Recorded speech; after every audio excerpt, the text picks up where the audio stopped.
Late autumn night, a sky strewn with glittering stars.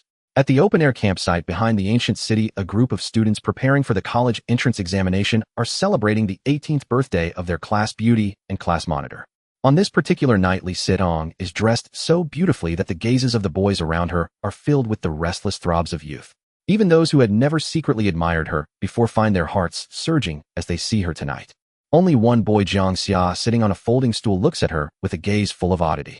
3 days ago, a line of information surfaced in Jiang Xia's mind. Divine Sequence 001, Undercover.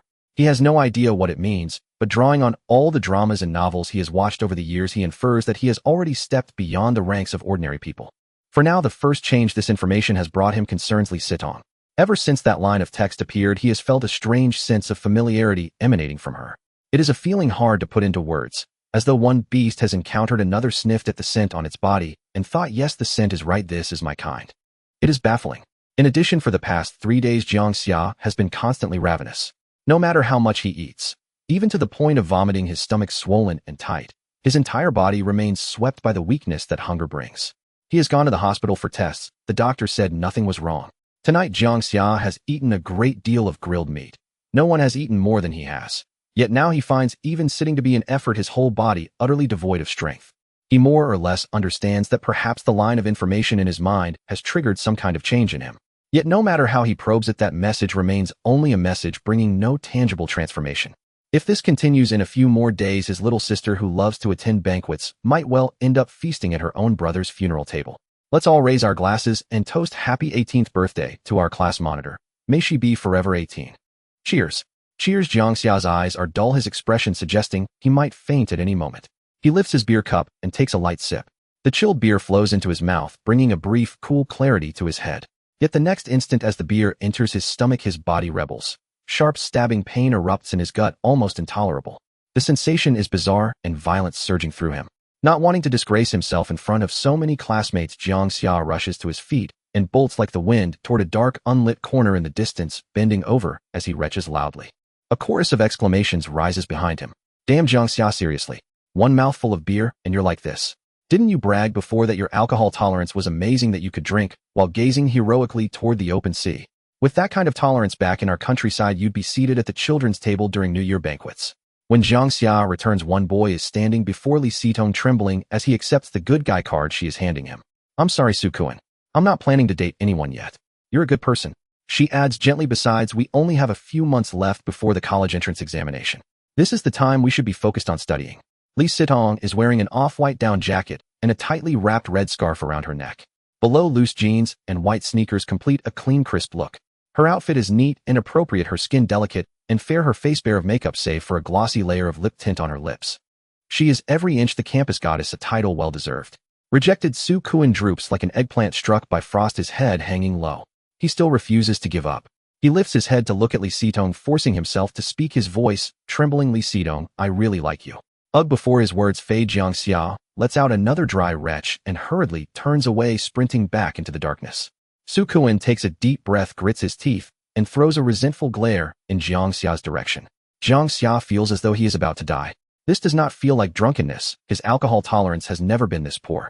After that mouthful of beer entered his stomach, his entire abdomen seemed to ignite, as if he had swallowed not beer, but sulfuric acid.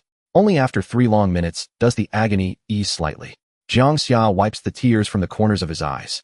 In the hazy night, a bottle of water is suddenly extended toward him. He looks up. It is Li Sitong. Thanks. Jiang Xia twists off the cap, takes a couple of gulps into his mouth, rinses, and spits the water out. Idiot. Jiang Xia freezes for a moment. Li Sitong's voice has changed. It no longer sounds sweet and clear as usual, but instead carries the sharp authority of a dominatrix brandishing a whip. Under the slanting moonlight, Li Sitong's face appears austere as she speaks coolly. Don't you know we're not alone? Jiang Xia is stunned. At this moment, Li Sitong feels like an entirely different person. Before he can interpret her words, she asks again, how many days have you been hungry? Jiang Xia's eyes flicker in surprise. Li Sitong actually knows he has been starving for days. He is not sure what has happened to him, but he is certain that Li Sitong must have changed in the same way. She has likely sensed that same aura of kinship from him, which is why she speaks as she does. 3 days. No matter what I eat, I'm still hungry, Jiang Xia replies weakly. Obviously.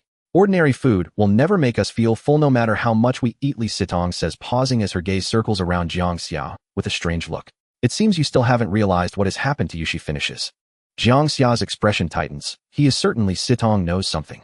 He is about to question her, eager to unravel everything as soon as possible. But just as the words reach his lips, he swallows them back.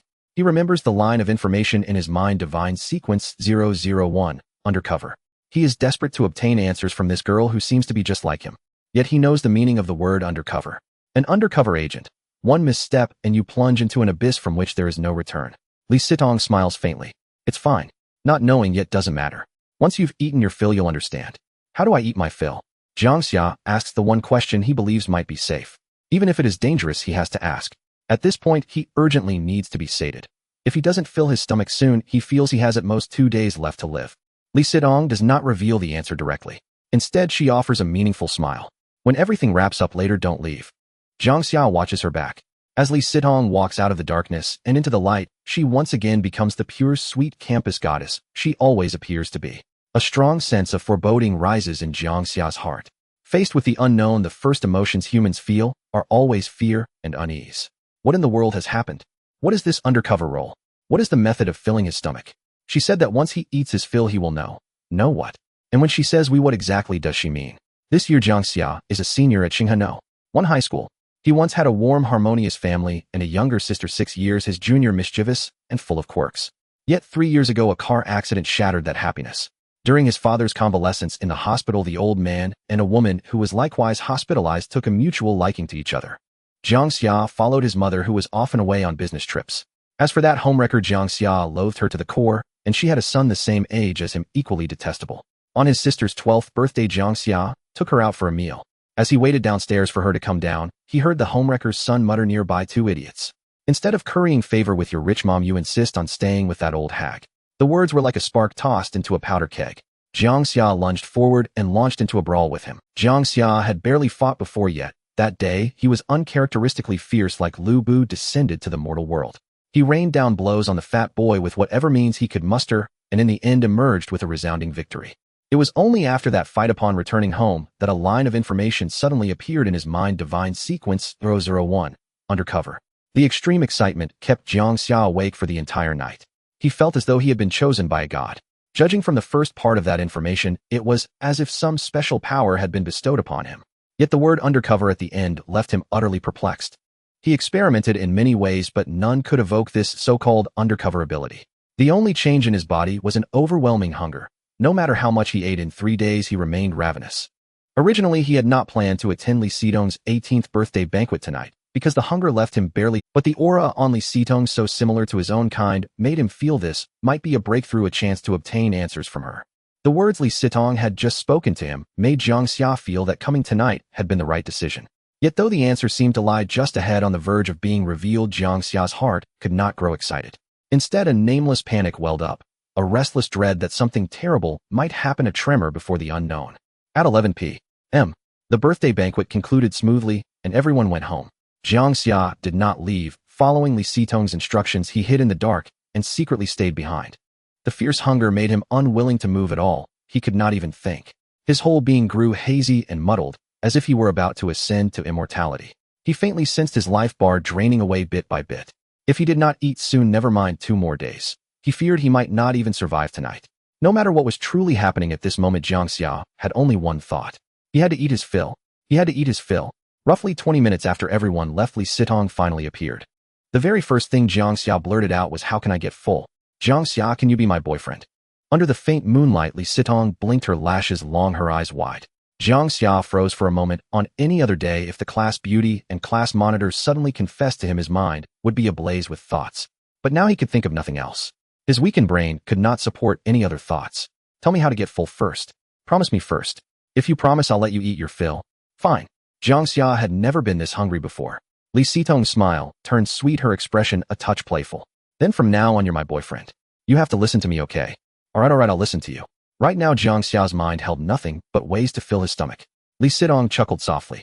"Then wait here for me. Make sure you hide well. Come out only when I tell you to." Jiang Xia had wanted to ask what kind of game Li Sitong was playing, but she had already turned and left. Li Sitong stood on the empty, silent road, the cold wind making her stomp her feet. She rubbed her hands together, breathing warmth into them. Even from afar, she still looked stunning. This place lay behind the old city, and with the hour already late, not a single figure appeared in the surroundings. Only fallen leaves and the wind kept her company. After a while, a young man descended quickly from the upper road. Su Kuan, hiding behind the corner of the city wall, Jiang Xia stared. How was it him? You came. Li Sitong tucked her hands into her coat pockets. Su Kuan nodded, noticeably nervous. There were too many people just now. I felt a bit embarrassed, so. A faint blush rose to Li Sitong's cheeks. It's fine, it's fine. Su Kuan pursed his lips, his excitement so intense that they had gone dry, his heart thudding wildly. You asked me to stay behind alone to meet you. Does that mean you're willing to be with me? Li Sitong said nothing, lowering her head shyly, seemingly giving silent assent. Jiang Xia, lurking in the darkness, was stunned. Wait a second. Hold on. Was this development even correct? She had asked him to be her boyfriend, told him to hide in the dark, then came out here, and now right before his eyes she was flirting with another boy.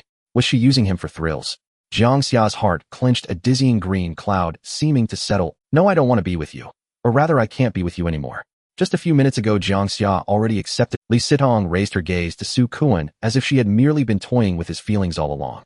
What? Still immersed in his joy, Su Kuan felt as if a bolt of electricity had shot through his mind. The blow of her words was immense. His foot subconsciously took half a step back. Hidden in the darkness, Jiang Xia nodded in satisfaction. Yes, that felt good. You're together with Jiang Xia. Wait, you confessed to him. Su Kuan's voice rose loud, his reaction extreme. His shoulders shook violently, his eyes brimming with disbelief, then fury, rage soaring to the heavens. Li Sitong, his goddess. Jiang Xia, his sworn rival.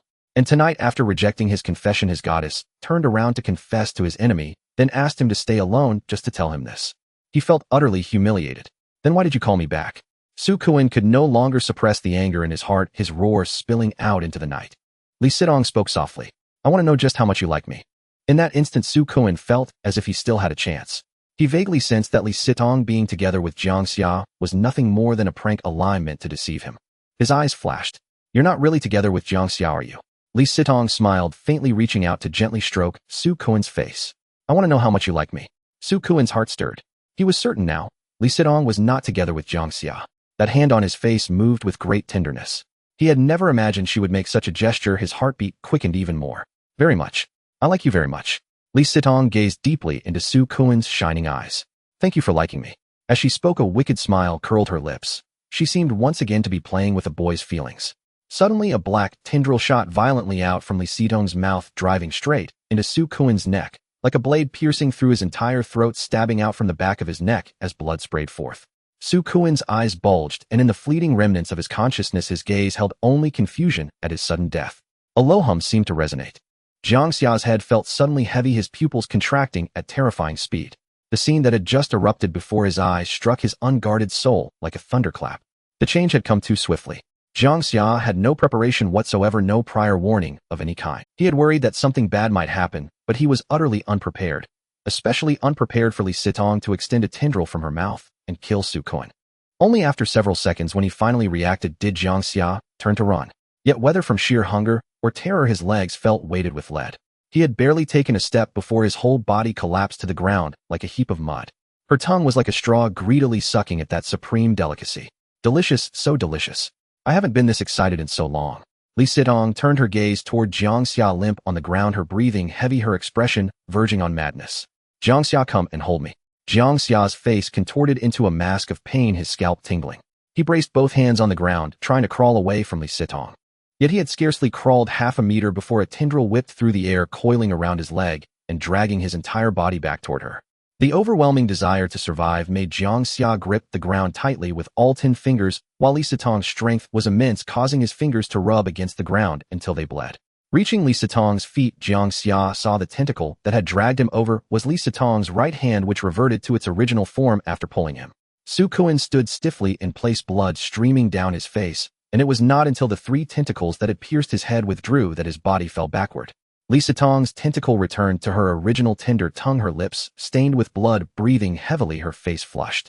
After wiping away the splattered blood on her face, she suddenly crouched down and seized Jiang Xia's collar. Her eyes turned cold as she questioned, displeased, I asked you to come over and hold me, why didn't you? Jiang Xia opened his mouth, but it felt as though something was lodged in his throat, and he couldn't utter a word. Do you think I would dare to come over in this situation? Originally very angry, Li Sitong suddenly smiled wickedly, bringing her face close to Jiang Xia's and licking his face from bottom to top with her bloodied tongue. Then she leaned close to Jiang Xia's ear, her voice sultry. Don't be afraid, my dear, I won't hurt you. You probably haven't realized what has changed in you yet. It's okay. Soon you will know. She seemed like a madwoman. A person who had lost their sanity. No, she wasn't human. Let's eat first. After we eat, I'll take you to a hotel. I know a nice 5-star couples hotel nearby. Tonight you will be with me. Jiang Xia's gaze fell on Su Kun's corpse beside him. Seeing Su Kun's disfigured face, his complexion turned from pale to green as he felt a wave of nausea. Noticing Jiang Xia's reaction, Li Sitong raised her eyebrows slightly. What's wrong? Can't you eat? Come on, try it. You're not very hungry, are you? After eating this, you won't be hungry anymore. Just try it once, and you will know how happy you are now. Once you try it, you won't be able to stop. Saying this, Li Sitong pressed her thumb against Jiang Xia's lips, trying to push her entire finger into his mouth. Jiang Xia glanced out of the corner of his eye and saw a man who seemed to be a patrol security guard standing not far away from the street. His eyes moved as he was about to call for help, but the words stopped at his lips. Indeed, the one coming down was a patrol security guard from the ancient city, yet he felt the same sense of familiarity from this guard as he did with Li Sitong. It was that feeling as if a beast had encountered another beast, sniffing the air, confirming they were of the same kind. Same kind. He and Li Sitong were of the same kind. It seemed that the middle-aged security guard also sensed the aura of the same kind from them, lowering his vigilance from. He lit a cigarette and walked over, glancing at Su Kun's corpse a few meters away, looking expressionless at Jiang Xia and Li Sitong. Hey, you two, do you understand the rules? Is this your place to cause trouble? At this moment, Jiang Xia's heart reached an unprecedented panic. Li Sitong stood up and smiled apologetically. Sorry, uncle, my boyfriend is just too hungry. The middle-aged security guard took a puff of his cigarette, glancing at Su Kun's relatively intact and fresh corpse, seemingly with a hint of mischief in his eyes. If you leave now, I won't hold it against you. All right, well, leave now, so please take care of this place. Li Sitong pulled Jiang Xia, who was slumped on the ground, up and dragged him away. No, just like that. Leaving Su Kun's corpse here and just walking away. Jiang Xia looked at the night sky, faintly reddened by the city lights. What is wrong with this world? Am I also something like Li Sitong? What exactly is the undercover in my mind? Will I die? Li Sitong dragged Jiang Xia by his collar, and from a distance they looked like a domineering girlfriend with a weak boyfriend, a couple that seemed quite happy.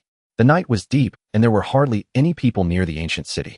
Continuing up the road, they reached the south gate of the ancient city, where Jiang Xia saw a man with a guitar standing under the gate, singing folk songs with only 4 onlookers.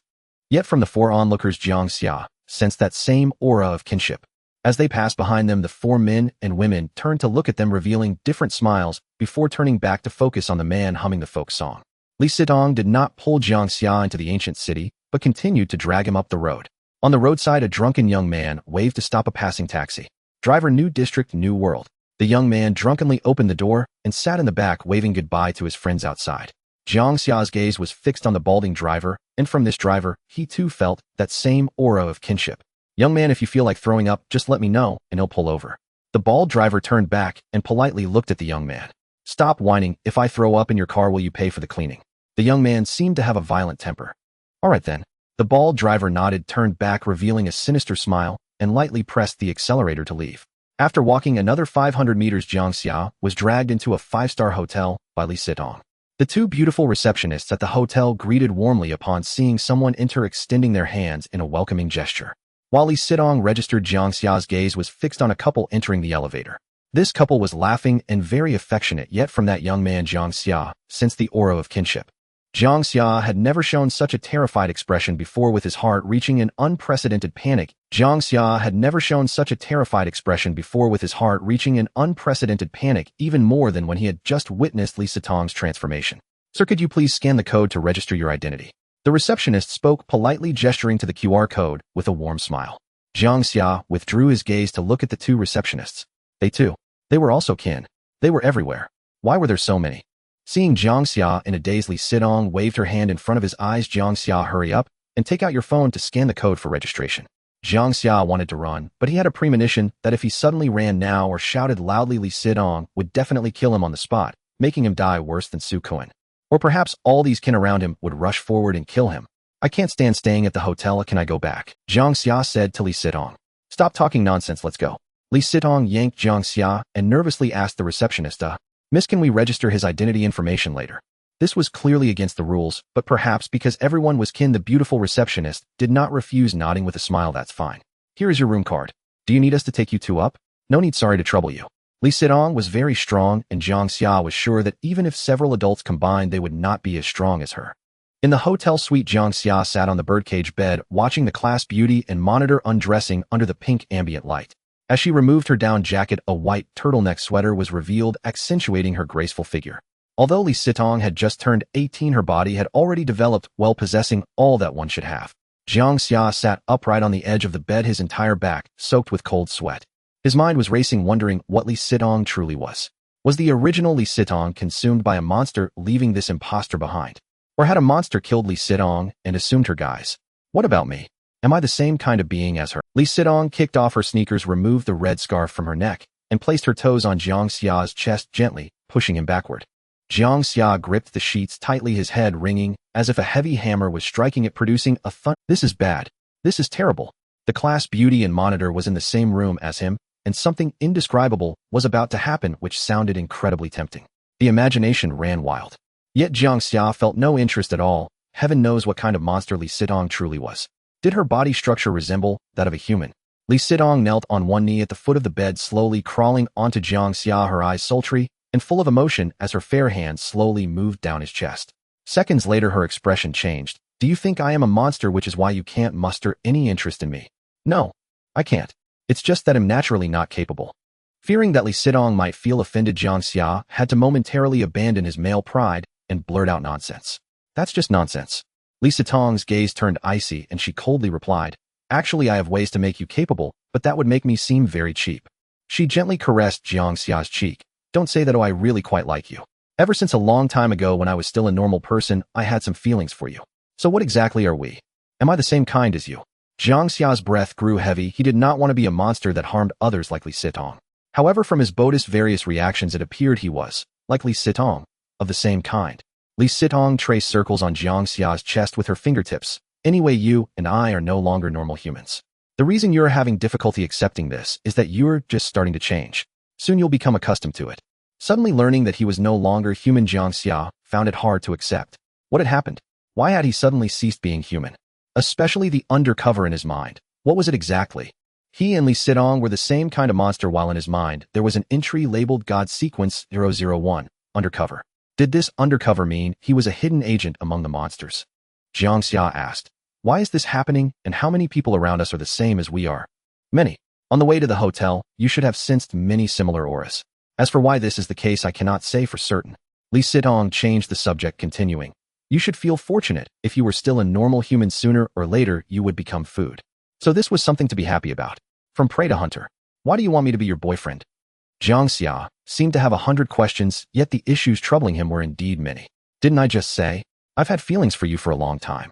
Li Sitong smiled ambiguously, not revealing whether she was serious or joking, then stated seriously. Of course, more importantly, I need a partner to hunt together with. You seem like a good choice. Jiang Xia's heart tightened.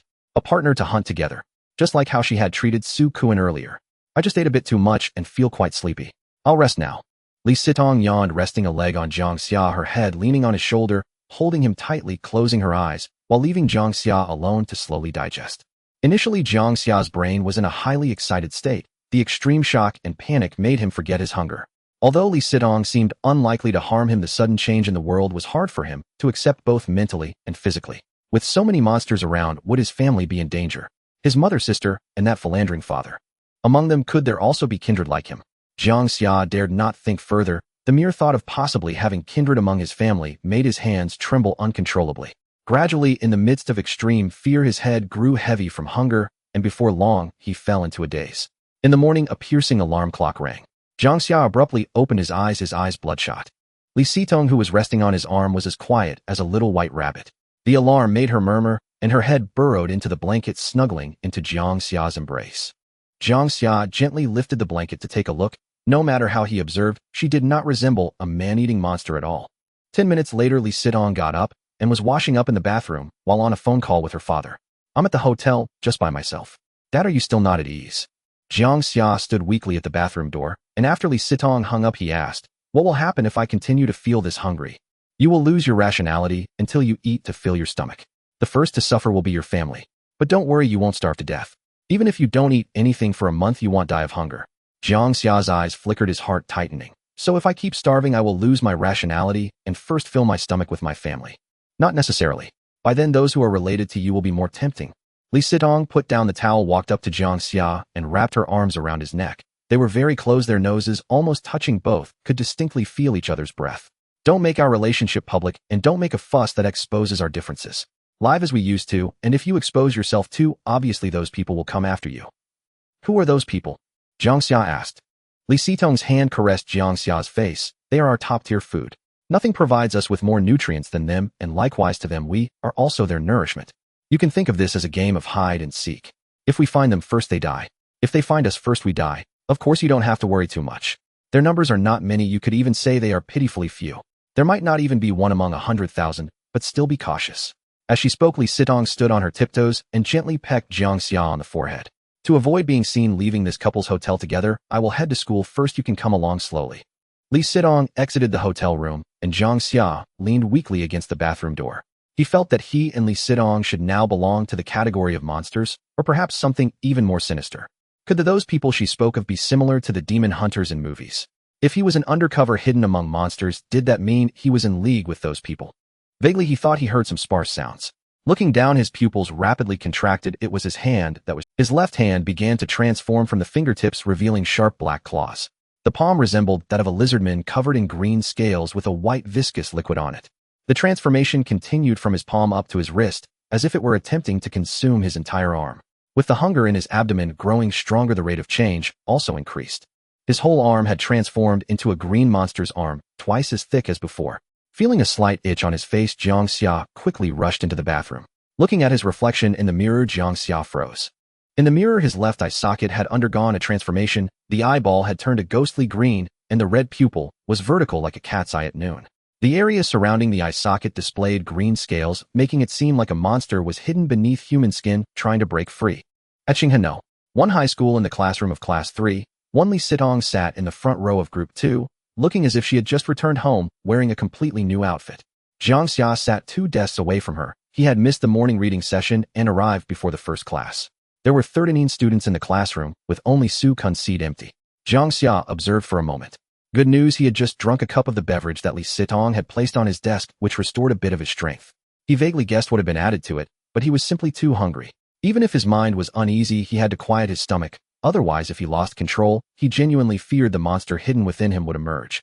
Bad news, the presence of similar beings in the class had increased. Wang Fei, sitting behind him, came from a wealthy family and was the nephew of the school's academic affairs director. He loved to show off in class, and aside from his advantageous background, his height of over 1.8 meters made him the class sports representative. 2 weeks ago, his brother had passed away, and he had taken a 2-week leave of absence. Upon entering the classroom, Jiang Xia sensed the aura of a similar being from him. Wang Fei evidently sensed a similar presence from Jiang Xia as well. Before the class bell rang and the teacher entered, he threw a crumpled paper ball towards him. Jiang Xia opened the paper ball. It contained a very short message: "Welcome to the club." Jiang Xia did not reply and tore the note into shreds, stuffing it into his drawer. At 8:21, the homeroom teacher and Chinese language teacher Yang Ruoxue entered the classroom. She glanced at Su Kun's empty seat and frowned. She then looked at Li Sitong and asked, "Li Sitong, last night was your 18th birthday. Did Su Kun come to celebrate with you?" Li Sitong nodded. "Yes, what's the matter? Do you know where he went afterward?" "I don't know what happened to him." Li Sitong's tone was casual, yet carried a hint of confusion. Jiang Xia couldn't comprehend how she managed to appear so unconcerned, as if completely unaware of anything amiss. Most likely many people like Su Kun had fallen victim to her, which allowed her to remain so calm. "It's nothing, he just didn't come home last night, and his family is going crazy looking for him." The homeroom teacher looked at everyone and asked, "Does anyone know where Su Kun went? Did he contact any of you after the birthday party last night?" Everyone exchanged glances, shaking their heads. One boy who was closest to Su Kun said, "After the birthday party, I invited Su Kun to go back with me, but he said he wanted to be alone to clear his mind, and then we lost contact." "All right, got it. You all continue with your class." The homeroom teacher smiled at the English teacher at the door and left the classroom with her teaching materials. As soon as the English teacher stepped into the classroom, Li Sitong shouted, "Stand up. Good morning." Just as Jiang Xia sat down, another paper ball was thrown back at him. Opening it, he saw Wang Fei had written, "Su Kun's scent is quite nice, isn't it?" Jiang Xia's expression tightened, and Su Kun's tragic image resurfaced in his mind. He ignored it, tore up the note, and stuffed it into the drawer. A little while later, another paper ball was passed to him. Opening it, he read, "Be careful of Wang Fei. He is very dangerous." The handwriting was forceful, deeply impressed on the paper. It was written by Li Sitong. The entire morning passed in a haze for Jiang Xia. He absorbed nothing from the teacher's lecture, feeling as though there was no need to study seriously. At 1140 a.m. the class bell rang and the math teacher delayed for another 5 minutes before dismissing the class. As the teacher stepped out of the classroom, Wang Fei approached Jiang Xia, playfully hooking his shoulder and saying, "Let's go eat together." Wang Fei had a sunny demeanor, exuding a masculine energy that betrayed no hints of anything amiss. Uncertain if it was due to his Buddhist changes, Jiang Xia now had an unusually keen sense of smell. He detected a faint, almost negligible scent of blood on Wang Fei. "Jiang Xia, let's go eat together." Li Sitong stood at the podium, her hands tucked into a hand warmer. As those words left her mouth, the once bustling classroom fell silent. Everyone looked incredulously at Li Sitong, who had called out to Jiang Xia, then turned their astonished gazes toward it. Wang Fei, still draped over Jiang Xia's shoulder, seemed reluctant to let go. He turned to Li Sitong with a teasing expression, saying, "Wait, class monitor, did I hear you right? You invited Jiang Xia to eat." Li Sitong remained silent, her gaze fixed on Jiang Xia. Jiang Xia gently patted Wang Fei's hand on his shoulder and whispered, "Sorry, Wang Fei, while our brotherhood is important, I can't refuse the class monitor's sincere invitation." "What the heck? Don't tell me you two are involved." As soon as Wang Fei spoke, the classroom buzzed with excitement. Aside from the usual jokesters, several boys secretly in love with Li Sitong wore expressions of deep dismay. "Wang Fei, you?" Li Sitong seemed a bit flustered and angry, grabbing a textbook from her desk ready to throw it at Wang Fei. Instead of throwing it, her face turned red. Wang Fei pretended to hide behind Jiang Xia, chuckling, "You're blushing. You two must be involved." "Come on, Wang Fei, don't say nonsense. I have nothing with Jiang Xia. I just lost a bet with him and promised to pay for his meals this week. I have to help him swipe his meal card." Li Sitong hurriedly explained, but the crowd remained dubious. When faced with the choice between the bet and a romance with the class monitor and Jiang Xia, most preferred to believe the former, especially the boys who secretly liked Li Sitong. Jiang Xia's deskmate Jiang Xia grabbed his hand, his face full of distress. "No, Xia, you can't do this. Even though I'm genuinely happy for you to find a girlfriend, seeing that it's the class monitor feels worse than death. Please break up with her. I'll cover your meal expenses for this month, okay?" Li Sitong immediately replied, "Jiang Xia, stop stirring up trouble. I already said I have nothing with Jiang Xia." Jiang Xia affectionately patted Jiang Xia's head, saying softly, "Once I truly win her over, I'll introduce you to her best friend." On the playground, Jiang Xia and Li Sitong walked side by side. Truthfully, feeling the envious and jealous gazes around him made Jiang Xia's heart flutter. "Didn't you say we shouldn't let others know about our relationship easily?" Li Sitong's tone shifted, filled with a commanding presence. "Do you have any idea what I did for you? I saved your life. Saved my life." "Are you talking about Wang Fei?" Li Sitong said solemnly, "I suspect he's already got his eye on you." Jiang Xia was confused, asking, "Got his eye on me? I'm no longer a normal human. How could he possibly target me? Those who awaken among hundreds of thousands may not even exist. Most of them like to call us monsters." Li Sitong continued to explain diligently, sharing everything she knew with Jiang Xia. "While we seem like the same kind, we can be further categorized into many types. Wang Fei is one such anomaly, and we refer to him as an aberrant monster. He can target normal people just like us, but he can also attack his own kind, and those like us provide him with far more sustenance than normal humans." Jiang Xia's eyes flickered. "Wait, Li Sitong mentioned God's sequence, awakened beings. The information in his mind, didn't it start with God's sequence? It seems I can confirm that I belong to the awakened ones, a hidden undercover among these monsters." Jiang Xia thought to himself, feeling a surge of excitement at realizing he was not a monster, but an awakened one. Knowing that his undercover identity mustn't be exposed, Jiang Xia maintained a calm demeanor, saying, "So you warned me in advance about Wang Fei's danger. But we're classmates. Even rabbits don't eat their own burrows. Don't be so naive." Li Sitong looked at Jiang Xia seriously. "Remember, we are no longer normal humans. Our emotions and personalities have long diverged from those of normal humans. Wang Fei has a younger brother, you know." "I know. His brother, just like him, is also a monster. He suddenly died 2 weeks ago. Who do you think killed?" Jiang Xia's pupils constricted. "Are you suggesting that?" "Of course, I'm just guessing. Those like us, unless their personalities are extremely extreme, would never harm their own family. But Wang Fei is hard to say. He's the most extreme I've ever seen. To him, you're a newly added kind, not too strong, making you an easier target." Just thinking about how Wang Fei stared at him from the back row in class with a gaze akin to that of a predator eyeing its prey, Jiang Xia felt a chill run down his spine. It makes sense, after all, what rabbit wouldn't eat near its burrow? Hadn't Li Sitong targeted Su Kuan? Just Jiang Xia asked, "Those awakened ones you mentioned, if they are as portrayed in novels, they should be the righteous ones while we are the villains, right? Does it even matter to distinguish between good and evil? It's all about survival." Li Sitong continued, "It won't be long before this world falls into chaos. What we need to do is become stronger before that happens." Jiang Xia nodded and asked, "How long have you been like this?" "All I can tell you is that when I changed, the presence of fellow awakened ones around me was still very scarce." Li Sitong smiled as she leaned closer to Jiang Xia's ear, whispering, "By the way, I'm also an aberrant monster." Jiang Xia's mind buzzed, his expression frozen. You're warning me about Wang Fei's danger, but aren't you just as dangerous? Seeing Jiang Xia's frozen expression, Li Sitong chuckled, her voice sultry. All right, darling, don't be so scared. If I wanted to hurt you, you would have been gone last night. I truly like you. As long as you listen to me and don't upset me, I will protect you well. Looking at Li Sitong's seemingly Yandere expression, Jiang Xia felt a bad premonition. He sensed that her personality was the most extreme. Good news: successfully infiltrated the enemy's ranks. Bad news: I have a crazy psychopathic girlfriend. In the cafeteria, after Jiang Xia swiped his meal card, Li Sitong went to sit with her good friend from the adjacent class. Even though the food didn't fill him, Jiang Xia ate voraciously. If they had awakened ones around them and noticed he couldn't get full no matter what he ate, they might just consider him a monster. At that point, telling the awakened ones trying to kill him that he was an undercover wouldn't matter, because he looked just like a monster and could even truly become one. Why would they believe him? I absolutely cannot let these monsters around me know I'm an awakened one. Didn't Li Sitong say that compared to normal humans, awakened ones provide them with more and richer sustenance? If my identity as an awakened one is exposed, who knows how many monsters would come after me as a feast? Thinking about it, being an undercover agent really sucks. I'm neither human nor monster. God sequence 001 Undercover. On the surface, it makes me an undercover agent, but in reality, this should be my ability to become indistinguishable from a monster. This is Jiang Xia's preliminary analysis of the information in his mind. He just doesn't know what other functions it may have besides making him resemble a monster. Jiang Xia didn't see becoming indistinguishable from a monster as a good thing, because it meant he had to prey on normal humans to satiate his hunger. However, his personality hadn't changed, making it psychologically and physically hard for him to accept. Jiang Xia stuffed his mouth with food. Although it didn't fill him, it tasted delicious and provided him with mental value. The constant feeling of hunger, no matter how much he ate, made him think he could participate in a big eater competition as long as he wasn't afraid of bursting his stomach. In the cafeteria, with 2 floors filled with students, there were easily over 2,000 people. Perhaps due to his still weak strength, Jiang Xia couldn't sense his kind from too far away, but as long as a kind appeared within 100 meters of him, he could distinctly feel it. Among the more than 2,000 students, he had identified over 10 kinds, including Li Sitong and Wang Fei. 10 kinds. If their feeding frequency was once every half month, at least 20 would be harmed in a month. If it was once a week. This is just Xinghai. One high school, just what he had seen so far. The entire Xinghai city has a population of nearly 10 million. It's unimaginable how many kinds there are. Li Sitong was right. This world will eventually descend into chaos.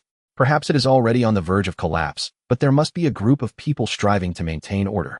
What I need to clarify now is how to become stronger. According to Li Sitong, monsters like her become stronger by absorbing nutrients from normal humans. Surely my method of becoming stronger can't be the same, right?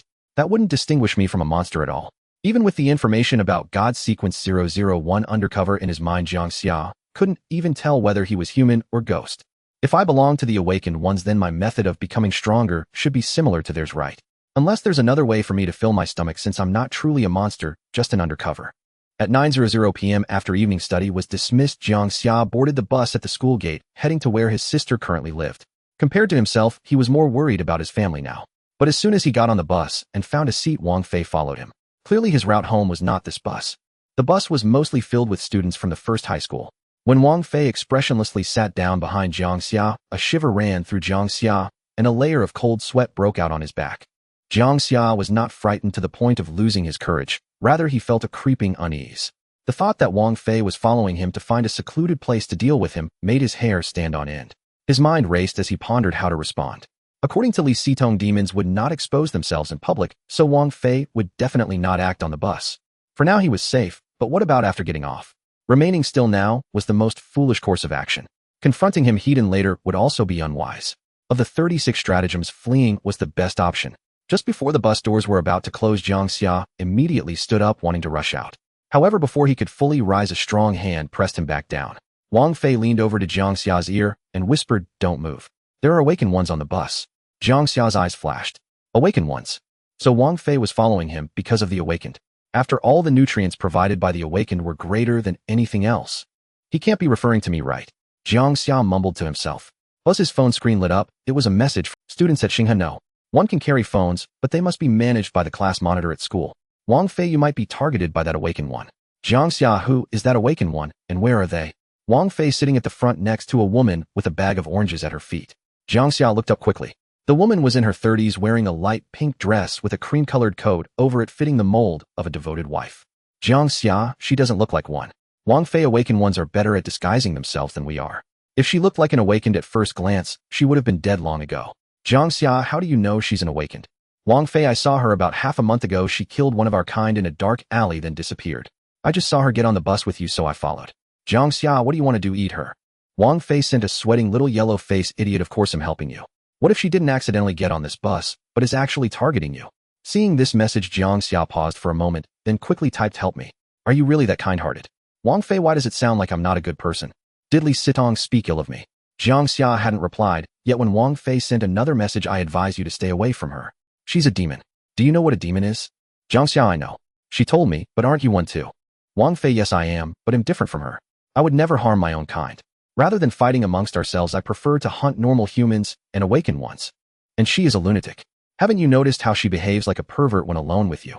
Jiang Xia recalled how Li Sitong had acted during their day and night together. She indeed seemed like a lunatic, and he had sensed it long ago. Wang Fei sent another message. Her approach to you is actually to cultivate you. The stronger the kind, the more nutrients she can extract from you. Once you grow stronger, she will use you to absorb nutrients and complete her evolution. Jiang Xia, evolution. Wang Fei, yes, evolution. After absorbing enough nutrients, we will evolve, enhancing our abilities and bodies, becoming stronger. Jiang Xia fell silent, meditating for a moment before replying, tell me your true intentions. You didn't get on the bus just to help me. Wang Fei, fine, I admit it. I didn't get on the bus to help you. I just wanted to find out where that awakened one lives to make my move easier later. Jiang Xia hesitated for a moment, and Li Sitong said that if I die, no matter who kills me, she will kill you to accompany me in death. Compared to the awakened, Jiang Xia felt that Wang Fei was targeting him. The current situation required him to prepare for the worst. He was gambling, betting that Li Sitong was strong enough that Wang Fei would be wary of her. After all, Li Sitong said that when she became a demon, there were very few of her kind around, and her strength was likely above that of the average kind. Wang Fei, why do I detect a hint of threat? Jiang Xia, I'm just reminding you. If you think I'm easy prey, feel free to come at me. Even if I die, I will make sure to take a piece of you with me. Don't treat me as a naive newcomer. Wang Fei, sitting in the back, did not reply for a long time. It was not until they were close to the next stop that he replied, are you so sure I want to harm you? Jiang Xia, because you've been lying. If there were really an awakened one, you wouldn't tell me. That way, before you could act, I might have already informed Li Sitong and let other kind take the lead. I also don't believe you would dare to follow an awakened so openly by yourself. You just want to keep me stable. After sending this message, Jiang Xia quickly added another, if you don't get off at the next stop, I will see your actions as a declaration that you are definitely going to eat me. I will immediately grab hold of you and shout to expose our identities. Wang Fei, I don't believe you would dare to do that. Jiang Xia, you can try. I can't beat you, and because of that, dying together is the best outcome for me. Wang Fei did not reply again, and Jiang Xia's heart was in his throat. If Wang Fei was unwilling to get off and kept following him, he truly didn't know what to do. He couldn't really stand up and expose their identities, could he? He had also sent a help message to Li Sitong, but she had not replied until now. If Wang Fei was determined to follow him with no other options, he could only go down with him. Fortunately, upon arriving at the next stop, as soon as the bus doors opened, Wang Fei got off with the crowd. The fatty meat he had almost caught slipped away just like that, leaving Wang Fei feeling quite displeased, filled with resentment and anger. But there was no other way, or Li Sitong was a lunatic, one of the craziest and most ruthless of her kind he had ever seen. He did not dare to gamble on whether this crazy woman would truly use him as a sacrifice after consuming Jiang Xia. Moreover, Jiang Xia had already sensed his intentions and was on guard. Even if Jiang Xia was just a novice, it would not be easy for him to succeed. As for whether Jiang Xia would really stand up and expose their identities, he believed Jiang Xia would, but he also thought it was best not to gamble. If pushed too hard, Jiang Xia might truly take him down with him. After all, there were more than just Jiang Xia as suitable prey. Looking at the chat page with Wang Fei on his phone, Jiang Xia remained in a daze for a long time. Clearly, they had been hugging each other and calling each other good brothers during the day, but at night their true colors emerged. Thankfully, he had really frightened Wang Fei, though he was uncertain which of his words had made him get off. Looking at the chat page where Wang Fei said that Li Sitong was there to cultivate him and absorb more nutrients, Jiang Xia chose neither to believe nor disbelieve. An absolute conviction appeared in his mind at that moment. Do not trust anyone. Whether they are normal humans, awakened ones, or even his kind, including Li Sitong and Wang Fei, they must not be trusted easily. To survive, he could only trust himself. This was being an undercover agent. Through the bus window, Jiang Xia saw Wang Fei looking around after getting off, then following a short-haired girl, chewing gum, clearly having found a new target. Normal humans who were easier to hunt than kind. With his own safety at stake, Jiang Xia did not speak up to warn her and could only wish that girl good luck in his heart. After getting off, Jiang Xia rushed straight to the house of the mistress. He not only wanted to see his sister, but also needed to enter the mistress' house to observe and ensure his sister would be safe before he could feel at ease. His pace increased from a brisk walk to a run, his heart filled with concern for his sister. He wanted to confirm her safety, but was even more afraid of sensing the aura of his kind around her. The mistress is a woman in her 40s, wealthy, but not a businesswoman. She simply inherited her late husband. She lives in Xiufeng Villa, the second most expensive area in Xinghai City, which features luxurious two-story villas. Jiang Xia vaguely remembers being taken there by his father years ago, who pointed at Xiufeng Villa from a distance, promising to work hard to ensure they would one day live there. He did work hard and achieved some success, but ultimately became a kept man. Jiang Xia carries a key card given to him by his father, which he has kept all this time, hoping that one day his sister would call him with a need, allowing him to enter without any hindrance. Once inside the villa area, Jiang Xia headed straight for the mistress' house. He had already messaged his sister before coming, and the door opened as soon as he rang the bell. A little girl of about 11 or 12 dressed in a Lolita dress rushed to hug Jiang Xia, her face beaming with joy, her large eyes sparkling with excitement. "Brother, you finally remembered you have family, and that you have me as your sister. I almost forgot what you looked like since the last time we met." Jiang Xia was speechless. His sister was known for her quirky and unpredictable nature, often saying things that left people at a loss for words. "We saw each other just 4 days ago. Jiang Xia is here. Come in. A woman in a pink nightgown, still attractive, walked over from the high-ceiling living room. Jiang Xia glanced inside. Her son was there too, but fortunately, he did not sense any familiar aura, which relieved him silently. The woman's chubby son sat on the sofa, casting a disdainful look at Jiang Xia, who ignored him and asked, "Where's my dad?" "He's upstairs taking a shower. Come in and sit down." The woman was warm and welcoming, which was why Jiang Xia felt secure leaving his sister here. Although he harbored a deep resentment towards the mistress for disrupting his family, Jiang Xia had to admit that she was not like the cruel mistresses on television. She treated his sister quite well. "I'm not staying. I just came to bring Lingling something." Jiang Xia took out a set of unopened girls' cards from his backpack and handed them to Jiang Ling. "This is the only time I'll buy these kinds of things for you. From now on, you are not allowed to buy any more of this junk." Jiang Ling looked at them and pouted, saying, "I already have this style, as several boys from my school gave me a few sets a few days ago. Stop hanging out with those boys from your school. Are you worried they might deceive me?" "No, I'm worried you might deceive them." Jiang Ling rolled her eyes slightly, saying, "Let's go out for a late-night snack. I'll treat you." "Not today. Come here. I need to talk to you about something." Jiang Xia rubbed her head and called her aside from the villa, squatting down to look at her seriously. "Lingling, you must remember what I'm about to say." Seeing Jiang Xia's serious expression, Jiang Ling froze for a moment, her heart tightening and her eyes reddening. "Brother, did something happen to you?" "Nothing happened. I just need to remind you of a few things. Starting today, you are not allowed to go out after dark. Even during the day, you should avoid deserted places and stay in crowded areas as much as possible. From now on, apart from me, you must not trust anyone else. Don't ask me why, you just do as I say." Jiang Ling did not know what was happening, but she took every word Jiang Xia said to heart. "Take this." Jiang Xia pulled out a bottle of high-purity alcohol from his pocket and handed it to Jiang Ling. "If you go out, spray it on yourself frequently. Demons are very resistant to alcohol. While it won't kill them, Li Sitong mentioned that given a choice, most demons won't attack someone who smells of alcohol. It's like a piece of meat that fell on the ground versus a clean piece of meat on a plate. This method may not be absolutely safe, but it should have some effect." Jiang Ling anxiously asked, "Brother, is something wrong?" "Nothing is wrong. Remember, when I tell you this, you need to inform Dad, but don't spread it around. Starting today, you must call me every night. Whenever you go out, you must text me to tell me where you are going, and you can only go after getting my approval."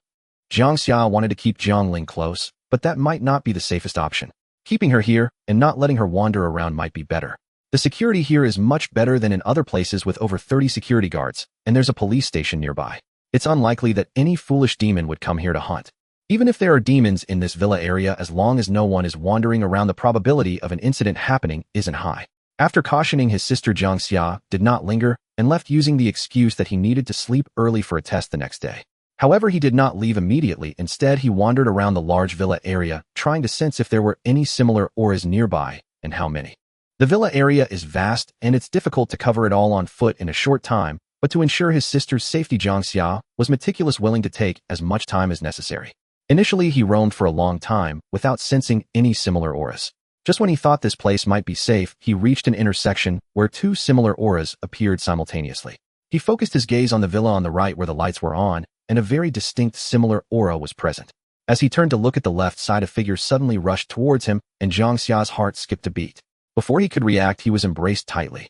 "Darling, did you miss me so much that you chased me all the way here?" After realizing it was Li Sitong, Jiang Xia sighed in relief, but was puzzled. "What are you doing here? Why can't I be here? This villa belongs to my dad." Li Sitong pointed to the villa on the left and playfully wrapped her arms around Jiang Xia's neck. "What about you? What are you doing here?" Just wandering around. Jiang Xia stammered. Wandering around, and you ended up here. Li Sitong's tone was teasing. Let me guess why you came here. You came to find your sister, didn't you? Jiang Xia's heart sank and his face turned incredulous. What is going on? How does Li Sitong know he came to find his sister? Has she been following him? Or does she have some ulterior motive regarding his sister? So you showing up here is really for another woman, not for me. Jiang Xia was taken aback. No, that's my sister. Does she really need to be jealous like this? What a psycho, a Yandera, Li Sitong's personality changes have clearly surpassed that of an ordinary human. Seeing her unhappy expression, Jiang Xia feared it would bring danger to his sister, so he quickly improvised. I actually wanted to find you, but you didn't reply to my message, so I walked around alone and just happened to come by to check on my sister. I never expected a twist of fate would lead me to bump into you here. Surely this is destiny showing that we are truly meant to be together. This should work right. Although he didn't want to reveal his sister's whereabouts, it was obvious that this woman already knew she. Surprisingly, this tactic seemed effective. Upon hearing Jiang Xia's words, Li Sitong immediately broke into a smile, her eyes crescent-shaped with delight. I really like you more and more. As she spoke, she tiptoed and gently pecked Jiang Xia on the forehead. While Jiang Xia managed to placate his girlfriend, he couldn't feel any happiness. He sensed a difficult personality lurking beneath her charming exterior. So why aren't you going home? What are you doing here? Jiang Xia asked, hoping it wasn't for his sister. Come in. Li Sitong pulled Jiang Xia's hand, leading him into the villa. The layout inside was similar to the mistress' house, featuring a high-ceiling living room, a spiral staircase, and a crystal chandelier. Every corner exuded the scent of wealth. He only knew Li Sitong's family was wealthy, but he never expected them to be this rich, owning a mansion worth tens of millions, and here, they had a villa as well. Your family is quite wealthy, huh? Jiang Xia exclaimed in surprise. If the world were different, if Li Sitong were a normal person, then having such a rich and beautiful girlfriend could mean a worry-free life ahead. But there are no ifs. If nothing has changed, given his family's status, he would never measure up to Li Sitong. At most, he could only rely on his handsome face for a non-materialistic teenage romance. This is the villa my dad uses for his mistresses. Whenever he has a new lover, he arranges for her to stay here. In truth, my dad isn't very capable. He's just a spendthrift, a rich second generation, mostly relying on my grandfather's wealth. Jiang Xia was not expecting Li Sitong to be so blunt about degrading her father. After thinking for a moment, he asked, when I asked for your help earlier, why didn't you reply? Did you not see it? I saw it. Li Sitong replied without hesitation. I just didn't want to reply. Huh. Jiang Xia paused, feeling an inexplicable sense of being treated like a puppy. Li Sitong explained, I understand that you can't take on Wang Fei, but if you were on a bus with him, I don't think with your mind you'd be unable to shake him off. If you want to grow, you can't rely on me for everything. Jiang Xia did not argue because Li Sitong's words were indeed reasonable. Tonight he had faced Wang Fei alone, without any help from Li Sitong. Thinking about it, this was a good thing. People grow faster in adversity. If he wants to grow and survive in this chaotic world, it's not just about increasing strength. Mental fortitude is also a crucial aspect. Having resolved the danger on his own this time, the next time he encounters a similar situation, he would surely be much more composed. Li Sitong pulled Jiang Xia's hand as they ascended the spiral staircase. Come, I'll show you something fun. On the second floor, Jiang Xia did not expect that the interesting thing Li Sitong had in mind was surveillance. The computer screen displayed the scene from the living room of another villa. A seductive woman in a red dress sat on the sofa playing with the tips of her hair while chatting flirtatiously with a young man with dyed yellow hair. The air was thick with an ambiguous hormone-laden atmosphere. What you find interesting is actually spying on others' privacy. Isn't this what you men love to watch the most? What happens next? This is a live broadcast. It's not something you can just buy a membership to see. How come you understand this better than I do? After saying this, Jiang Xia's eyes turned to the woman on the screen. No need to say more, her figure was indeed stunning. This is the surveillance from the villa across from us. From the villa across. Jiang Xia was surprised and could not understand how Li Sitong had surveillance from the opposite villa. It seemed like there was a peer of theirs inside, presumably one of the couple. Li Sitong crossed her arms and looked at the woman inside, saying indifferently, the villa across belongs to my dad as well. It's also used to keep a mistress. This woman got involved with my dad 3 months ago. Jiang Xia was taken aback. Wait, buying 2 villas in the same place to keep a mistress? Is the life of the rich really that extravagant? I'm getting numb. I'm envious. Your father is indeed quite robust. Wait, no. This woman is Li Sitong's father's lover, so who is this young man flirting with her? Is the father-in-law being cheated on? Li Sitong stared emotionlessly at the woman in the surveillance, saying, from my observations starting a month ago, every 3 days this woman brings a man into the villa at night, and the next day, that man disappears. This woman is one of us. With that, Jiang Xia understood if Li Sitong frequently came here, she could have easily seen him visiting nearby to find his sister, so knowing where his sister lived was not surprising. Li Sitong smiled coldly, a hint of chill flashing in her eyes. I'm wondering whether to praise her for being bold managing to pray in the same place repeatedly. Tonight her fate should come to an end. You want to kill her? After saying this, Jiang Xia thought perhaps devouring her was more appropriate considering Li Situ belonged to a different kind of demon and to her similar beings were also food richer in nutritional content than normal humans. She's doing these things in my dad's room, of course, she can't be let off easily. Besides, my dad sometimes gets close to her. What if one day she gets so hungry that she turns on my dad? That's true. Jiang Xia looked back at the surveillance screen puzzled and asked, but if you want to kill her, why not just do it directly? Why set up surveillance to watch her? Because I suspect she is a seduction demon. A seduction demon. A seduction demon is similar to the fox spirits in movies that absorb yin and yang. Most are women, with very few being men. Their process of extracting nourishment is very unique. Not through eating, but through the acts between men and women. When she got to this point, Jiang Xia noticed Li Sita's face was turning red. At first he thought she was shy, wondering if this crazy woman actually knew what embarrassment was. But gradually the more he looked, the more he felt something was off, and he finally realized. It wasn't shyness, this crazy woman was excited. Peeping is a rather special kink, isn't it? Jiang Xia felt he was increasingly unable to see through Li Situ. Her level of perversion was repeatedly reshaping his perception of her. Who said I have a peeping kink? I just haven't seen the process of a seduction demon absorbing nourishment. If we want to stand our ground in this chaotic world, our enemies won't just be those awakened humans, who our peers are equally dangerous. By understanding each type of our own kind, we can improve our chances of survival. Li Situ said this, but when she thought of the predictable scenes that would follow, her excited body could not help but Jiang Xia nodded, but felt a bit apprehensive about what disgusting scenes might appear next. However, Li Situ's reasoning did make sense. Understanding the habits of each type of peer could indeed greatly increase survival chances. In the surveillance, after chatting for a while, the ambiguous atmosphere intensified, and the woman climbed onto the man's lap. As the process deepened, the scene became quite erotic, and the scent of hormones in the air peaked. Jiang Xia noticed that Li Situ's grip on his hand tightened, as if she was becoming even more excited. Jiang Xia was somewhat confused about what excited Li Situ, but seemed not because of the intimacy between the couple on the surveillance, but because the woman began to change and started feeding. In the surveillance, the woman's fingers began to bend and elongate, her skin instantly turning a deep green. Her hair began to retract into her body with numerous wet seaweed-like strands sprouting from her scalp. Her spine bulged, as if something was trying to break free. As deep green spikes protruded from her back, a sound resembling a swarm of deep-sea fish buzzing echoed. She looked like a deep-sea fish demon just coming ashore. Li Situ clicked the mouse, switching the surveillance view to the woman's front. The woman's front had also completely transformed. Her head resembled a fish head, and two eyes nearly the size of fists dripped with a white viscous liquid.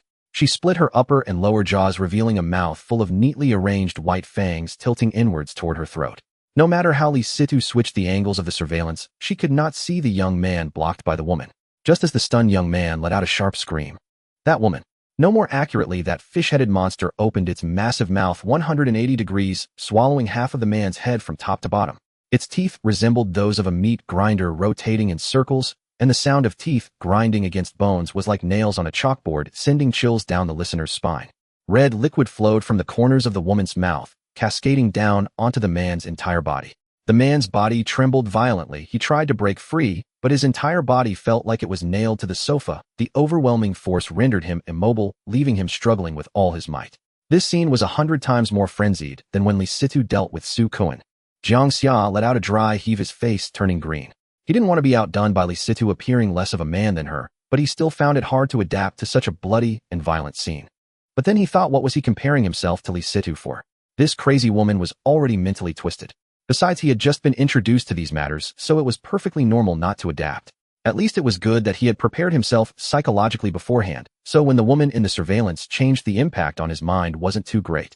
It was nowhere near as shocking as when Li Situ suddenly extended her tentacle into Su Kun's throat last night. Just the thought that the scene was happening less than 30 meters away from them made Jiang Xia shiver, as if a bucket of cold water had been poured over him, the chill running from his feet to the top of his head. Li Situ was watching intently, her eyes and expression in a state of continuous excitement, while Jiang Xia felt uneasy all over. 2 minutes passed. Li Situ opened the drawer under the computer desk, revealing a military dagger. She handed the dagger to Jiang Xia with a wicked smile. Go kill her. Jiang Xia was taken aback, glancing at the fish-headed monster feeding in the surveillance, then at the 20-centimeter-long dagger in his hand. Me. Jiang Xia pointed at himself, his eyes showing confusion, not understanding where Li Sita's confidence in him came from. Her behavior was no different from Hydra telling Benbo to take care of Tang Sung and his disciples. Li Sitong stood up, Instead, you go in through the front door first to distract her, while I will sneak in through the back window and launch a surprise attack from behind. Do you even want to hear what you're saying? You think too highly of me. With my current strength, I might not even withstand a single encounter, and besides, I'm really hungry and can't muster any strength. Jiang Xia smiled bitterly and waved his hand, showing no inclination to express his thoughts. In situations like this, one should not act recklessly. Li Sitong smiled faintly. Don't worry, this woman won't be too strong if she won't be able to kill you with just one encounter. The reason I need you to cooperate with me for a surprise attack from behind is not because I can't defeat her, but because I don't want to cause too much commotion. Ideally, we can resolve this without alarming anyone. More importantly, I want to give you a chance to gain experience. I think this matter should be considered carefully. Jiang Xia had thought about going into battle, but he never expected it to come so quickly. He had no time to prepare, and he hadn't even mentally prepared himself. He just came here to check on his sister. Do you not trust me? Li Sitong narrowed her eyes, a cold light flashing through the narrow slit. No, how could I not trust you? It's just that I'm not ready yet. Ready? Not everything will give you ample time to prepare. If you keep hesitating, you'll never grow. Li Sitong pushed Jiang Xia out of the side room. Under her coaxing threats and inducements, Jiang Xia left the villa with a 20-centimeter military dagger, stealthily approaching the opposite villa. Jiang Xia initially didn't want to go out, but Li Sitong promised him that he only needed to slightly attract the attention of the similar one inside the villa, and she would tell him a way to keep his family safer. This condition indeed moved him. Compared to himself, Jiang Xia was more concerned about his family's safety. Otherwise, in this suddenly changed world, he couldn't ensure whether his mother and sister would suddenly face danger. In good news, Li Sitong informed him of the villa's door lock code, so he didn't need to break in, but could just go in direct. Although entering the code might make some noise, his task was to expose himself to attract the creature's attention, facilitating Li Sitong's successful ambush from the back. Moreover, even if entering the code didn't make noise, they were all of the same kind, so the creature should be able to sense that someone of its kind was approaching. There was also an uncertain bit of bad news. Until now, he still hadn't mastered how to transform, and could only pray that Li Sitong wouldn't drop the ball. Arriving at the villa door, Jiang Xia took a deep breath, trying to calm his frayed nerves, but it had no effect at all. His heart began to race, and he could clearly feel it pounding against his chest. In the end, he almost gritted his teeth and input the code with his finger. Click! The villa door opened. Thud, thud, thud. Jiang Xia felt like his heart was about to explode. Throughout the process, he had been forcing himself to muster courage, but now that the door was open, he regretted it. He wondered in his heart, how did I dare to listen to that crazy woman Li Sitong and open this door? From inside the villa, he faintly heard the sound of flesh being torn apart. Jiang Xia began to reconsider his decision to enter. He thought it might still be possible to leave now, right? Without giving Jiang Xia a chance to regret, 3 tentacles resembling seaweed burst out from the door crack, unexpectedly wrapping around Jiang Xia's legs. With a strong pull, Jiang Xia's body was shoved through the door and dragged inside. Damn it! Jiang Xia's head buzzed as he remembered he still had a military dagger in hand, and he tried to cut the seaweed wrapping around his feet. But for some reason, the tentacles that had wrapped around his feet suddenly loosened. In the next moment, he saw a fish-headed monster quickly crawling towards him, its back writhing, producing a deep-sea fish-like hum. Jiang Xia only noticed the monster's enormous eyes on its head. He was almost scared silly, his mind going blank. However, a strong desire to survive prompted his body to instinctively react, and he pushed against the ground to retreat. Yet the fish-headed monster continued to close in on him rapidly. Jiang Xia was frantic, placing all his hopes on Li Sitong, expecting her to appear and save him. But even when the monster's greenish arm grasped his calf, Li Sitong had not shown up. Jiang Xia felt a jolt like an electric shock. His eyes turned red and his mind heated up. Damn it! Either way, I'm dead, might as well go all out. Jiang Xia grabbed the military dagger and plunged it directly into the fish-head's eye. With a squelching sound, dark green liquid erupted, splattering all over his face.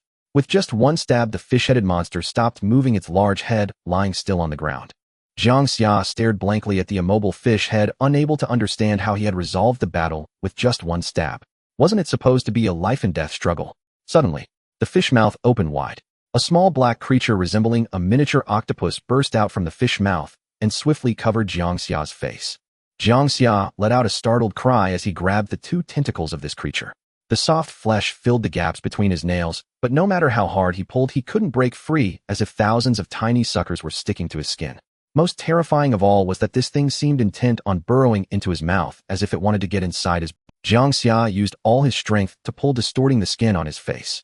The burning sensation made him realize that he might have disfigured himself, and the wet, slimy feeling made him uncomfortable all over. Finally, after exerting all his strength, he managed to tear the creature off his face. The slippery liquid made it difficult for Jiang Xia to grip. His eyes were bloodshot and he violently squeezed the creature, his nails digging into its flesh, leaving no chance for it to escape. Gritting his teeth, he tore it apart as one would raw meat, black liquid splattering everywhere. Only after the creature was ripped into several pieces and stopped moving in his hands did Jiang Xia slowly release his grip, a few slippery fragments of flesh hanging between his fingers. Hastily tossing the pieces away, Jiang Xia sat on the ground, gasping for breath, his expression still in shock, the edges of his irises glowing with the same phosphorescence as the monster's blood. Only when he vaguely felt a warm current appearing within his body did he gradually come to his senses. He looked down at the fish-headed monster on the ground, his brows furrowing. Just now this fish-headed monster had crawled quickly towards him. It had been too urgent at the time, so he hadn't noticed. Its legs had actually been chopped off, and there were several holes in its back, oozing pitch-black blood. What was happening? Who did this? Li Sitong. Jiang Xia looked around and finally fixed his gaze on the corner of the living room, his pupils rapidly contracting. There stood a tall figure clad in tight black clothing. This person wore black boots, black tactical pants, and a tactical jacket. A hood covered their head and a baseball cap was pressed down under the hood, while a black mask concealed their face. It seemed to be a woman. The only visible parts of her were her piercing eyes and the hand holding the knife. In her left hand, she held a curved blade that shimmered with a blue light. The curvature was just right, measuring over 1 meter, including the handle. Awaken one. Jiang Xia's breath caught in his throat. The living room was enveloped in deathly silence save for the faint ticking of the wall clock. A scent reminiscent of rust filled the air, and the imported handmade wool blanket was soaked in pitch-black blood, while the sofa bore the lifeless body of a young man, his features unrecognizable, blood and flesh in a gruesome state. The 2 legs of the fish-headed monster lay scattered in the living room, neatly severed by a sharp blade. After Jiang Xia uttered the words "awakener," the cloaked figure fell into a brief silence before speaking up. As expected, it was a woman. You are also an awakener. 2 minutes earlier. After coaxing and tricking Jiang Xia out of the villa, Li Sitong returned to the monitoring room. 2 days prior, she had already implanted a parasitic demon inside that fish-headed woman's body. Cultivating such a parasitic demon was quite troublesome, as similar creatures typically could not perceive its existence, not even that woman was aware. Before encountering Jiang Xia, Li Sitong had no intention of killing this woman. The original plan was to wait for a few more months until this woman completed her first evolution before striking. At that time, with the parasitic demon inside her, taking her down would be a piece of cake. However, Jiang Xia's sudden appearance made Li Sitong change her mind. She suddenly wanted to see the scene where Jiang Xia battled with this woman. Oh, just the thought of them entangled together excited her immensely. She deceived Jiang Xia. In truth, she had no intention of launching a surprise attack, just wanting to sit in front of the monitor and watch the combat unfold. Of course, she would not let Jiang Xia die. When Jiang Xia was on the verge of losing to the woman facing death, she would control the parasitic demon to kill that woman from within. But as she turned around, Li Sitong was taken aback. The surveillance footage displayed a cloaked figure tightly wrapped in black, who had somehow opened the back door of the villa and stealthily slipped inside. Her movements were light, her steps like a gentle breeze, as she drew a curved blade gleaming with blue light, approaching the fish-headed woman who was feeding on the sofa. Until she reached from behind, the fish-headed woman remained completely oblivious. Realizing that it was an awakener, Li Sitong first felt a rush of joy, then her brows furrowed. She intended to call Jiang Xia back, but then noticed his phone lying on the table. In the surveillance footage, the black-clad awakener raised her curved blade and with a swift thrust pierced it into the heart of the fish-headed woman from behind. With a powerful push, the blade tore through flesh, completely piercing through the woman's heart and impaling the young man on the sofa. The black-clad awakener gripped the hilt tightly, twisting it forcefully, causing the fish-headed woman to tilt her head back, her gaping mouth emitting a dolphin-like cry of agony. The black-clad awakener's boot pressed against the fish-headed woman's back as she forcefully withdrew the curved blade. The blood of the young man mixed with that of the fish-headed woman on the blade, but it did not cling. Instead, it slid off like droplets of oil on water, as if the blade were inherently incompatible with blood. The fish-headed woman was not dead, severely injured. She realized she was no match for the awakener. She attempted to rise and flee, but was swiftly met with a horizontal blade that cleanly severed her legs. Her upper body fell to the ground, and the curved blade plunged down once more into her back, producing the sound of flesh being torn apart. Just as the awakener intended to deliver the final blow by severing her head, the door of the villa suddenly sounded. Hearing the password lock being disengaged, the awakener quickly retracted her blade and turned to escape. Sensing the presence of another similar being at the door, the already gravely injured fish-headed woman immediately used the tendrils of seaweed on her head to drag the person inside. However, when Jiang Xia stabbed a dagger into her body, she could no longer bear it. The vitality within her completely dissipated. Her death was not solely due to Jiang Xia's knife, but because her insides were already frozen by a chilling energy. The parasitic demon within her sensed that it too was about to be frozen and hurriedly rushed out. The result was that it failed to possess Jiang Xia and was instead torn apart by him. Seeing her meticulously cultivated parasitic demon shredded by Jiang Xia, Li Sitong felt no sorrow. Instead, she began to worry for Jiang Xia. This awakener was no weakling. Based on the skills she had just displayed, her success rate in an unknown confrontation would not exceed 60%. Now that Jiang Xia was alone with her, if she attempted to kill him, it would be impossible for her to rush over in time to save him. She had already begun to grieve the thought of losing her boyfriend. But then something unexpected happened. After Jiang Xia uttered the words awakener, it appeared that this awakener also regarded Jiang Xia as one. Things are getting interesting. Inside the villa, Jiang Xia was momentarily stunned. He thought he was doomed upon encountering an awakener, but now it seems she considered him an awakener as well. Wait, I am an awakener. I just happen to resemble a demon seed. No, it's just like being a demon seed. Awakener cannot sense similar beings like demon seeds can. This woman should be uncertain about whether I am also an awakener. To resolve this crisis, I must admit that I am an awakener and temporarily align myself with her. Yes, Jiang Xia nodded, not daring to stand up. The bloody scent in the air intensified his hunger, igniting his desire to feed, and he could distinctly feel a tingling sensation just above his backside. Heaven help. At such a time, I absolutely cannot let my tail show. Jiang Xia prayed in his heart. As an awakener, if he were mistaken for a demon seed and met a gruesome end at the hands of another awakener, what a grievance. What an absolute grievance. The woman wielding the knife regarded Jiang Xia with great caution, swiftly circumventing him to shut the door of the villa. When she turned back, Jiang Xia was already standing, clutching the military dagger, his gaze equally filled with where. Jiang Xia's gaze fell upon the woman's knife, which shimmered with blue fluorescence. Even from several meters away, a chill emanated from it, clearly not an ordinary weapon. What are you doing here? The awakener spoke again, her voice indicating she was not very old. To kill. Jiang Xia's gaze swept around, landing on the fish-headed monster as he firmly stated, kill her. Why aren't you masked or disguised? Aren't you afraid of exposing your identity as an awakener? Also, how did you know the villa's door lock code? The woman posed a soul-searching question. Cold sweat broke out on Jiang Xia's back, a bead of sweat rolled down his forehead, and his heart raced to his throat. He wanted to know where Li Sitong was. According to the original plan, she should have appeared by now. But this unexpected awakener was beyond his expectations. Could Li Sitong have already fled? When did this awakener arrive at the villa? Just a few minutes ago, when he checked the surveillance, she was not present in the foot. I'm asking you, why aren't you masked? Jiang Xia touched his face. I was masked earlier, but it fell off when I was dragged in. Seeing that Jiang Xia's expression was somewhat unnatural, the woman, already half skeptical of his identity as an awakener, pulled a small white glass vial from her pocket and tossed it to him. Catch this and drink it. What is this? Looking at the transparent liquid in the small vial, Jiang Xia could vaguely guess its contents. It's alcohol, strong liquor, the woman replied. Alcohol? Why do you want to give me alcohol? Jiang Xia pretended not to know, silently praying for Li Sitong to hurry up and rescue her. I am allergic to alcohol. Jiang Xia shook her head. Most demons' pawn would reveal their true forms immediately after consuming high-proof alcohol. You only have one path to take, prove that you are not demon's pawn. In this chaotic world, the woman held the same thought as Jiang Xia, refusing to trust anyone. The more Jiang Xia hesitated to drink, the more suspicious she became of her identity.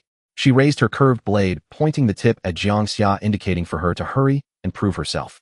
Jiang Xia remained unmoved. She could barely handle a sip of beer, let alone such high-proof liquor. If she drank, her true identity would be exposed on the spot. But if she didn't drink, judging by the woman's demeanor, if she couldn't prove she wasn't demon spawn, she would unhesitatingly take her life. It's over. I'm doomed. What the hell is happening? How could there be an awakened here? Li Sitong, why aren't you? Not sensing any similar presence nearby, Jiang Xia felt a chill in her heart, uncertain if Li Sitong had already fled. If you are allergic, I will take you to the hospital. If you don't drink in 10 seconds, I will have your head, the woman said, moving her feet to block the exit of the villa.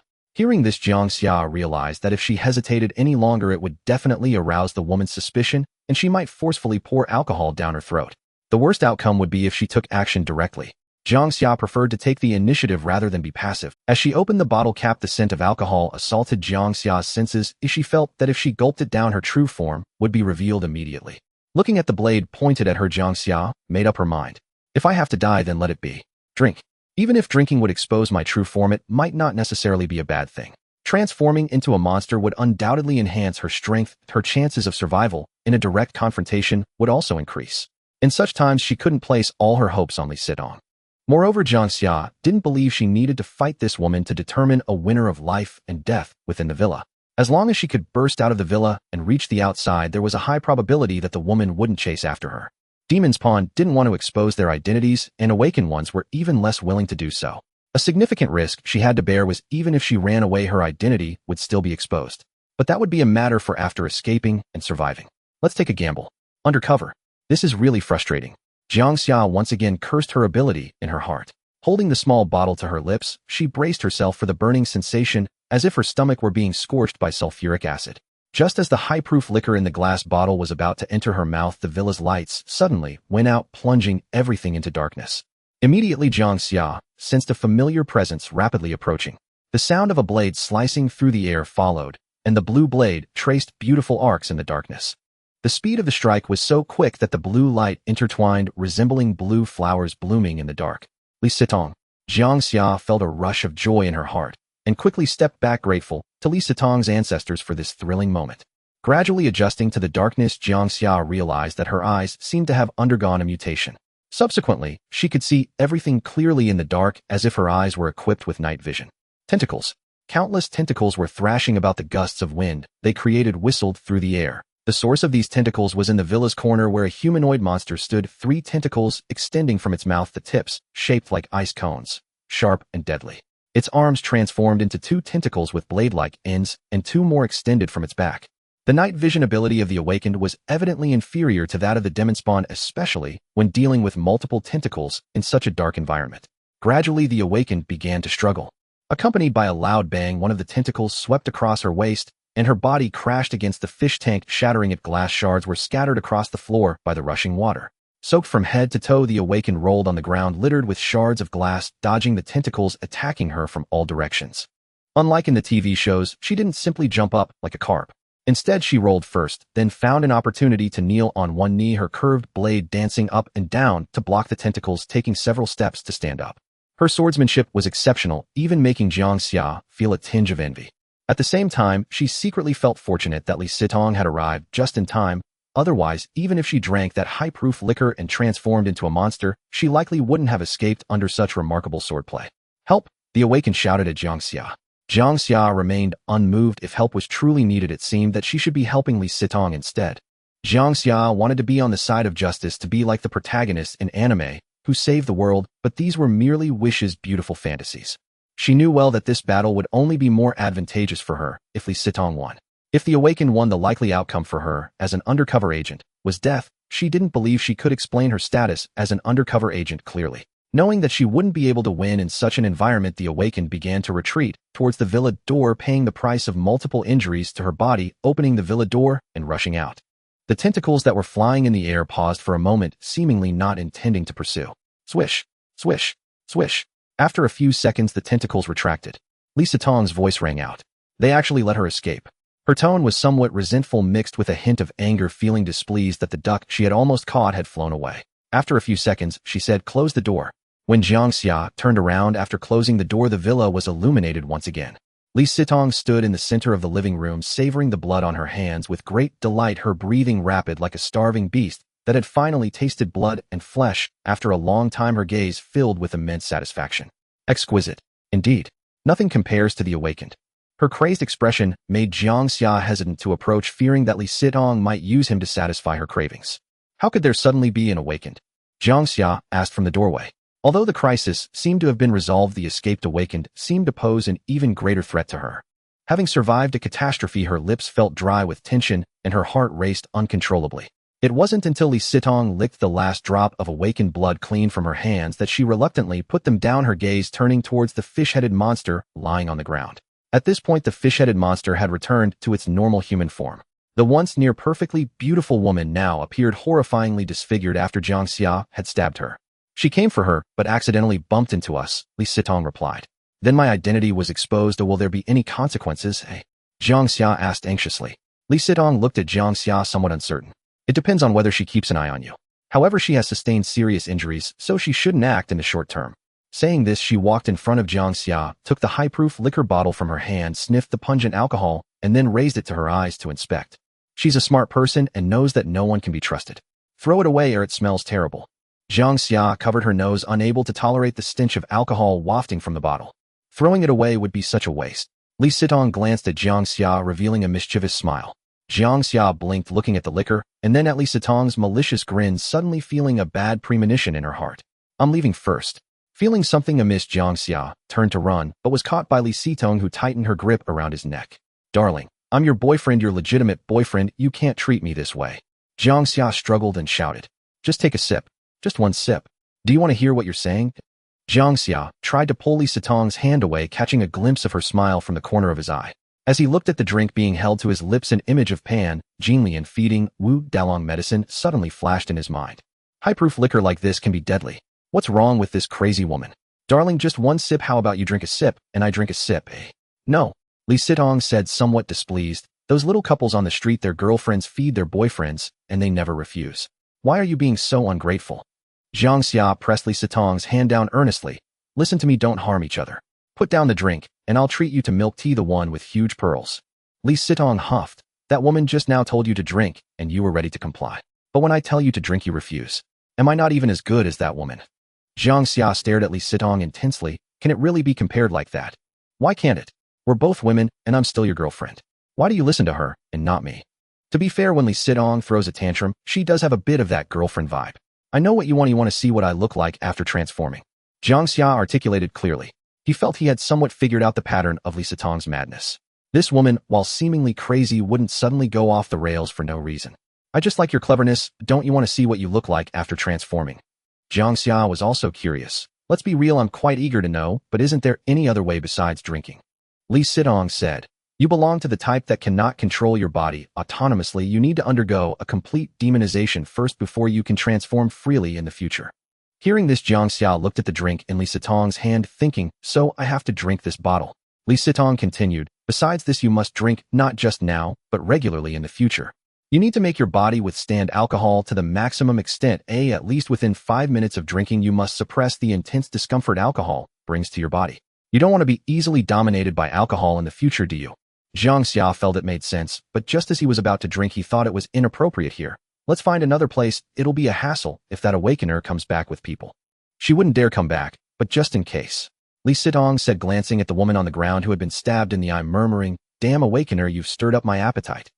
Then enjoy slowly, while I'll wait for you outside. This dead kindred should be considered a feast for Li Sitong. Jiang Xia didn't want to witness the process. He still couldn't bear that kind of scene. No need, let's go together. I'm not interested in the leftovers hunted by others. Do I prefer to hunt myself? Jiang Xia scratched his slightly itchy eyes. Who would have thought she was picky? Aren't we going to deal with this? Jiang Xia surveyed the blood-stained living room, leaving 2 corpses here. Are you sure nothing will happen? No need to worry, someone will handle it. The relevant departments are currently doing their best to control social order. Unsurprisingly, they will publicly claim that an armed robbery occurred here. Li Sitong added, or that a couple had a quarrel over relationship issues, and the man killed the woman before committing suicide himself. Will they investigate us? The nearby surveillance has been destroyed by me. I don't believe they can muster enough manpower to track us down right now. And Li Sitong didn't finish her sentence. And what? Nothing. Is there a kindred among those relevant departments you mentioned, I? Seeing Li Sitong nod in acknowledgement, Jiang Xia felt increasingly that this world was already riddled with holes and on the verge of collapse. The two returned to the opposite villa, and after a few minutes, Jiang Xia and Li Sitong left Autumn Maple Villa a few minutes apart. Li Sitong did not let Jiang Xia go. Instead, she pulled him back to the couple's hotel they stayed in last night. It was the same room as last night, with the same atmospheric lights, the same birdcage bed, and the vending machine by the bed stocked with pricey romantic props, all flashy. Unlike last night, tonight Jiang Xia was no longer so fearful and had gradually accepted everything happening. In the bathroom, Li Sitong, who was washing her hands, spoke. The longer it takes, the more people die. No matter how hard the relevant departments try to cover it up, these matters will eventually be exposed to the public eye. Countries around the world are now secretly creating safe zones. Once the first batch of safe zones is completed, they'll tear apart their facade with us, so becoming stronger is imperative. As she spoke of this, Li Sitong's voice sank. Jiang Xia nodded. He had also noticed reports online. In these past 2 years, food prices have been skyrocketing. It seemed countries were hoarding supplies in bulk. How do awakeners become stronger? Jiang Xia asked. Based on the information I currently have on awakeners, the most direct method for them to grow stronger is by killing us.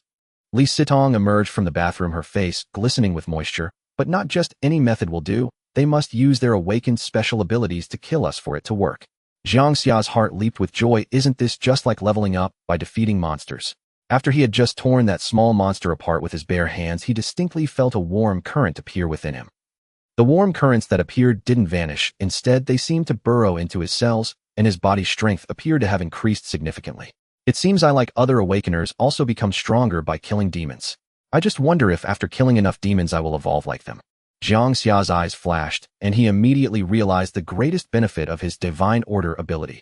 He can sense the presence of kindred. This means he can accurately locate and slay nearby demons to grow stronger without having to play hide and seek with other awakeners. At least until humans and demons turn against each other, this advantage of mine is quite significant. Thinking of this, Jiang Xia suddenly had another question. I have one more question. Since awakeners are always looking for us, could they capture one of our kind first, threaten that kindred, and have them reveal those nearby with similar energy? Li Sitong smiled slightly. Yes, the relevant departments have already captured many of our kind and used them to mark many of our kind's identities. This is inevitable. In fact, we primarily hide our identities not from those upper management departments, but from those scattered awakeners. Jiang Xia asked, aren't awakeners related to those departments? There are indeed awakeners who have been secretly brought under their wing, but most awakeners are still fighting alone. Even if they band together, it's only 3 to 5 of them. Li Sitong continued, in the current situation, any awakener with a bit of sense would not easily trust anyone. Think about it. If you were an awakener and knew there might be demon undercover agents within the relevant departments, would you expose your identity to join them? Jiang Xia nodded slightly. With that thought, under such circumstances, the awakeners among 100,000 people might be far more dangerous than them. Once an awakener's identity is exposed, no matter where they are, countless demons will rush in to feast. At first, Jiang Xia felt some sympathy for the awakeners, but gradually he was stunned. Damn. I'm also an awakener. As an undercover awakener, I'm probably the most dangerous one among all the awakeners, right? Barefoot on the soft carpet, Li Sitong brought over 2 cups, choosing not to drink the bottle of liquor, but instead pouring 2 small cups of the imported wine delivered by the hotel front desk. She sat on Jiang Xia's lap, her slender figure having no excess flesh, handing a cup of wine to Jiang Xia. Looking at the cup, Jiang Xia questioned, you don't seem to be alone, do you have an organization? Yes. Li Sitong smiled slightly and added, when the time comes I will take you to join. I guarantee the people inside will broaden your horizons. She clinked her wine glass against Jiang Xia's, producing a crisp sound. Cheers. Jiang Xia took a deep breath, tilted his head, and poured the wine into his mouth. Gulp. The instant the amber liquid slid down his throat, Jiang Xia realized he had underestimated the potency of this wine. If he had to name this cup of wine, he would call it hellfire. The scalding liquid slid down his throat as if he had swallowed a piece of burning coal, igniting a fiery path down his esophagus. As it settled in his stomach, it felt as if a molten lead ball had been stuffed inside, and the temperature of this lead ball continued to rise. Jiang Xia could no longer bear it. It felt like a fire dragon was about to erupt from within him. He pushed the woman off his lap and rushed to the bathroom, bending over to retch. A layer of hot sweat broke out all over him. A buzzing sound filled his ears, and his nerves felt as if they were being pricked by 1,000 silver needles.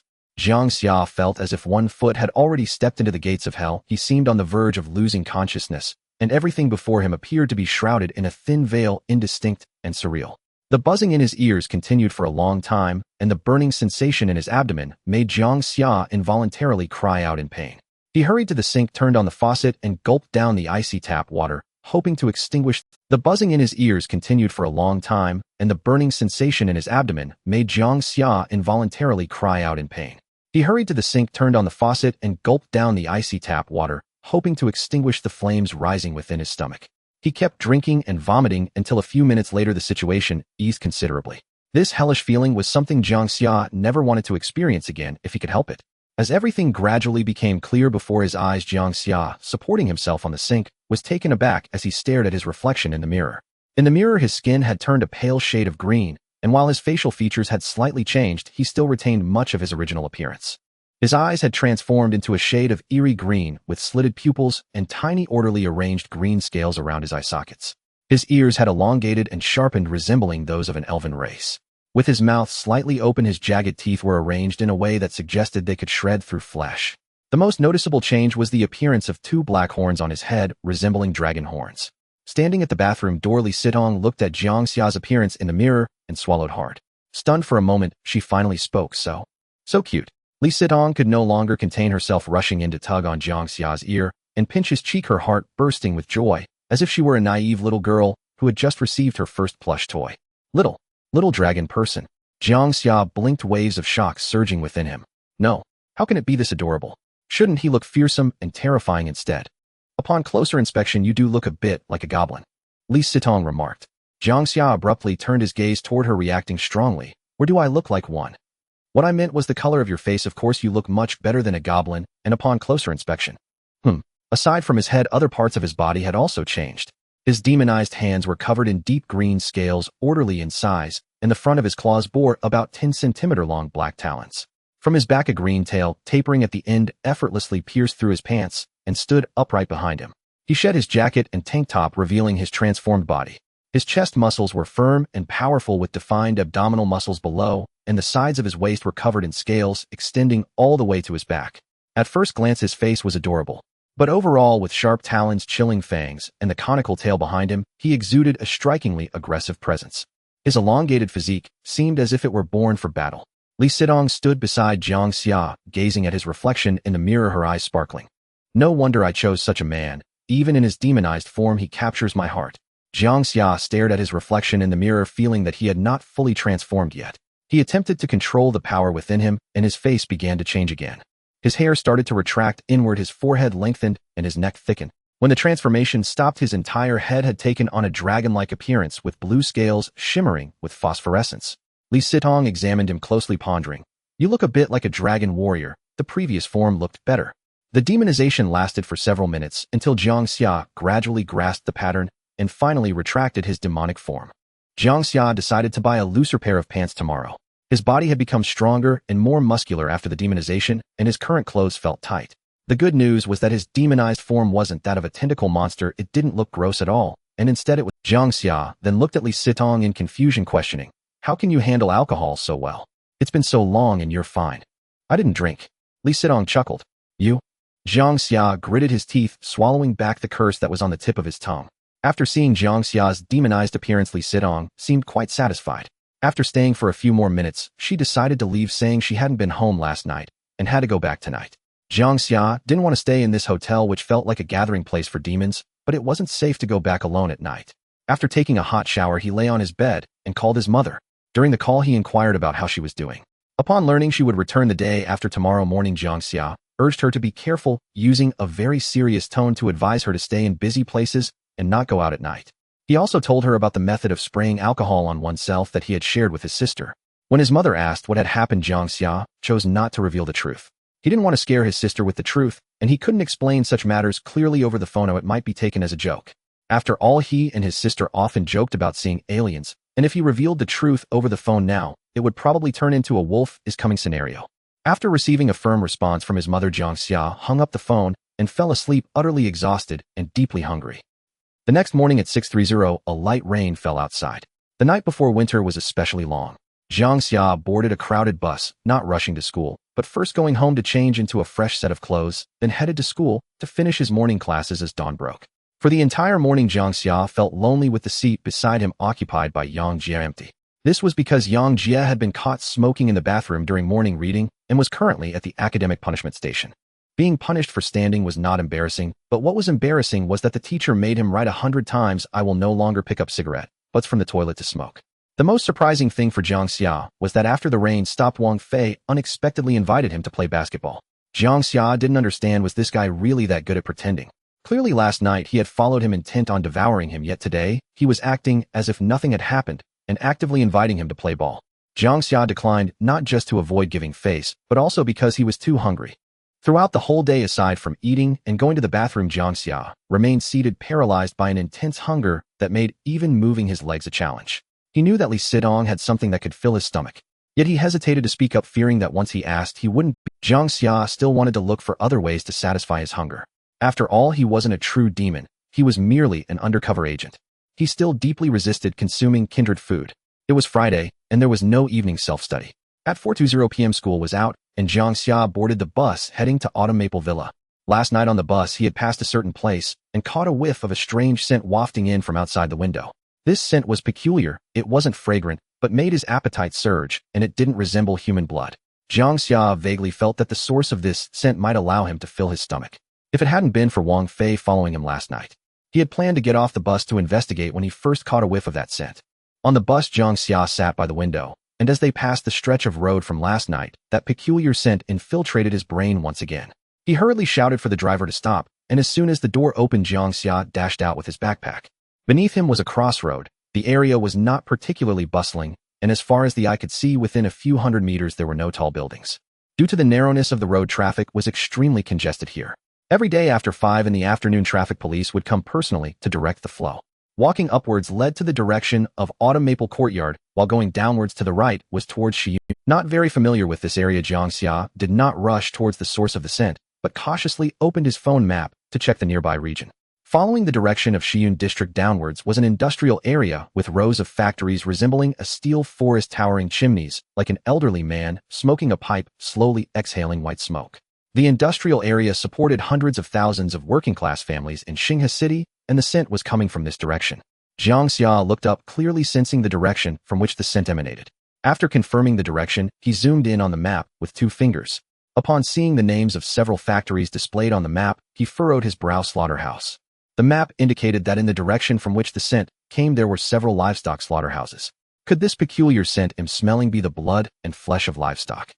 Although there were several hundred meters in between, an ordinary person would not be able to smell anything at all. However, as a demonic seed, Undercover, Jiang Xia's senses, especially his sense of smell, had far surpassed that of ordinary people, not to mention he was in a state of extreme hunger. To mention something embarrassing, during meals in the school cafeteria, he could even accurately determine which female classmate was on her period. That's not right. Li Sidong said that only humans can satisfy the hunger of a demonic seed. No other creature would do, no matter how much you eat. Jiang Xia was puzzled, murmuring to himself. He looked around. It was mealtime after work, and surrounding him were workers in factory uniforms coming out of the factories. To uncover the truth, he bravely decided to follow the direction of the industrial area. Eventually, outside the factory gate of a slaughterhouse, he confirmed that the source of the scent was indeed coming from within the slaughterhouse. As he got closer, Jiang Xia could distinctly smell the scent of livestock blood wafting in the air, confirming that this was the smell that stirred his appetite. Jiang Xia was overjoyed with mixed feelings inside livestock blood. If I can really fill my stomach with livestock blood, that would be simply wonderful. It seems this is a special favor from heaven for me, the undercover demonic seed. Jiang Xia was now so hungry that he could hardly walk. Suppressing his excitement, he decided to immediately buy a live chicken at a nearby market to give it a try. If this works, one of the biggest problems he has at the moment would be solved. Although the nearest poultry market was very close, only about 10 minutes away, Jiang Xia couldn't wait and took a taxi straight to the destination. Under normal circumstances, as a student with a weekly allowance of just 150 yuan, he wouldn't casually spend 10 yuan on a taxi ride. In the car, he received a message from Li Sitong. "Where are you? Come out, I'll treat you to a meal." Jiang Xia knew that when Li Sitong talked about a meal, she didn't mean going to a restaurant, but most likely randomly picking a passerby. Last night at the hotel, Li Sitong had told him that during the weekend break, she would take him hunting.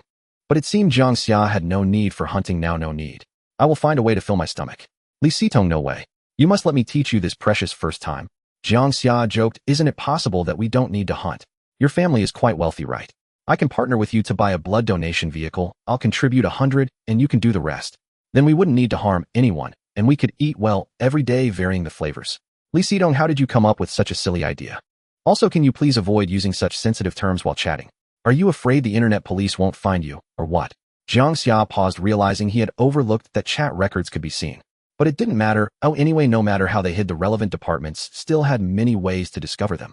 As Li Sitong said, they should hide their identities as much as possible, mainly to guard against those awakened individuals who were also lurking around them. The awakened ones grew stronger by killing demonic seeds, and they would surely realize that the world would inevitably descend into chaos. In order to become as strong as possible before the complete collapse of social order, their desire for demonic seeds was as strong as the demonic seeds' desire for them.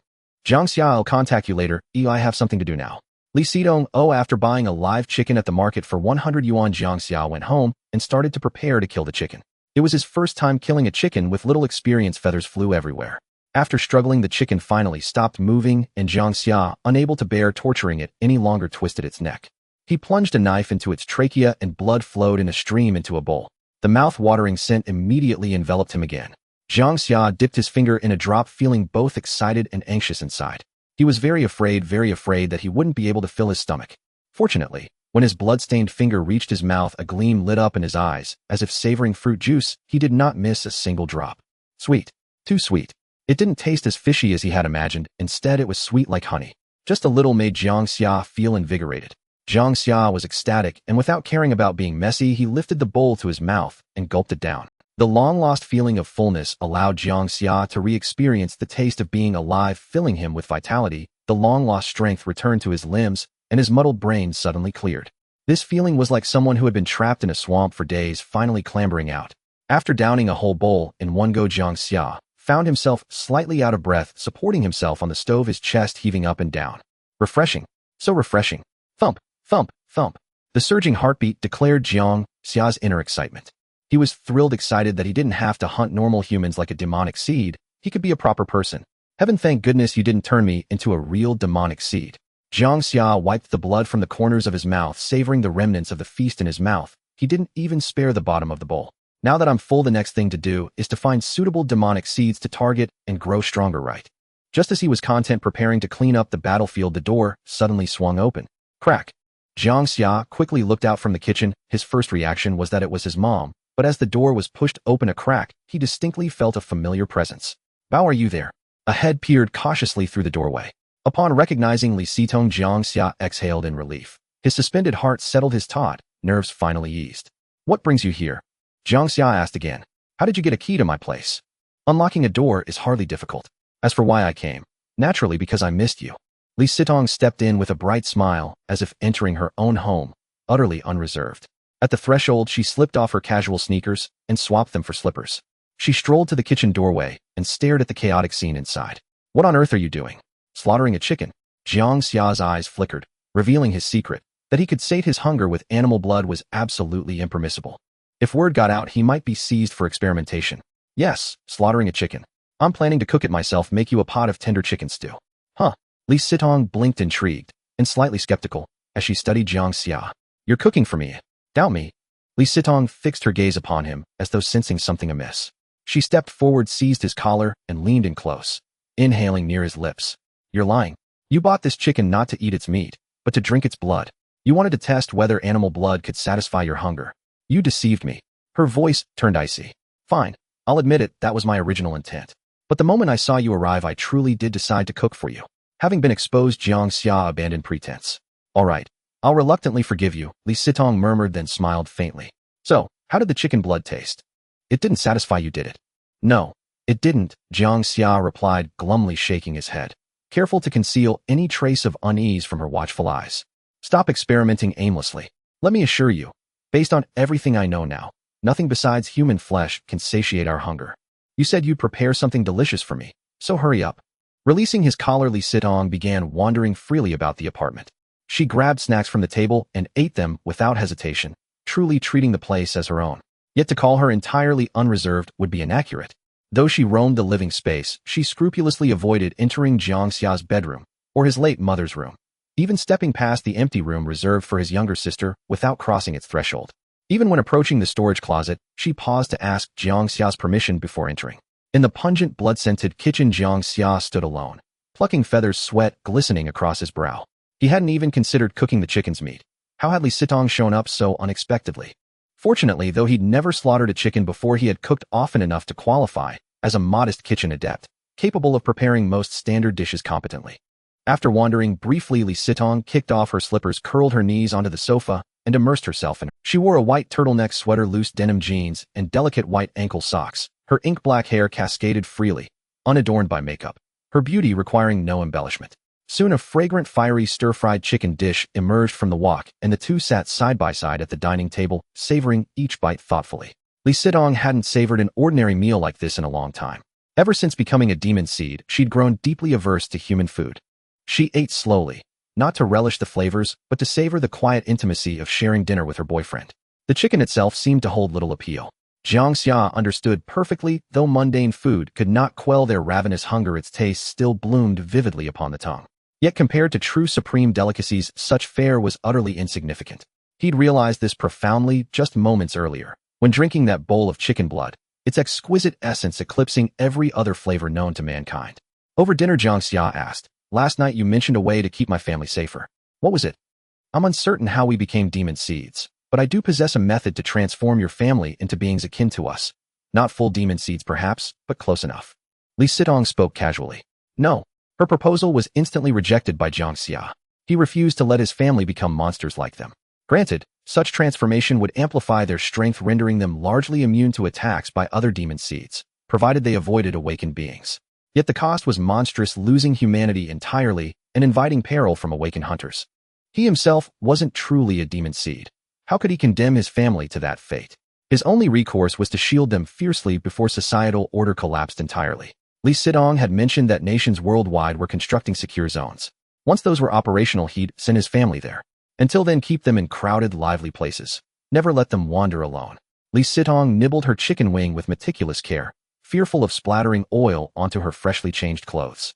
After a pause, Jiang Xia asked, "Why couldn't I sense your presence earlier, until you opened the door?" A similar phenomenon had occurred during last night's villa crisis. Facing the awakened hunter, Jiang Xia detected no trace of Li Sidong's kind nearby, assuming she'd fled, only for her to appear suddenly. Li Sidong offered no evasion. It wasn't a guarded secret. Once you grow sufficiently powerful, you gain mastery over your aura, expanding or contracting its range at will. Then, how finely can you suppress it now?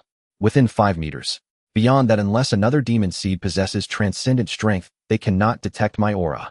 Jiang Xia felt certain among their kind Li Sidong was undeniably formidable, not some weakling demon. At 8:20 p.m., having eaten only half the dish, and before even washing the bowls, Li Sidong tugged Jiang Xia out to watch a film. Jiang Xia preferred staying in at night, yet yielded to her insistence, dragged unwillingly to the cinema. The film told a classic love story between a foreign couple, its poignant ending lingering long after the credits rolled. Jiang Xia, however, had watched it countless times, even recently rewatched it, and found it dull this time. Li Sidong, by contrast, watched raptly popcorn in hand, her head resting gently against his shoulder. Jiang Xia wondered if this qualified as happiness, having won the affection of the school's revered beauty, coveted by countless students across campuses whose possessiveness toward him ran fiercely deep. He remained uncertain of Li Sidong's true motives in dating him: genuine affection, or merely seeking a fellow predator to hunt alongside. Or, as Wang Fei had warned, was she cultivating him like livestock, fattening him up deliberately only to devour him whole in the end? Just as Jiang Xia opened his mouth to accept a kernel of popcorn fed by Li Sidong, a chilling voice slithered from behind. "Got you both." Buzz. Hearing the deep voice from behind, Jiang Xia felt a chill run down his spine and his heart raced. Awaken one. Damn, could it really be an awakened one? He and Li Sidong turned at the same time, and upon seeing Yang Jia's sinister smile, their expressions darkened. In unison they exclaimed, "Are you out of your mind?" Yang Jia immediately replied, "I'm not crazy, it's you two who are crazy. You both have fallen under the spell of love at such a young age, learning to date like others." Jiang Xia quickly retorted, "No, who said we are dating? Don't deny it, I saw the class monitor leaning on your shoulder just now." Yang Jia continued, "And last night I saw you two sitting in a taxi with the license plate, Jiang BT 1089. Tell me, did you two go to a hotel?" In the entire cinema there were no one else but the three of them, so speaking loudly wouldn't have any impact. Just as Jiang Xia was about to argue, Li Sidong suddenly linked her arm with his, and proudly said to Yang Jia, "Yes, Jiang Xia and I are dating. How about that? Are you jealous that Jiang Xia found such a beautiful girlfriend?" "What? Me? Jealous?" Yang Jia pointed at himself, breathing heavily with a look that seemed somewhat ridiculous. "I, Yang Jia, have always roamed among beautiful women without any attachment. Am a well-known playboy. What kind of beautiful woman haven't I seen? Would I be jealous of him?" Saying this, Yang Jia looked at Jiang Xia again. "Ah, Xia, this is outrageous. You were dating the class monitor, and you kept it from me. How could you betray our long-standing friendship? I wanted to disown you as my son." Jiang Xia, too lazy to listen to his nonsense, asked, "What are you doing here? Don't tell me you've been following us." Yang Jia crossed his arms and smiled smugly. "Why is it okay for you to bring a pretty girl to watch a movie, but not for me? Are you dating too?" Jiang Xia asked again, "Where's your girlfriend?" Yang Jia took out his phone, opened the album, and pointed a photo at them, grinning widely. "What do you think? She's cute, right?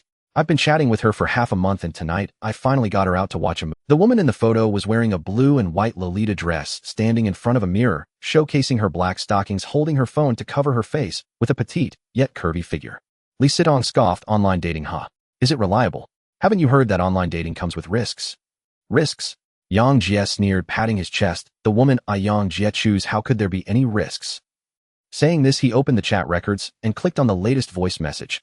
"I'm stuck in traffic, I might be a bit late, sorry. What do you think, doesn't she have a nice voice?" Yang Jia was brimming with excitement, his expression radiating pride over the dog couple in front of him. "Damn, that's quite a distinctive sound." Jiang Xia had never heard such a sound before. "What's wrong with that?" Yang Jia placed 2 fingers on his chin, posing with a famous comedian's grin. "I, brother Jia, just like women who can make that sound, ha ha ha." Jiang Xia asked, "Then why didn't you wait for her outside? Why did you come in first?" "Nonsense. When I saw 2 familiar figures, of course I had to come in and see if it was you two," Yang Jia said earnestly. "I must say, Xia, you're impressive. You even managed to win over the class monitor." Alright, stop talking, don't disturb my movie with Jiang Xia. Li Sitong said. What's so great about it? Don't think just because you two are showing off your love that it's impressive. In a bit my little you will come, and then you'll see what a perfect match looks like. Jiang Xia adjusted his branded jacket and wiped his brand new sneakers. Oddly enough, Jiang Xia rarely saw his deskmate Jiang Xia dressed up like this. Jiang Xia's family was wealthy, but in a certain sense he was an orphan. His parents had died in a car accident years ago, and the money was from his grandfather along with his maternal grandparents. As the only grandson of the old man, he hardly spent all his pocket money. But even with plenty of money, he usually dressed like a loser standing on the street, without a hint of being a rich second generation. He looked like a gaming addict living off welfare. A few minutes later, Jiang Xia excitedly went out to meet his online girlfriend, humming a tune and swaying his steps. A minute later, he returned walking in front with his head down, looking dejected. Behind him followed a chubby loli with twin ponytails, dressed in Lolita fashion, weighing over 300 pounds, her shoes nearly bigger than her face. Jiang Xia's face instantly flushed. Hold it together. At this moment he must not laugh. Li Sitong beside him also suppressed a laugh, clearly amused by the stark contrast in Jiang Jia's expression. With his online girlfriend beside him, Jiang Xia sat behind Jiang Xia, and the others deeply lowering his head, looking somewhat gloomy. As the chubby loli approached, the smile in Jiang Xia's heart vanished, replaced by a hint of fear, as if his heartstrings were stretched tight. When the chubby loli named Xiao Yu first appeared, Jiang Xia focused on Jiang Jia's online dating failure, not realizing that the chubby loli also carried a similar aura. The chubby loli, showing no change in her expression, sat down, placed 2 buckets of popcorn aside, and linked her arm with Jiang Xia. Noticing the look in Jiang Xia's eyes, Jiang Xia glanced up at him. What are you looking at? Then lowered his head again, his lips moving as if saying something extremely foul. The chubby loli wrapped her arms around Jiang Jia's shoulder and asked in a whisper, do you know them? No, I don't know them. Jiang Xia shook his head repeatedly, turning his head aside. Let's watch the movie, and we'll go home after. Li Sitong no longer paid attention to the two behind her, focusing intently on the movie. Jiang Xia was anxious. He was sure that this chubby loli wasn't getting close to Jiang Xia for love, but rather to fill her stomach. Jiang Xia was likely in danger tonight. Li Sitong didn't seem to want to interfere. Watching the woman in front feed popcorn to Jiang Xia, the chubby loli imitated her, but Jiang Xia steadfastly refused to open his mouth. Baby, why aren't you eating popcorn? Don't call me baby. Jiang Xia licked his lips, feeling goosebumps all over. I think our relationship. What you don't want to be with. The chubby loli, hands on her hips, pouted angrily. Then why do you call me baby every day? Li Sitong, who was sitting in front and had just taken a sip of cola, spat it out. Jiang Xia ground his teeth, feeling ridiculed by the class monitor in front of him. That's right. It was ridicule. The chubby loli crossed her arms and leaned back in her chair, coldly snorting. I'm angry now, and I won't be appeased unless you feed me popcorn. Fine, just open your mouth and I'll pour it in. Jiang Xia stood up with a bucket of popcorn, thinking it was quite reasonable to use pour, given the lola's physique. Ha ha ha. Li Sitong couldn't hold back anymore, pinching Jiang Xia's shoulder, bursting into laughter. Veins bulged on Jiang Jia's forehead. Damn online dating, it's ruining my reputation. The chubby loli frowned, looking at Li Sitong displeased. What are you laughing at? Huh. I'm not laughing at anything, the movie is just too funny. Li Sitong explained, then leaned back against Jiang Xia's shoulder, suppressing her laughter. Looking down at Li Sitong's flushed face, Jiang Xia admitted that for a moment he felt a little moved. Shaking his head, he immediately dismissed the chaotic thoughts in his mind and looked at Jiang Xia, who was getting up to leave. I'm heading to the restroom. Jiang Xia fled this embarrassing place like a gust of wind. Not knowing whether he was running away, the chubby loli stood up to chase after him, but was pulled back by Jiang Xia. Jiang Xia and Jiang Xia have been close friends since middle school, their bond so strong that they can talk about everything from beautiful women to global affairs and even cosmic astronomy. Several times when Jiang Xia was short on cash, Jiang Xia was always generous, often covering the cost for Jiang Xia to stay overnight at the internet cafe. Jiang Xia did not believe that his strength could save the world. He thought he could save whoever he wanted and protect whoever he wished. However, since he had encountered the situation, now he still wanted to protect his best friend to the best of his ability. He is my friend, let him go. Jiang Xia looked calmly at the chubby loli. The chubby loli scoffed dismissively, pulling Jiang Xia's hand away. He is your friend, not mine. Jiang Xia was not impatient. He said calmly, we didn't know each other before, but now we do. Just give me some face and consider it making a new friend. Who knows, we might need each other in the future. The chubby loli shook her head with a smile. If he were your family, I could give you some face, but he is just your friend. I can't give you that favor. If everyone came to me saying someone is their friend, and to let them go, wouldn't I starve to death? The chubby loli paused for a moment and continued, unless you introduce me to a better man, and he must be the kind who can definitely be asked out. Alright, as long as you let my friend go, I will recommend a handsome guy to you, standing at 1.8 meters tall, sunny and good looking, who also loves to play basketball. Many girls pursue him at our school. I guarantee he will suit your taste. Jiang Xia smiled, slightly planning to recommend Wang Fei to her. Let me see a photo first, said the chubby lowly, glancing at Li Sitong. In fact, she hadn't intended to give this favor, but she vaguely felt that this woman was quite strong. Now alone, she saw no reason to make enemies with the two similar ones in front of her just for someone called Jiang Xia. If it came to fighting, she felt she had no chance. Jiang Xia took out his phone, opened Wang Fei's moments, clicked on his photo, and handed it to the chubby lowly. What do you think? Isn't he much more pleasant to look at than my friend? Looking at the photo of Wang Fei, who was holding a basketball, with a bright smile, the chubby lowly's eyes flashed, and she slightly nodded. He is indeed quite good-looking, definitely more pleasing to the eye than your friend. The chubby lowly continued. To be honest, your friend doesn't look that great. After meeting him just now, I finally understood what online dating has its risks means. As the chubby lowly said this, both Jiang Xia and Li Sitong struggled to suppress their laughter. So it wasn't just Jiang Xia who didn't find her appealing. She didn't find Jiang Xia appealing either, right? You open the code, I'll add you as a friend, and when I push him to you, if he asks who introduced him, just say it was Zhang Li. By the way, his name is Wang Fei. You can call him a Fei. The chubby lowly displayed the QR code on her phone and asked, is the person in the photo your enemy? Well, there is a bit of a grudge behind the scenes, so I trouble you to teach him a good lesson for me. He is very easy to ask out, always getting excited, and maybe you can get him out tonight. Li Sitong, who was beside them, looked up, already imagining the bewildered expressions on both of their faces when they sensed the familiarity with each other. All right, I'll add you. You just accept it, Jiang Xia said. Sure, I'll agree in a bit. I'll give you this favor tonight. I'm leaving now. When your friend comes back, just tell him I have something going on at home. A few minutes after the chubby lowly left, Jiang Xia returned. Upon learning that the chubby lowly had left Jiang Xia's side in relief and invited Jiang Xia to go for late-night snacks before the movie ended. However, he was rejected by Li Sitong, with the reason being, do not disturb her in Jiang Xia's romantic world. She then warned Jiang Xia that if he dared to reveal her relationship with Jiang Xia, she would expose his failed online dating incident. Jiang Xia felt miserable about not being able to share such a huge gossip. However, he was more afraid that Li Sitong would disclose the online dating incident that could ruin his reputation for a lifetime, so he had no choice but to agree. Xia. Jiang Xia placed a hand on Jiang Xia's shoulder and said in a deep voice after a moment's thought, take care of your health.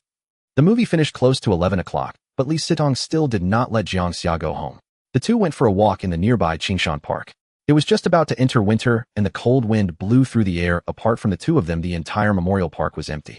Walking up the steps, they ventured deeper into the park, surrounded by dense trees. Jiang Xia did not know what kind of trees these were, but in such weather the leaves were still green and extremely lush. Okay, Mom, you rest first, or I'll pick you up at the airport tomorrow. After the call, knowing that his mother was still safe, Jiang Xia finally relaxed after a day of worry. It seems you do care about your family, Li Sitong said. Who wouldn't care? Then if I and your mom fell into the water at the same time, who would you save, eh? Jiang Xia turned sharply to Li Sitong. Why do all you women like to ask such questions? Hurry up and answer. Well, according to the law, if I don't save my mom, it's illegal. After saving her, will you jump in and die with me?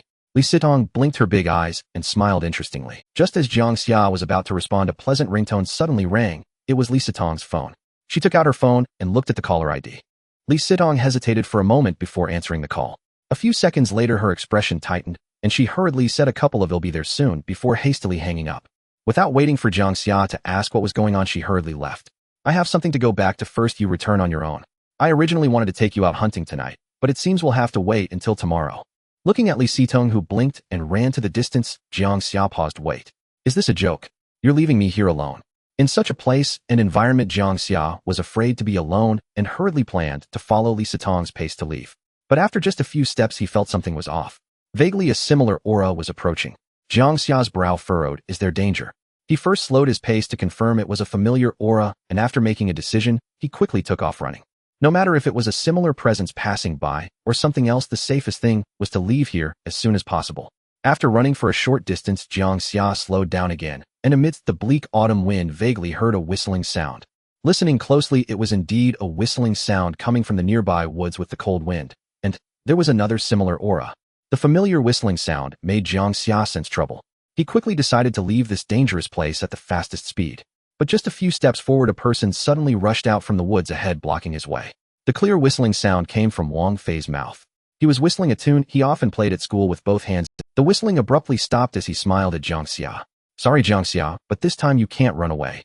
Jiang Xia took a half step back, sensing slight movements behind him, and turned to look. His escape route was also blocked by a similar one. Blocking Jiang Xia's retreat was the chubby lowly in the cinema. Jiang Xia inwardly cursed. Damn, how did this chubby lowly get together with Wang Fei so quickly? I just recommended Wang Fei to her. Jiang Xia had a bad premonition and forced himself to remain calm, saying, "No way, you two are already Wang Fei sneered. "It's not that we got together quickly, rather I've known her for a long time. She has been my girlfriend for a month now." Surprised? What? Jiang Xia's mind buzzed.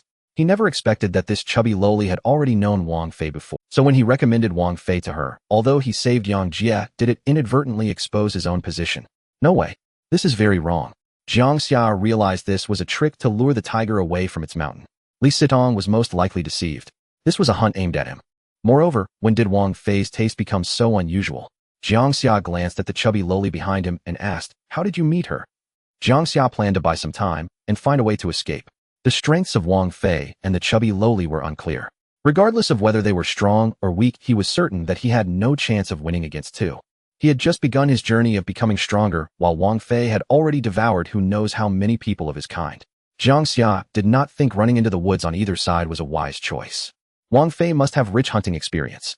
Once he entered the woods, which spanned several acres, Jiang Xia would have no chance of escaping in a short time, and the outcome would surely be death. It would be best to bypass Wang Fei and run down the steps behind him. However, that was highly difficult. He would certainly have to confront Wang Fei head-on. Wang Fei smiled faintly and said, "You don't need to worry about how we met, Jiang Xia. You are quite cunning. To save Jiang Xia, you actually sold me out. Isn't that a last resort? After all, you are also a demon seed. Even if I sell you out, you won't be harmed. Besides, what does this imply? It implies that you and your girlfriend are truly fated." Jiang Xia retorted, "Actually, even if this incident didn't happen tonight, I would still come to find you. I must consume you." Wang Fei extended a black tongue to lick his lips, looking at Jiang Xia as if he were a sumptuous feast. Unless he was extremely hungry, he had no appetite for strangers.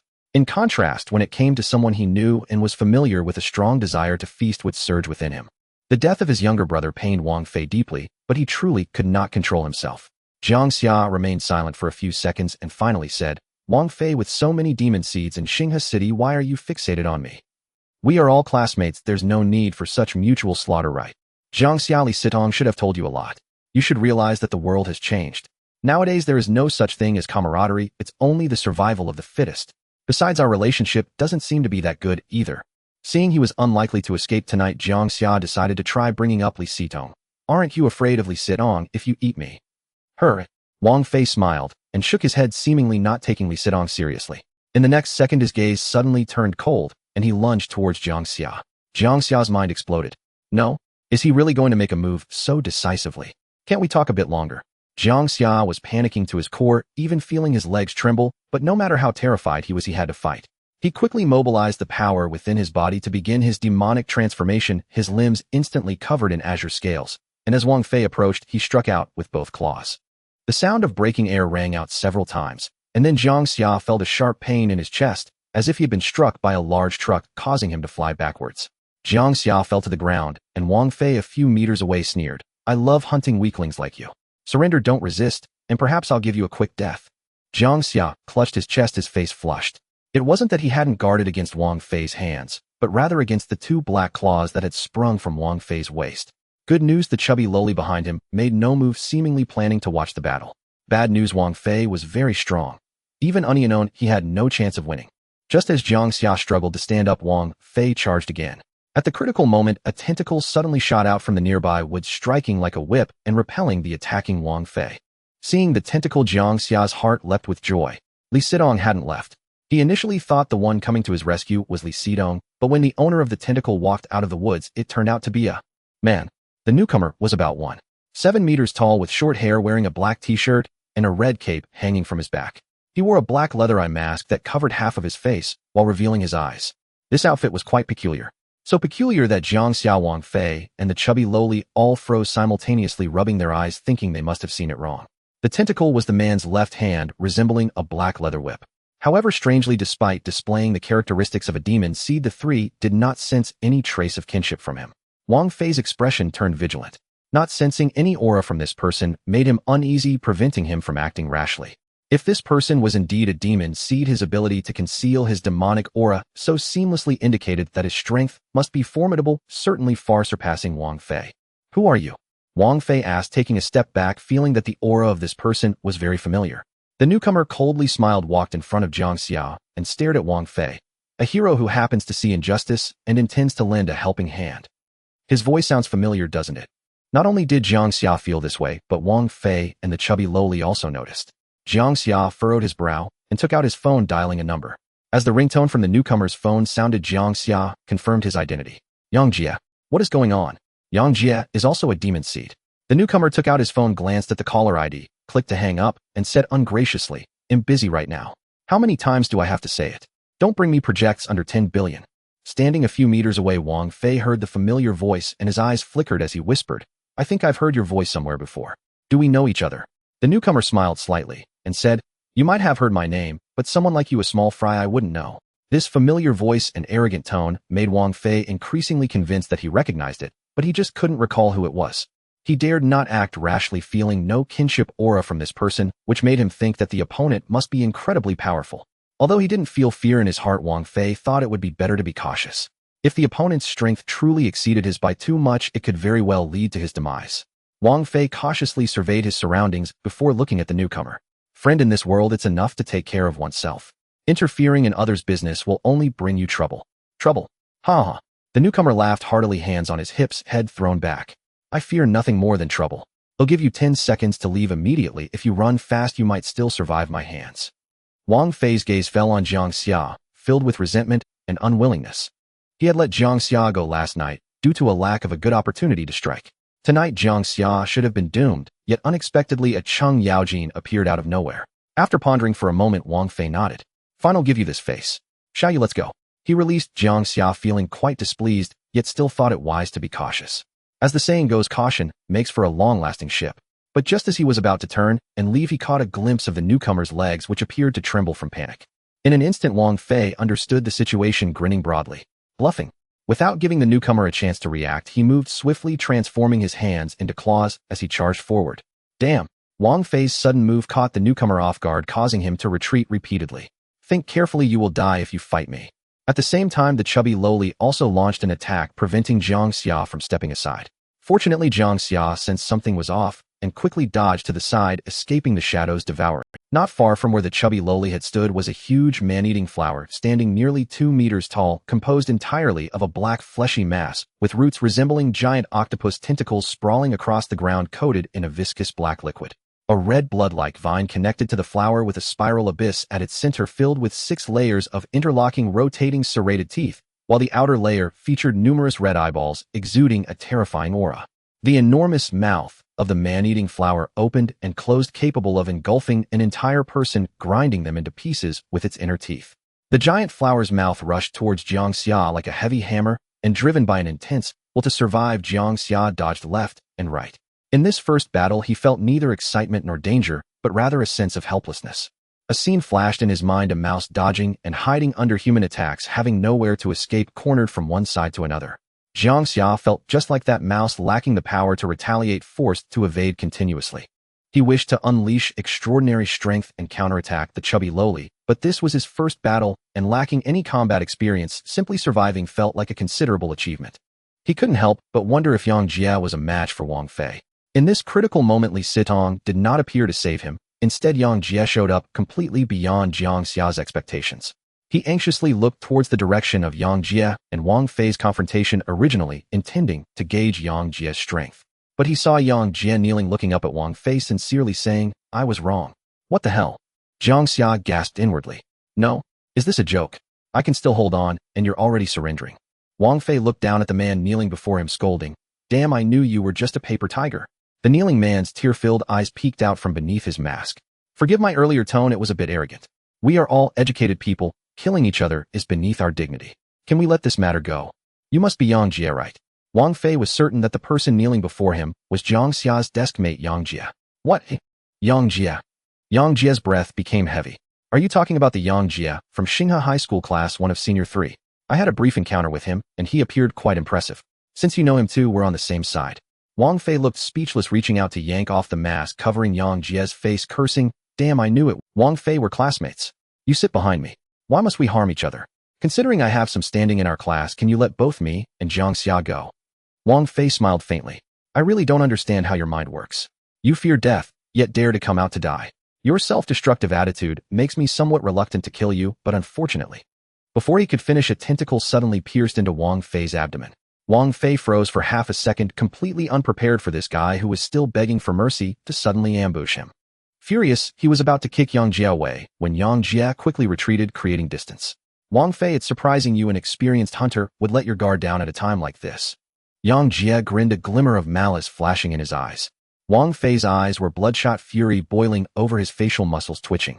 However, seconds later, he suddenly burst into laughter. Ha ha ha. Jiang Xia, witnessing this, secretly thought, what a lunatic. All of them are lunatics.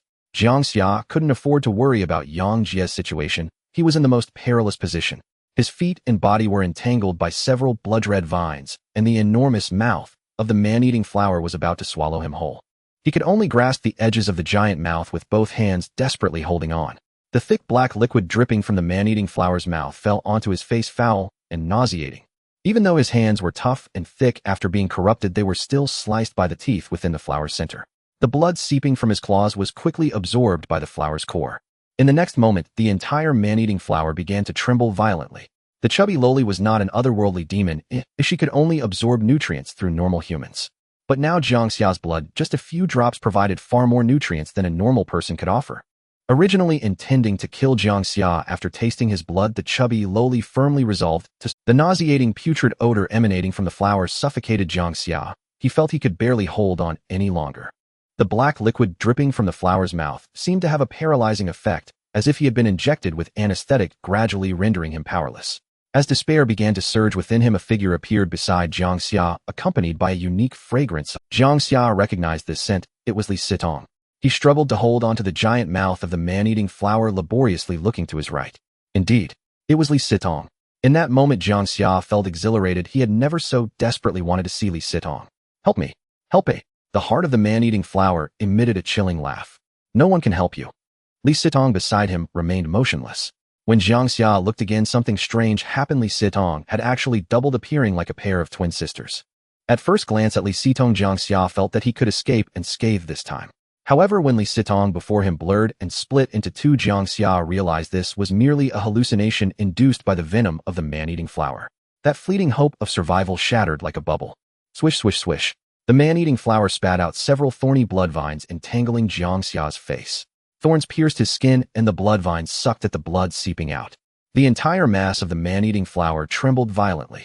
Why is your blood so nutritious, making me so excited? What exactly are you? So much nutrition. You make me feel so good, so good. Jiang Xia watched as the two Li Sitongs beside him split into four. The four Li Sitongs smiled at him, saying, "Darling, can't you hold on much longer? Do you want me to help you? I want to help you, but I can't." In his subconscious, Jiang Xia understood that the Li Sitong appearing in the hallucination was actually what he desperately yearned for. He longed for Li Sitong to appear and save him. Upon realizing this, a wave of powerless shame surged within him. Could it be that he could only rely on Li Sitong? Would he have to accept death without her? Without her, could he only be a fish or meat at the mercy of others? A layer of crimson veiled Jiang Xia's eyes, and his entire head underwent a transformation. A green tail burst through his pants, breaking free from the entanglement of the blood vines, and with a whoosh it pierced into the maw of the man-eating flower. The intense pain elicited a terrifying roar from the flower, and its entire heart trembled violently. Under Jiang Xia's control, the conical tail that pierced into the flesh of the man-eating flower spun wildly, like a flower blooming at dawn, a chainsaw, wreaking havoc within the flesh of the flower's mouth. Sizzle! Thick tar-like blood splattered onto Jiang Xia's face, and the chubby girl emitted a heart-wrenching scream. Stop! Stop! Ought!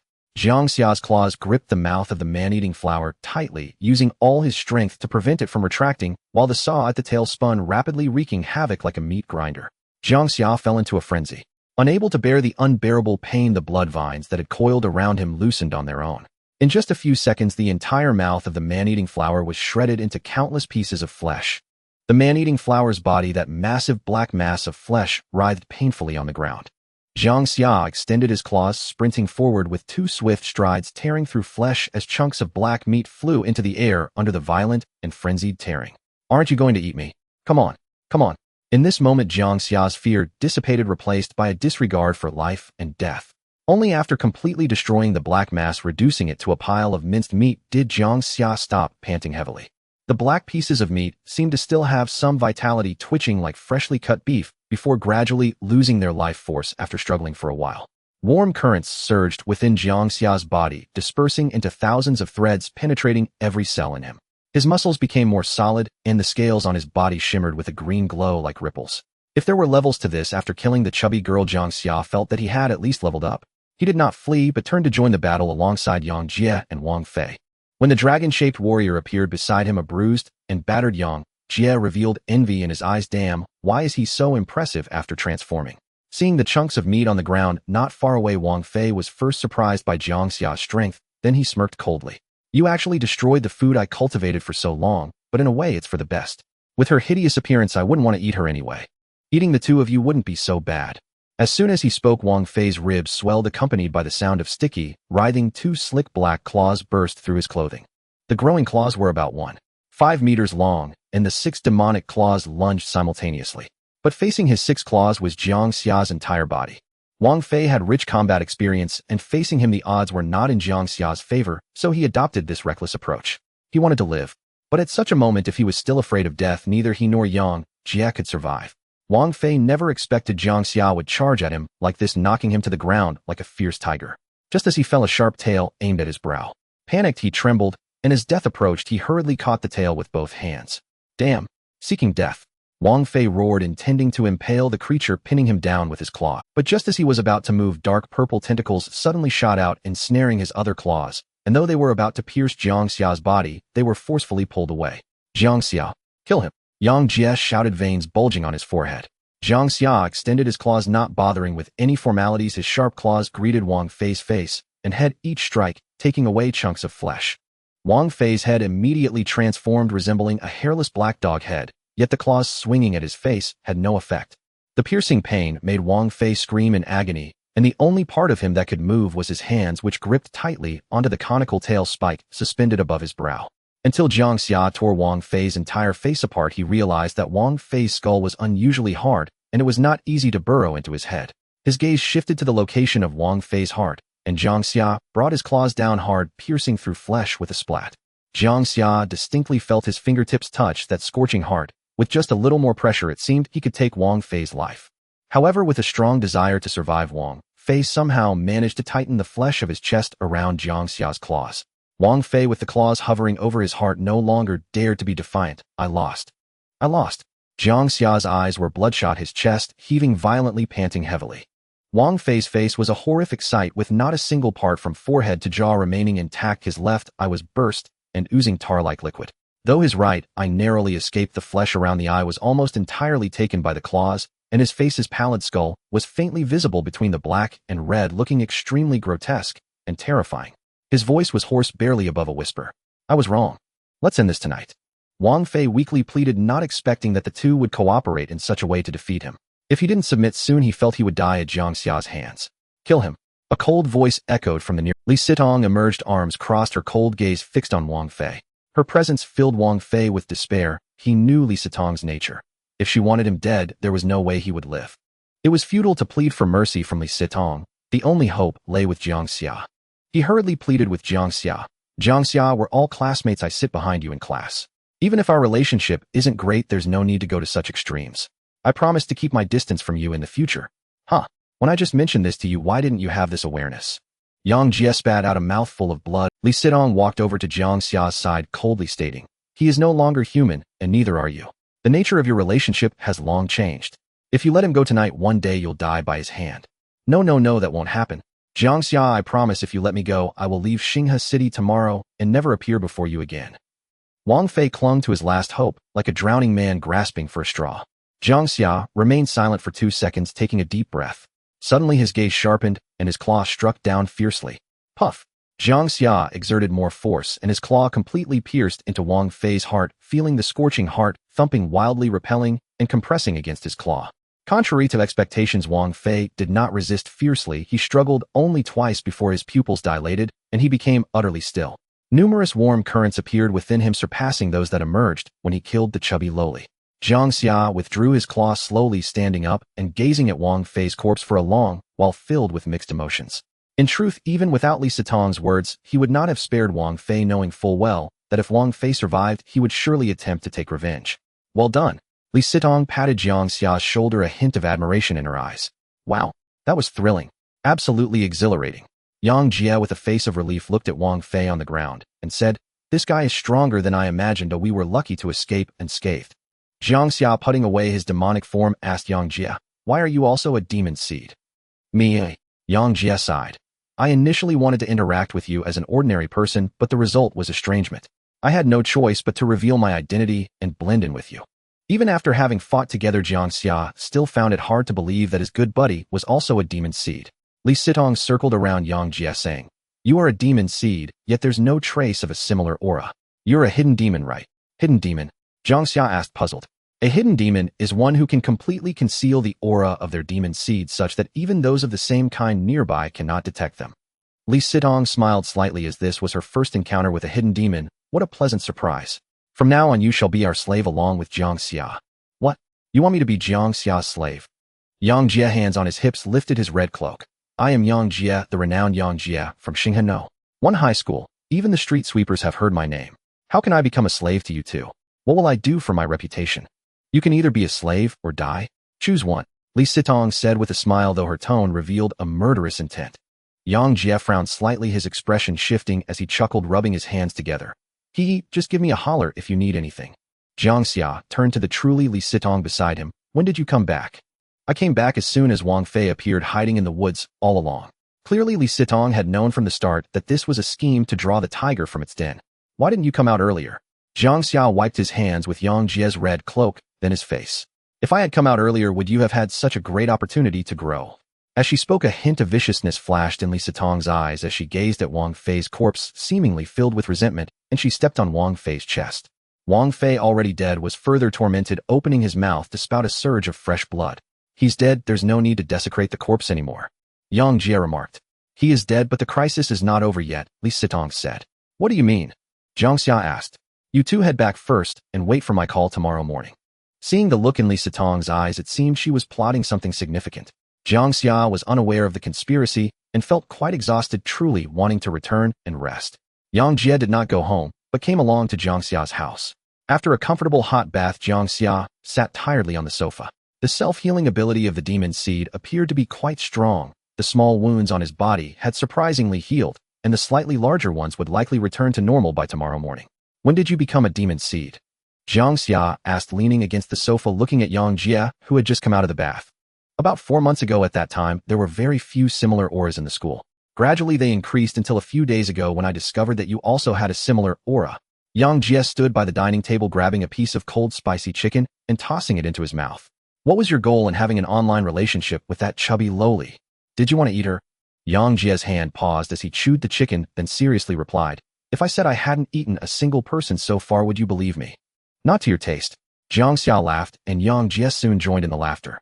My eating method doesn't require killing people, I just need to make a very small opening in their body. While their blood drains, they won't feel much, and I will stop at the right moment. Afterwards, they will only feel weak and remain oblivious to it. Jiang Xia believed Jiang Jia's words. Perhaps he was like himself, with little change in character, choosing a middle ground in the struggle between completely becoming a monster and filling his stomach. If it were him, if livestock blood could not fill his stomach, this would seem like a good method, right? Why did you come out to save me? Jiang Xia asked. Because in the cinema you told that fat woman not to touch me, and I had no similar aura, which is why you didn't discover me eavesdropping at the door. Jiang Jia continued. Of course, what's more important is that we are brothers, aren't we? Jiang Xia asked again, what do you plan to do next? Will you continue to maintain this precarious existence? I do want to eat and drink to my fill every day, but you know me, I have a good heart, and can't bring myself to harm. Jiang Jia grinned foolishly. Jiang Xia remained silent. He understood that Jiang Jia's refusal to kill for a full meal was not due to his reluctance to harm the weak, but rather because his character had not changed significantly, and he was desperately holding onto the last shred of humanity, not wanting to open Pandora's box. Jiang Jia looked up at the ceiling. What is wrong with this world? Logically, a person like me should be the protagonist, yet I am not an awakened. Damn, what kind of virtue did those awakened possess in their ancestry? Forget it, being a demon seed is fine, or perhaps I was just born to be a villain. Jiang Jia suddenly became melancholic, saying, I don't care as long as I can send my grandpa and grandma safely into the safe zone in the future. Do you have information about the safe zone? Jiang Xia was eager to obtain some clues about the safe zone. I have a little. I only know that our country's safe zone is built in the mountains to the southwest. Although it is not small, the first batch of safe zones definitely cannot accommodate too many people. Jiang Jia took out his phone, waving away the gloom. Enough of this, come on, log in and play a couple of games. Alright, let's log in. Jiang Xia waved his hand. Neither side wanted to alter their way of interacting due to the demon seed issue, nor did they delve deeply into the various experiences and insights after becoming demon seeds, as if it were a taboo that could not be discussed. In his deep sleep, Jiang Xia dreamt of a not-so-distant future where he sent his family into the safe zone, bidding farewell to his sister at the majestic city gates. As he watched his family enter the safe zone, he suddenly sensed the presence of hundreds of thousands of similar auras within the safe zone. "Brother, save me, save me." On the dragon-like city walls, Wang Fei, covered in blood, was gripping his sister's throat. "Jiang Xia, thank you. Thank you for sending your family to us." Wang Fei's terrifying, sinister smile spread across his face as he opened his bloody mouth to bite towards his sister. Whoosh! Jiang Xia sat up straight, startled awake from the nightmare. He had had countless nightmares throughout the night, filled with images of the Wang Fei he had killed. Clearly the first time he killed someone, and it was his classmate, left a considerable impact on him. Ding ding ding. Ding ding ding. The harsh alarm clock pierced his eardrums. He fished out his phone from under the pillow to turn off the alarm, just as Li Sitong sent a message: "Wake up, don't sleep anymore. Do everything as I say today, or we will all die." After hearing Li Sitong's words last night, Jiang Xia knew that an even greater crisis awaited them. What happened? Li Sitong, rest assured, as long as you and Yang Jie do as I say, nothing will happen.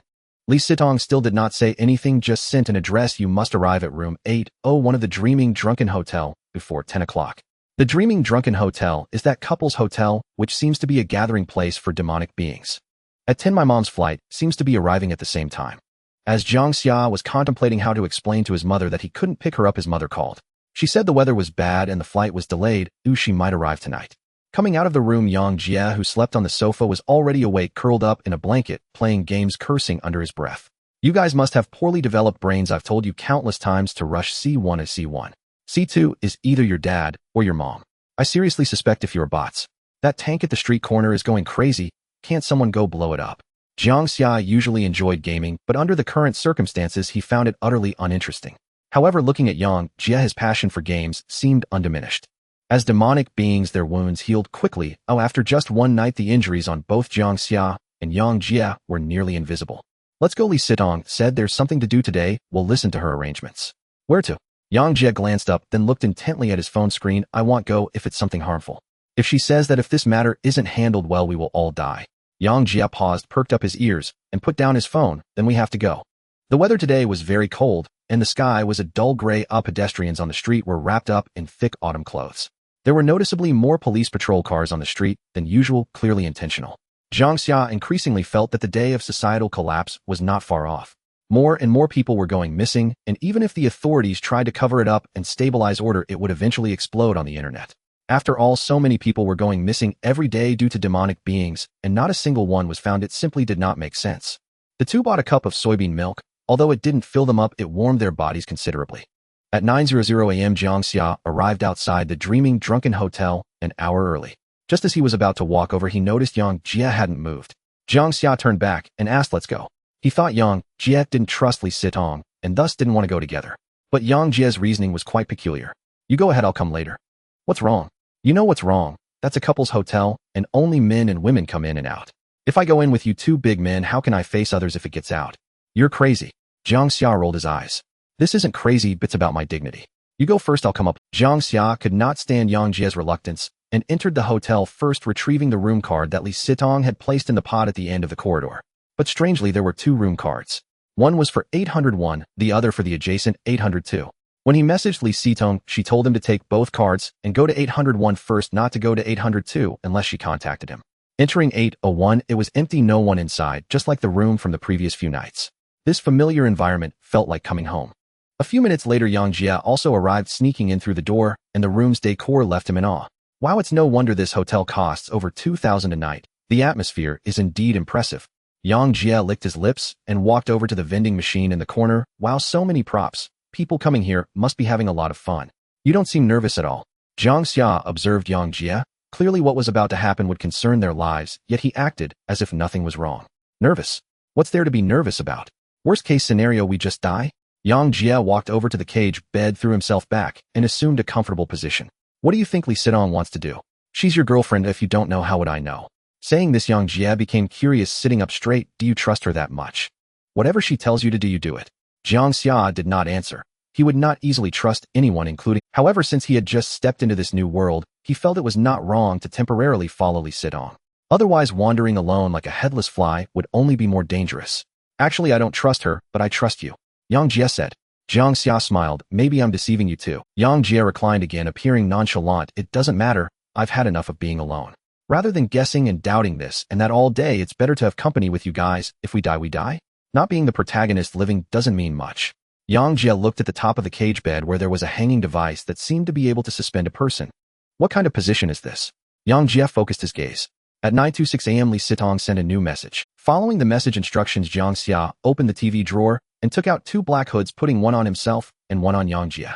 Standing in front of the mirror at the wash basin, Jiang Xia examined himself in the hood and called out, "Why do we have to dress up like bandits? What is Li Sitong trying to do? Could it be that she wants us to rob this hotel?" Jiang Xia couldn't figure it out what she was thinking. It's very possible. Exciting, I like it. A few minutes later, a new message from Li Sitong came telling them to put on the hoods and go to the adjacent room, 802. Jiang Xia asked her what exactly they were going to do, but she didn't say. It felt like playing a game with mission releases if she wouldn't say everything at once, and they had to complete one task before proceeding to the next. The 2 hooded bandits snuck out just as they opened the hotel door and bumped into a cleaning lady passing by with a... Looking at the 2 hooded boys standing in the couple's room, the cleaning lady was first startled, then shook her head and pushed her cart away. The young people nowadays are even more extravagant than we were back then. No ma'am, let me explain. Jiang Xia tried to chase after her to explain, but Jiang Xia pulled him back, dragging him to the door of 802. Inside room, 802. A woman in business attire lay motionless on the bed, her eyes blindfolded with black silk. Her figure was exquisitely proportioned, graceful, alluring, flawless. Her hands were bound tightly behind her back. Black tape sealed her mouth. She had not merely been restrained, she had been abducted. Damn, absolutely stunning. Jiang Xia's gaze locked onto her, his mouth watering audibly. Louder. Wait, what the hell? Who is this? Jiang Xia's mind reeled, threatening to shatter. Jiang Xia approached the ornate birdcage-style bed, standing so close he could study the woman's features in minute detail, his throat swallowing repeatedly, louder each time. One man wore a hood, the other, a bound woman in sheer black stockings, lay helpless upon the bed. The scene bore no dissonance, only chilling coherence. Standing in the doorway, Jiang Xia felt as though he were watching the opening sequence of a forbidden film. The woman was fully conscious. Hearing footsteps enter, and then another presence looming at the bedside, especially that vulgar remark, sent terror rippling through her. Her body trembled violently. Jiang Xia reluctantly tore his gaze away and strode toward Jiang Xia, slinging an arm over his shoulder. "Xia, I've got to say, you found yourself one extraordinary girlfriend. She served me quite the feast." Jiang Xia's brow darkened with a vein of disbelief. Just 1 hour earlier, this same friend had declared, clearly and earnestly, "I won't get involved if it harms anyone." Yet now his expression, his gleaming, feverish eyes, spoke only of eager predatory desire toward the woman on the bed. Jiang Xia realized Jiang Xia had changed. His transformation into a demon seed had warped his nature, just as it did all others of their kind. He had grown markedly more lecherous, like a male dog in rut. Jiang Xia hurriedly scoured the room, every corner, even the farthest recess of the bathroom, searching for any trace of Li Sitong's additional arrangements beyond the woman herself. He found nothing. Staring at the trembling woman on the bed, he stood paralyzed, bewildered, overwhelmed. Still, he could not deny it. Her figure was undeniably exquisite, rivaling even that of Director Huang's wife from school. Director Huang Haifeng oversaw both the Academic Affairs Office and the Senior 3 grade, a relative of Wang Fei. Though 40, he dressed impeccably, always in sharp, tailored suits, exuding the refined air of a scholarly gentleman. Many female teachers at school delighted in conversing with him. His handsomeness alone would have been remarkable at 40. But what stunned further was his wife, a formidable career woman in her 30s, strikingly beautiful, radiantly sensual. Each time she visited the school, clusters of adolescent boys would press against the corridor railings, eyes blazing with fascination. Wait, something's wrong. The more Jiang Xia studied the woman, the more familiar she seemed. He stepped forward, then recoiled instantly. Shit. What's the fuss about? Jiang Xia asked. Take a closer look. Who is she? At Jiang Xia's words, Jiang Xia leaned in, scrutinizing her face with renewed intensity. Beneath the blindfold, her features grew steadily more recognizable, until seconds later recognition struck like lightning. Jiang Xia gasped. Shit. Their eyes met, both stunned, both baffled by Li Sitong's actions. Abducting a woman was alarming enough, but abducting Director Huang's wife, that defied comprehension. Just as confusion thickened, a new message arrived from Li Sitong. Have Jiang Xia lie beside the woman. Make it look lewd. Take several photos and send them to me. Jiang Xia's fingers flew across the screen. Why did you abduct Director Huang's wife? Li Sitong replied, Director Huang is no saint. He's one of us. Do exactly as I say. Fail, and we all die. Staring at the message, Jiang Xia struggled to absorb its weight. Director Huang was also a demon seed. Jiang Xia peered over his shoulder reading the latest reply and smiled faintly. I think I understand what she's planning. What is she planning? Do it now, or we truly will die. Jiang Xia hastily stripped off his clothes and climbed onto the bed. He feigned reluctance, sigh. For our survival, for our safety, I must temporarily sacrifice my dignity. Suppressing a grin, he added with theatrical lament, but asking me to look lewd. That's nearly impossible. My innate charisma, my defiant, untamable gaze. Even if I tried, I couldn't fake lewdness. He climbed onto the bed, but left the woman untouched. Instead, lying beside her, flashing a jaunty V sign with one hand, his eyes deliberately, grotesquely lascivious.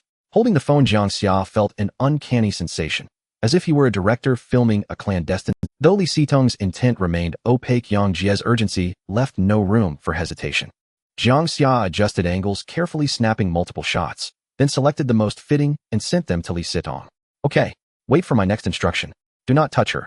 Jiang Xia sank onto the sofa, yanking off his hood. His gaze, heavy, conflicted, fixed upon the birdcage. The woman on the bed shuddered, uncontrollably terrified of what the two men might do. So, what is she after? Jiang Xia turned to Jiang Jia seated beside the bed. Let's talk in the bathroom, Jiang Jia said, unwilling to let the bound woman overhear their conversation. They entered the bathroom and closed the door. Jiang Jia pulled a cigarette from his pocket and lit it. I knew Director Huang was one of us, and exceptionally strong. He can compress his demon seed aura within a 4-meter radius. Jiang Xia nodded slowly. That explained why yesterday at school he'd sensed no aura from Director Huang, even from afar. Li Sitong could only suppress hers within 5 meters, yet he managed 4. Was he stronger than her? Jiang Jia inhaled deeply. What follows is speculation, but a plausible one. If I'm right, Director Huang intends to kill Li Sitong and us. He wants us dead because we killed his nephew Wang Fei. Jiang Xia paused, then shook his head slowly. This ran deeper than vengeance. Last night Li Sitong had abruptly left after a mysterious phone call. Then Wang Fei appeared. It seemed like a simple diversion, yet it was not. Jiang Xia recalled mentioning Li Sitong's name then. Wang Fei's gaze had flickered with open disdain, as if dismissing her entirely, followed by a cryptic, knowing smile. Now it made sense at that moment. Wang Fei already knew Li Sitong wouldn't survive, so he feared no reprisal after devouring Jiang Xia. If Jiang Xia's deduction held true, Li Sitong was the real target last night. Wang Fei's appearance, his attempt to consume Jiang Xia, was merely opportunistic time to coincide with her absence. Someone had laid a trap for Li Sitong, but she evaded it. If that shadowy architect was indeed Director Huang, then Li Sitong was right. Failure to resolve this would mean certain death for them all. Jiang Jia slowly said, Director Huang initially wanted to kill Li Sitong, but she wasn't fooled, which doesn't mean Director Huang will let her go. And Wang Fei died at our hands, so if this matter isn't resolved, the 3 of us will indeed perish. Why does Director Huang want to kill Li Sitong? Jiang Xia was puzzled. I don't know.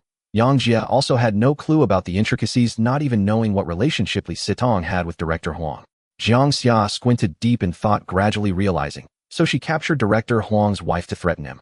Director Huang is a devoted husband who, as long as his wife is in our hands, we hold the initiative. Instead of sitting and waiting for death, why not take the initiative? Yes, that's right. But I don't know what Li Sitong really intends, whether she wants to reach an agreement with Director Huang. Jiang Jia exhaled a long puff of smoke, filling the restroom with a haze that made Jiang Xia extremely uncomfortable, forcing him to extinguish the cigarette. To be honest, Director Huang's wife is quite impressive. Jiang Jia stroked his chin, licking his lips with a look of lingering desire, as if his mind was already conjuring inappropriate images. Can you not be so lewd? Jiang Xia was extremely speechless. Although Jiang Jia had always been lewd, he had never been this bad. He was certain that after becoming a demon seed, Jiang Jia's personality had transformed into that of a lecherous ghost. If given the opportunity to spend a night alone with Director Huang's wife, it's possible that this rascal would indeed do something morally reprehensible. Now he finally understood why Jiang Jia chose to find someone through online dating. This guy was truly lustful. While satisfying his hunger, he also wanted to fulfill another aspect of himself. Lecherous. Where's the lewdness in praising a beauty? As he spoke, Jiang Jia adjusted his collar, adopting an upright and righteous demeanor. It's just that we are both gentlemen, acting with integrity and not taking advantage of others' misfortunes. If it were other men, Director Huang's wife would have already suffered. Jiang Xia slapped his forehead. Can you not speak so crudely? Which gentleman would say such lewd things? Do you dare say you have no thoughts about Director Huang's wife? Jiang Jia showed a faint mischievous smile, his gaze becoming strange. A married woman who wouldn't love her. Just as Jiang Xia finished speaking, Li Sitong's next instruction came in, telling them to put on hoods and climb onto the bed to start the video. Both men understood that this matter indeed concerned their lives, so they followed Li Sitong's instructions, donned their hoods, climbed onto the bed, and connected the video. Jiang Xia felt very awkward, extremely awkward. He admitted that he still had a tiny bit of thought regarding this married woman on the bed. He felt there was nothing wrong with admitting this. He was a man, a young man who had already come of age. No man is completely averse to beautiful women, or developing a lustful thought towards an attractive woman is not frightening. Not having any interest in beautiful women, however, is truly terrifying. But donning a hood and being in a scenario like a male lead in an adult film made him feel extremely uncomfortable. He was a man who liked beautiful women, but he was certainly not a pervert. When the video connected, Li Sitong was not seen. Instead, a man in a black suit stood 2 meters away, behaving wildly. Upon seeing the image on the phone, he went mad and tried to snatch it, but was quickly pulled away. Looking at the background, it seemed to be in the suburbs. Although Li Sitong was not visible, her voice could be heard. Clearly, she was behind, holding the phone, pointing the camera directly at Director Huang. You wanted to kill me first, so it's only natural for me to use some underhanded tactics to survive. That's not disgraceful, any means necessary, as long as I can win. Let my wife go. Let her go. Director Huang Haifeng screamed hysterically, his eyes turning crimson, his whole face nearing a dark red. Otherwise, I'll kill you right now. Kill me. I may not be your match, but I'm not afraid of death. You can torture me, do whatever you want, but I guarantee that during your torturing, your wife will suffer too. After Li Sitong finished speaking, her next sentence was directed at Jiang Xia and the others. Strip my wife of her clothes piece by piece. You dare. Director Huang roared. Li Sitong continued. After hanging up, do as I say, or do whatever you want. If I don't call you, then you can deal with her as you wish. Beep. The video call was disconnected. Listening to Li Sitong's words, it seemed she wanted Director Huang to compromise. It all depended on how much he cared for his wife. It was certain that Li Sitong was likely not afraid of death. Throwing the phone aside, Jiang Xia looked at Jiang Xia, whose eyes were burning with desire, fixated on the woman on the bed, drooling. Xia, I must say you really found a great girlfriend. Such a good thing is truly not being held back. Li Sitong's voice came from the video call, and the woman on the bed heard it too. Realizing that she was about to face inhumane torture, she began to struggle on the bed like a maggot, making whimpering sounds. The writhing figure and the sexy black stockings excited Jiang Xia even more, one hand reaching for the buttons of the woman's red silk blouse. Suddenly, a strong hand grasped his wrist. Jiang Xia looked up at Jiang Xia, whose eyes were bloodshot under the black hood. What are you doing? Are you really planning to make a move? Isn't it just to survive? We have to do as she says. Surviving doesn't necessarily mean taking action. The goal is just to make that Director Huang anxious. Whether we act or not, he can't see it. Jiang Xia felt that this was something they shouldn't do. If they did as Li Sitong said, wouldn't they become beasts? He had never eaten a person, so he could still be considered a human. But if he did such a thing, even if he hadn't eaten a person, he would become less than human. Moreover, not touching this woman wouldn't affect making Director Huang anxious, right? Jiang Xia hoarsely said. That's true, but isn't it better to be cautious? Knowing you are upright and can't bear to act, how about this? You sit aside, and I will handle it. Slap. A resounding slap landed on his face, leaving Jiang Xia stunned. Smack. Before he could react, Jiang Xia slapped him hard again. The force was so strong it almost knocked him off the bed. Wake up. He didn't blame Jiang Xia. The change in his personality wasn't his choice. Just like how Li Sitong and Wang Fei's personalities had become extreme, it wasn't what they wanted, it was the power of the demon seed that made them unable to stop. After being slapped twice, Jiang Xia was noticeably more awake. He glanced at the woman lying on the bed, still holding a glimmer of desire in his eyes. But with the third slap across his face, the last flicker of desire in his eyes vanished. He felt like a child who realized he had done something wrong, sprinting off the bed like the wind, tearing off the hood from his head, and rushing to the restroom to splash cold water on his face. Watching Jiang Xia in this state, Jiang Xia sighed internally. It's a good thing I'm not truly a demon seed, otherwise if my personality changed, I really wouldn't know what I would become. When Jiang Xia came out of the restroom, he gradually regained his senses, standing at the doorway with his head bowed in shame, not daring to look at Jiang Xia. He knew that just moments ago he had acted like a lustful dog, feeling so embarrassed in front of his good friend that he wished he could find a hole in the ground to hide in. Fortunately, Jiang Xia had slapped him in time, rescuing him from being controlled by the power of the demon seed, otherwise he would have committed an unforgivable error, becoming worse than a beast. Aside from not daring to look at Jiang Xia, he also couldn't bring himself to glance at the exquisite married woman. Jiang Xia stepped off the bed and patted Jiang Jia's shoulder. All right, don't be so hard on yourself. This isn't your true intention, it's that power that made you act this way. Becoming a demon seed does change one's personality. You just happen to be unlucky, and your personality has become somewhat lustful. Jiang Xia lowered his head, unwilling to speak. The thing he hated most in his life was lectures, yet now he had also become one, making him want to crash his head against the wall. In fact, he had long been aware of this issue, but he couldn't control it, he truly couldn't. He still felt a strong resistance toward eating people. Even when he was starving and lacked strength, he would still try his best to uphold his bottom line of being a human. But when it came to beautiful women, especially those dressed seductively, he really had no resistance whatsoever. Just seeing any attractive woman, especially a top-notch beauty, made his heart stir. If it were a top-notch beauty like Director Huang's wife, there was even less to say. Do you think there will come a day when I truly lose control and do something beastly? Jiang Xia was worried, and it was evident that deep down he still wanted to be a human. That's hard to say, but I think you can change your interests. As long as your taste changes, even if you act impulsively in the future, no woman will be hurt because of you. Men. Jiang Xia scoffed. I would never develop an interest in men even if I died. No, I meant. Like horses. Cows.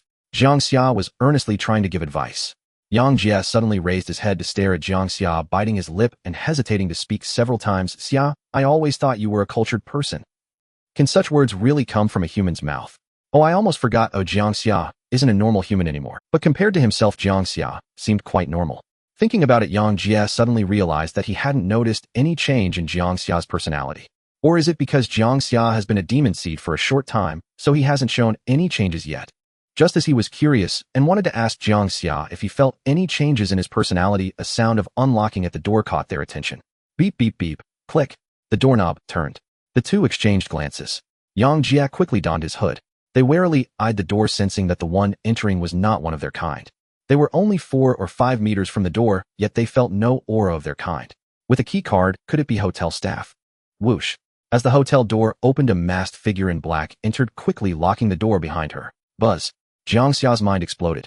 This person's outfit was identical to that of the awakened one they encountered the night before at the villa. Even the gaze was no different.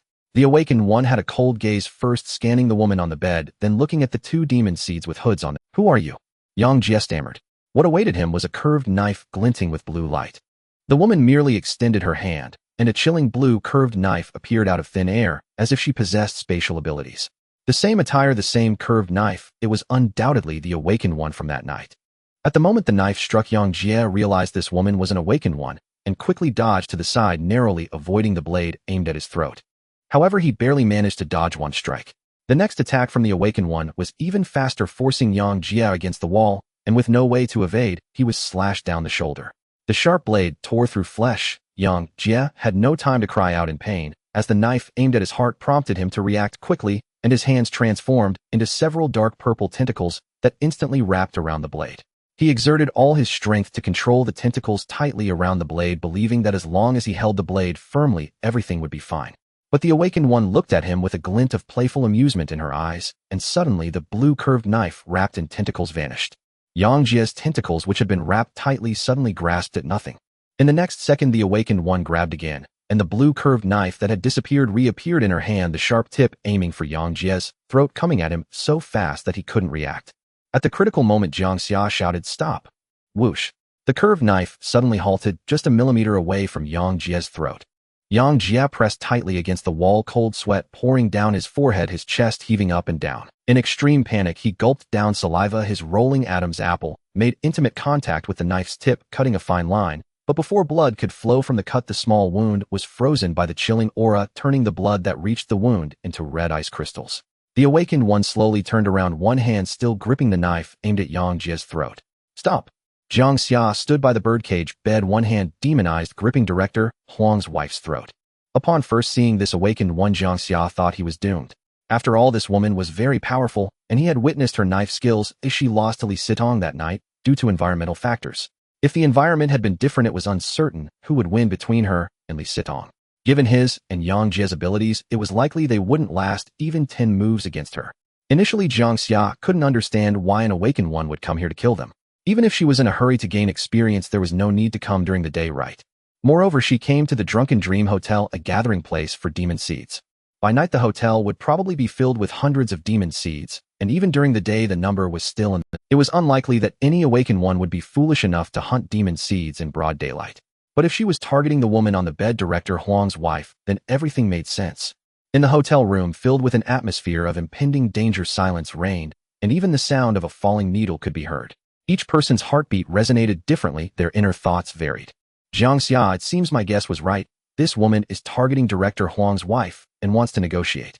To do this, she must control Director Huang's wife. A direct confrontation won't work. I must outsmart her. Director Huang's wife, what happened? What on earth happened? I don't want to die, I don't want to die. The hand gripping my throat feels unlike that of a normal human. Awakened one, I was careless allowing him to take control of my sister. Had I known, I would have killed him first. He must be the one from the villa the night before. Jiang Xia, the one controlling me, seems to be a woman. To die beneath a peony, even as a ghost one, remains alluring. The woman in black spoke coldly as always. Let her go, and I can grant you both a way out. Jiang Xia would not be swayed by her threats. He and Jiang Xia were in danger, but she was the one truly at risk. I should be the one saying that. Perhaps we are not your match, but this hotel is filled with dozens of demons. Once they realize there's an awakened one here, you'll be facing certain death. The woman in black fell silent for a moment, pondering. How about this? We release our hostages simultaneously and exchange them. Jiang Xia flatly rejected the proposal. Simultaneous exchange of hostages is not in our favor. To ensure your escape, you would definitely kill us both to eliminate witnesses. Then what do you propose? You let him go first. No way. The woman in black naturally would not agree to a plan that was unfavorable to her. She knew the danger of her current situation. Barging in here during the day was foolish. But she had no choice to save her sister. She couldn't afford to delay for even a minute. She had seen the hotel surveillance footage and knew that apart from her sister, there were only 2 other people in this room. Her original plan was to swiftly eliminate the 2 and immediately take her sister away. However, the situation unfolded differently than she had anticipated. The one holding her sister was too clever. Instead of fighting alongside his companions or fleeing immediately, he had seized control of her sister right away. Just as Jiang Xia was about to speak, the phone on the bed rang. He glanced at it. The caller ID showed a number belonging to Li Xitong with no other details. I need to take this call. Don't make any rash moves, Jiang Xia said in a deep voice. Don't move. The woman in black pressed the knife to Jiang Jia's throat. Every action from the opponent was a threat to her. I must answer this call. If you intend to kill him, then go ahead, but I assure you, if you do, neither you nor the woman in my possession will escape. Jiang Xia's eyes were fixed on the woman as one hand clutched Director Huang's wife's throat while the other reached for the phone. Noticing that the woman in black had not moved, he felt relieved to pick up the phone. As soon as the call connected, Li Xitong's cold voice echoed. Eliminate the woman, leave no trace. If you can't bring yourself to do it, let Jiang Xia handle it. What's the situation over there?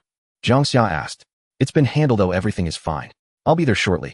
From this, it seemed that Director Huang was likely in serious trouble. All right, let's leave it at that for now. Jiang Xia refrained from informing Li Xitong about their current situation for their own good. At this moment, they couldn't push the awakened one into a corner. Only by making her feel there was still a chance for escape, which she refrained from contemplating mutual destruction. Jiang Xia looked at the woman holding Jiang Xia. Here's a compromise. You put down the knife, and we all 4 exit this room together, leaving the hotel at the same time. No way. The woman in black still felt this plan was unsatisfactory.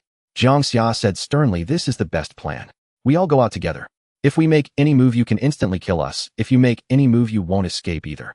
Once outside the hotel doors and onto the street where there were people all around, we would all be safe. The woman in black pondered this and did not respond immediately, but asked, first tell me why you are trying to capture her. She was certain that these demons capturing her sister was not as simple as satisfying their appetite. No comment. All right then, let's do as you say and go out together. For now, the woman in black couldn't think of a better solution. Every passing minute intensified her peril. If more demons discovered that there was an awakened one here, she truly wouldn't be able to escape. Even if this plan had some risks, it was necessary to try. In the corridor, 2 hooded youths accompanied by a tightly wrapped woman and another woman whose eyes were blindfolded. This combination was particularly eye-catching. Especially when they reached the lobby, they attracted everyone's attention. The 2 demons at the front desk stared at this peculiar ensemble, their eyes filled with confusion. They had seen many couples visiting hotels with their faces covered, fearing recognition, but this was an entirely different level of concealment. It gave the impression that these individuals had just finished filming a small movie in the hotel room above.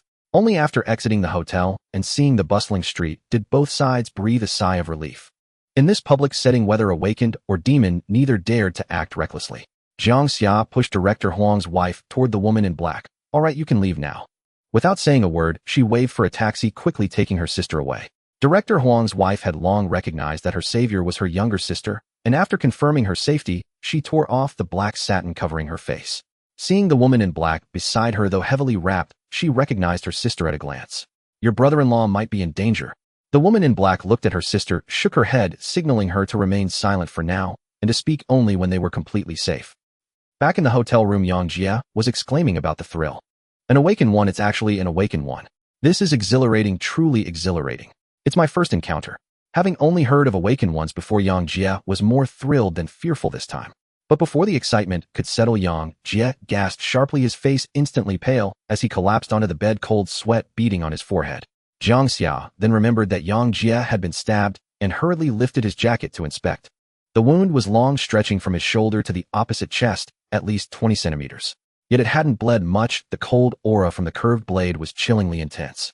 As the blade cut through, blood only just began to emerge, quickly frozen by the cold lingering at the wound, leaving a crimson ice crystal that resembled a red gemstone hanging at the site. But as the cold gradually dissipated, the blood threatened to break free from the ice crystal. After gasping a few times, Yang Xia stood up with Jiang Xia's help and tore a piece of bedsheet to wrap around the wound. I'm fine, he waved his hand dismissively, downplaying it. Just a minor injury, nothing serious. Jiang Xia clicked his tongue. For an ordinary person, this was hardly a minor injury. Fortunately, Yang Xia was a demon. It would only hurt for a few days, and within 2 days he would likely heal. Within a week, there probably wouldn't even be a scar left. After tending to the wound, Yang Xia leaned back on the sofa, lighting a cigarette to ease his nerves. He appeared extremely excited on the surface, but inwardly he was panicking over the recent crisis. He had always thought himself fearless of death, yet facing near death for the first time, he realized it was no small matter. Jiang Xia pondered. That awakened one risked her life to come here to save Director Huang's wife, indicating that their relationship is quite special. Yang Jia paused for a moment, grinning wickedly at Jiang Xia. Are you implying a romantic connection? Jiang Xia shot him a glance. You look like lace, your whole family is lace. Can we just be normal for once and think a bit more green and healthy? There's no helping it, and my thoughts are just too skewed right now. Yang Jia tapped his head, unable to comprehend why his personality had turned out this way, even his thoughts subconsciously becoming tainted and inappropriate. Back to the point, Jiang Xia said seriously. Her willingness to come to a place like this in broad daylight to save Director Huang's wife suggests that her relationship with her is not ordinary. Perhaps they are family. Yang Jia snapped his fingers. Now that you mention it, Director Huang's wife has a younger sister who's very pretty. She came to school with her to find Director Huang before. I think her name was Zhou. She's a student from No. 2 high school and also a senior. Jiang Xia nodded slightly. If she really is Director Huang's wife's sister, then everything makes sense. He had some impression of this younger sister, vaguely recalling having met her a few months ago. However, it had been too long to remember her appearance clearly, but her figure was indeed quite similar. This news could be worth 10 million. Yang Jia suddenly stood up. He believed there were many wealthy devils willing to spend 10 million to buy this vital clue related to the awakening. Jiang Xia smiled. Money. In today's world, is money even useful? For now, the order was relatively stable, so it seemed like money could still accomplish many things. In reality, for the devils, and the awakened, money had already lost its significance. Not now, and even less so when societal order collapses. They say to buy gold in chaotic times, by then gold might just be worthless scrap metal, not even as useful as it. That's true. Yang Jia said, his eyes flashing as he chuckled and stroked his chin. I suddenly have a great idea. Shouldn't we call her and say, Beauty, you wouldn't want your identity as an awakened exposed, would you, eh? Then, Jiang Xia was utterly speechless, standing up and punching Yang Jia on the head. Bang! Yang Jia winced in pain, clutching his head and squatting down, gasping for air. What's wrong with you? I'm an injured person. Why are you hitting me? What are you doing? Can you at least try to stay a bit clear-headed? You're already possessed, okay? Yang Jia sighed, coming to his senses, and said helplessly, what can I do? I can't control my subconscious thought. Half an hour later, Li Sitong called to ask them to open the door. When the door opened, she walked in. For some reason, when Jiang Xia saw Li Sitong for the first time, he felt that she had become much stronger. Could it be that she devoured Director Huang? Very possible. Seeing the room was quite tidy, and there was hardly any bloody smell in the air, Li Sitong looked puzzled. Where's Director Huang's wife? Weren't you supposed to eat her? We let her go. Upon hearing this, Li Sitong looked at Jiang Xia in disbelief. What? I told you to eat her, and you let her go. What do you plan to starve? Someone saved her. Jiang Xia recounted the events that had just transpired. After listening, Li Sitong's eyes sparkled, slightly interesting. The awakened she encountered a few days ago, unexpectedly coming to rescue Director Huang's wife, was beyond her expectations. Her thoughts aligned with Jiang Xia. That awakened was most likely not an ordinary person in relation to Director Huang's wife. Through her, they could surely find that awakened. But now it was probably too late to search. If they thought of finding the awakened through Director Huang's wife, then that awakened would definitely think of it too. It was likely that she had already escaped Xinghe City with Director Huang's wife. What happened to Director Huang? Jiang Xia asked. He's dead, and it was very painful, he resisted fiercely. He was slightly stronger than I imagined, and I even sustained some injuries myself. Thankfully, he was quite nutritious, and my wounds have almost healed. Li Sitong said, sitting on the bed, casting a regretful glance for Director Huang. What a pity. He still had a long way to go. Unfortunately, he had a weakness. It's fortunate he had a weakness, or we wouldn't have been able to deal with him at all. Jiang Xia wasn't particularly emotionally affected by Director Huang's death. He had long anticipated this outcome. Last night when you received that call and were called away, it was Director Huang trying to harm you, right? Yes, that's why I took action against him. Since he had already acted against me, I couldn't let him live. Now it's all fine. Oh, we're temporarily safe. Li Sitong glanced at the bed, then raised her head to look at Jiang Xia, coldly laughing. That woman just now, was it enjoyable? No, I didn't touch her, not even a finger. Jiang Xia swore earnestly. What? Not interested in her? I am not interested. More importantly, if I touched her, wouldn't you eat me? If you don't believe me, you can ask Jiang Xia. I really didn't touch her. I believe you didn't touch her. Of course, even if you did, it wouldn't matter. I would just castrate you. Li Sitong stood up and continued. All right, there's nothing more today. Go home and rest, get a good night's sleep. Tonight I'll take you hunting. I can't tonight, my mom is coming back, and I have to pick her up. Li Sitong circled Jiang Xia and asked curiously, you look like you're not that hungry anymore. Did you secretly go hunting last night without me? No, it was Jiang Xia. He gave me a bit of his supplies to barely fill my stomach temporarily. Li Sitong didn't suspect further. All right, then forget about tonight. I have something to do. You go home and rest. We'll contact each other early tomorrow. Back home, Jiang Xia tended to his wounds again. Just over an hour had passed, and his wounds were already showing signs of healing. After treating his wounds, Jiang Xia sat on the sofa, playing on his phone, chatting excitedly with several girls online. Jiang Xia didn't intervene much. Of this was his way of feeding himself, and he had his own choices. It had been a long time since he last ate, and the hunger once again swept over him. But with Jiang Xia around, he couldn't just go out and buy a live chicken to eat. Eating out was also not feasible. If someone caught him, it would be disastrous. Thankfully, the hunger wasn't too intense. He could endure. At 8 in the evening, his mom called saying she had already come out from the airport and gave Jiang Xia an address asking him to come for dinner. Jiang Xia followed him out. He had arranged to meet a new online friend tonight, relying on his charm, primarily demonstrated through his financial allure. She was a local internet celebrity with over 100,000 followers, and he had spent more than 60,000. When sending gifts, Jiang Xia didn't even blink, partly because he usually had so much pocket money that he couldn't spend it all, and partly because he knew money had little value now. Once the world fell into chaos, even 500,000 would be hard-pressed to buy a loaf of bread. Among that, 40,000 was spent by Jiang Xia. Listening to the sultry beauty in the live stream, sweetly calling him Big Brother, a smile spread from the corner of Jiang Xia's mouth to the back of his ears. Money still had some use after all. The two parted ways at the intersection downstairs, and Jiang Xia took a car to the entrance of Jinlan Western Restaurant. Entering the restaurant, Jiang Xia saw his mom at a window-side table, and opposite her sat a man in a suit. Jiang Xia, over here. His mom waved. Okay. Jiang Xia smiled as he walked over. But as he got closer, his smile began to freeze. Jiang Xia's mother was a bridge engineer who had worked for nearly a decade at a construction company in Shanghai City. The firm was large with operations spanning much of China. Its name featured on several nationally renowned engineering projects. Song Qiuyu, a name that remained timeless even by today's standards. Her appearance was unremarkable for a middle-aged woman, yet her figure remained striking. Even after bearing 2 children, she retained her shape flawlessly. Coupled with radiant skin and refined taste in fashion, she stood out distinctly among her peers. Since her divorce from Jiang Xia's father, numerous divorced men had pursued her. Many male colleagues at her company vied for her attention with eager courtesy. Jiang Xia understood this well and never interfered in his mother's personal affairs. He sincerely hoped someone would accompany her through life, often urging her gently, if you meet the right person, just go ahead and register your marriage. So long as he suits you and makes you happy, I have no objections. After all, his mother was human, not some immortal statue, and at just over 40, she was still vibrant and full of life. Though he was her son, he refused to be selfish about her happiness. Over the past 3 years since her divorce, she had dined with many men, but this one without doubt was the most exceptional Jiang Xia had ever encountered. Outwardly, he was impeccably groomed. His navy blue suit seemed tailor-made, his bearing elegant, every gesture exuding the poise of a gentleman incarnate. The gleaming Rolex on his wrist spoke unmistakably of wealth and influence. He appeared to be in his early 40s, his gaze steady and composed, his half-rimmed spectacles lending an air of scholarly refinement. On any dating platform, he would be an undisputed prize. At first sight, Jiang Xia thought mother certainly possesses remarkable charm. Yet as he drew closer, a chilling familiar aura washed over him. Instinctively, his heart sank. He had encountered many of his kind before. Such occurrences no longer startled him. What unsettled him, however, was uncertainty. Did this familiar aura emanate from the man, or from his mother? After a brief hesitation, he moved forward swiftly, determined to trace the source of that unsettling resonance. Fortunately, upon reaching the table, he confirmed. The aura radiated unmistakably from the man. Relief washed over him, only to be instantly replaced by dread. Could this man intend to prey upon his mother? Mom, Jiang Xia called out, then turned toward the man, his expression effortlessly natural. May I ask, who are you? Hello, Jiang Xia. The man rose courteously, utterly devoid of pretense, extending his hand warmly. Let me introduce myself.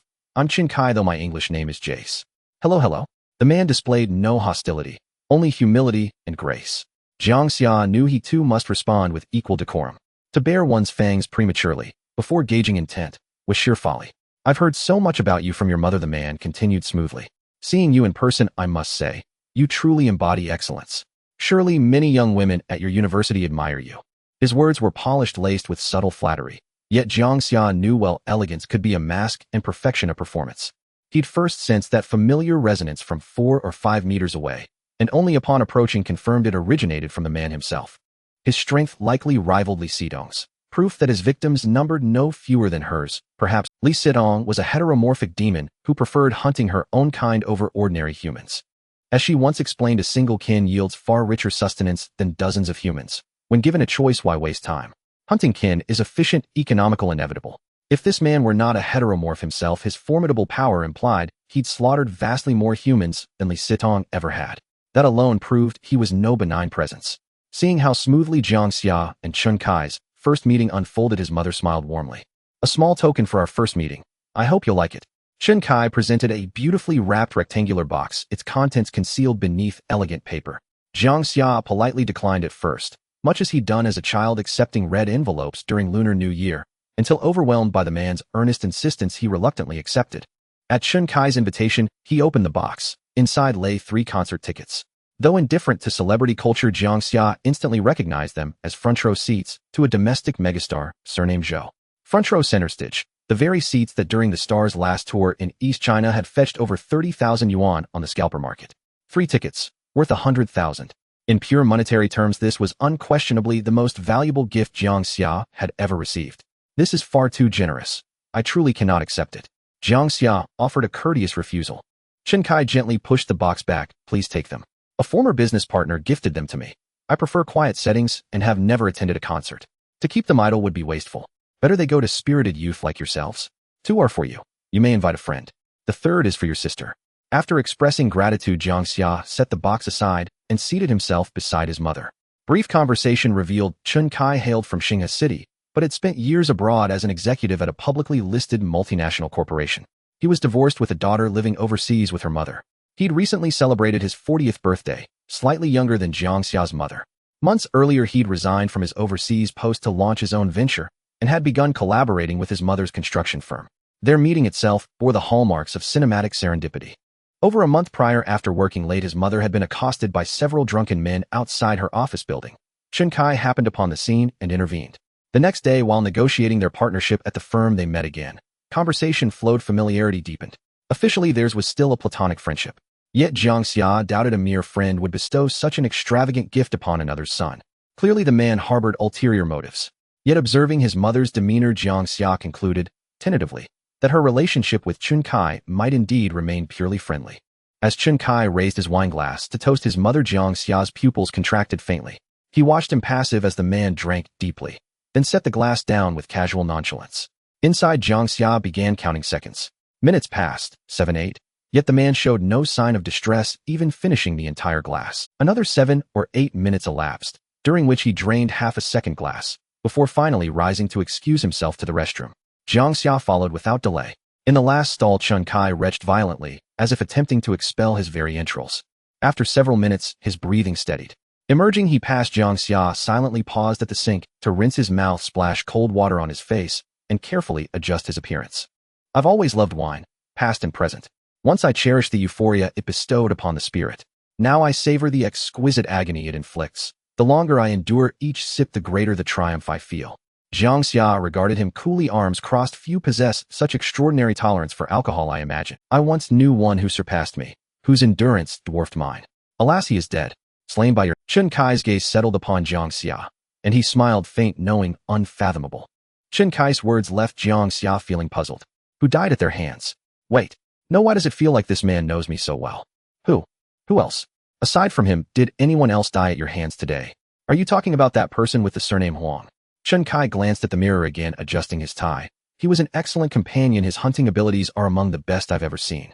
I once thought that if given enough time to grow, he would undoubtedly become one of the strongest among his kind. Hearing Chen Kai refer to him as a companion, Jiang Xia took a step back, feeling a surge of caution. Noticing Jiang Xia's reaction, Chen Kai chuckled. No need to be so tense. I never said I wanted to take revenge on him. I've long had the intention to kill him. Even if you didn't act, I would have moved against him in a few days. However, I'm quite surprised that you killed him. It's something I find hard to accomplish myself, yet you little brats managed to. After a pause, Chen Kai added, sorry, forgive my inappropriate wording. People like us shouldn't be judged by age. I didn't kill him. Don't be so modest. Your little girlfriend already told me. You two worked together on this. Li Sitong. Chen Kai took a few deep breaths, as if the effects of alcohol had not yet worn off. She met with me today mainly to discuss the hope that you could join us. To be honest, I wouldn't agree to shelter someone who hasn't undergone even a single evolution, but you genuinely peaked. She told me about your encounter with the Awakened at the hotel. Not bad. I admire how you handled it.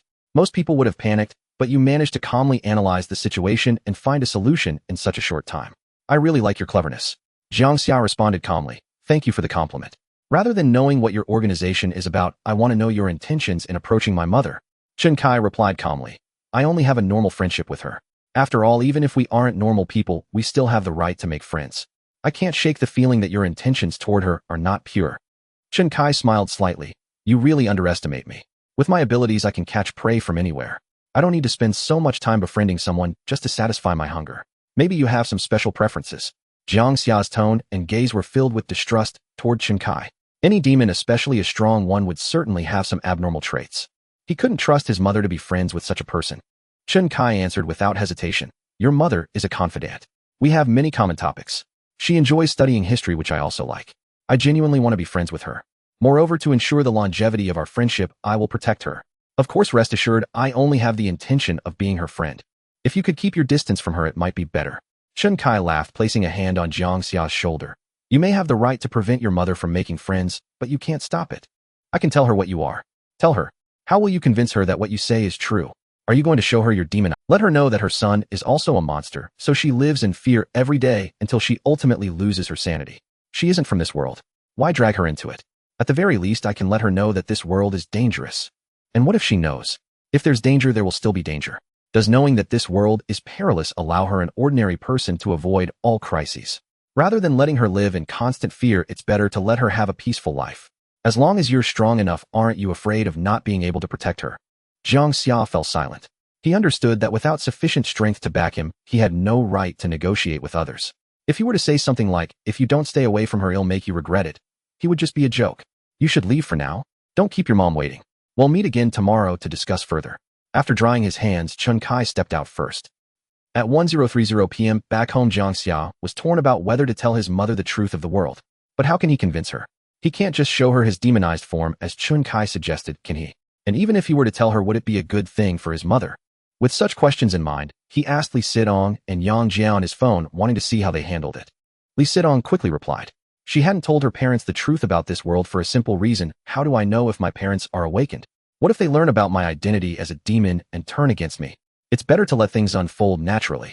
That's very Li Sitong. Yang Jia also concealed the truth from his family, explaining my old man and my grandparents are all getting on in years. There's no need to let them live in fear. They don't go out much, and even when they do, they mostly just walk around the neighborhood. It's rare for a demon to attack the elderly, so it's better not to tell them and let them live a little more peacefully. Besides, even if I told them, how could they believe me? I can't just show them my demonized form, can I? Wouldn't that scare them half to death? When asked for their opinions, both gave surprisingly consistent answers. It's up to you. Jiang Xia sat on the sofa entangled in thought for a long time. He felt that he should tell his mother the truth. Perhaps after learning the truth about the world, she would be terrified and unable to sleep for several nights, living in fear. Yet that's still better than her being completely unaware of the dangers around her. Before he had enough strength to ensure her safety, telling her the truth so she could be cautious would undoubtedly help her safety. Compared to his mother living in fear, Jiang Xia was more afraid of her being blissfully ignorant and running into danger. He had to tell her, but he absolutely couldn't let her think she was a monster. The dangers of the world and the fact that her son is also a monster would have a far more intense impact on her. Just as Jiang Xia was preparing his words, his mother sat across from him and asked seriously, Xia, do you know something? Huh? Jiang Xia was puzzled. Looking at his mother's expression, something seemed off. When he saw his mother silently take out a small bottle of liquor from her bag, his pupils shrank rapidly. Drink this.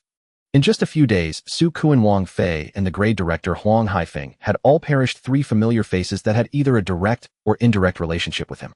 It felt as if the world had transformed into a realm defined solely by the relationships between people. Hunter and prey, it was either your death or mine. Jiang Xia was uncertain of his role in this game, All he wanted was to survive to keep his family alive. He had already prepared himself for shifting the dynamics of his relationships with all his friends ready to switch between the identities of prey and hunter at any moment. But he had never prepared himself to alter his relationship with his family, not even daring to think about it. A bottle of white wine conveyed a wealth of information. He didn't even need to say anything. His mother seemed to already know about the changes in this world.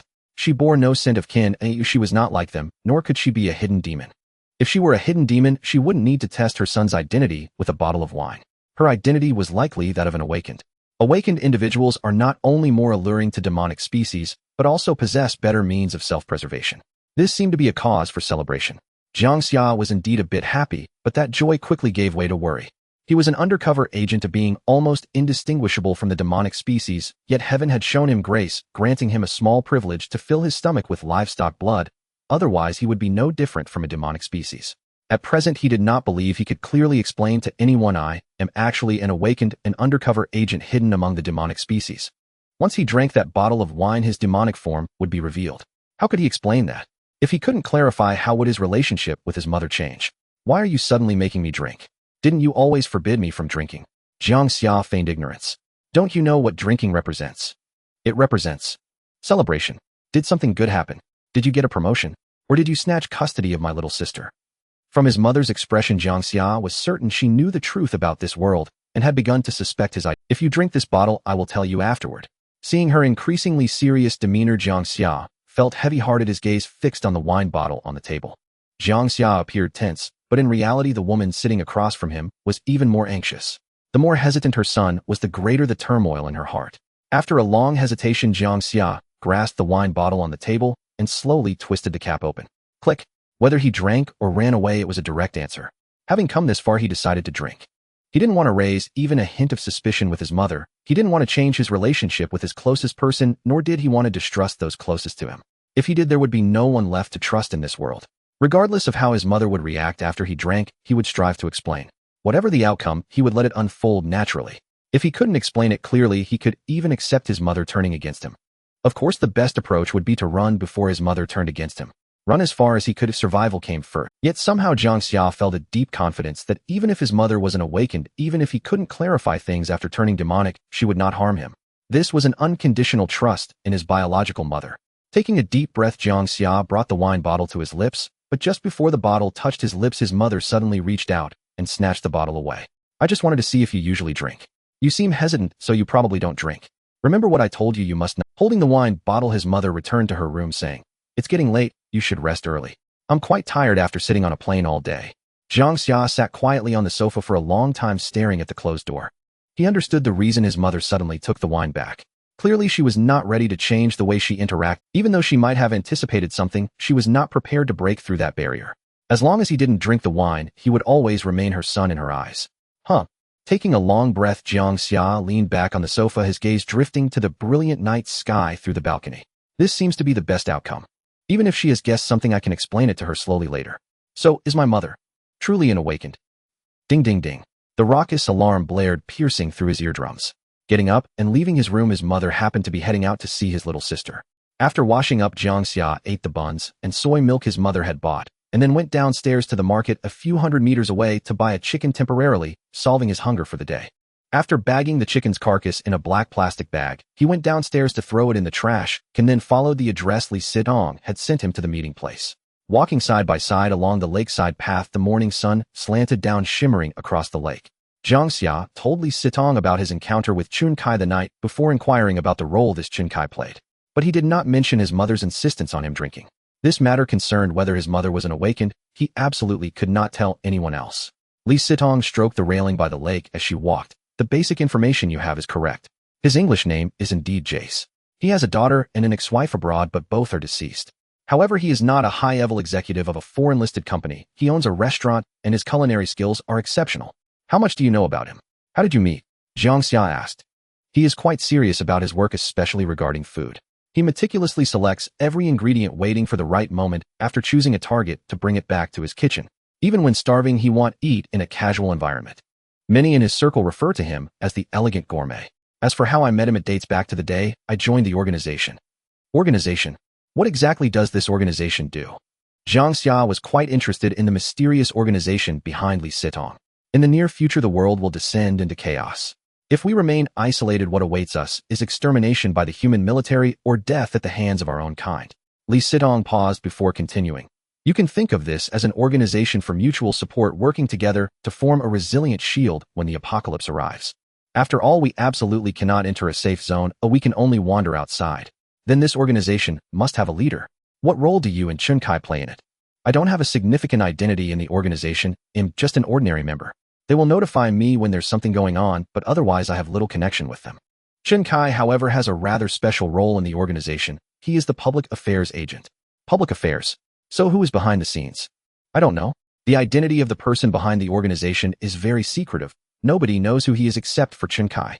However, there is one key clue: this person is exceptional, a big shot in Xinghe City, and his strength ranks among the top among the demonic species in Xinghe City. Jiang Xia asked, "Are you taking me to the headquarters of this organization?" "Not the headquarters. You haven't joined yet, so you can't go to the headquarters. I'm taking you for an interview." "Then why not include Jiang Xia?" "Him? He doesn't qualify to join. Someone like him, if he doesn't get stronger, will only end up as cannon fodder in the future. The organization won't let someone like a deadweight join. Your qualifications don't actually meet the requirements to join either, but who told you that you and I are a pair? How many people are there in the organization that are as strong as you? You ask too many questions. It's better you find out for yourself." "I have one more question." "Speak. What are the children born from two demonic species like?" Li Sitong was taken aback, slowly looking at Jiang Xia with a meaningful smile. "Why do you ask that? Do you want to have a child with me?" "Just curious." I don't know either. If we can last long, we should have an answer in 5 or 6. After saying that, she pulled Jiang Xia into a cafe. The cafe is located on the southern bank of the artificial lake in the Baiyun district where Jiang Xia and his companions currently reside. Crossing the lake to the north leads to another district. The cafe is called New World, and newly opened shop with excellent decor, though it doesn't attract many customers. Upon entering, Jiang Xia distinctly sensed several familiar auras. The staff inside were all of his kind, and the few young people leisurely sipping coffee by the window were also like him. This scene inevitably reminded Jiang Xia of an anime he had watched from a certain island nation. The world view is similar to the current real world, where the protagonist, through a twist of fate, transformed into a monster. In a state of hunger and confusion, he was taken in by a cafe whose staff were all monsters. Yet they maintained their humanity, never resorting to harming others, just to fill their stomachs, instead choosing some compromise solutions. He wondered if this cafe was somewhat like the one in the anime. Has the film come to life? In the corner, Chun Kai had been waiting for a while, still dressed as exquisitely as last night, holding a fashion magazine, with a cup of black coffee on the table in front of him. Seeing the two approach, Chun Kai smiled and put down the magazine, glancing at the wall clock. "It's 8:30. You two are quite punctual." After sitting down, Jiang Xia ordered a cappuccino, eagerly took a sip, only to be disappointed. It did not alleviate his hunger as it did in the anime. Reality is indeed different from the movies. Li Sitong crossed her arms and said, "Time is tight. We have matters to attend to. Let's get on with the interview." Chun Kai clasped his hands under his chin, looking at Jiang Xia as he got to the point. "All right, let's start the formal interview. Jiang Xia, are you willing to join us?" Jiang Xia glanced at his girlfriend beside him and nodded slowly. He still felt that following Li Sitong for now was the right choice. Upon receiving Jiang Xia's response, Chun Kai nodded. "Actually, there are many conditions to join us. The first is that you must undergo at least one evolution, but considering your girlfriend's influence and my connection with your mother, I can give you a backdoor on this." Mentioning his mother made Jiang Xia want to speak, but he felt it best not to interrupt for now. As for the second point, this is a mandatory condition. You need to hunt 10 grade A prey within 3 days and present them to us as a token for joining the organization, and you must complete this alone without assistance. As he spoke, Chun Kai glanced at Li Sitong as if to warn her not to interfere. "Go on." Jiang Xia did not rush to retort. "There are no other conditions. As long as you can accomplish this, you will be one of us, and I will show you the full scope of the organization and bring you to the headquarters." Jiang Xia nodded slowly, shifting the topic away from joining the organization and back to last night's matters. "What must I do for you to stay away from my mother?" Hearing Jiang Xia's persistence on this issue, Chun Kai chuckled. "It seems you haven't told your mother what I am." "I was going to say, but under the circumstances, I didn't want to scare her. I still hope you can take the initiative to stay away from her. You can set a condition. I told you I am a close friend of your mother. In professional terms, we are soulmates. As long as I want to be friends with her, no one can stop me. If you are worried about me harming your mother, you're overthinking it. As long as you complete the task, you will be one of us. How could I possibly harm a companion's family? Even disregarding you, I must consider Xiao Li's feelings right." As he spoke, Chun Kai stood up, walked over to Jiang Xia, and placed a hand on his shoulder. "Your subtle hostility makes me a bit uncomfortable. I hope you understand that when you are weak, you have no right to negotiate with the strong. Hurry up and complete your hunting task." Watching Chen Kai leave, Li Sitong murmured, "He's quite arrogant." Jiang Xia remained silent, took a sip of his coffee, appearing calm, but his thoughts were in turmoil. It's unclear whether his mother is an awakened, but it is certain that she is aware of the changes in this world. He wondered if she knows that Chen Kai is a demon spawn. If she is aware that Chen Kai is a demon spawn, yet still befriends him, she is likely an awakened and wants to hunt Chen Kai. If she doesn't know that Chen Kai is a demon spawn, perhaps she views her relationship with him as an ordinary friendship. Next, shifting focus to Chen Kai. Does he simply want to be friends with my mother? No. Impossible. Jiang Xia did not believe that Chen Kai, being a demon spawn, would have the leisure to befriend ordinary humans. Whether he sees his mother as a normal human or an awakened, Chen Kai's intentions are definitely not simple. Beside him, Li Sitong murmured, 10 individuals requiring individual completion, and within 3 days might be a bit challenging for you. No, it's not challenging. Jiang Xia crossed his arms with a confident expression. Oh, so confident. Li Sitong quite enjoyed this expression of arrogance and confidence on Jiang Xia's face. Yes, I'm that confident because I never intended to join. What? You don't want to join? Li Sitong was. Jiang Xia replied, I don't think I need to join this organization to survive. At least for now, I don't see the necessity of joining. Initially, Jiang Xia thought it was fine to follow Li Sitong and join this organization. However, the conditions proposed by Chen Kai made it impossible for him. He has no necessity to join this organization to live. Killing 10 people for no reason feels like being a puppet controlled by others, extremely foolish and stupid. That's true. Li Sitong nodded. I might be disappointing your goodwill, but I feel that joining this organization would make my situation even more dangerous. Actually, it's up to you. Whether you join or not is inconsequential to me. I don't have much fondness for the people in this organization either. Jiang Xia's tone grew serious. I just want to know Chen Kai's intentions in getting close to my mother. It can't be as simple as just being friends, right? Regardless of whether his mother is an awakened, he must find a way to keep Chen Kai away from her. That would be the safest option for her. Li Sitong's voice also turned cold. Without a doubt, he must be planning to consume your mother. I've said it before, he is an elegant gourmet, and he carefully selects every ingredient. This careful selection is not about the quality of the ingredients, but rather before dining, he will spend some time nurturing feelings with the ingredients. Once the emotional bond is deep enough, he will eat, satisfying both his hunger and his spiritual needs. Another pervert. Jiang Xia muttered, looking at Li Sitong. Will he spare my mother out of consideration for you? It's hard to say. Although we know each other and he agreed to let you join the organization, he takes his ingredients seriously. Having spent so much time building a relationship with your mother, he likely won't give up easily. I believe he is yet to find the right moment to strike. Coming out for the interview, and the words he just said are likely meant to stabilize you for the time being. Is there any way to ensure he won't harm my mother? Li Sitong smiled. That's simple, you just kill him. Jiang Xia paused for a moment. That's simple enough. The light music in the cafe was soothing, yet Jiang Xia furrowed his brows. He thought killing Chen Kai would certainly simplify things. Li Sitong stirred her coffee with a spoon. He must be killed. This man is too serious about food, and once he selects a dish, he won't easily give it up. Perhaps he would not only attack your mother, but also capture your sister, enjoying your mother, while having your sister first, making your mother watch him feast. The more fear and despair the food experiences, the more excited he becomes. Jiang Xia frowned slightly. Is he really that twisted? He knew Chen Kai was perverted, but he never expected it to be to such an extent. It was simply psychologically distorted. He once invited a few people from the headquarters to dinner. I had the fortune to be among them. At that time, the scene was of a man tied to a chair while his wife struggled on the table. The more frantic the man screams, the more excited he became. He said, it seemed he spent more than 2 months building a relationship with that woman. Jiang Xia imagined that scene for a moment, and a hint of fear rose in his heart. What he feared was not Chen Kai, but this insane world. You wouldn't have enjoyed it with him, would you? Of course not. I'm not a pervert like him. I couldn't stand that kind of scene. I left as soon as the banquet started. Jiang Xia breathed a sigh of relief. If Li Sitong were to be that perverted, he truly couldn't accept it. Upon reflection, was Li Sitong actually not that perverted? At least compared to these true perverts, she was relatively normal. Among the people he had come into contact with, there was no doubt that Chen Kai ranked first in perversion. Second should be Jiang Xia. After becoming a lecher, Jiang Xia was also quite perverted. Walking down the street with him, if he saw a well-maintained woman, his eyes would practically leap out, as if he wanted to rush over and bury his head in her backside for a few deep breaths.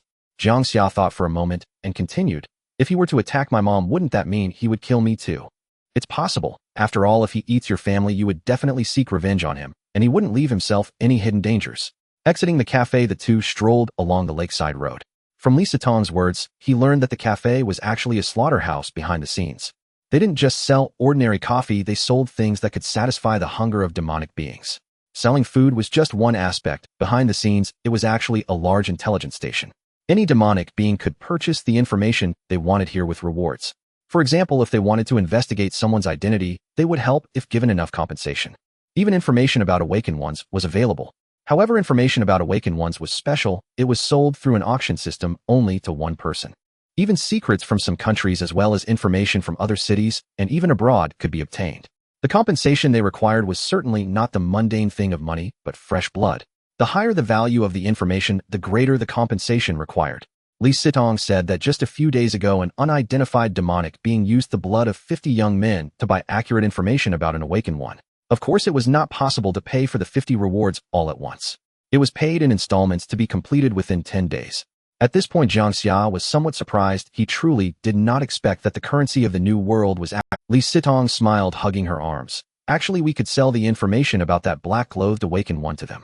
Even if she might have already escaped, the information is real, and the exchanged reward would allow you to feast for quite a while. How many demonic beings are there in total? Jiang Xia was more concerned about this. Currently, he still couldn't get a rough estimate of the number of demonic beings. In some places there are several hundred people, yet there isn't a single similar aura. In other places there are only dozens of people, but several similar auras can appear. Based on our estimates, there are probably 2 or 3 per 10,000. Perhaps a bit more.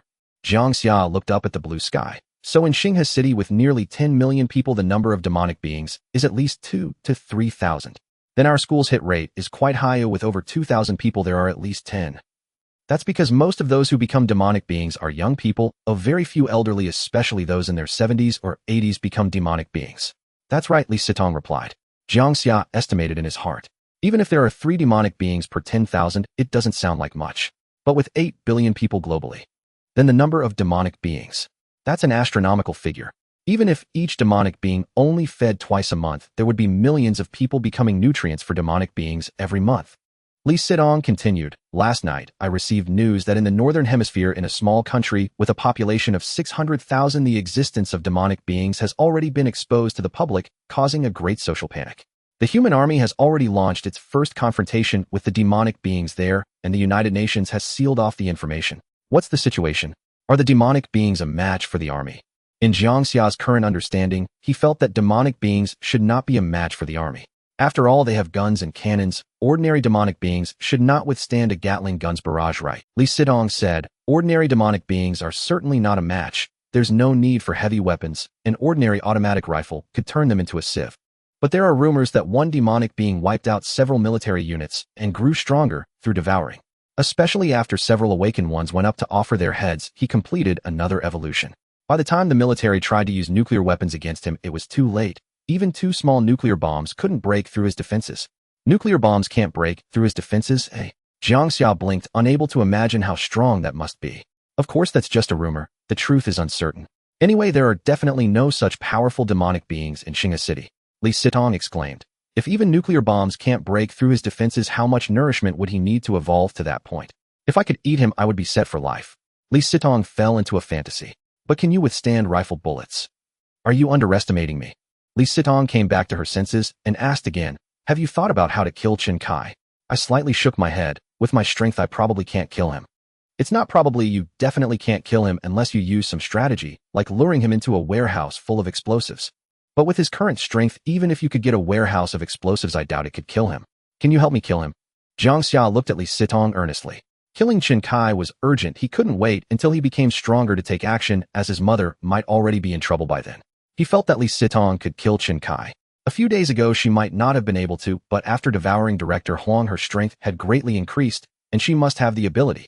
Li Sitong was taken aback, slowly nodding. Okay. Jiang Xia didn't expect Li Sitong to agree so readily, but it won't be for free. What do you want to give me? Li Sitong became interested. Jiang Xia said earnestly, I'll kill 10 demonic beings and gift them to you. Hearing the conditions put forth by Jiang Xia, Li Sitong smiled. Interesting, all right, I agree. But there's one more condition. What? You have to watch from the shadows while I deal with these demon seeds. If I can't handle it, you need to come out and save me. All right. Just don't pick ones that are too strong, otherwise I won't be able to save you, and I'll only be able to watch you die, then avenge you afterward. Don't worry, I won't. He'll start with the weaklings. Jiang Xia thought this deal was quite good. Not only would he be able to kill Chen Kai, but it also seemed that by helping Li Sitong hunt 10 demon seeds, he could grow stronger while having Li Sitong's protection in the shadows. Killing more demon seeds could be considered a way to rid the world of evil, right? 8 will suffice, not 10. The previous Wang Fei and that fat woman count as 2. All right, then 8 it is. When will you make your move? Li Sitong thought for a moment and said, not in the next couple of days. Chen Kai isn't weak. I need to fully recover from the injuries I sustained during the battle with Director Huang. Let's say within 3 days. Okay, then within 3 days. They'll first give you half the deposit. That's fine. For a moment, Jiang Xia even felt that his girlfriend was quite easy to talk to. Thinking for a moment, he said with concern, Chen Kai is from the same organization as you. If I kill him, won't you have trouble? Li Sitong lightly slapped Jiang Xia's forehead and said, you're so stupid. After I kill him, do you think I'm going to announce that I did it? True, Jiang Xia nodded, and then asked, but what if it's discovered, then so be it. Just as Li Sitong finished speaking, Jiang Xia's phone rang. As soon as he answered, a heart-wrenching scream came from the other end. Yang Jia, Yang Jia, Jiang Xia shouted twice. Help me, help me. At the Zui Ming Hotel room 608, your friend slept with my subordinate's wife. If you don't want him to die, come talk to me. The voice on the other end was very familiar. Chen Kai. Jiang Xia was about to speak, but the call had already been disconnected, and when he called back, no one answered. Damn it. Jiang Xia cursed and looked at Li Sitong. It's Chen Kai. Yang Jia is in his hands, and we need to go to Zui Ming Hotel room 608. More accurately, it seems I have to go alone. What happened? Chen Kai said Yang Jia slept with his subordinate's wife. Jiang Xia frowned slightly, believing this was something Yang Jia could do. To be honest, he didn't really want to help Yang Jia out for such a matter. Even if he wouldn't care. If such a thing happened, he deserved to get beaten. Beating him up a little more to make him remember wouldn't be a bad idea. But clearly the other side wouldn't just be about beating. So are you going or not? He'll go take a look. He had to go. After all, Yang Jia was genuinely loyal to him. That night he had rushed out to stand up against Wang Fei for him, something others simply wouldn't have done. Aren't you worried this might be a trap? Jiang Xia shook his head, saying, if Chen Kai wanted to capture or kill me, he wouldn't need to go through so much trouble. Li Sitong thought for a moment and smiled meaningfully, as if she had thought of something else. All right, then let's go. The whole situation began the night before. After leaving Jiang Xia's house, Yang Jia headed straight to the hotel he had arranged to meet with the female internet celebrity. But somehow after arriving at the hotel, he suddenly couldn't get in touch with the female internet celebrity. He waited until midnight, but still hadn't received any news from her. Suddenly, at this moment, a woman he had been chatting with for several days sent him a message. Bored, he decided to chat with her. As the conversation deepened, thinking that the female internet celebrity was not coming, he simply sent this woman his location and room number. After all, the hotel cost over 2,000 a night. He couldn't just let the money go to waste, could he? If the female internet celebrity showed up halfway through, that would be even better. He swore he had asked this woman several times, and she always said she didn't have a husband. But after waiting for more than an hour, just as dawn was breaking, the woman did not arrive, but her husband did. After breaking down the door, he suffered an unprecedented beating. He fought back and directly revealed his demon seed characteristics, because he sensed a similar aura from this man, and the man showed his claws, wanting to devour him on the spot. Because he was a hidden demon, the man initially didn't know he was a demon seed, but after seeing the characteristics he revealed, realizing it was useless to eat him, he beat him up even more fiercely. After exchanging blows with the man for a few rounds, he suddenly felt that fighting was not a good idea and thought he should communicate properly with the man. He planned to adopt a lower stance in the conversation. After all, he was indeed at fault first, so it was reasonable to lower his posture. He knelt on the ground, his face bruised and swollen, looking up at the man and pleaded pitifully, "Big brother, please stop hitting me. I was wrong. I didn't recognize the mountain for what it was. Let me apologize, and let's just leave it at that." The man glared angrily at Yang Jia and coldly said, "You're a demon seed. You lured my wife out because you wanted to eat her, and you want me to let you off the hook. Big brother, I swear, I lured your wife out not to eat her. I just wanted to sleep with her." After saying this, Yang Jia paused, feeling like he might have said the wrong thing. After suffering another round of beating, the man kicked him to the edge of the bed and demanded he unlock his phone. After seeing the chat list on his phone, the man raised his eyebrows slightly and asked Li Sitong, "Do you know her? You're from Xinghe, no?" "1. Yes. I know her, as she's my class monitor, and we have a really good relationship." "Big brother, do you know her too?" "Then we are family." "What a mess this is. Stop trying to get close." The man scrolled through Yang Jia's phone interface and said, "Wow, chatting with so many women at once. You've got quite the skills, huh?" Saying this, the man took out his own phone and handed it to Yang Jia. "I have these men in my contact list. You have an hour and a half to get one of them to come here." Taking the phone and looking at the chat boxes in the man's contact list, Yang Jia suddenly realized. It turned out there were no women at all. The one who had been chatting with him was this man. This man was like him, inviting people online and calling them out to dine in hotel rooms. The difference was that this man used a female identity. After all, compared to men, a charming married woman would be more likely to get someone to come out. But this time the man didn't expect that the man he lured in was actually of the same kind. "What kind of sin have I committed?" Yang Jia cursed. Stop complaining and quickly get one. If you get one out, I'll let you go, otherwise I won't just kill you, I will also eat you. Jiang Xia gritted his teeth and stubbornly messaged a man with a sports car profile picture, "Brother, are you there?" The sports car profile man replied, "What's up?" Jiang Xia sighed. "Just finished checking into a hotel with my boyfriend," but he was short and weak. At that moment, Jiang Xia felt like he was acting as a ghost for the tiger. If he really helped that man lure someone out, wouldn't he be indirectly harming someone? He didn't want to harm anyone, or if he wanted to, how could he still be so weak now? He would have long since been strong enough to punch this disguised woman luring men to death. He thought about sending a distress signal to Jiang Xia, but his phone was in the man's hands, and he couldn't remember Jiang. After thinking it over, he came up with a brilliant idea: download a game on this man's phone and log in using that man's phone. On weekends at this time, Jiang Xia should be online for games. He remembered Jiang Xia's game account, and as long as he was online and added him as a friend, he would most likely accept. Then he could ask for help. If that didn't work, he would think of another way. Even if he couldn't beat this man, he didn't believe this small room could trap him. With the intention of giving it a try, he opened the App Store and clicked to download the game. But just at that moment, the man happened to come up behind him and saw him downloading the game, frowning slightly. "Kid, you're quite addicted to games, huh? I'm asking you to lure a man out for me, and you're using my phone to play games. Don't you realize your current situation?" Bang, bang, bang. The sounds of fists and kicks echoed in the room. A gentleman can be killed, but not humiliated. Jiang Xia tried to resist, but his attempts failed. After enduring another brutal beating, he obediently took the man's phone and started looking for someone online, silently swearing that one day he would take revenge. The man looked at Jiang Xia and was filled with anger. He had been prepared to enjoy his meal, but upon arrival, he found himself faced with a fellow creature ruining his appetite. Helpless, he was not an otherworldly demon, otherwise he could have devoured this brat. Time ticked away, and as the morning light seeped through the heavy curtains, the man's appetite vanished entirely, and he lost all patience for waiting. His gaze turned towards Jiang Xia. He wanted to kill this brat. Not only would it vent his anger, but it would also reduce the competition among demons. Just as he was about to act, a phone call interrupted him. He had two phones, one that Jiang Xia was using to find food online, and another for his personal use. The caller was none other than Shen Xu, the boss, who had promised him a place in the chaos of the world if he followed his. During their conversation, he casually mentioned the situation here. Upon learning that this Jiang Xia had many chat records with Jiang Xia and a close relationship, Shen Xu advised him not to act rashly and to wait for him to come and handle it. At the entrance of the Drunken Dream Hotel, from initial rejection to now, Jiang Xia had developed an inexplicable sense of familiarity with this hotel. It felt oddly like returning home. He couldn't tell if that was a good thing. Perhaps it meant he was gradually integrating into this bizarre world. In the elevator, Li Sitong reminded him, "Remember what I just told you? I do whatever I say when we go upstairs." "Oh, is it that you sensed there would be danger?"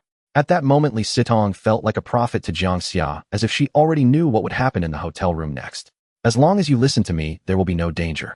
Li Sitong was very confident. Room 608. As soon as he entered, Jiang Xia saw Jiang Xia wearing only a pair of shorts tied up tightly and hanging from a birdcage bed. He vaguely remembered Jiang Xia looking at the hooks on the birdcage bed yesterday and saying, "I really want to see what it looks like to hang someone up." Now his dream had come true. Jiang Jia's mouth was stuffed with a towel, and upon seeing Jiang Xia, he was extremely excited, making muffled sounds. His face was a sight to behold, unrecognizable from a severe beating with bruises all over his body. Whoever did this was merciless. It's also a lesson for him to see if he dares to casually arrange dates online in the future. Jiang Xia thought, glancing at Shen Xu. Shen Xu was seated by the window, leaning back on the sofa with his legs crossed. Next to him stood a burly man in a black t-shirt, around 37 or 38 years old. He had a fierce appearance, somewhat resembling a street boss, with a heavy social aura and a gold chain hung around his. Li Sitong glanced at Jiang Xia, then looked at Shen Xu with a smile. "Brother Chen, what are you doing? Why have you beaten my friend like this and hung him up?" Shen Xu sighed. "There's no helping it. Your friend slept with my subordinate's wife. He definitely had to die, but knowing he's your friend, I immediately called it off. After all, we're all in this together. Though this matter is quite serious, I think we can sit down and talk it over." As he spoke, Shen Xu's gaze drifted between Jiang Xia and Li Sitong. "Which one of you will negotiate for him?" "Woo woo woo." Jiang Xia shook his body vigorously, looking at Jiang Xia and shaking his head repeatedly. He wanted to say he never slept with that man's wife. Jiang Xia felt incredibly miserable.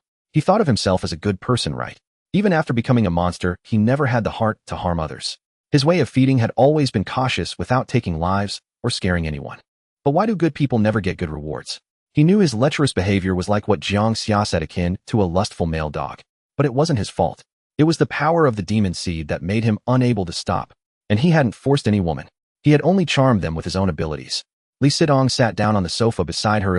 Let's discuss how to negotiate." No, it's how you want to negotiate. After all, it's your friend who did wrong, and you need to provide me with a solution to make my brother feel better." Chen Kai threw the dilemma at Li Sitong. Li Sitong's gaze fell on the man beside Chen Kai, asking, "How did your wife end up with my friend?" The man, following Chen Kai's earlier instructions, replied, "He arranged to meet my wife online. I noticed something was off and secretly followed him, only to burst in and find them both lying naked on the bed." Li Sitong nodded slowly, calmly stating, "But you also have a fault, don't you? You didn't manage your wife. Well, the main issue lies with you." Jiang Xia paused and slowly looked at Li Sitong. Her words were impressive. Truly impressive. "What? I have a fault?" The man, in a fit of rage, pointed at himself, not expecting Li Sitong to place the blame on him. "Where's your wife? Let me see her." Li Sitong looked around. "She's gone. Why keep a wretched person like her? She's already in my stomach," the man stated defiantly. Li Sitong, unhurried and calm, responded, "All right, you are the main party. Propose a solution and he'll listen." The man lowered his head and glanced at Chen Kai, realizing Chen Kai's expression was emotionless, and gave no response, hesitating. "What? Can't come up with a solution? If you can't provide one, he'll assume you don't want to negotiate, and he'll take the person away." Li Sitong stood up, signaling Jiang Xia to let Jiang Xia down. "Wait, who says I don't want to negotiate? After all, this guy slept with my wife. Oh, for your sake, let's do this. Either castrate him or make him kneel and apologize to me 3 times. Li Sitong smiled. "Is that all too light?" The man was taken aback. "You think it's light? It doesn't matter. I just want to see your attitude. Choose one: castrate him or make him kneel and apologize to me 3 times. Li Sitong ignored the man and looked at Jiang Xia. "Do you remember what you promised me?" "Huh?" Jiang Xia didn't know what Li Sitong was referring to, but in such a situation, he couldn't admit he didn't know, as it would make him appear very low, so he nodded. "You said you'd kill 10 demon seeds for me." Li Sitong said, her gaze slowly falling on the man. "I think he seems pretty good. Oh, let him be the third." Li Sitong's words landed in the room like a colossal question mark and exclamation point. Her statement caught everyone completely off guard. The man, who claimed to have slept with someone else's wife, was stunned, thinking he had misheard. Wasn't it him who had given the other party a choice? Why was the choice to kill him? Chen Kai, sitting on the finger couch, felt a slight tremor at the corner of his eye. Jiang Xia, hanging in the birdcage bed, breathed heavily. "No way is this really happening. What kind of goddess has Jiang Xia found as a girlfriend?" Jiang Xia was first incredulous, then utterly confused. He thought he had grasped the patterns of Li Sitong's eccentric behavior. But now he realized he was still too much of a frog at the bottom of the well. His understanding of Li Sitong was as shallow as a cicada's knowledge of snow. The man immediately spoke. "What did you say? Kill me?" As soon as the words left his lips, Jiang Xia lunged at him, his sharp black claws aimed at the man's heart. Jiang Xia didn't know what Li Sitong was thinking, but he was certain that whatever she was asking him to do would not lead to her demise. It wasn't that he had unconditionally trusted Li Sitong. Rather, if she wanted to harm him, she wouldn't need to go through all this trouble. At such times, hesitation might disrupt the plan in Li Sitong's mind. The man's hands transformed into a pair of claws. Unlike Jiang Xia's, his claws resembled those of an eagle, akin to a bird's talons. His eagle-like hands quickly clasped the claws aimed at his heart, the sharp claws leaving wounds on Jiang Xia's hand, oozing pitch-black blood. The man glared at Jiang Xia with blood-red eyes, and with a sudden force, he headbutted Jiang Xia's forehead. Jiang Xia staggered backward, and before he could steady himself, he was kicked by the man, his body crashing into the glass door of the bathroom, shattering it into a million pieces like droplets of water. Before Jiang Xia could regain his footing in the bathroom, the man lunged in like a vicious wolf. Li Sitong casually walked to the birdcage bed, freeing Jiang Xia. With a glance, the long-simmering anger in Jiang Xia erupted as he charged into the bathroom. "Daring to hit my brother Jia today, you'll taste the fury of Jia." The bathroom in the hotel was not small. A room costing over 2,000 a night was far superior to a street-side inn, and even the bathtub could accommodate 3 people at once. However, in a combat situation, the space was clearly insufficient. The 3 of them had no room to distance themselves and could only engage in close combat, resulting in utter chaos. Li Sitong showed no concern for the battle in the bathroom, calmly sitting in a chair and watching Chen Kai. Chen Kai likewise paid no attention to the fight, his expression unreadable, as if deep in thought. In the bathroom, having previously dealt with Wang Fei, Jiang Xia and Jiang Xia coordinated much better this time than last. From initially struggling in a tunnel, they gradually began to counterattack. Jiang Xia transformed his hands into several dark purple tentacles, replicating their previous strategy against Wang Fei to tightly bind the man's hands and feet. Jiang Xia pressed down on the man's hands. After all, with Jiang Jia's strength, it was impossible to restrain the man solely with tentacles. The man's body was pinned against the bathroom wall, and he saw a green conical tail emerge behind Jiang Xia. The front of the tail blossomed like a flower, spinning wildly like a chainsaw. Realizing the danger, he struggled more violently. Just as the tail saw was about to slice his throat, an ancient power erupted within him, breaking free from the tentacles, binding his legs, swiftly evading the attack of the tail saw. The spinning tail saw screeched as it made contact with the tiled wall, sending shards flying and white powder splattered into the air entering the airways with each breath. The man, having freed his hands, kicked Jiang Xia away. His sharp claws lunged at Jiang Xia. Even though Jiang Xia dodged the vital spots, 3 deep gashes were still carved into his face, the wounds severe, flesh torn as blood flowed outward. The battle in the bathroom was intense, while the outside room remained eerily calm. Li Sitong even began to play on her phone, patiently engaging in a casual game, seemingly unconcerned that Jiang Xia might die at the hands of that man. Chen Kai maintained a posture with his legs crossed, silent as ever. In such a cramped space the fight would. 1 minute later, Chen Kai's subordinate stumbled out of the bathroom, his face covered in blood, swaying. But before he could reach Li Sitong, he collapsed forward, several holes piercing through his chest. Jiang Xia emerged from the bathroom, his neck marked with 3 distinct claw marks from his transformation, several chunks of green scales peeled off. Following behind him was Jiang Xia, injured, but not mortally so. Snap! Li Sitong turned off her phone, standing up to look at Chen Kai. With a slight smile, she said, "Brother Chun, I provided a solution. I gave your subordinate a chance to take revenge on them, but sadly he was killed instead. There's nothing I can do about that." Chen Kai, who had remained silent, stood up and glanced at his subordinate's corpse, his eyes indifferent, devoid of any sigh. "If anyone is to blame, it's his wife who caused the trouble. Well, since the matter is resolved, let's consider it settled." Li Sitong politely asked, "So will you handle your brother's corpse, or shall we help you with it? I have other matters to attend to, so please assist with it." Chen Kai said as he walked over to Jiang Xia, patting him on the shoulder. "Not bad, the future is promising. Hurry and complete your hunting task. The organization needs talents like you." As Chen Kai left, he showed no anger, closing the door gently, as if the death of his subordinate hadn't stirred a single ripple in his heart. Only after he left did Jiang Xia lie on the bed, gritting his teeth in pain from the multiple claw marks on his body, gasping for cool air. Jiang Xia ignored Jiang Xia, thinking that this lesson should serve as a reminder for him. He looked at Li Sitong after releasing his transformation. Without waiting for him to speak, Li Sitong sat on the sofa, her gaze fixed on the corpse on the floor. "I know what you want to ask. He had to die, understand? Chen Kai sent us here. Do you think it was merely to resolve the issue of Jiang Xia sleeping with his subordinate's wife?" Jiang Xia suddenly sat up. "I swear I didn't sleep with his wife. Well, I haven't even seen her shadow." Li Sitong continued, "This only confirms my suspicion that Chen Kai merely wanted to test our attitudes with it." Jiang Xia suddenly understood. "Got it. If we had softened our stance and spoken nicely, he would think we're easy to bully and wouldn't dare to tear our faces with us." "Exactly." Li Sitong added, "He wanted to test my attitude towards him, or rather my attitude towards you. He had long chosen your mother to be his prey, and when you appeared later, which was closely related to me, he couldn't bear to just give up. In his indecision, this incident happened, and he wanted to use it to gauge my stance. If I showed fear of him, or hesitated in confronting him, or appeared indifferent to your situation, he would undoubtedly strike at your mother and you. Conversely, he would think twice." Jiang Xia mused. "So, does that mean he may very well abandon targeting my mom?" He felt that Li Sitong's previous demeanor had been very strong, completely disregarding Chen Kai. "It's possible, but I believe he will eventually go after her. It will just delay the timing," Li Sitong replied. Jiang Xia felt exasperated. "Why is he so troublesome? Why does he have to fixate on my mom? Do you think he's wasting time? Do you really believe that your mother's nutrients are not significantly different from others?" Hearing Li Sitong say this, Jiang Xia's heart sank. What does this mean? What does it mean that my mother's nutrients aren't we all human? Does this mean it's because my mom isn't awakened? And does Li Sitong already know that my mom is an awakened being? Jiang Xia felt a tightness in his heart and hurriedly asked, "What do you mean? Isn't it different?" Li Sitong replied, "Of course it's different. The ingredients he meticulously selected provide him with immense emotional value during consumption, and when he achieves great satisfaction psychologically, the nutrition he gains from this person is far greater than normal." Hearing this from Li Sitong, Jiang Xia breathed a sigh of relief. Can it be understood that a person who satisfies his emotional value provides him with much more nutrition than someone completely unrelated to him?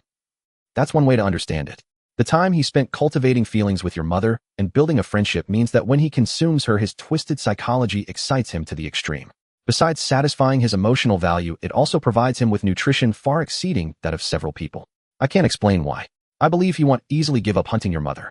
His obsessive dedication to food far exceeds many of my kind. Jiang Xia, sitting on the bed, interjected, "Can it be understood that eating the same thing would be more appetizing when one's mood is good, thus allowing for greater absorption of nutrition?" Li Sitong shook her head. "I'm not sure. Even as a demon seed, her understanding of demon seeds is still rather superficial. She still hasn't grasped why normal humans become demon seeds." Jiang Xia pondered. "If it were us attacking a friend we have strong feelings for, would the nutrition we gain be several times that of others?" Li Sitong smiled. "If your level of obsession matches his and your excitement peaks while consuming your friend, then perhaps it could be the case." Continuing, Li Sitong turned to Jiang Xia and said, Actually, I believe that Chun Kai spends so much time building relationships before consuming people not to satisfy his appetite or grow stronger, but to satisfy his twisted psychology. For example, Wang Fei, do you know why he fixates on you? It's not just because you're a newcomer with limited strength that's easier to target. The more important reason is that he knows you. He prefers to target familiar beings, which also satisfies his twisted psychology. His brother's death was likely caused by him. The goal was not to grow stronger, but simply to satisfy his twisted psyche. Jiang Xia reflected. Demon seeds are indeed a peculiar thing. He understood what Li Sitong meant. Demon seeds are not merely creatures that consume. Their feeding is not simply about filling their bellies. Feeding is merely a necessity for their survival. After their appetite is satisfied, many demon seeds begin to fulfill their twisted psychology as much as possible. Perhaps for some demon seeds, becoming stronger isn't important at all. They don't care whether they can complete evolution, they just want to satisfy their deviant psychology. Take Jiang Xia, who is closest to them now, for example. He has little desire for strength, he merely wants to satisfy his appetite, while also meeting another need. One could even say that if he could remain full, he might not need to feed at all, harming no one. Yet he would find every possible way to satisfy his heart controlled by desire. In other words, Chun Kai's approach to your mother is really not about how much nutrition she can provide him. What he cares about is the emotional value she can give him to satisfy his twisted psyche. This makes things a bit tricky. If he were merely fixated on satisfying his appetite, he might give up out of fear, but a psychological fixation is much harder to shake off. It's like a man longing for a woman's body for a long time. Even if he is given 100 or 1,000 equally beautiful women to satisfy him physically, he will still remember that first woman. 1,000 women might satisfy his body, but only that one woman can fulfill his spirit and emotional need. Perhaps the harder it is for Chun Kai to succeed, the more crazed his desire for your mother becomes. At the peak of his desire, he might even disregard his life. Just to achieve psychological satisfaction, he could go to any lengths. Jiang Xia looked at Li Sitong seriously and asked, "Do you have any twisted psychology?" "I admit my personality has changed, but I am definitely not a pervert." What Li Sitong said was not believed by Jiang Xia and Jiang Xia. They were certain Li Sitong was also a pervert, they just hadn't yet identified what her perversion was. "So it seems Chun Kai must die," Jiang Xia stated. Li Sitong replied, "If you think he might give up hunting your mother, then you can let him live." "No, he must die." Jiang Xia felt it was safer this way. This person being alive posed a significant threat to his mother. A person who fixates on his mother psychologically would not spare her even if given 1,000 or 10,000 living people. He absolutely cannot be allowed to live. "Wait for me downstairs, or I will deal with this and join you," Li Sitong said, looking at the man's corpse on the ground. Although this man could provide her with some nutrition, she felt no appetite at all. After quickly cleaning his wounds in the restroom, Jiang Xia dressed and went downstairs with Jiang Xia. The claw marks on his face were quite prominent, so he could only cover them with a mask. Fortunately, the self-healing ability of demon seeds meant he didn't have to worry about disfigurement. Jiang Xia took off his torn jacket and tied it around his waist to cover the hole in the back. That tail is indeed useful, almost like a powerful weapon with extraordinary strength and the element of surprise. It just wears out pants too quickly. Every time the tail extends, it ruins a pair of shorts and pants. Jiang Xia wondered whether he should buy a pair of pants with a zipper in the back. In the hall, the two sat on the sofa. Jiang Xia rubbed his sore shoulder. Although he hadn't sustained serious injuries from the recent battle, the impacts against the wall had left him quite sore. To be honest, he still admired Li Sitong. No matter what she did, she always seemed to possess a confidence, as if she were orchestrating everything. Why has the world become so complicated? If the only change was the appearance of monsters among the crowd, that would be fine. But the transformations in people have made their thoughts and ideas incomprehensible. This is not merely a world where one must fight to survive, it seems one must also think to survive. Noticing that Jiang Xia seemed not to have heard, Jiang Xia looked at him. Jiang Xia held his phone with both hands, his expression also showing excitement as he chatted with the female internet celebrity from last night. "Peo, brother, I'm sorry. My grandfather suddenly fell ill last night, and I just got out of the hospital." "Jiang Xia, it's okay. Peo, shall we set a new time?" "Jiang Xia, how about tonight?" Bang! A solid fist struck his head, causing Jiang Xia to howl in pain as his phone dropped to the ground, both hands clutching his head in a gasp of cold air. Jiang Xia was utterly speechless. Having just experienced a life-and-death battle, his wounds were still bleeding, and yet he was still trying to arrange meetings online. "Haven't you suffered enough?" Jiang Xia looked at Jiang Xia with a pitiful expression, weakly saying, "What can I do? I don't want this either." "Can't you control yourself?"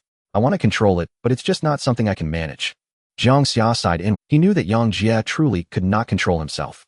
While the psyche might be manageable, this was an obsession, one that was inescapable. "Fine, if you want to arrange meetings, go ahead. I won't criticize you for it if you do it on your own merit, but don't go harming innocent women." Jiang Xia glared at Jiang Xia, his tone leaving no room for argument. He did not want his best friend to become a beast with a human face. Jiang Xia said seriously, "Don't worry, I'm definitely not that kind of person. If I could do something like that, I wouldn't want to live." After a little over 10 minutes, Li Sitong came downstairs. After leaving the hotel, Jiang Xia called a car for Jiang Xia, urging him to go home, rest well, and take care of his injuries, telling him not to attend evening classes tonight. He and Li Sitong then took a walk along the lakeside road they had visited in the morning. Enjoying the cool lake breeze, Li Sitong asked, "So you still can't bring yourself to harm ordinary people, right?" Jiang Xia did not hide his feelings and nodded in agreement. Li Sitong looked at Jiang Xia and said, "Honestly, I find it strange. Every demon seed shows some change in personality, yet after spending the past few days with you, I see no signs of change in your character." "Is that so?" Jiang Xia shook his head. "I can't explain it.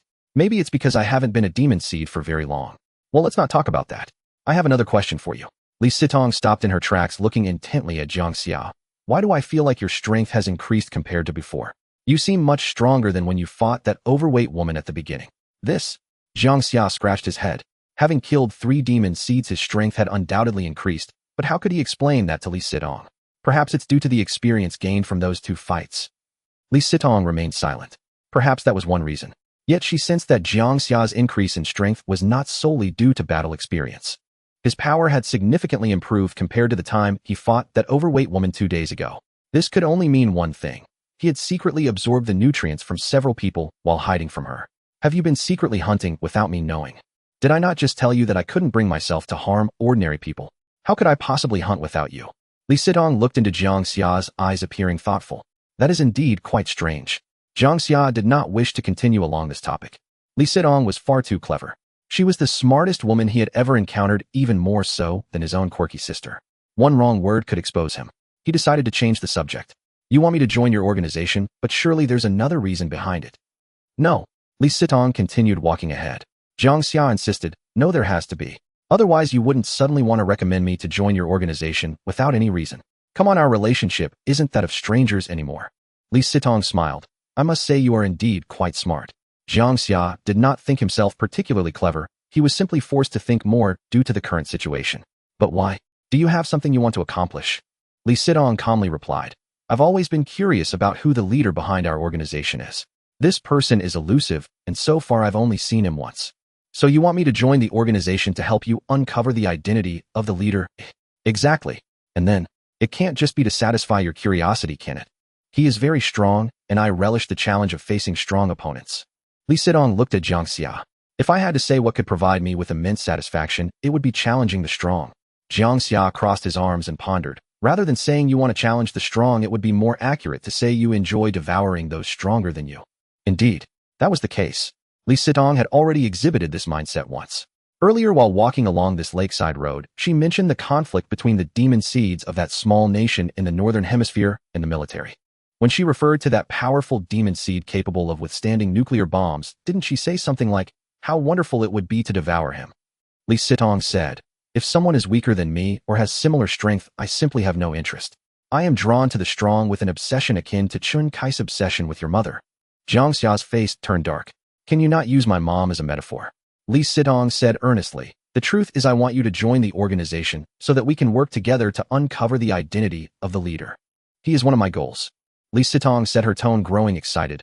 "I will advance step by step until I do." Taking a few deep breaths to calm her excitement, Li Sitong continued, "In fact, what I enjoy is the process of achieving my goals." Jiang Xia sighed, inwardly gazing at the shimmering surface of the lake. What a perverse mentality. It was truly terrifying. The obsession was indeed frightening. But it was a good thing that her perversion was not aimed at developing feelings for a boyfriend, waiting until they were sufficiently close to strike. This obsession, it forcibly induces a perverse or extreme mentality, leading to an almost frenzied pathological pursuit of certain behaviors or things. This was a terrifying matter. It was 1,000 times, even 10,000 times more horrifying than demon seeds hunting humans to satisfy their hunger. Previously, Jiang Xia had wondered if humans and demon seeds could coexist peacefully. After all, the number of ordinary humans far exceeds that of demon seeds. As long as the number of demon seeds does not increase, taking blood from each healthy human every so often would ensure that demon seeds would not go hungry. On average, 2,000 to 3,000 people's blood could sustain a single demon seed. Oh, wasn't that enough? Now he realized that he had underestimated the complexity of the situation. Just this obsession alone is enough to prove that humans and demon seeds can never coexist in peace. Even if they fill their stomachs, there will undoubtedly be countless demon seeds that will create chaos in this world to satisfy their perverse psyche or let's say to fulfill their unique obsession. This seemed not merely to resemble the dynamic between vampires and humans, but rather a death game created by the heavens to annihilate humanity.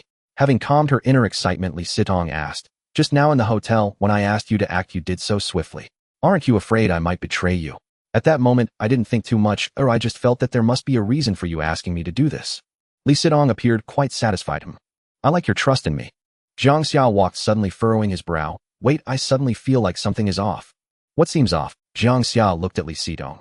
I feel that Chen Kai will not only not delay his actions against my mother, but he might even speed them up. Elaborate, why do you think so? I believe that Chen Kai is also enjoying the thrill of the hunt, which is based on what you just said about enjoying the process of achieving goals. He revels in the sense of control that comes from inching closer to his prey, while the prey remains completely unaware of the danger. For example, if I were Chen Kai, after noticing you, I would find ways to approach you. I would gradually cultivate feelings with you, and my ultimate goal would be to consume you. However, what I enjoy more than the final act of consuming you is the gradual improvement of our relationship, while you blissfully remain unaware of the impending danger. Li Sitong nodded, her interest in Jiang Xia's analysis growing. Go on. He is not foolish, he knows his intentions have been exposed. If I were to reveal to my mother what he is, or warn her that he is a dangerous individual once she becomes wary of him, he would lose a significant amount of interest. As I mentioned earlier, he enjoys the process of the prey being utterly unaware of the danger approaching. Once the prey becomes wary of him, the situation may become rather dull for him. Moreover, if we know his intentions, that will surely hinder him. If things go poorly, I might find a way to send my mother out of Xinghe City in the next couple of days. Thus he will definitely act before he can no longer grasp this prey. Jiang Xia continued, the previous probe might have been done intentionally by him. He wants us to mistakenly believe he is testing your attitude towards us, leading us to think he would give up on hunting my mother or delay his actions due to your displayed attitude. Watching Jiang Xia think deeply, Li Sitong grew increasingly fond of him. Regardless of whether Jiang Xia's reasoning was correct, she appreciated a man who could think critically. After finishing, Jiang Xia shook his head. Of course, this is just my speculation. Perhaps I am too sensitive. This isn't sensitivity, your thoughts are correct. Li Sitong said earnestly. Our enemies are not only the military, and the awakened to our kind are also our enemies. Learning to understand the psychology of our own kind is a means of survival. When you can grasp the psychology of any of our kind, you might be able to uncover their weaknesses. Jiang Xia nodded, very much in agreement with this statement. This principle is not just casual talk, it has been proven through practice. For instance, when dealing with Director Huang, wasn't it by understanding his extreme devotion to his wife and his possessiveness that Li Sitong was able to eliminate him? Similarly, in dealing with Jiang Xia, it required little effort. Finding two women with stunning figures would suffice to bring him down. The demonic nature drives the demons mad and brutal. It seems troublesome, but perhaps that is precisely the greatest weakness of the demons. Your reasoning isn't unfounded. In fact, instead of believing Chen Kai would delay his hunting progress, we should trust your insight. It seems we must resolve this matter swiftly. I also want to see if I can extract the identity of the leader behind him from his mouth. Li Sitong said sternly. But you cannot continue like this. If you still cannot bring yourself to harm ordinary people, what awaits you is a dead end. If the battle with the demons in that small northern hemisphere country cannot be concealed, the news will sweep the globe, and when the world descends into chaos, if you have yet to complete even one evolution, you won't need the awakened to take action. Even an ordinary military unit, a well-equipped squad, could kill you. Perhaps a long-range sniper could take you out with a single shot. Jiang Xia asked curiously, after completing one evolution, how much will your strength increase? As long as I complete one evolution, my strength will undergo a tremendous transformation. Ordinary firearms would feel like mere tickling against me. And you? How many evolutions have you completed? Li Sitong smiled slightly. It's a secret, or anyway, conventional firepower can't kill me. What about the awakened? They should also be ranked, right? Yes, their abilities will change and strengthen as their power increases, similar to our evolution process. Jiang Xia nodded, curious about whether he would follow the evolutionary path of the demons or the ability transformation path of the awakened before completing his evolution. However, since his ability is undercover, it shouldn't be too different from the demons, right? Jiang Xia initially wanted to delve deeper into the subject of demons with Li Sitong, but she silenced him under the pretext of having a proper date. She emphasized that since the weather was so lovely, they should relish the dating experience and not discuss anything else. The entire morning, the two wandered in the shopping mall. Li Sitong bought many clothes, while Jiang Xia also bought a new outfit to change into, as having a hole in his pants was quite bothersome. At noon, they returned to Li Sitong's house, but Jiang Xia didn't dare to go upstairs, fearing he might run into Li Sitong's father. He wasn't ready to meet his future father-in-law so soon. When Li Sitong came down, she handed him a drink to tide him over, and Jiang Xia knew what was in it. Though the animal blood could satisfy his hunger to avoid raising Li Sitong's suspicions, he drank the whole cup. Afterward, the two went to the amusement park and rode the roller coaster. After exiting the haunted house, Li Sitong pouted. That was boring, not scary at all. Today was fulfilling for Jiang Xia. Perhaps it won't be long before he can no longer experience this kind of life in such a lively environment. They played until 5 in the afternoon before slowly heading to school for evening self-study. In contrast, high school seniors 2 years prior would only finish school at noon on Saturdays, resting half a day before returning to school on Sunday. But starting a year ago, the Ministry of Education mandated a 2-day weekend for all students, even forbidding high school seniors preparing for college entrance exams from attending classes on Saturdays. This might be somewhat related to the demons. The first thing that happened upon arriving at school was that the homeroom teacher asked the class if anyone had seen Wang Fei in the past couple of days. Jiang Xia felt a bit guilty, but quickly thought there was nothing to feel guilty about. Wang Fei had initiated the attack on him first, and he had only acted in self-defense. The second thing, Li Sitong received a love letter. Under normal circumstances, this would be a typical event, as Li Sitong's beauty is renowned throughout Xinghai. One high school. A year ago, a film crew even wanted her to play the young female lead, but her wealthy father refused, forbidding her from entering the entertainment industry. Not only does she have many admirers at her own school, but even students from other schools have come to pursue her, with 2 boys transferring to Xinghai. One high school specifically to court her. Receiving love letters is not unusual for her. However, this particular love letter was different from the usual ones. The letter was from Chong Wen, the class leader of the neighboring senior class, too. He is a studious guy who wears glasses and has a gentle demeanor. He looks decent, but his overall vibe is very much like that of a bookworm. He is very polite when speaking to others, organized in his work, and well-liked by teachers, even being appointed as the student council president. But he is one of their kind. Li Sitong typically wouldn't read these love letters. Her usual practice is to keep them safe, and after school find a secluded place to secretly toss them into the trash. However, the signature of this love letter was Chong Wen. Perhaps because the letter was from a fellow kind, Li Sitong decided to open it. After reading it, she handed the love letter to Jiang Xia. In the first evening self-study session, Jiang Xia's eyes gleamed as he looked at the content of the letter. Since middle school, Jiang Xia has received quite a few love letters. Although not as many as Li Sitong, he has received a dozen or 20. After all, he is quite handsome, and though he wouldn't claim to be the most attractive in school, he could certainly hold his own against the school heartthrob after a shower. Love letters are a way to express affection for someone special. Often a student's romantic journey begins with a love letter. However, this particular love letter is somewhat different. Tell me, why are you with Jiang Xia? I've pursued you many times, and each time you told me you didn't like men.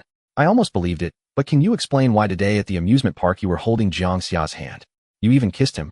I don't blame him. Oh, I only blame myself for lacking the ability, but I think he doesn't deserve you. What you need is an excellent partner, a perfect hunting companion, and I am certainly more capable of fulfilling those requirements than he is. Li Sitong, I implore you to give me a chance to express my heartfelt feelings. Tonight after evening study, I will wait for you in the bamboo grove. If you don't come, you might regret it, because I guarantee I won't let you down. Jiang Xia clutched the love letter tightly. Knowing that Li Sitong is my girlfriend, and still writing her love letters, shows a complete lack of respect for me. From the tone of this love letter, it seems that Chong Wen has been pursuing Li Sitong for quite some time, hasn't he? It's understandable, though anyone would be angry. After pursuing the goddess for so long, the reason she never agreed was that she didn't like men, but now she suddenly seems to be getting along with the guy. It's impossible not to feel some resentment. But, you want my girlfriend to meet you? What a joke. How can I agree to that? 9:18 p.m. The Gentleman Lin. The bamboo grove is not within the school, but behind the school walls. Covering several acres, it is a popular dating spot for many couples after school. However, a violent murder occurred here half a month ago, so the bamboo grove, which is usually bustling at this hour, the official report states it was a violent murder.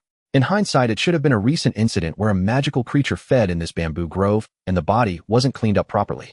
The authorities must have labeled it a white lie to maintain order. Jiang Xia came with Li Sitong. Standing outside the bamboo grove, he could vaguely sense a familiar aura within. Clearly, Chong Wen from Class 2 is already waiting inside. Li Sitong looked at Jiang Xia and said, "You wait for me here. I'm going in to see what he has to say, especially since he claims he won't let me down." "Is there any danger?" Jiang Xia asked cautiously. "Why not just forget it? You're not planning to be with him anyway, so why meet him?" "What? Are you jealous?" Li Sitong looked at Jiang Xia with a mischievous smile. "Who says I'm not planning to be with him? What if he has something truly impressive and doesn't let me down? I might change my mind. Then please, before you agree to be with him, come out and tell me it's over first." Li Sitong reached out to touch Jiang Xia's face and said the most terrifying words in the gentlest tone. "Don't worry, I will absolutely never bring up breaking up with you. If one day I'm disappointed in you, I will just eat you." "All right, enough. Stop talking. If you want to hear what he has to say, hurry up and go in." Jiang Xia waved his hand, finding her words quite frightening. Li Sitong went inside. 2 minutes passed, and Jiang Xia began to feel anxious. It was a strange. A guy is pursuing his girlfriend, saying he wants to have a serious talk in the bamboo grove, while his girlfriend goes and leaving him outside. It felt as if he was just a lookout for them. Jiang Xia took a deep breath and turned to look at the silent woods. Should he sneak in to take a look? He couldn't just stay outside in this ambiguous situation, could he? What if that bastard Chong Wen used some trick to do something to Li Sitong inside, while he stood outside foolishly keeping watch? What would that make him? The night was as dark as ink, and the bamboo grove creaked in the wind with moonlight filtering through the sparse bamboo, leaves casting mottled shadows. Due to his enhanced eyesight, Jiang Xia could see Li Sitong in the depths of the dark bamboo grove. Opposite her stood a slender boy looking refined, but the words coming out of his mouth were anything but refined. I'm better than him. I can hunt for you every day, at least 7 people a week. Trust me, being with me will definitely be better than being with him. Li Sitong smiled and said, actually, you're mistaken. I really don't like men. If you don't like men, why are you with Jiang Xia? You even kissed him today. Because being with him is just for fun. How about this? Once I'm done playing with him, he'll come and play with you. Chong Wen said seriously, just give up on him. Be with me and I promise I can do everything I just said. Li Sitong pondered, how do I know if what you're saying is true? Maybe you're just playing with me as well. I told you I'm serious. I can hunt for you every day. I swear I've really liked you for a long time. After becoming a magical creature, I like you even more. It's like being possessed. As he spoke, Chong Wen's tone became noticeably urgent. It was as if Li Sitong was the one who could excite him and satisfy his demonic desires. Li Sitong walked around Chong Wen, then returned to face him seriously. All right, give me one of your hands right now. If you're willing to give it to me, I will agree to be with you. At first, Jiang Xia thought Chong Wen would never agree to such an unreasonable request. But to his surprise, Chong Wen barely hesitated. His right hand transformed into a sharp claw and suddenly grabbed onto his left arm, pulling it off with force. With a splatter, blood sprayed everywhere. His entire arm was torn off, and he held it out towards Li Sitong, enduring the pain. What the hell? Jiang Xia exclaimed in shock, his eyes wide open. A madman. Another madman. This is sheer insanity. Is he out of his mind?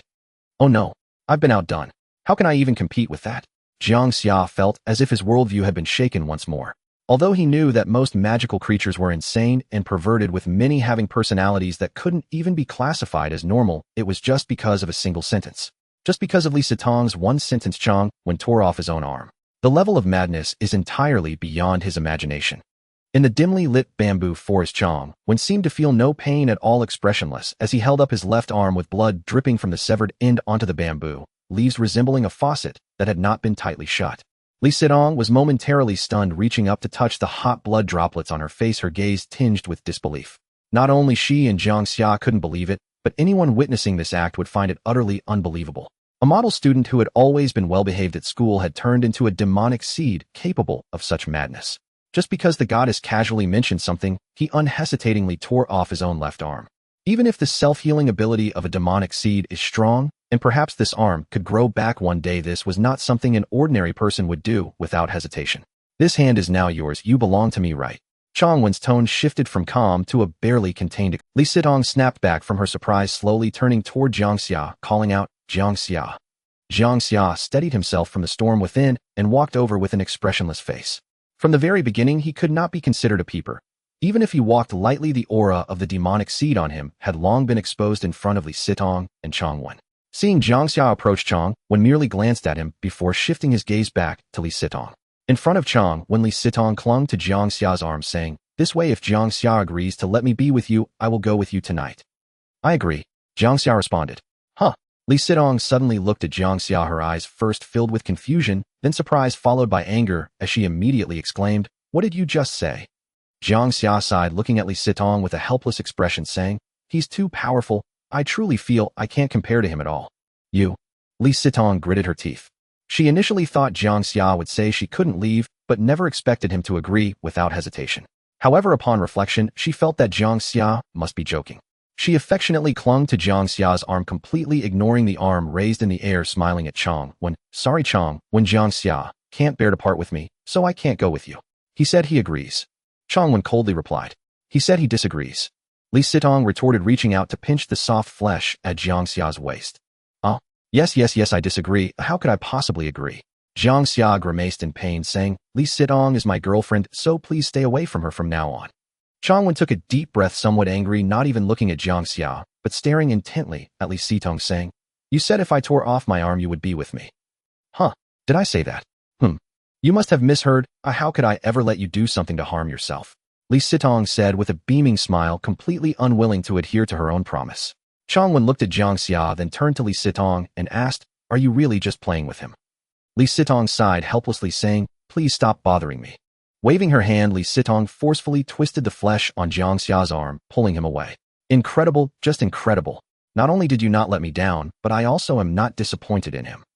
Jiang Xia mumbled this as he watched the two leave, his expression turning cold. It wasn't until they completely vanished from view that he placed his severed arm back at the wound. Countless dense black threads connected to the severed arm like an adhesive, and in no time the severed arm returned to its shoulder. Only a ring of a noticeable wound remained. He adjusted his glasses and couldn't help but let out a cold laugh. Outside the bamboo forest, Li Sitong looked up at the sky, exclaiming, "I truly didn't expect him to be so crazed over me. This is a bit troublesome." As she spoke, she turned to look deeper into the woods, seemingly recalling something. "You seem to quite enjoy playing with others' feelings," Jiang Xia said lightly. "Who said I was playing with his feelings? It's his foolishness. When I say I don't like men, that is clearly a rejection, yet he actually believed I didn't like men." Li Sitong sighed. As she spoke, Li Sitong looked seriously at Jiang Xia, saying, "Now I suddenly want to know the answer to one thing. Just because of one sentence from me, he would be willing to give me a hand. What about you?" Jiang Xia, who had just opened his phone, paused, slowly closing it and putting it back in his pocket, meeting Li Sitong's gaze. He could see the seriousness in her eyes. Jiang Xia crouched down, holding his stomach. "My stomach hurts." Li Sitong's eyes suddenly turned cold as she grabbed Jiang Xia by the collar and lifted him up, saying coldly, "What, you won't even give me a hand?" Oh no, this woman has started her Yandra behavior again. After thinking for half a second, Jiang Xia grasped Li Sitong's wrist, gazing at her with affection. "Don't mention just a hand. Ooh, I could even give you my life, but tearing off a hand for no reason would achieve nothing. I swear if one day you are in danger, I could exchange my life for yours." This statement clearly struck a chord with Li Sitong, causing her to smile brightly. She extended her hand to gently stroke Jiang Xia's face, saying, "I feel like you might be lying to me, but even if you are, I still feel quite happy to hear you say that. How could I possibly lie to you?" Jiang Xia continued to soothe her. He had somewhat figured it out. Li Sitong was actually quite easy to please. "I should have killed him." Li Sitong's gaze turned towards the depths of the bamboo forest. She was perceptive to the psychology of her kind, for her Changwen's obsession with her was not a good thing, as he did not blink an eye when he offered her a hand. Kill him.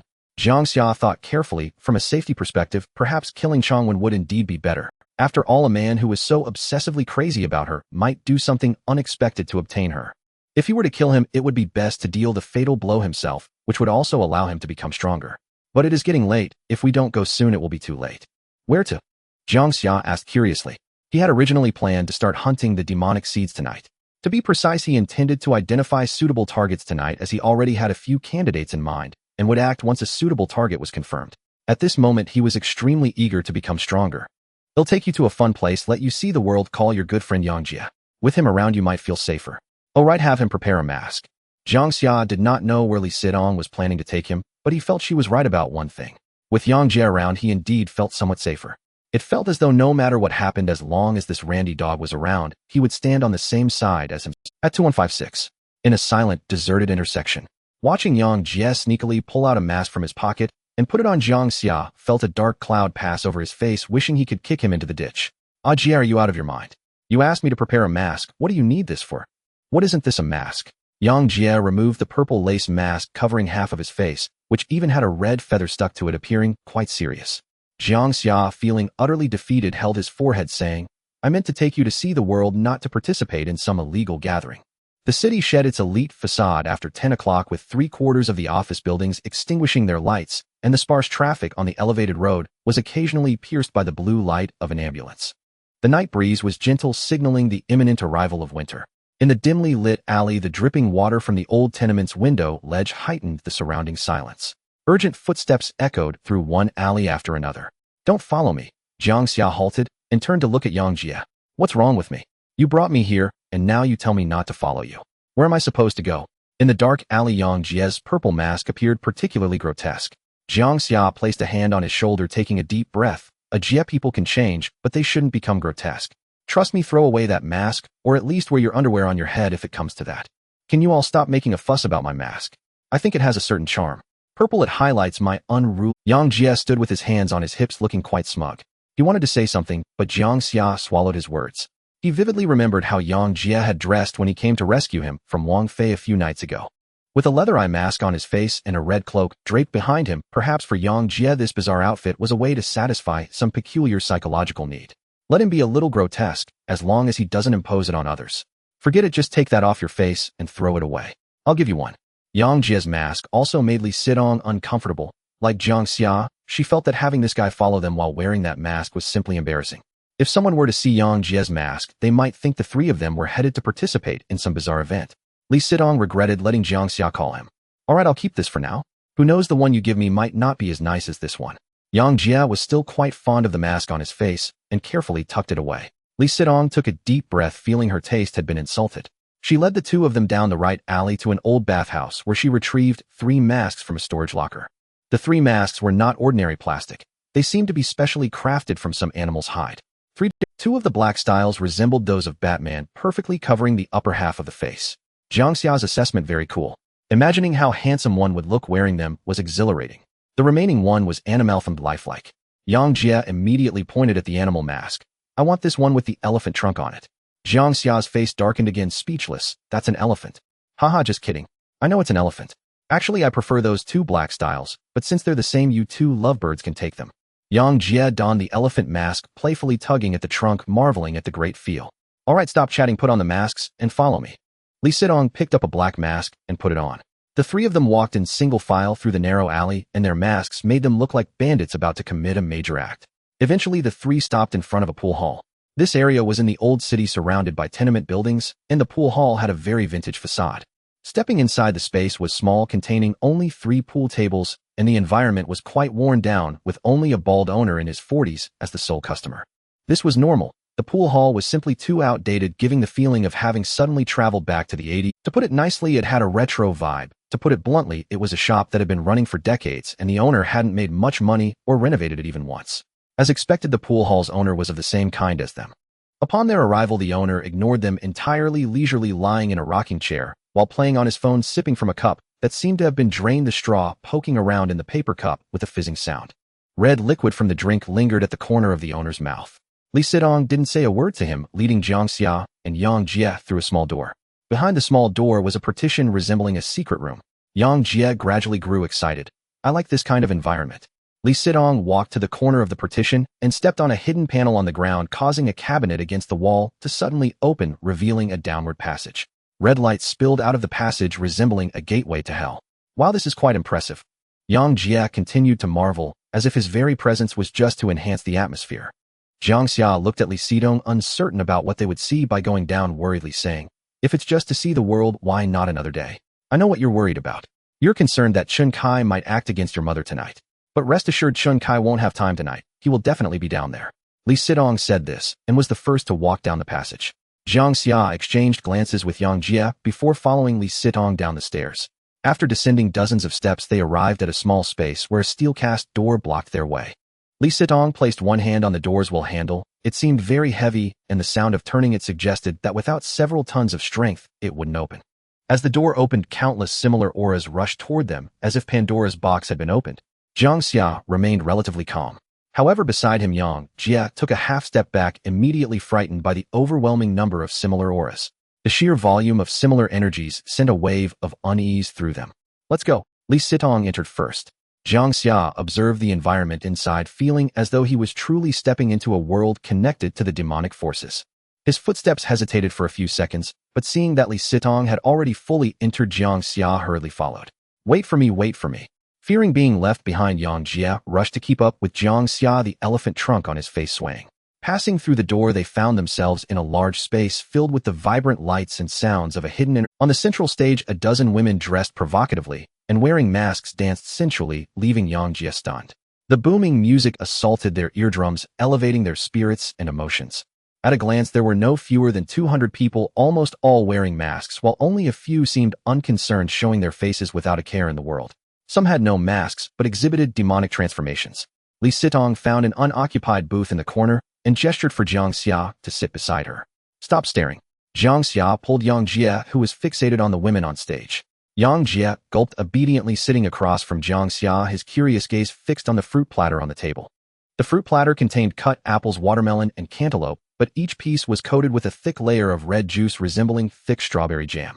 Jiang Xia picked up a grape and stuffed it into his mouth from beneath the mask, glancing at Jiang Xia. It's human. Li Sitong shot him a disdainful look. Stop acting like a bumpkin.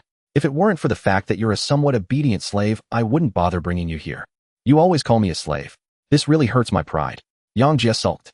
Just eat and speak less, Li Sitong replied flatly. Jiang Xia surveyed his surroundings with a mix of unease and curiosity. The raucous music and dazzling lights made it feel like a club gathering for the demonic forces. There were at least 200 similar beings, far more than he had encountered in his recent experiences combined. Moreover, from Li Sitong's words, it seemed that this place was not somewhere anyone could just waltz into. Ordinary demonic beings lacked the qualifications to enter here. Each table had a specially processed fruit platter tantalizing the taste buds of every person present. Even Jiang Xia couldn't help but grab a handful of grapes and stuff them into his mouth. Every table had such fruit platters, and looking at the bright red fruits reminded Jiang Xia of the process behind their creation, causing his stomach to churn. Although he seemed to have fully infiltrated the demonic forces, he still found it hard to accept these things both psychologically and physiologically. Yet he felt this was a good thing. At the very least, it proved that he was still a person, a normal one. Retracting his gaze to Li Sitong, he was about to ask a question when he was immediately drawn to a massive iron cage nearby. As the door to the iron cage swung open, two battered men seemingly tormented were shoved inside by several individuals wearing tiger masks. The massive iron cage door slammed shut, drawing the attention of everyone present. Just as Jiang Xia was engrossed in the scene, a wine glass filled with amber liquid was placed on their table. Looking up, he saw a goat-head monster dressed in a black suit, its hairless black head adorned with two crescent-like. I didn't expect you to bring those two as well. The goat-head monster spoke, its voice seemingly belonging to Chen Kai. Jiang Xia glanced at the golden Rolex watch on the monster's wrist. There was no doubt it was him, Chen Kai. Li Sitong withdrew her gaze from the iron cage and looked at Chen Kai, who had precisely located them. You could recognize us even with a mask on. While a mask obscures your faces, the combination of the three of you is quite distinctive. Chen Kai settled down, crossing his legs. Jiang Xia immediately stood up, holding a fruit platter, and sat down beside Jiang Xia. None of the three spoke, but seeing Chen Kai here finally eased the tension in Jiang Xia's heart. The three of them turned their attention back to the iron cage. Li Sitong understood that many questions were troubling Jiang Xia and began to explain before he could ask. This place is a club for magical beings, open on the first and third Sundays of every month. The activities change almost every week, and the owner behind it is very powerful. For magical beings, this is an excellent place to relax, where they can shed their disguises and fully unleash their wild nature, as well as engage in many activities like exchanging information and finding allies. Gaining entry here basically signifies a much higher chance of survival during the apocalypse. She continued to explain, looking at the two men inside the cage who were struggling to get up. These two men are traitors. Traitors. Yes, they colluded with the authorities and awakened ones to betray their kind, so they must be punished. Putting them in the cage is to let them fight. The winning side will be given a chance to live. As her words fell, the two men in the cage transformed into gigantic tentacled monsters, their massive bodies crashing against the cage, causing it to shake violently. The onlooking magical beings shouted, but it was not cheers of encouragement. Instead, they yelled provocative words to stimulate the nerves of the two traitors. Li Sitong watched the battle in the cage with great interest. The fighting inside was fierce. Both sides held nothing back to survive, and the more intense their struggle, the more excited the surrounding magical beings became. It seemed that all magical beings had a natural inclination towards violence, and Li Sitong was no exception. The more intense the melee between the two traitors, the more exhilarated she became. A hand gripped Jiang Xia's thigh. Each splash of blood and flying flesh from the cage made her grip tighten. The only ones seemingly unaffected were Jiang Xia and Jiang Xia. Jiang Xia had always enjoyed watching violent movies, but after experiencing true violence these past few days, he began to feel repulsed. Jiang Xia was solely focused on eating. After finishing the fruit platter on his table, he even swiped the one from the adjacent table. Jiang Xia endured the pain in his thigh, trying to pry Li Sitong's hand away, but it was futile. If the scene became any more violent, he doubted whether this woman would squeeze his leg until it broke. Let go, let go. But no matter how he shouted, Li Sitong still did not relent.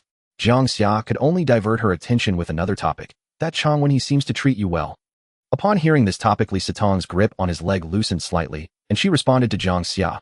He's just a pervert, a mentally unstable guy. Jiang Xia smacked his lips. Wow, that statement made it sound as if there were any normal people among magical beings. Li Sitong continued. Do you know how many women he has secretly killed? Did you think he only pursued me? Elaborate. Jiang Xia suddenly found himself very curious. For some reason, he felt a bit insane himself and wanted to hear about the peculiar and bizarre psychology of this perverted magical being. The main point was to steer the conversation away from the brutal fight in the cage so that Li Sitong would stop squealing. Li Sitong said, he is interested in many women, especially those he cannot have. He becomes increasingly obsessed and will use all means to obtain them.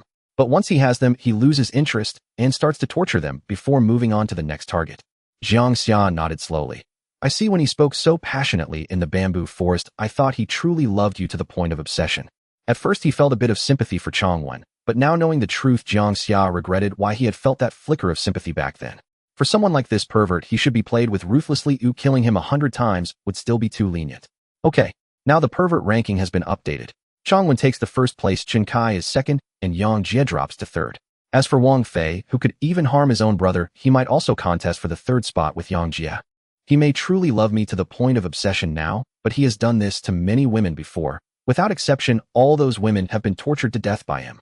Li Sitong seemed slightly troubled. At first I didn't know any of this and was too lazy to deal with him, but the less I interacted with him, the more excited he became. I later learned the truth from a companion in our organization.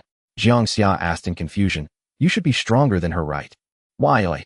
If you're stronger than her, then hypothetically, how could he torture you after he gets you? Li Sitong shook her head. How would I know? I'm not him. Who knows what he's thinking? I don't want to analyze his. Being targeted by him is already a hassle for me. I wanted to kill him long ago, but he has a powerful back. Yes, he has a backer, but no matter who it is, I'm not afraid. I just haven't found the right opportunity to strike. Pausing for a moment, Li Sitong added with a smile. Actually, this matter should be resolved by you. After all, I'm your girlfriend. You can't ignore your girlfriend being pursued by such a pervert, can you? That makes a lot of sense. All right, when the right opportunity arises, I'll take care of it for you. Jiang Xia felt that he could be merciless against such a mentally deranged beast. At the same time, he was puzzled. Since you know what he's like, why are you still going to meet him tonight? Because I'm really curious about what kind of guarantees he will make to ensure I won't be disappointed. Isn't that exciting? As she spoke, she gently stroked Jiang Xia's thigh. So we'll leave this matter to you. Of course. Jiang Xia felt that he should handle this matter himself, as it was related to him as well. Li Sitong had said that Changwen would use all kinds of methods to obtain her. As her actual boyfriend, even if he wanted to distance himself, there was no doubt he would be dragged into it. In any case, he needed to hunt magical beings to become stronger. He just didn't know how strong Changwen was, and whether he could handle it. As the two talked, the battle in the cage was nearing its end. In such a small rule-free space, the fighting time wouldn't be long at all.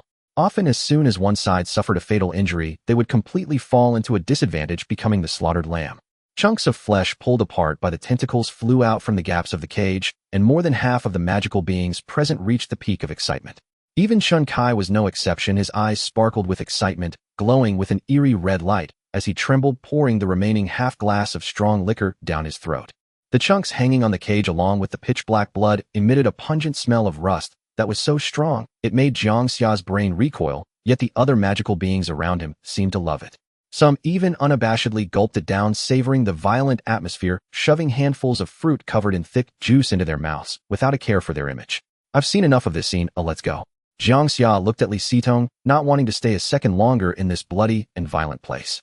The frenzied expressions of those kindred made him feel as if his sanity was about to slip along with theirs. Don't rush, the main event hasn't started yet. If we just leave now, would it not be a wasted trip? What main event? Returning to reality, Chen Kai looked at Jiang Xia and said, tonight the owner of the club will reveal the identity of an awakened one, and this person is right here in Xinghe City. Jiang Xia was taken aback, nodding. I understand you want to get the scoop right. Chen Kai smiled. Who would refuse an awakened one full of temptation? I bet even Shaoli would be no exception, right? Actually, the main reason for coming here tonight was to let Jiang Xia see the world, but I am quite interested in awakened ones. Their essence is incomparable to anything else. Li Sitong looked around as she spoke. But with so many of our kind receiving the news at the same time, we probably won't be able to compete with them. Scanning the scene with over 200 magical beings, Jiang Xia silently mourned for that kindred. I estimate that it will be after midnight before he announces the news. Come, let's play a couple of hands to pass the time. Li Sitong picked up a deck of cards from the table. Including Yang Jie, the three began playing Do Di Zhu, with Chen Kai excluded from their game. Li Sitong won several rounds in a row, causing Jiang Xia to doubt his own card skills. Until he saw Li Sitong throw down a pair of twos of the same suit, his face instantly darkened. You're not even pretending, are you? Time passed second by second. When the clock struck midnight, the music reverberating throughout the venue suddenly stopped. Everyone looked up. In midair, standing on a moving steel scaffold, was a man dressed in a white suit with a white tiger mask on. The mask covered his entire head, lifelike, resembling the head of a white tiger, imposing and majestic.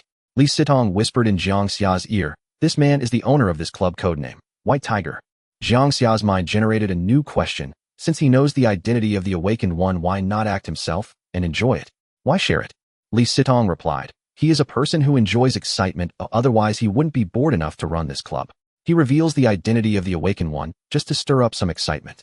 Jiang Xia nodded, thinking that for a normal person such a good thing would logically be kept to oneself. But with magical beings it's hard to say. Their strange characteristics and perverted psychology can be quite bewildering. On the moving scaffold in midair, the white tiger stood with his hands in his pockets looking down at the magical beings below. Thank you all for your support tonight. I won't waste any time with idle chatter. I know you are all eagerly anticipating the identity of the awakened one announced tonight. Please look at the screen. Damn.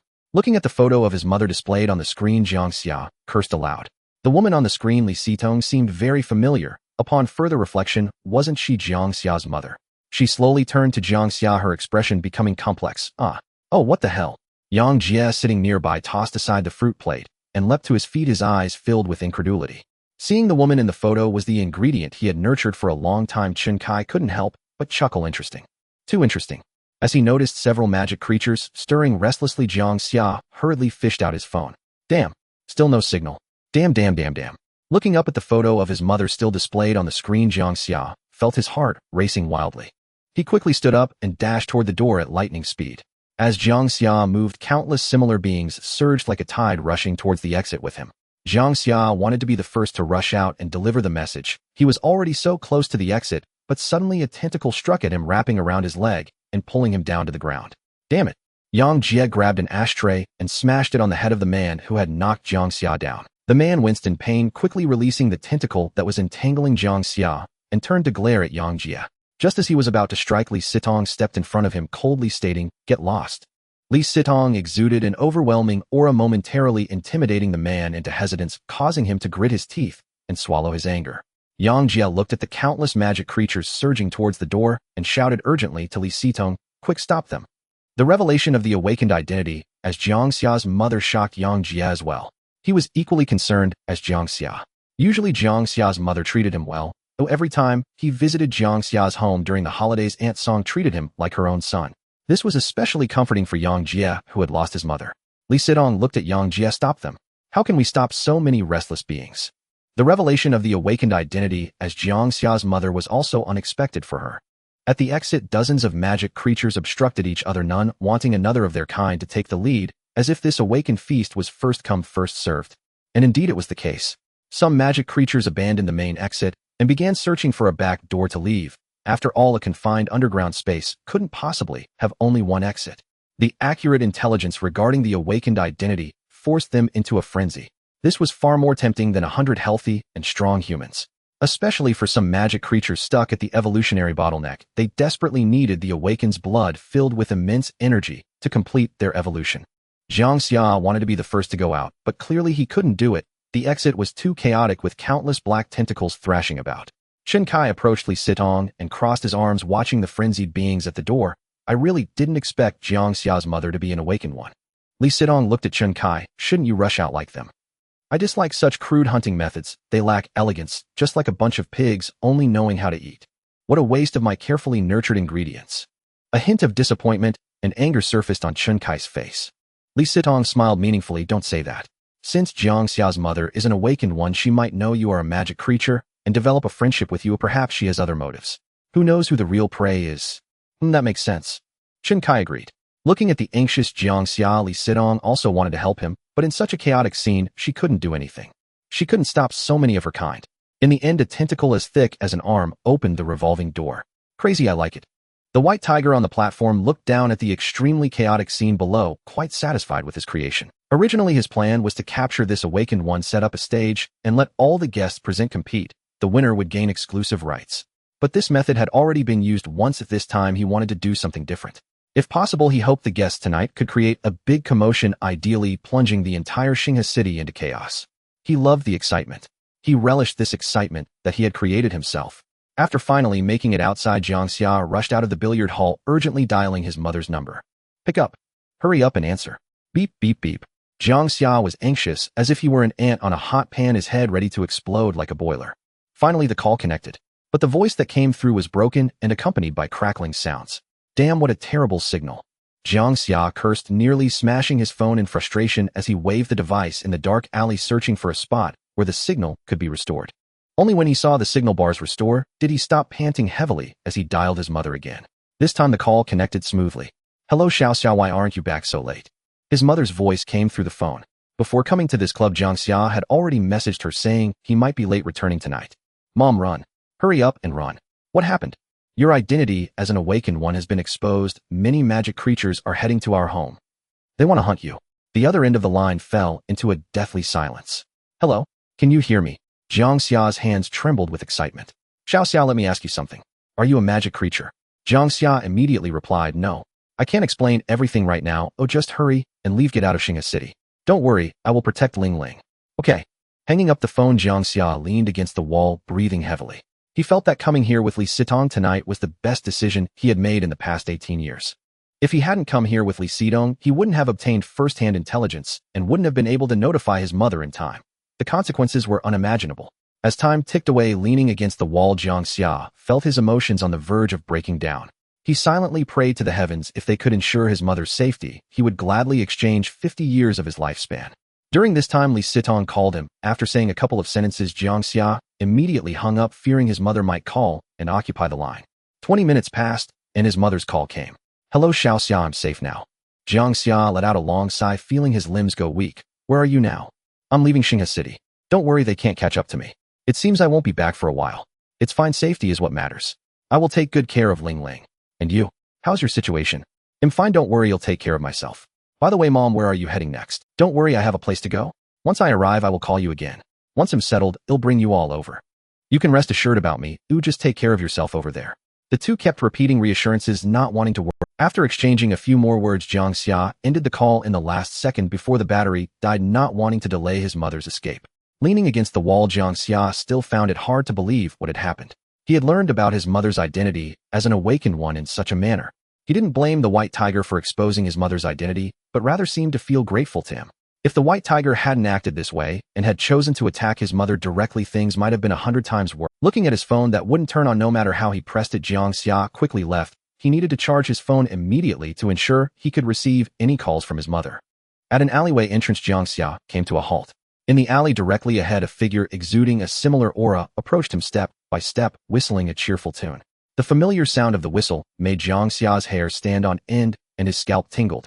The familiar whistle sounded exactly like the one blown by Wang Fei. Jiang Xia thought he was seeing ghosts, his expression incredulous. It wasn't until the moonlight illuminated the visitor's face along with the demon seed's formidable vision in the dark that he recognized the person. Changwen, playing tricks. Jiang Xia cursed under his breath. He had said it, how could it possibly be Wang Fei? Wang Fei's heart was crushed by his own hands, and even now he could still recall that sensation of scalding pressure.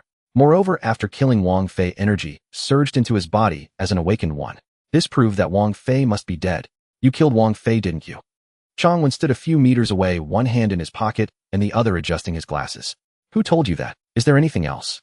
"Make yourself disappear." Changwen stated his purpose directly without any small talk. What a lunatic! Jiang Xia cursed helplessly. He was utterly speechless at these mentally ill demon seeds. "You're right, I am sick, but I feel happier being sick than when I was healthy. Li Sitong already knows you've tortured many women, you can't have her," Jiang Xia said as he took off his coat and tossed it on the ground. He was prepared to fight Changwen to the death. When dealing with someone as deranged as this, some things simply couldn't be communicated, not even if he begged for mercy. Moreover, he didn't want to beg for mercy or speak softly. Compared to the panic he felt in previous encounters, Jiang Xia had become much calmer now. Changwen breathed heavily. "Then she must have misunderstood. My pursuit of her is not for the purpose of torture. I genuinely like her and want to be with her. Do you think killing me will get her?" "No, killing you might not get her, but it would make me feel a bit better. I can't stand seeing what I like being taken by others. If I can't have it, then no one else can." "Then why not just go kill her?" "Why kill me? I like her, or why would I kill her?" "That makes sense." Jiang Xia's gaze fell on Changwen's left hand. "Did you reattach it?" "I did, but I don't know if it works well." "Try it." Bang! Two tails shot out from the darkness, colliding together as two figures approached, claws slashing at each other. With a roar from their throats like that of beasts, both had fully transformed, one with a dragon-like head in green, the other a hairless wolf's head, their serrated jaws equally sharp. Both pairs of eyes glowed blood red in the dark like four blood-red orbs floating in midair. Sharp claws tore through the quiet alley, the violent sounds waking the nearby residents. In close range, tearing the clothing on both was violently shredded by each other's claws. Jiang Xia opened his jagged teeth and lunged at Chang Wen's throat. Just as he was about to succeed, a strong arm was shoved into his mouth, his sharp teeth sinking deep into flesh. In the next moment, Chang Wen also opened his bloody mouth and bit down on Jiang Xia's left arm. The excruciating pain swept through both of their bodies. Ultimately, it ended with Chang Wen kicking Jiang Xia away, both having torn a chunk of flesh from the other. Huh, what's going on? Chewing on flesh, Chang Wen's gaze fell incredulously on Jiang Xia. The taste of this flesh was unexpectedly delicious. Moreover, it provided tremendous nourishment to his body. Why? Why is this happening? Chang Wen couldn't understand. He didn't know why Jiang Xia, also a demon seed, could provide him with so much sustenance through his flesh. He was not an alien demon. Why could he absorb nutrients from the flesh of a similar kind? Interesting. He grinned wickedly, not only wanting to kill Jiang Xia, but also developing a strong interest in Jiang Xia's body and flesh. Although he didn't know what was happening, he had a premonition that after consuming Jiang Xia, he would surely break through the bottleneck of evolution and complete his first true evolution. Jiang Xia fell to the ground, just spitting out the flesh from his mouth, when Chang Wen leaped high, pouncing on it. In less than a minute, the lights of the houses on both sides of the alley lit up, the dim yellow light penetrating through the old glass windows, illuminating the alley. In a bedroom, a woman sat on the bed, tightly covering her body with a blanket, trembling in fear as she listened to the commotion outside, her face pale with terror. Her man pressed his ear to the door, listening to the noises outside, one hand gripping the doorknob, hesitating to open the door. His intuition told him that the sounds and commotion were definitely not the usual stray dogs fighting. The rough roars sounded more like they came from some large wild beast's throat. He loved watching documentaries about animals, and he could confirm that this sound would scare away even the king of the savannah, the lion. What on earth is it? Nearby residents heard the sounds, but like the man, none dared to open the door to investigate. In the alley, the anti-theft bars were easily smashed by a green arm. The battle between the two beasts was intensely fierce. Chang Wen was astonished. He didn't expect Jiang Xia to be so strong. From what he understood, Jiang Xia had only exhibited the aura of a similar kind for a few days. How could he have become so strong in just a few days? Jiang Xia was also estimating Chang Wen's strength. Without a doubt, Chang Wen's power must surpass Wang Fei's. Fortunately, he was no longer the Jiang Xia of a few days ago. At present, along with the little monster that emerged from the woman with the fish head, he had already killed 4 demon seeds. Among these 4, 2 were certainly not ordinary weaklings. Jiang Xia had somewhat grasped the path to becoming stronger as an awakened one. The stronger the demon seed he killed, the more his strength increased. Among the 4 demon seeds he had killed thus far, Wang Fei and Chun Kai's subordinate provided him with the most energy, especially Chun Kai's subordinate. Perhaps before he killed Chun Kai's subordinate, he was absolutely no match for Chang Wen, but after killing him, he now had the ability to compete with Chang Wen. She is mine. Mine. You. You are also mine. On the ground, the 2 beasts were entangled, one of them letting out a mad howl. Chang Wen was on top of Jiang Xia, biting down on a green tail, deep blue liquid trickling from the corner of his mouth, the blood seeping from Jiang Xia's tail, making him extremely excited, as if his body were being nourished. In Jiang Xia's hands, he was also gripping a black tail, the tip resembling a scorpion's tail with a sharp hook, while his hands were firmly pinned to the ground by Chang Wen's 2 hands.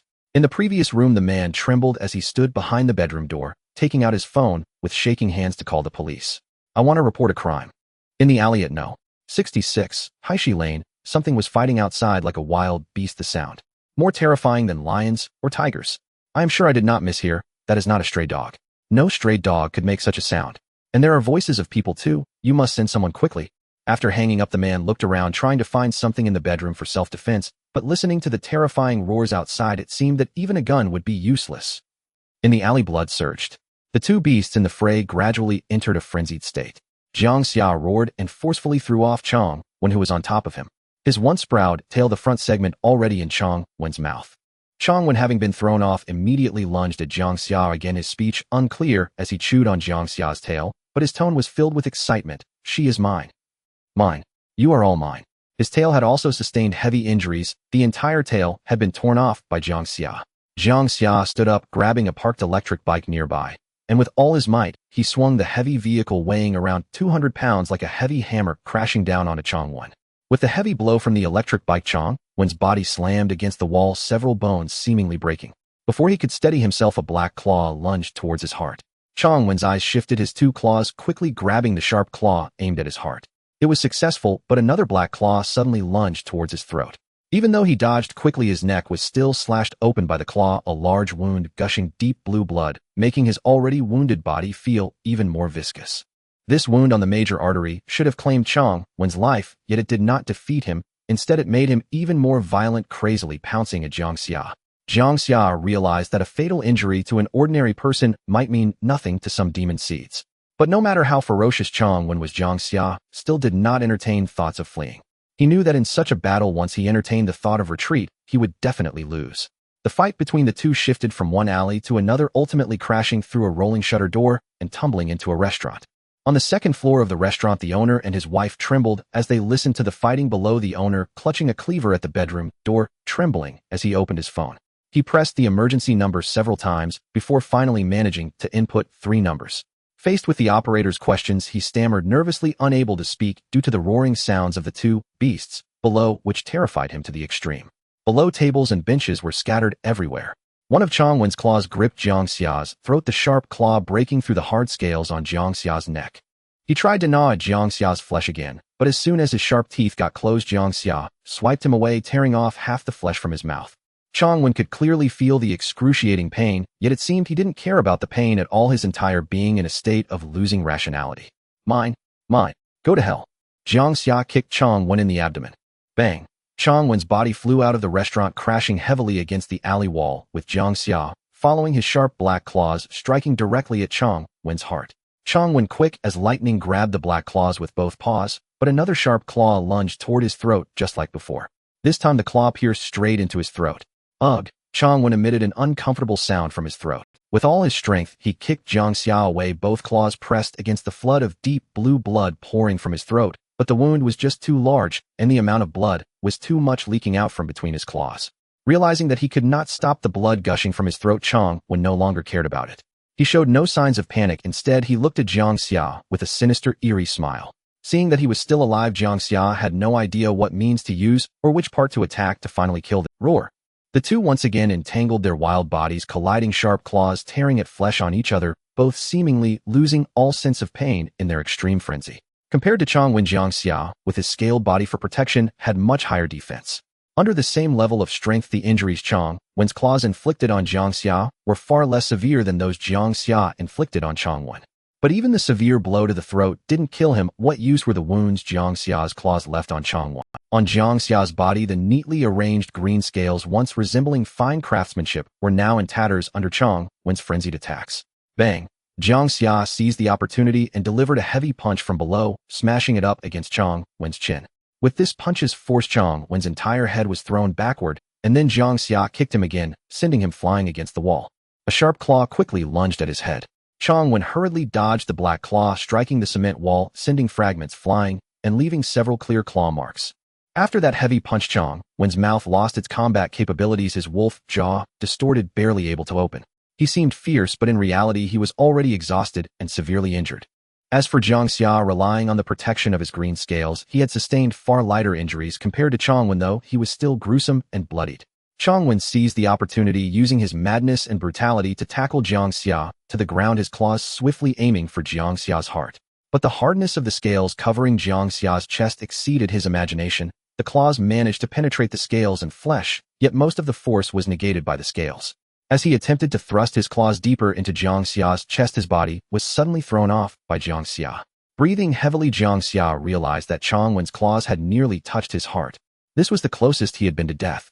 Jiang Wen had not expected Jiang Xia to be so hard to kill. He even felt that he might be counter-killed by Jiang Xia.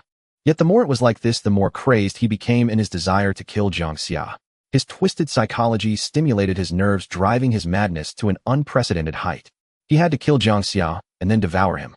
He spread his arms, running wildly, and at the moment he charged in front of Jiang Xia, he embraced Jiang Xia's body, pushing him backward repeatedly. Jiang Xia retreated step by step, looking down at Jiang Wen's exposed back as if he saw an opportunity. He exerted all his strength to free one claw from Jiang Wen's embrace. With a fierce strike against Jiang Wen's back, the sharp black claw pierced through the meat on Jiang Wen's back, completely embedded in his body. That scorching sensation enveloped his palm once more.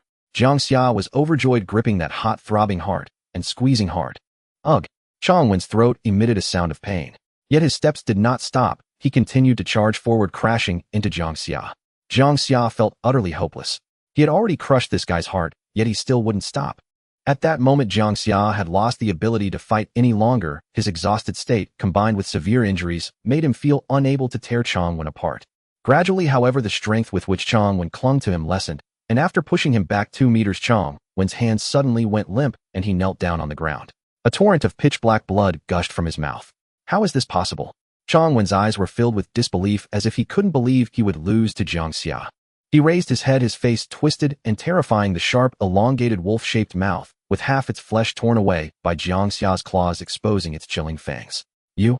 Jiang Xia did not give him the chance to finish his sentence, his claws striking from above, grabbing onto Chang Wen's throat.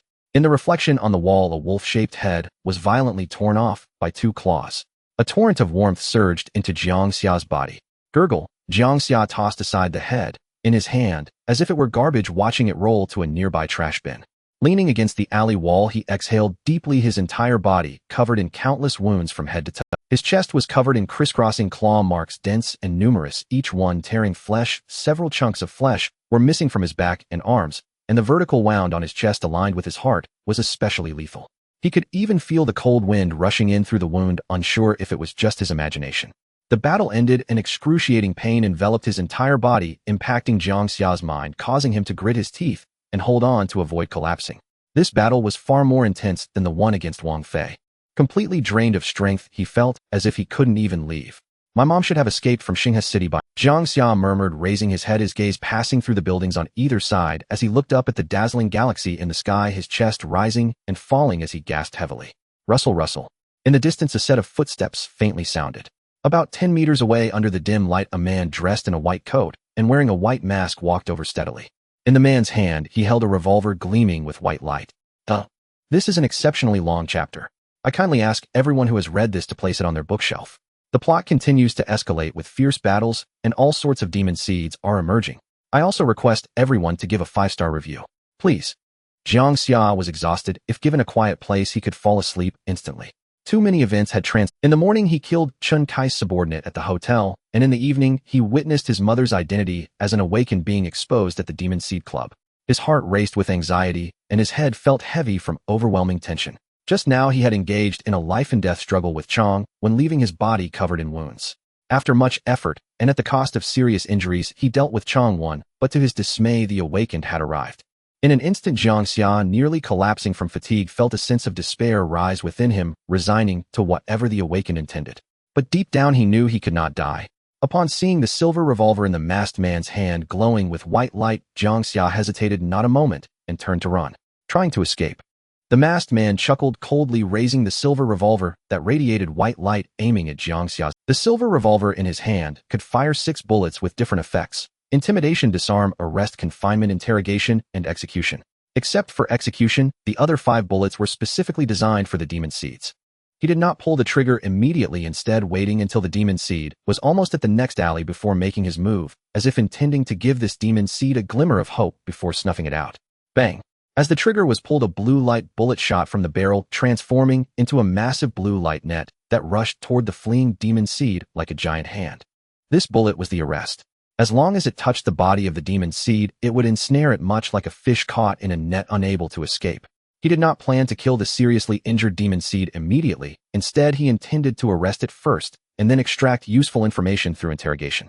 After firing the light net, the man did not plan to shoot again, seemingly confident in the arrest he had just fired. But this time his confidence led to disappointment. The blue light net enveloped the fleeing demon seed at bullet speed, yet the demon seed casually swiped its sharp claws, tearing through the light net before swiftly turning into the adjacent alley. Buzz. The man's head suddenly felt heavy, disbelief filling his eyes beneath the white mask. How is this possible? He could hardly believe what he had just witnessed. It was astonishing that the light net was torn apart with such ease. This was impossible. Arrest bullets, as long as they hit the demon seed, would bind it tightly. Even a demon seed that had already undergone evolution would find it difficult to break free in a short time. But how had this demon seed escaped so easily? He couldn't understand where he had gone wrong, unwilling to accept that the demon seed had slipped away. Just as he moved to chase after it, a blade-like tentacle suddenly fell from the sky, crashing down in front of him and creating a deep pit in the concrete floor. The man's heart jolted, and he looked up to see 2 demon seeds peering down at him from the edge of an 8-story rooftop, their pupils glowing with a strange red light. One demon seed had a black goat's head, while the other appeared to be a woman. Wearing a black mask, the tentacle crashing down was her left arm. Damn! The man cursed inwardly, clearly sensing that the two demon seeds on the rooftop were terrifyingly powerful. He might handle one, but against two he would undoubtedly be outmatched. Watching the man in the white mask flee in a hurry, Li Sitong had no intention of pursuing him. Chen Kai, with his hands in his pockets, asked what's wrong. Aren't you going to chase him down? Li Sitong calmly replied it's too late. The sounds of the fight just now must have awakened the residents nearby, or someone must have called the police. Soon relevant personnel will arrive to handle it, and I don't want to be trapped in the alley below because of an awakened. Chen Kai looked at Li Sitong and calmly stated, I guess that before tonight Jiang Xia will have developed thoughts of killing me to ensure I won't harm his mother. Indeed, he wants me to kill you, and I have agreed to that. Chen Kai responded with an "Oh, so are you really planning to kill me? Why can't I kill you?" Chen Kai chuckled and turned to leave. Tomorrow night at my kitchen, I will prepare a lavish dinner. If you have time, bring your little boyfriend along. In the narrow alley, Jiang Xia stumbled forward, uncertain if the awakened was pursuing him. Running ahead, he only stopped when he collided with someone.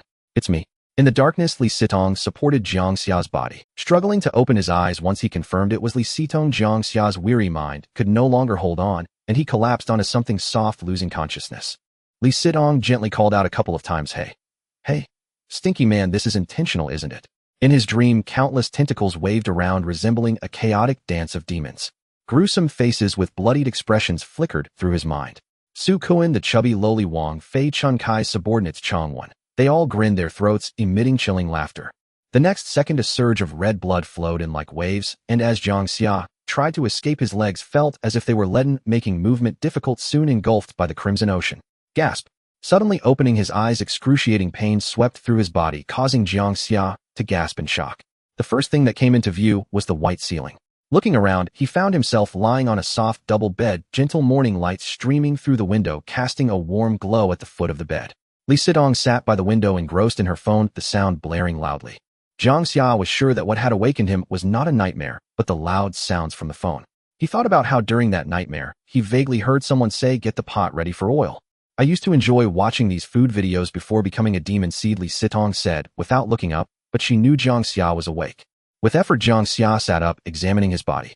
Some wounds had begun to heal, while others, due to their severity, still showed raw red flesh. He licked his lips, sensing a sweet taste in his mouth. A glance revealed an empty bowl on the bedside table stained with blood. Jiang Xia turned to Li Sitong, promptly asking, "Where is my phone?" Li Sitong stood up, retrieving a shattered phone from her pocket, and handed it to Jiang Xia. "It's too damaged, but it can still make calls. Your mother called twice while you were unconscious. Did you answer it?" Li Sitong shook her head. "I didn't answer." Jiang Xia unlocked his phone, his fingers slid across the cracked screen, which felt slightly abrasive. Indeed, 2 missed calls appeared, and the battery was fully charged. Before Jiang Xia could speak, Li Sitong quietly left the room, granting him privacy to make the call. Beep, beep, beep. The line connected swiftly. Hearing his mother's familiar voice, Jiang Xia exhaled in quiet relief. They exchanged only a few brief words. His mother had already left Xinghe City and was now in a secure location. Soon she would move to an even safer one. Once settled, she would immediately arrange for someone to retrieve them. Jiang Xia deliberately refrained from asking where she was now, or where she intended to go next. He believed it was safer, for both himself and his mother, that he remain ignorant of her precise whereabouts as an awakened one. Having confirmed her safety, he offered a few parting words of caution before hanging up. Li Sitong stood just outside the door. Some things were simply too delicate to say aloud. Done. Li Sitong stepped in as silence fell from within the bedroom. Where is this? Jiang Xia glanced around the room. My father's villa, the one he kept for his mistress. You've been here once before, haven't you? Qiufeng Villa. Exactly. Jiang Xia gave a slight nod. If they were at Qiufeng Villa, he could visit his younger sister later. Yet, Jiang Xia touched his face, feeling distinct scars beneath his fingertips. Would he frighten her if he went to see her like this? After a moment's reflection, he decided he should go anyway. His mother's identity as an awakened one had been exposed. Though she'd escaped, his sister's situation had grown perilous. It wasn't impossible that some demon seeds might target her to track down his mother's trail. Li Sitong stood by the bed, arms crossed, and remarked, "You were quite formidable last night. You even killed Chongwen. Nothing extraordinary, just a life-or-death struggle. Turns out he simply had less stamina than I did." Jiang Xia spoke with practiced nonchalance, though inwardly the memory of last night's battle still sent chills down his spine. That fight had demanded everything he possessed, and yet against all odds he had prevailed. "How did your strength increase so rapidly?" Li Sitong asked again. At first she'd understood when he defeated that plump girl, though she'd accepted his victory over Wang Fei and even over Chun Kai's underlings. But last night, he'd slain Chongwen himself. She had witnessed the entire battle. His current power far surpassed that of ordinary demon seeds. If this trajectory continued, he might soon undergo his first evolution. In her understanding, Jiang Xia hadn't even hunted yet. His strength shouldn't have surged so abruptly. I honestly don't know, Jiang Xia replied, shaking his head, opting for feigned ignorance. In moments like these, claiming ignorance was safer than fabricating flimsy excuses. The more he evaded, the more suspicious he'd seem. That is strange, Li Sitong murmured, drawing closer to sit beside him on the bed, her gaze piercing. Are you certain you don't know? Absolutely not. I'm genuinely baffled. Even I can feel how drastically my strength has shifted since just days. Li Sitong extended a finger and pressed firmly into a bloody gash across Jiang Xia's chest. A sharp cry escaped him as fresh blood welled from the wound. What are you doing? Jiang Xia winced, wrenching her hand away. Li Sitong brought her fingertip to her lips and savored the exquisite taste lingering there. Jiang Xia's pulse quickened. As expected, Li Sitong locked eyes with him and smiled coldly. You're not an awakened one, are you? Jiang Xia's expression darkened, but he forced calm. What? I said. Could you possibly be an... Your blood tastes identical to that of an awakened one. Its richness, its nourishing potency. There's no other plausible explanation unless you are one. After bringing Jiang Xia home, last night his blood's intoxicating aura had overwhelmed her. She dabbed a trace with her finger and tasted it, and that single sip had haunted her thoughts all through the night. You mean my blood tastes exactly like an awakened one's? Jiang Xia blinked, slowly murmuring, no wonder that plump woman, and Changwen last night, went utterly feral after tasting my flesh. Li Sitong licked her fingertip once more before lowering her hand, sated but still wistful, honestly. If it weren't for the unmistakable kin scent clinging to you, I'd swear you were an awakened one. So my blood truly matches theirs in taste? Jiang Xia asked, curious. Indescribable, but the flavor, the vitality, it's identical to what I've tasted from other awakened ones. It even replenishes me. This question tormented Li Sitong. That Jiang Xia's blood nourished her wasn't surprising. She was a demon seed. But given his current power level, still pre-first evolution, his blood shouldn't yield such potent nourishment. Especially not with his strength behaving so anomalously. Could you be a new type of demon seed? Li Sitong found this hypothesis highly plausible. No other explanation held water. If Jiang Xia were truly an awakened one, she wouldn't sense kinship from him, nor would others, nor would he perceive it in fellow demon seeds. He hungered like one. Ordinary food failed to sate him. Alcohol triggered immediate physiological rejection. And he could demonize. A transformation both visceral and striking. A new type of demon seed. Jiang Xia's curiosity flared. Li Sitong nodded. Demon seeds come in many forms, some known, others exceedingly rare and undocumented. If you are such an unknown variant, then your inexplicable surge in power and the uniqueness of your blood may well stem from that very origin. Jiang Xia's brow furrowed. Then I'm in serious danger. If every demon seed who tastes my blood perceives it as awakened blood and gains nourishment from it, I'm doomed. Then this secret stays between us. Li Sitong climbed onto the bed, kneeling beside him, her luminous eyes wide and expectant. A chill ran down Jiang Xia's spine. What do you want? Just a little negotiation, she said, blinking slowly, her long lashes fluttering like moth wings. Don't tell me. You're scheming to harvest me, eh? Here's the deal. Starting today, you give me just a little of your blood. Nothing excessive. A single bowl will suffice. A bowl? Jiang Xia shot a glance at the large bowl resting on the nightstand, then stared at her, incredulous. Do you take me for an immortal, indestructible deity? Li Sitong clasped his hand, pouting playfully. Fine, let's compromise. Just one sip. A tiny sip each day. It won't harm you, not at all. Jiang Xia paused, thoughtful. Until we determine exactly what kind of demon seed I am, I suggest you temper your enthusiasm for my blood. What if there are unforeseen side effects? Li Sitong tilted her head toward the ceiling, musing aloud. You're right. A new type of demon seed. Jiang Xia scratched his temple, lost in quiet contemplation, wondering deeply what kind of being he truly was. 10 o'clock in the morning. Jiang Xia sat at the dining table wearing Li Sitong's father's robe, his back wound tingling faintly, a sure sign of imminent full recovery. Jiang Xia couldn't help but marvel at the demon seed's astonishing vitality and extraordinary regenerative capacity.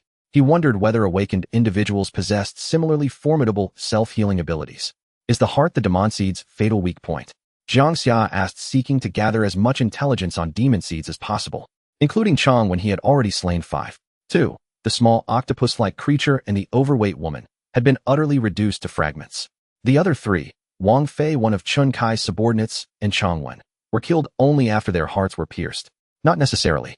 Some demon seeds perish instantly from a single headshot, others remain alive even after having their hearts ripped out or their heads severed. To guarantee a demon seed's death, the most reliable method is dismemberment into countless pieces. For me, that means devouring them whole. Li Sidong bustled about the kitchen preparing breakfast carefully, plucking the green calyxes from crimson strawberries before dropping them into the blender, then adding a packet of vivid red sauce. Soon 2 bowls of freshly squeezed strawberry juice appeared on the table. Li Sidong sat opposite Jiang Xia, idly scrolling through her phone, while savoring hers with quiet appreciation. Jiang Xia lifted a spoonful to his lips, his thoughts heavy and distant. As they enjoyed their surprisingly pleasant breakfast, the homeroom teacher called to inquire why Jiang Xia had skipped class, and why his mother's number was unreachable. Jiang Xia brushed off the question with a flimsy excuse, fever, and dismissed academic concerns entirely, as such matters no longer held any weight. Shortly after, Yang Jia phoned asking where Jiang Xia was and how he was faring. Learning that Yang Jia hadn't gone to school either, Jiang Xia gave him the address and instructed him to bring suitable clothing. To prevent Yang Jia, the notorious pervert, from selecting something bizarre or absurd, Jiang Xia reiterated the required style multiple times. What's it like having an awakened family member? Li Sidong asked the moment Jiang Xia hung up. Honestly, not much different, though strangely the pressure feels somewhat lighter now. And indeed it was true. His mother being awakened meant she possessed far greater self-preservation capability than an ordinary person. Moreover, leveraging that identity, she might one day secure his younger sister's safe passage into a protected zone. What troubled him most now was whether demon seeds might target his younger sister, or even his father, in their hunt for his mother's whereabouts. He himself might also be at risk. Yet he felt little concern for his own safety. A household containing both demon seeds and awakened individuals, that's rather melodramatic. Li Sidong remarked. Jiang Xia teased, could your father also be awakened? He possibly could, but it's highly unlikely. And if he were, I'd wager his threat to society would dwarf that of many demon seeds. You seem to hold quite a grudge against your father. It's not prejudice, it's fact. I've witnessed him commit numerous despicable acts. Only recently has he tempered his behavior largely, because he now bears responsibility for several children. Jiang Xia paused, recalling Li Sidong wasn't an only child. And then comprehension dawned. Your father has multiple illegitimate children, don't you? For to my knowledge. Enough about him. I get agitated just thinking about him. Li Sidong dropped the subject and instead recounted her first battle against an awakened individual.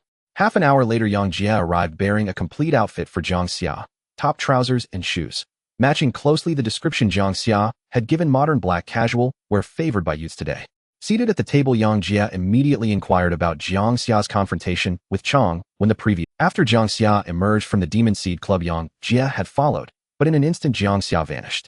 Circling frantically, Yang Jia finally contacted Li Sidong and learned Jiang Xia had killed Chang, one of Class 2. Having heard Jiang Xia recount the ferocious clash Yang Jia sighed, I had no idea the battle was so intense. If only I'd been there, Changwen wouldn't have dared raise a hand against me. Jiang Xia was long accustomed to Yang Jia's unshakable self-confidence. Then, turning serious, Jiang Xia asked both of them for suggestions. How best to ensure his younger sister's safety? 3 minds brainstorming would surely yield better results than one alone. Li Sidong shook her head. None. This is the peril inherent in being kin to an awakened individual. Your mother exposed her identity and fled, but some demon seeds may still believe she remains in Xinghe City. To flush her out, they may very well strike at your family. Your only real options are to send her far away, or keep her constantly by your side. By my side. Jiang Xia found this option appealing. Keeping his younger sister close would preempt countless potential dangers. It would be inconvenient, yes, but when safeguarding one's family, what does convenience matter? At least for now, this path seemed viable. You can keep your sister with you, but what about your father? Surely you won't carry him around everywhere too. Li Sidong cut straight to the core. Well, not impossible. Jiang Xia blinked. In truth, he'd already considered sending his father, with his younger sister, to leave Xinghe City entirely, or even escorting them himself. Li Sidong smiled. And then what? Will you take them along every time you hunt? Will you let them watch you feed? Leaning back in his chair, Yang Jia mused aloud. If only there were a way to nourish oneself without ever stepping outside, to stay full, gain sustenance, yet never hunt in person. There is one called the King Demon. The King Demon. Yang Jia blinked, clearly unfamiliar with the term. Its existence lay beyond his knowledge. Li Sidong explained, among demon seed classifications, aberrant demons like myself are already exceedingly rare. The King Demon is rarer still, perhaps 1 in 10,000, or even fewer. Beyond sharing common demon seed traits, they possess a unique ability transforming peers into demonic thralls. They need never hunt themselves. Thralls handle all such tasks externally. After feeding, thralls periodically offer their accumulated harvest to the King Demon. Yet to my knowledge, no King Demon has yet surfaced in Xinghe City. Yang Jia blinked again. Cool. No effort required. Just sit at home and reap the rewards. I wonder how exactly King Demons convert others into thralls. Li Sidong murmured, a flicker of curiosity in her eyes. Though her deeper intrigue lay elsewhere, what kind of demon seed was Jiang Xia truly? She suspected his enigmatic unknown classification was likely rarer even than the king demon. I'm just a hidden demon, seemingly useless. Jiang Xia sighed. Worse. I might even be stalked and hunted by my own kind, mistaken for an ordinary human. Just as Jiang Xia opened his mouth to reply, his phone lit up on the table. Caller ID flashing father. The phone call came at just the right moment, even if his father hadn't called. Jiang Xia had intended to call him. Hello, Dad. The gentle voice of his father came from the other end of the line. Xia, your homeroom teacher called me and said you have a fever. Is it serious? Although Jiang Xia's nominal guardian was his mother, now his father's number was still left at the school. Usually when his mother was away on business or too busy, his father would come if there were any issues at school. Jiang Xia knew why the homeroom teacher had called his father. It must have been because his mother couldn't be reached and she didn't quite believe he was homesick, so she called his father to verify the situation. At first glance, it seemed like the homeroom teacher had a lot to do, but in reality, he was quite responsible. The fever has subsided now, but I feel weak all over and can't walk, so I didn't go to school. Jiang Xia tried to make his hoarse voice sound calm. I see, and how about my mom? She's at home, right? She had to go on a business trip out of town last night. Because something suddenly came up, she might be on a plane now, and I can't reach her. I'm out of town right now. How about this? I'll have Uncle Wang come over and take you to the hospital. His father truly cared for him. Jiang Xia was surprised. Oh, you're out of town now? Yes, I'm in Yanbei County here to check on a shipment. Your sister is with me. Lingling is with you too? Jiang Xia asked with a puzzled expression. That damned little sister, didn't she say she needed to report to him wherever she went? How could she go out of town without saying a word? Yes, that girl got into a fight with 2 boys at school, and the teacher sent her home to reflect for a week. I thought it would be better to take her out and let her see the world rather than stay at home. Fighting. How reckless. Jiang Xia thought about it and realized it was better this way, given the current situation. Being out of town was much safer than staying in Xinga City. When will you be back? Jiang Xia asked. Maybe in a few days. Your sister said she wants me to take her to see the big waterfall. Alright, just be careful. I'm getting up to fix something to eat, and we'll call you later. Are you feeling alright? I'm fine. No need for Uncle Wang to come. Oh, I just need to rest for a day, and he'll be back at school tomorrow. You all take care out there. Alright, you don't need to worry about me. There are 7 or 8 people from the company here. Just take care of yourself at home, and I'll check on you when I get back. After hanging up, Jiang Xia looked at the 2 people beside him. My dad took my sister out of town. That's pretty nice, isn't it? Li Situ rested her chin on her hands at the table. What if some magical creatures chase after them out of town? Li Situ shook her head. That shouldn't happen. For our kind, unfamiliar environments can be dangerous, so they generally wouldn't take that risk. After all, there's more than one awakened, but only one life. Let's hope so, Jiang Xia said as he stood up. I want to go home and take a look. Come on, I'll drive you. Jiang Xia said as he pulled out a car key from his pocket. Seeing the Poseidon trident on the car, Jiang Xia's eyes lit up, and he quickly grabbed it to inspect it. Is this for real? A Maserati? If you don't believe me, you can go check outside. Jiang Xia crossed his arms, wearing a smug expression. Outside, a white 2-door supercar was parked at the villa entrance with the expensive car emblem on the front grille glimmering in the sunlight. Is this the latest model? Li Situ took the car key from Jiang Xia and confirmed the car was unlocked. Not bad, Jiang Xia. Li Situ looked at Jiang Xia and praised it. Just 18 and still in high school. You're the only one in Xinga City, right? Jiang Xia crossed his arms, eyes closed, enjoying the flattery. What can I say? My family has a lot of money and there's really nowhere else to spend it. Actually, he rented this car for 5,000 a day, which was ridiculously expensive. But with so much money at home, it can't just sit there and hatch golden eggs, right? It's better to spend as much as possible while he still can. Besides, the need to show off, renting this sports car was mainly to act as a support vehicle. With a supercar worth several million, isn't it easier to add beautiful girls on WeChat? Moreover, it would be much easier to ask them out. He had already chatted with several girls and planned to ask one out tonight. In the face of Li Situ's praises, he imagined the surprised expression of the girl when she saw the sports car tonight. The girl would excitedly shake his arm and exclaim, "Wow, is this car yours? You are so impressive. I'm totally yours now. From now on, I'm yours. Brother, say something." Huh. The scene in his mind made Jiang Xia feel incredibly happy, and he let out a proud laugh. Suddenly, he heard the sound of the accelerator, and when he came to his senses, the sports car had already sped away. Wait, I didn't get in the car. Jiang Xia hurriedly chased after it, managing to keep pace with the slowly moving sports car. In the driver's seat, Li Situ was driving and said to Jiang Xia, who was running outside, "I'll take Jiang Xia there and test your car's performance at the same time. You take a taxi over." After saying that, the sports car accelerated and left. Wait. Jiang Xia shouted anxiously, "Can I just take him there?" "Damn, you could at least hang me on the front of the car." Jiang Xia clicked his tongue in the passenger seat. "I didn't expect you could drive." "No big deal. By the way, the one on the left is the brake, right?" Jiang Xia. At home. The door was unlocked, and he pushed it open to enter. It was obvious that many people had entered the house last night, but the magical creatures that had come in found no one and did not cause any damage. Li Situ surveyed the surroundings. This was her second time at Jiang Xia's home, and just like the first time she really liked it. It gave her a warm, homey feel, something she couldn't experience in her 500 square meter house. After glancing around the room, she and Jiang Xia simultaneously looked towards the bathroom. Inside, it seemed someone was there. With the sound of the flushing toilet, the bathroom door opened. A man dressed in a white suit and wearing a white mask walked out. From 4 meters away, Jiang Xia sensed a familiar aura from the man. He knew who this man was. The boss behind the Magical Creature Club, Bai Hu. Although his white tiger mask had been replaced by a mask, his figure and clothing clearly indicated it was Bai Hu. Bai Hu first glanced at Li Situ, then turned his gaze to Jiang Xia. I was wondering why my carefully prepared excitement ended so abruptly. It turns out that the awakened one has a son who is one of us, and he just happened to be at the club last night. At the first sight of the white tiger, Jiang Xia felt a tightening in his chest. However, he was no longer the naive newcomer to the demon seed world, quickly regaining his composure. Would you like some tea? Jiang Xia asked. His reaction was somewhat beyond the expectations of Li Sitong and the white tiger. Sure, I haven't slept all night. A cup of tea would be just right to lift my spirits. The white tiger sat down beside the sofa, crossing his legs, his pristine white suit spotless. After heating water from the dispenser, Jiang Xia brewed 3 cups of tea and placed them on the table. Thank you. The white tiger politely picked up the paper cup. Jiang Xia watched him, expecting the white tiger to take off his mask, but he did not.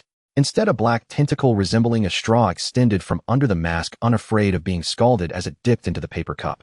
After drinking half a cup of tea, the white tiger set down the paper cup and gazed at the young man sitting next to Li Sitong. You've ruined my mood for enjoying the spectacle. Then I can only apologize. After all, that person is my mother, and I couldn't possibly let her run away without notifying her, Jiang Xia replied calmly. That makes sense. If I were in your shoes, I would do the same. Having an awakener in the family is a good thing. Of course, you would want to keep it for yourself and not let it fall into the hands of others. Jiang Xia did not refute this, but nodded. You're right. The white tiger thought for a moment and said, then if you can trick your mother back, I can overlook the fact that you ruined my party, and I can even give you half of her. You might not believe it, but I don't even know where she is. Jiang Xia said, his expression unchanged. The white tiger fell silent for a few seconds. I won't pressure you to tell me, but you need to find a way to make it up to me. Before Jiang Xia could speak, Li Sitong interjected. We sincerely apologize for ruining your party plans, but we will not be blackmailed into compensating you for anything. If you think we are easy to bully, feel free to try. The air instantly filled with tension. Jiang Xia wondered if a fight would break out in the next moment. He was not afraid. Should a fight truly ensue, even if he couldn't win, he would still bite off a piece of meat from this white. After a long moment, the white tiger broke the silence first. No, I don't think you are easy to bully, especially you, I Serpent. I've heard your name long before. Your boss has mentioned you to me more than once. I Serpent. Jiang Xia pondered. This seemed to be Li Sitong's code name, just like this man in front of him was called. You know our boss. Yes, not only do I know him, but I also know his true identity. It's thanks to his promotion that my club has so many guests every time we open. Li Sitong became interested. Don't tell me, I'm quite curious about his identity. Can you share it with me to satisfy my curiosity? The white tiger shook his head slightly. Knowing too much won't do you any good. Since he has chosen to hide his identity from you, he must have his reasons, just like I wear this mask and am unwilling to reveal mine. Do you think you are hiding well? Principal Huang. Jiang Xia's gaze deepened. What? Principal? Li Sitong looked at Jiang Xia, then incredulously at the white tiger sitting across from them. The white tiger across the table was stunned, unable to grasp how Jiang Xia had seen through his identity. After a moment's thought, since his identity was already exposed, he no longer concealed it, reaching out to remove the mask from his face, revealing a face nearly 60 years old, lined with wrinkles and streaked with gray. It really was the principal. Jiang Xia felt it was unbelievable. Principal Huang Tianfu, nearing 60 this year, had always been a kind and approachable old man, showing great tolerance to any students who made mistakes. He was different from those teachers who emphasized strictness in teaching.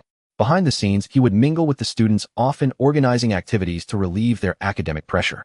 For instance, he personally took part in chess competitions and even bought prizes out of his own pocket. Every year, he would organize spring outings for the school students. Now, after removing the mask, the originally amiable face revealed a hint of ruthlessness.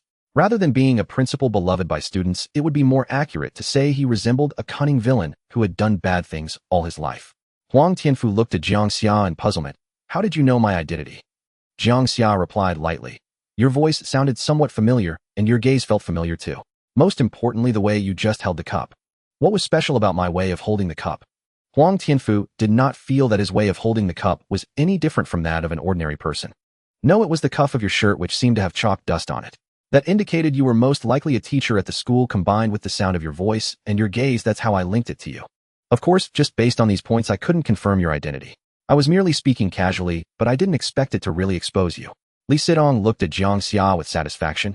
Even she had not noticed the chalk dust on the cuff. As for the voice, the white tiger had clearly altered his speaking voice to sound more forceful. Had Jiang Xia not pointed it out, she might not have noticed. Indeed, I like students who are observant and can think critically, Huang Tianfu said, patting the light blue chalk dust on his shirt cuff. I admit I was careless. So you are the white tiger, which really surprises me, Jiang Xia said. Principal Huang Tianfu replied blandly. Now that you know my identity, it seems I can't let you live. Li Sidong immediately displayed a strong aura. Do you really think just you can kill both of us? Whether I can or not is uncertain, but honestly, I have no interest in killing you too. I'm not an alien demon, it would do me no good to expend effort on killing you. Principal Huang Tianfu looked at Jiang Xia, then at Li Sidong. Speak, what do you want to do? Li Sidong asked. You've ruined the lively atmosphere I prepared last night, so you have to repay me. Specifically, it's Jiang Xia who needs to repay me. After all, he is the one who disrupted my festivities. He should be the one to compensate me, Huang Tianfu said. Jiang Xia questioned, is the festivity that important to you? Yes, it is. I have no desire to become stronger at my age, I just want to enjoy the lively atmosphere. The more bustling the world, the more I like it. What a person who fears anarchy. Li Sidong repeated her earlier words, Principal, I have great respect for you, but that was before. As it stands now, I mentioned earlier that we will not be blackmailed into compensating you for anything. Jiang Xia notifying his mother to leave was something he should do. If saving his family counted as wrongdoing, then I think there is nothing right in this world. If you have nothing else, please leave. Huang Tianfu did not rush to leave or get angry, but said, what if I offer you something you find interesting in exchange for a lively atmosphere? Upon mentioning rewards, both Li Sidong and Jiang Xia became interested. Li Sidong crossed her arms. If what you refer to as a reward is food, then forget it. We can prepare it ourselves. I can provide you with what you desire. Just now I saw your curiosity about your boss identity in your eyes. If you're genuinely interested, I can tell you his true identity. If you think this condition is not adequate, you can suggest something else. Li Sidong nodded slightly. Sounds good. One of the things she most wanted to do right now was to clarify her boss identity. Huang Tianfu then looked at Jiang Xia. As for you, Jiang Xia, I can also offer you a reward you desire. Jiang Xia shook his head. You probably don't have anything I want as a reward, but feel free to tell me what it is. Huang Tianfu said, I can sense that you are someone who cares deeply for your family, but to be frank, this is not a good thing for you. It will be a significant weakness for your survival in this world. Jiang Xia replied calmly. Who says they are my weakness? They are just family. It would be better if they could live. If they cannot survive, I can abandon them. Huang Tianfu, half believing, continued, a part of the safe zone in the southwest of our country has been completed, and some people have already entered. If you are interested, I have 2 slots available to enter the safe zone that I can give you. Jiang Xia, also half skeptical, asked, if you have slots, why not keep them for your family? I have a daughter abroad, and as far as I know, she is just like us. Neither my family nor I have the qualifications to enter the safe zone. Keeping these 2 slots would be a waste. Why not give them to someone else? Exchanging these 2 useless slots for some excitement seems worth it to me. Jiang Xia inquired, where did you get these 2 slots? I cannot tell you that. Even if I did, you wouldn't be able to verify it. Jiang Xia asked again, is the safe zone really safe? It isn't 100% safe, but it's much better than the outside. Of course, you can refuse this offer. After all, your mother isn't awakened, and perhaps she could gain a few slots by aligning with the authorities. But the excitement you owe me must be repaid. Jiang Xia hesitated for a moment. Tell me, how do you want to create this excitement? Huang Tianfu pulled out a photograph from his pocket and placed it on the table. The protagonist of this excitement is her. Jiang Xia picked up the photo on the table, his pupils contracting. Zhang Yu.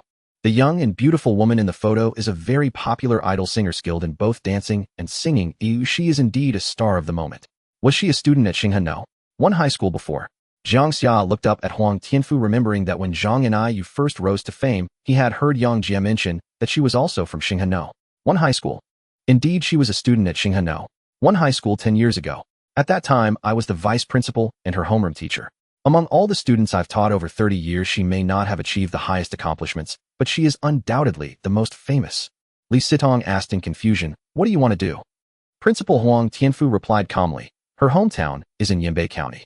This time she is invited back home to shoot a promotional advertisement for her hometown. I want you to cut off her head and hang it in a prominent place, then bring the body back to me. Li Sidong put down the photo saying, but she is your student. However, she is also one of our kind. One of our kind? Li Sidong was astonished. A few days ago she came back and met with me. We both sensed the aura of our kind from each other. Huang Tian. Li Sidong looked at the photo on the table. If I'm guessing correctly, did she offend you in some way during that meeting? She said some things that didn't make me very happy, but that's not important. I'm only interested in the excitement. I do not want you to secretly kill her. I must see her incident on the news. Why do you want the lower half of the corpse brought back to you? Li Sidong asked, confused. Her head will be hanging in Yanbei County, while the body appears in Xinghe City, specifically in the spot where she used to sit in class at Xinghe No. 1 high school. The social reaction will surely be intense, won't it? Just thinking about that scene made Huang Tianfu excited. He placed a hand over his heart, as if he were about to have a heart attack from excitement. Jiang Xia internally scoffed, another super creep. Not counting himself, is there really not a single normal person among the demon seeds? A student who once attended Xinghe No. 1 high school having her head appear in one place, while her body remains seated in her old classroom. Just imagining that scene sent chills down his spine. I can't wait any longer, you need to act quickly. If you don't do it, I'll go myself. Huang Tianfu spoke with a breathless urgency, his whole body trembling, trying to suppress his excitement to the point where he started gnawing on his own arm, tearing off a large chunk of flesh along with his clothing. Jiang Xia looked out the window wearing a desperate expression. Can't people be just a little bit normal? Even just a bit more human would be fine. Initially, Li Sitong was somewhat worried, but upon seeing the principal's state, she felt reassured. All right, seeing you like this, I believe this is not a conspiracy against us. You genuinely want excitement. I agree, but you must guarantee that you will tell me our boss identity accurately without any discrepancies. Looking at the principal in such a state, Jiang Xia felt he could propose another condition. I have one more condition. I want you to publicly announce that my mother has died and has been hunted down. As long as the demon seeds in Xinghe City know that my mom has already been preemptively taken down by someone, they will likely not target her and will refrain from acting against my father and sister. All right. Huang Tianfu readily agreed, calming his excitement as he stood up and looked at the two across from him. I await your good news. After the principal left, Jiang Xia turned to Li Sitong unexpectedly, saying, I truly did not expect the principal to turn out like this. If you don't want to do this, you can stay behind. I can go alone, Li Sitong said, winking at Jiang Xia. What are you saying? How could I let you go alone? What if this senior sister is very powerful? Jiang Xia knew that if he said he wouldn't go, Li Sitong would surely frown and force him to come along, perhaps even tormenting him beforehand. Moreover, since his father and sister were also in Yanbei County, it was a good opportunity to check if they were in danger and at least confirm if there were any of our kind among those traveling with them. If this mission could truly secure the 2 slots to enter the safe zone from the principal, that would be even better. Of course, there is another reason. This action could eliminate demon seeds, right? This is simply killing 3 birds with 1 stone. This deal is quite advantageous. Correct answer. Li Sitong said, playfully pinching Jiang Xia's cheek with a cheerful smile. So when are we going? Jiang Xia was already eager to head to Yanbei County. No time like the present. Let's go now. Your sister is in Yanbei County, and you want to see them as soon as possible, right? As Li Sitong stood up, Jiang Xia said, wait for me to pack my things. Just as he stood up, Yang Jie called. As soon as he answered, he heard Yang Jie smacking his lips on the other end, followed by murmuring, this little bitch is just to my taste. Jiang Xia was taken aback and hurriedly shouted into the phone, Jie, calm down. You must stay calm. Listen to me, think of something that makes you sad to suppress that excitement. You are my only bro, you can't become that kind of creep. On the other end of the phone, Yang Jie spoke in a serious tone. What nonsense are you saying? I'm talking about a woman who just threw me a flirtatious glance. Where are you now? At the entrance of your residential complex. All right, well, be right down. At the entrance of the complex, Yang Jie squatted beside the greenery, his eyes not missing any woman passing by. Seeing Jiang Xia and Li Sitong coming out of the apartment building, he stood up to greet them. We're going to Yanbei County, do you want to join us? What for, to find your sister? Pretty much. Then of course I'll go. What if you encounter some danger on the way? It would be troublesome without my protection. Yang Jie stood tall with his chest out. It's fine to let him come along. Li Sitong thought that having Yang Jie this hidden power might be of some help. While they were upstairs, Li Sitong had already called for a car, and it arrived 2 minutes later. Throughout the ride, Yang Jie, sitting in the front passenger seat, chatted non-stop with the driver. Jiang Xia sat in the back seat wearing a mask to cover the wounds on his face, resting his eyes, quietly waiting for his injuries to heal. The scenery outside the window flashed by like slides. At 4 in the afternoon, they arrived at Yanbei County, 200 kilometers from Xinghe City. Although it was just a county-level city, Yanbei County was a nationally renowned tourist destination with a steady stream of visitors every year. Here there was no fast-paced hustle and bustle of a metropolis. The quaint little town with its blue bricks and black tiles and a life by the babbling brooks made one yearn for it, famed for its bamboo weaving craft that had been handed down for thousands of years. Of course, these sites were outside the county town. The appearance of the town itself was no different from that of ordinary small cities. What a relaxing place this is, Li Sitong remarked as soon as they got out of the car. Not to mention, I quite like this place too. Yang Jie felt a sense of ease unique to small cities here, where everyone went about their business in an orderly manner. Unlike Xinghe City, where the throngs of people dazzled the eye as if everyone around had something urgent to attend. Let's go to the hotel first. Jiang Xia had already booked a hotel while in the car, but when he took out his phone to confirm the hotel's location, the screen was shattered beyond use. With no other choice, he had to borrow money from Jiang Xia to buy a new phone at a nearby mobile store, as his phone now needed to remain on 247. They arrived at the hotel, which was already 5 in the afternoon. Though it's called a hotel, it was basically an inn, albeit slightly better decorated than the average inn. At the front desk was a young man with dyed blonde hair, looking no older than 19, definitely not over 20. Upon hearing someone enter, he didn't even look up, his hands swiftly tapping away at a game. It wasn't until the three approached that the young man lifted his head, instantly captivated by Li Sitong's appearance. "I booked 2 rooms here," Jiang Xia said, pulling out his phone to open the app. 401-0400. After confirming the information, the young man handed over 2 room cards, his gaze lingering on Li Sitong. At the door of room 401 on the 4th floor, Jiang Xia leaned against the door frame, holding a cigarette, looking as if he had already seen the vicissitudes of life. "Xia, listen to your father. Women are like beautiful skeletons, poison that can pierce through your intestines. A small mistake could leave you shattered. Sleep with me tonight, and I'll share my life insights with you." Jiang Xia scanned Jiang Xia up and down seriously. "Do you think it's appropriate for you to say such things? Is it not appropriate?" Jiang Xia blinked and took a puff of his cigarette. Jiang Xia placed a hand on Jiang Jia's shoulder and patted it, saying, "When the day comes that a beautiful lady passes by, and you don't gasp for air, then come talk to me about this." "Wait, Xia, can you bear to let me sleep alone in a room feeling lonely and cold?" "What now? You're not only interested in women, but also men." Li Sitong stepped out of the room, her eyes fixed on Jiang Xia. "Don't get me wrong, I'm not trying to compete with you for him. I just don't want him to ruin his health at such a young age." Jiang Xia took a puff of his cigarette and exhaled. Li Sitong smiled lightly. "Let's talk on the rooftop." Standing on the rooftop, they could see the neighborhood below, where people were dining. A fast food restaurant was packed with customers. "Have you found out where your sister is?" Li Sitong asked. "They are currently in an ancient town outside the city and plan to come back. Let's wait until tonight to meet them." Jiang Xia said, "Are you planning to tell them the truth?" "They'll tell my dad." Jiang Xia thought this over. He had to inform his father so that he would be more vigilant and could avoid many dangers. "Perhaps he already knows," Li Sitong said, resting her hands on the edge of the rooftop, a gentle breeze brushing against her face, stirring her black hair. "I think so too." Just earlier during the ride to Yanbei County, Jiang Xia had reflected that since his mother was an awakened one, she should have informed his father about the truth of this world, so he and his sister could be more cautious. His mother wasn't the kind of selfish person, especially not towards him and his sister. Knowing that the world was dangerous, she certainly wouldn't hide anything from them.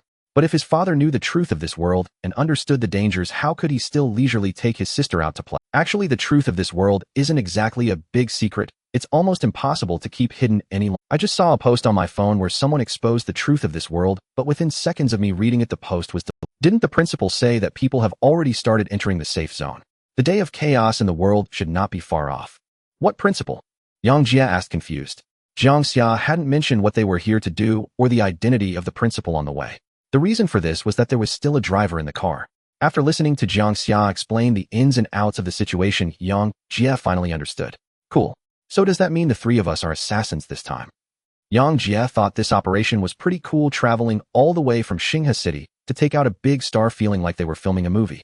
And Jiang Xia was undoubtedly the protagonist of this movie. Li Sitong added, "It's too late today, the sky is getting dark. Let's rest well today and start our actions tomorrow." That night the world was shrouded in deep twilight. As the clock in the watch shop struck 2211, the distant sound of a train rumbling over the tracks echoed. The night in the small county town was not as glamorous and splendid as in big cities, but it had a street vibe that big. In a barbecue street located in the east of the town, the charcoal fire crackled under the iron frame, and black smoke carrying the aroma of grilled meat wafted through the grid iron frame, spreading from one end of the street to the other. At this hour, Jiang Xia's father and sister were still awake, enjoying a late-night snack with the 3 men accompanying them. After finding out their location, Jiang Xia came. Standing outside the shop, Jiang Xia dialed his father's number. Inside the barbecue shop, Jiang Guohai quickly answered the call, and upon hearing the voice on the other end, his gaze shifted to outside the shop. Jiang Xia's father was a fairly handsome man who liked to wear a blue wool sweater, looking like a university professor. In reality, he was a chef who learned his skills from Jiang Xia's grandfather and used to be the head chef at a hotel. After getting together with that mistress, Jiang Guohai chose to leave with nothing and used the mistress' investment to open a restaurant in a relatively prosperous area of Xinghe City, which usually had decent business. He had traveled all the way to Yanbei County to inspect goods, not for the restaurant business, but to check on the mistress company and to take Jiang Ling out for some fun. After leaving the barbecue shop, Jiang Guohai was led by Jiang Xia to an empty alley. Here they could talk without being overheard, while also seeing his sister inside the barbecue shop. When the two met, Jiang Guohai surprisingly did not speak, but instead looked at Jiang Xia with a serious expression. Sensing something was off, Jiang Xia nervously broached the subject, removing his mask to reveal his grotesque facial wounds. Seeing the wounds on Jiang Xia's face, Jiang Guohai was taken aback, frowning deeply. After taking a deep puff of his cigarette, he said in a low voice, "It seems you just went through a fierce battle recently." When Jiang Guohai spoke such words, the meaning was quite clear. "It seems Mom has told you early on." Jiang Xia's gaze was surprisingly calm. Jiang Guohai remained silent. After a few seconds, Jiang Xia's pupils rapidly contracted. He sensed a familiar aura emanating from the man before him. "Dad, you?" Jiang Xia's eyes flashed, his heart tightened, and his head felt heavy. The worrying situation had come true. There was also a demonic seed among the family. If his guess was correct, his father should be a hidden demon like Jiang Xia. "Surprised, aren't you?" Jiang Guohai lit another cigarette, taking a deep drag. "The one truly surprised is me. Ooh, I never expected you to be."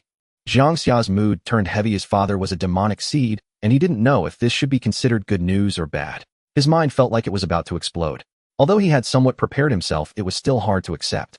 He had many questions to ask. Ultimately, they coalesced into a single sentence. "Can you tell me everything from the beginning?" Jiang Guohai took a puff of his cigarette and began to recount. "I became a demonic seed a year ago. Shortly after becoming one, I privately told your mother about it, and I discovered she was actually an awakened.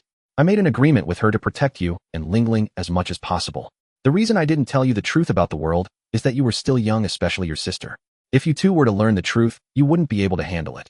Not to mention your father is that kind of monster. We hope you can enjoy more happy days. I wasn't really at ease leaving you in Xinghe City, but when I found out your mother was back, I felt secure enough to take Lingling out to play." Jiang Guohai sighed. "Actually, I don't care. Your mother and I had already made plans, trying every possible way to ensure you and Lingling could enter a safe zone. But now even you." Sigh. After listening to his father, Jiang Xia raised his head and asked, "Do you know something has happened to Mom?" "What? Something happened to her?" Jiang Xia briefly recounted what had occurred last night. After hearing this, Jiang Guohai frowned and said, "Don't worry, she will be fine. As far as I know, she is not fighting alone, as she has a team." "So what are your plans next?" Jiang Xia asked. "My plans?" Jiang Guohai looked up at the smoke-filled. "Like before, I will protect you and Lingling as much as possible. As long as this world still resembles a world, I will take Lingling out to play and spend time with her, giving her as much happiness as I can." As he spoke, Jiang Guohai shifted his gaze back, his expression serious, as he asked, "Xia, tell me the truth. When did you become a demonic seed, and how many people have you harmed during this time?" Jiang Xia hesitated for a moment. "I haven't harmed anyone." Jiang Guohai was surprised. "Haven't harmed anyone? Then how did you stay fed?" "I just knocked people out and stopped before going too far." "Oh, just like me. You haven't harmed anyone either?" Jiang Xia asked, equally surprised and skeptical. "Of course. Logically speaking, having been a demonic seed for a year, he should have become quite strong. Yet he found it hard to bring himself to harm ordinary people." Jiang Guohai's gaze grew more serious as he looked at Jiang Xia. "Because I want you and Lingling to understand the truth about the world when the time comes, knowing that your father, though a monster, is not a monster that harms others."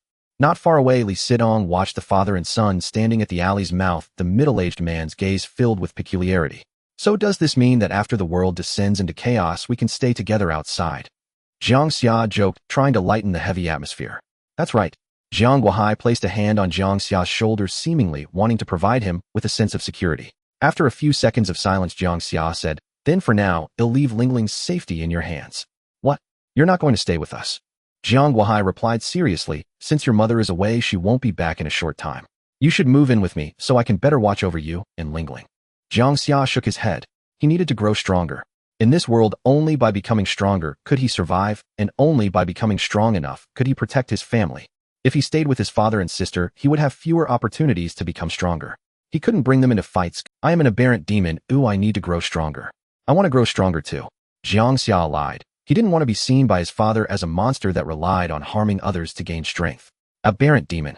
Jiang Guohai frowned. "But being alone is very dangerous." "Don't worry, Dad, I'm not alone. I have two friends, one of whom you know, and he is just like us. Lingling will be under your protection.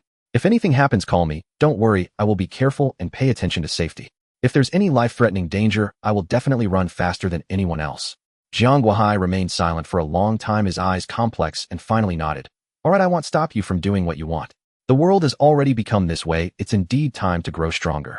Since you are an aberrant demon, make good use of this special ability." Jiang Xia glanced at Li Sitong, who was waving at him not far away. "Dad, my friend is still waiting for me. I have to go. Take care of Lingling, and don't stay out too long. Come home early. To be honest, Dad is really worried about you." Jiang Guohai paused, then seriously said, Don't worry, I will take good care of Ling Ling, but you must pay attention to safety. Survival is the most important thing. If there are things you can't handle, just call Dad. Dad will always be your most solid support. As Jiang Xia walked past his father, he felt something was off, but he couldn't quite put his finger on it. He turned back to glance at his father, feeling a bit reluctant, but the feeling of something being off was even stronger. This unease was inexplicable, but it was definitely not unfounded. Looking up again, when he glanced towards Li Sitong, a young man in his early 20s with dyed red hair, was standing in front of her, seemingly drunk, blocking her way. Beautiful lady, I don't look bad, right? Don't be so aloof. Give me your number. I made a bet with my buddies, and if I don't get your number, they'll laugh at me. The boy before him had red hair, 2 earrings dangling from his ears, and a cigarette held between his fingers, exuding the aura of a dropout delinquent with every gesture. Li Sitong did not dislike delinquents, but he abhorred this kind of pretentious, non-mainstream appearance, especially those who after a few drinks lost all sense of self-awareness. Sorry, I have a boyfriend. Seeing Jiang Xia approach from a distance, Li Sitong didn't want to waste any more time with this. Hey beautiful, don't be like that. With your accent, you must be from a big city. Maybe you don't know who I am. M.A. Fei, and you can ask any passerby here, no one hasn't heard of me. A Fei patted his chest, flaunting his status and fame as if it were something to be proud of. A flicker of dissatisfaction flashed in Li Sitong's eyes. I told you I have a boyfriend. So what if you have a boyfriend? I guarantee you just don't know me well enough. Once you get to know me, you'll find that I'm exceptional, definitely 100 times better than your boyfriend. The boy named a Fei said this while burping, his body swaying unsteadily. When he saw Li Sitong trying to leave, he reached out and pulled her back, his tone growing serious. Beautiful, are you trying to make me a laughingstock in front of my buddies? Li Sitong's eyes flashed with coldness as she looked around, searching for a suitable place to act. Looking at the approaching Jiang Xia, she smiled and said, my boyfriend is here, you can talk to him. If he agrees, I will give you my number right away. Boyfriend? Who? Me? Hearing the voice, a Fei turned around, his eyes slightly dazed. Upon seeing the boy in front of him wearing a mask and taller than him, he exclaimed, it's you? Why did you just pull my girlfriend? Jiang Xia asked. Not much, I just wanted her number. If possible, I wanted to have a drink with her, be friends. I'm sorry, she has a boyfriend. If there's nothing else, just go back to your drinking. Jiang Xia did not wish to get entangled with a drunken delinquent. Don't go. A Fei pulled Li Sitong again, struggling to speak. Beautiful, you don't have to give me your number, but you must come over and toast my buddies. They don't let me lose face in front of them. Bang. A sudden punch sent a Fei nearly tumbling to the ground, his head feeling like it had been struck by a heavy hammer, leaving him dazed and seeing stars. As he finally steadied himself, becoming more aware and ready to erupt in anger, he was suddenly intimidated by Jiang Xia's piercing gaze. What's up? What happened? Jiang Xia, who had been urinating in the alley, rushed out upon hearing the commotion. Seeing another person, a Fei who had initially intended to charge at them gritted his teeth and said, fine, you dare to hit me. If you have the guts, don't leave. While shouting, he pulled out his phone, seemingly to call for backup.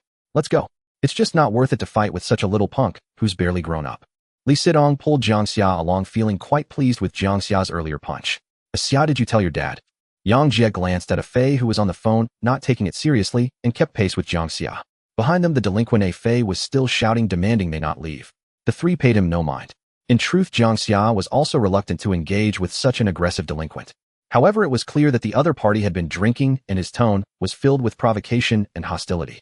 According to the usual plot development, there were only 2 possible outcomes. The first, Li Sitong gives face and goes over to drink with them, claiming it's for Li Sitong's sake, but in reality, it only shows her boyfriend's cowardice. The second, a fight.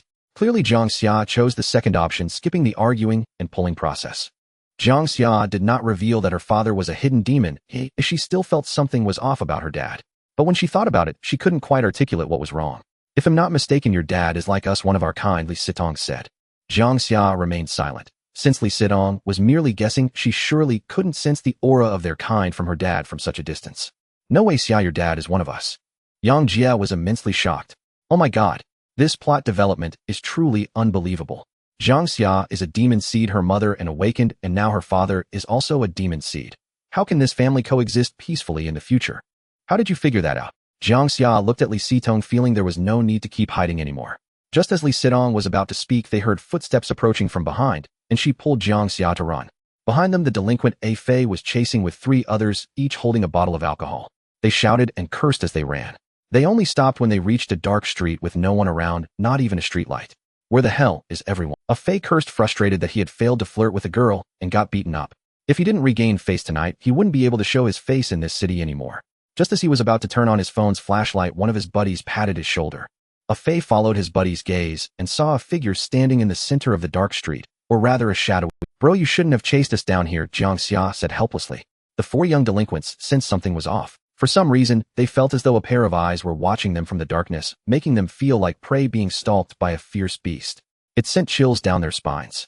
Before they could make any move, several tentacles suddenly shot out from the alley, wrapping around the four of them and dragging them into the dark, just like prey caught by a hunter. Jiang Xia leaned against the wall at the alley's entrance, listening to the sounds of flesh being torn apart, closing her eyes and pondering.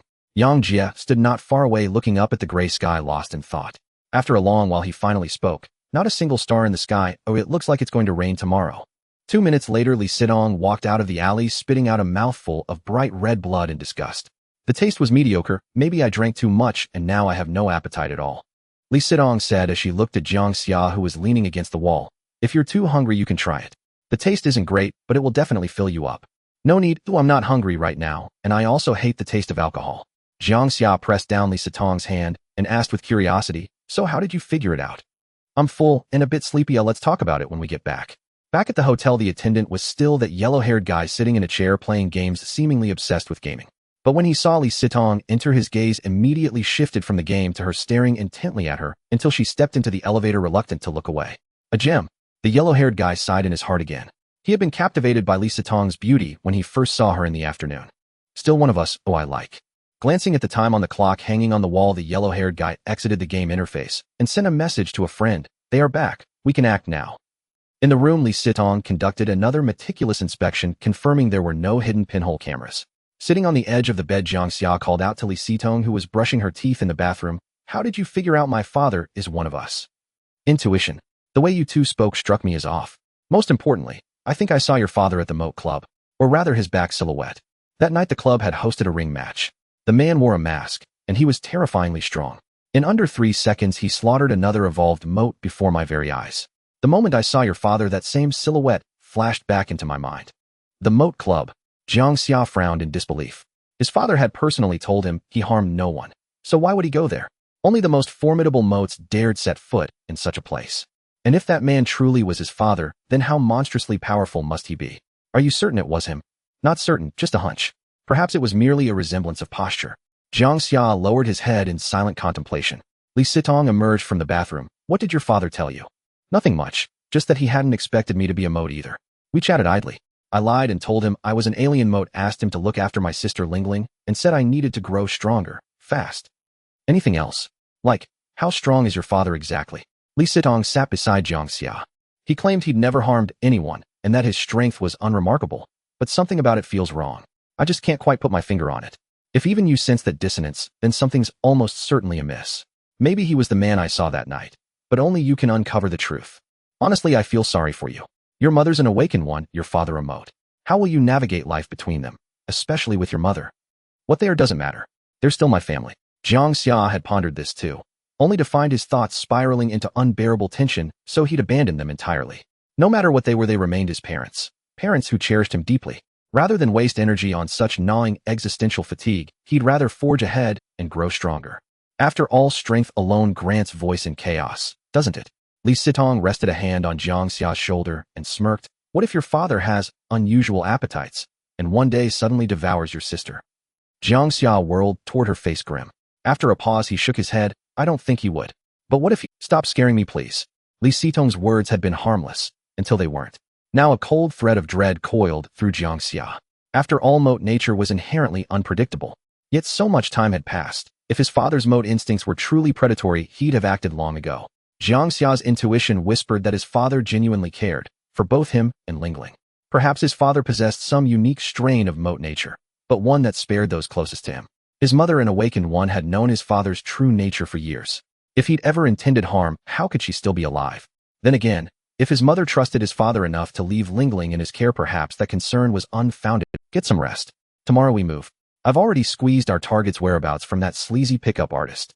With that, Li Sitong climbed onto the bed and slipped beneath the covers. Jiang Xia lay beside her, restless, tossing and turning, unable to sleep. He kept wondering if my father truly is the powerhouse Li Sitong described. Why lie? Why conceal his strength? 2 hours passed, still no sleep. Yet Li Sitong slumbered soundly beside him, her breath soft, and even as she clung to his arm. Moments ago she'd been a feral beast, now a docile rabbit. Faintly, Jiang Xia caught a strange scent, a subtle unfamiliar aroma that seeped through his nostrils, and surged through his weary body, jolting him with sudden alertness. He immediately shook Li Sitong awake, rousing her from deep slumber. At the far end of the corridor, a dark serpentine tendril retracted silently from beneath room 401's door, clutching a miniature syringe. A man and woman stood motionless in the shadows, the man a shaggy-haired clerk from the front desk. As a hidden mote, he had fully suppressed his aura, so when the tendril extended, slid the syringe beneath the door and injected its contents, nothing inside sensed the presence of a fellow mote. Beside him stood a young woman, 19 or 20, with short emerald green hair. Her features were ordinary, yet her figure was strikingly voluptuous. She asked curiously, "You're sure this works?" "Absolutely. This is residual fluid from the divine order ability of the awakened one we devoured last time. For awakened ones, it acts as a potent enhancer, briefly stimulating the body, sharpening focus, boosting strength, and dulling pain, much like an adrenaline surge in ordinary humans. But for our kind, it's a paralyzing narcotic. The more one inhales, the heavier the limbs grow. Even upon waking, temporary weakness renders one helpless." Could they detect it? No chance. It lulls them deeper into slumber. Within 5 minutes, they won't even want to wake up. "When the time comes, you'll take the man first. Leave the woman for me to play with. Once I'm done, you may feast." The man glanced at his alien mote girlfriend. "How charming. To speak of playing with another woman while standing beside your own." She sneered. "Don't you love devouring what I've already tasted?" He grinned, twisted and perverse. "I don't love eating what you've touched. I simply adore anything you've laid hands on." She reached up, tracing his cheek with slender fingers. "Especially people you've touched. I can't resist them." A similarly deranged smile flickered across her lips. "No wonder we're perfect for each other." The man bared his teeth in a grin. "What about the third man?" she asked. I sensed no mote resonance from him. Could be another hidden mote, like me. But it doesn't matter. I've dosed his room too. Let's savor the pair first, then deal with him. 5 minutes elapsed. She urged haste. "Patience. Let's wait 2 more minutes, for safety." He spoke cautiously. 2 minutes later, he produced 2 gas masks, one for himself, one for her, and led her silently toward room 401. First, he pressed his ear to the door, listening intently. Only silence answered. Then he withdrew a universal keycard from his pocket and held it against the lock. Beep, beep, beep. Gently, he pushed the door open, just a crack, and peered inside. In the darkness, his eyes gleamed emerald green, revealing a man and woman lying motionless on the bed. Assured all was quiet, he swung the door wide. Whoosh. From the blackness, a tendril shot forth, coiling tightly around his throat and dragging him violently inward. Simultaneously, another tendril seized the green-haired woman's neck, yanking her bodily into the room. Jiang Xia lunged from the bed and slammed the door shut. "Shut the door, beat the dog." In the blink of an eye, Li Sitong's blade-like tendril severed the man's arm clean off. Shock detonated in his skull. He couldn't comprehend it. Minutes had passed. Why were these 2 motes still so terrifyingly capable? He'd tested the liquid himself. Even he, an evolved mote, had collapsed completely within 3 minutes and required over half an hour to regain full mobility. So why were these 2 utterly unaffected? And how could she be so strong? In one strike, he'd lost an arm, without any chance to react. The gulf between their strengths was staggering. This woman had undergone multiple evolutions, no doubt. Regret flooded his mind. He cursed his own. Who could have guessed their sleeping draft would fail utterly, and that this woman would wield such overwhelming power? Both captives dangled helplessly, throats locked in iron grips, struggling futilely against the crushing. They manifested their mote forms instantly. The woman's head warped into a massive obsidian serpent skull, the man's twisted into a grotesque vulture-like visage. Even in full mutation, neither could withstand Li Sitong's might. Their attacks rebounded harmlessly off. Seeing this, Jiang Xia charged forward, his mutated claws slashing toward the man's back. Unlike Chong, when this man's physical defenses were unervingly dense, his claws met fierce resistance. With all his force behind the blow, the claws barely pierced the flesh. Strange, what was that scent? Li Sitong inhaled it and grew sluggish. Yet for Jiang Xia, it ignited his senses, amplified his strength, and surged through him like pure adrenaline. He drew several deep breaths and felt his power multiply exponentially. Summoning every ounce of will, he drove his claws forward once more. This time, though agonizingly slow, they ripped through muscle and bone, plunging deep into the man's back. A wry thought crossed Jiang Xia's mind. Even sleeping brings XP. What luck! With a brutal squeeze, the man's scorching heart shattered in his grasp. Along with the heart's rupture came a torrent of blazing warmth flooding his veins, vastly greater than any prior surge, swelling his body to near bursting with raw vitality. Li Sitong's bladed tendrils swept sideways, slicing the green-haired woman's skull cleanly in half. Thick tar-black ichor sprayed across the darkness, splattering the wall as her severed cranium crashed to the floor. Li Sitong slowly loosened her grip. Their corpses thudded heavily onto the floor. She stared down, lips curling in icy disdain. "You dared attack me. without even knowing how many times I've evolved. You've grown far too bold, or far too stupid. Her gaze then snapped to Jiang Xia, kneeling nearby, body convulsing, muscles pulsing violently beneath his skin. Her pupils contracted sharply. What? Was Jiang Xia evolving right now? Jiang Xia has evolved. He never expected the evolution to come so suddenly. Kneeling on the ground, he supported himself with his hands, feeling as if the cells within his body were rapidly expanding. The sound of his clothes tearing echoed through the room. His body underwent a demonic transformation in an instant, his eyes turning blood red, and a blue tail burst forth from his pants.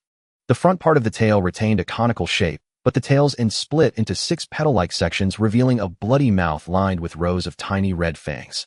The bloody mouth opened and closed, stretching to its maximum, easily capable of enveloping a head. Accompanied by 2 sharp sounds, 2 black bone blades resembling arms pierced through his sleeves, emerging from Jiang Xia's arms. Simultaneously, the scales on Jiang Xia's body also changed. Starting from his forehead, the scales appeared to flip over layer by layer, transforming from a deep azure to a dark teal, seemingly becoming more solid. Once all the scales had transformed, they seemed to possess life, expanding and contracting, as if breathing, each edge sharp like a blade. Jiang Xia's demonic form became even more robust, and the clothes that had barely fit after the transformation were now split open with enormous rips. Watching Jiang Xia's evolution, Li Sitong felt an undeniable excitement. It was her first time witnessing the evolution process of a kindred spirit apart from herself. 1 minute passed, and Jiang Xia's evolution came to a halt. Panting, he knelt on the ground. The experience of evolving was indescribable. If one were to make an analogy, it was like transforming from a cocoon into a butterfly, a process fraught with hardship. Yet once the evolution was complete, he felt as if he had been reborn. As everything before him gradually became clear, a tentacle sliced through the air with a whoosh, breaking the tranquility. The tail behind Jiang Xia also elongated like a tentacle, striking back with a whoosh, colliding with the tentacle that was about to attack him, producing a crisp sound. Not bad. Besides the increase in body strength and power after completing the evolution, you've also acquired a new mode of attack. This tail is even more perfect. Li Sitong assessed Jiang Xia's transformed tail and the bone blades that emerged from his arms. She had just struck with a tentacle to test Jiang Xia's strength after his evolution. It must be said, the more she looked at Jiang Xia's demonic form, the more she liked it. Jiang Xia stood up from the ground, now nearly 2 meters tall. Compared to his slender form before the evolution, his current physique was much more powerful, exuding a sense of combativeness and aggression. The mutated tail floated in front of him as Jiang Xia attempted to control it. Fortunately, the expanded tail could still spin like a chainsaw. Furthermore, the bloody mouth within the tail's split end was as hard as a blade, yet could also become as flexible as a hand. It could lengthen and contract freely. One could infer that it seemed capable of functioning like a blood drop weapon with even greater control.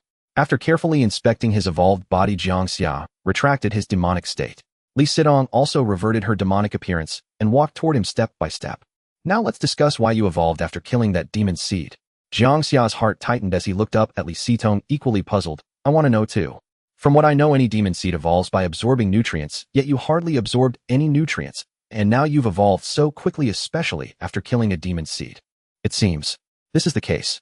Upon reflection, I do become stronger every time I kill someone. Jiang Xia's expression was complex and confused.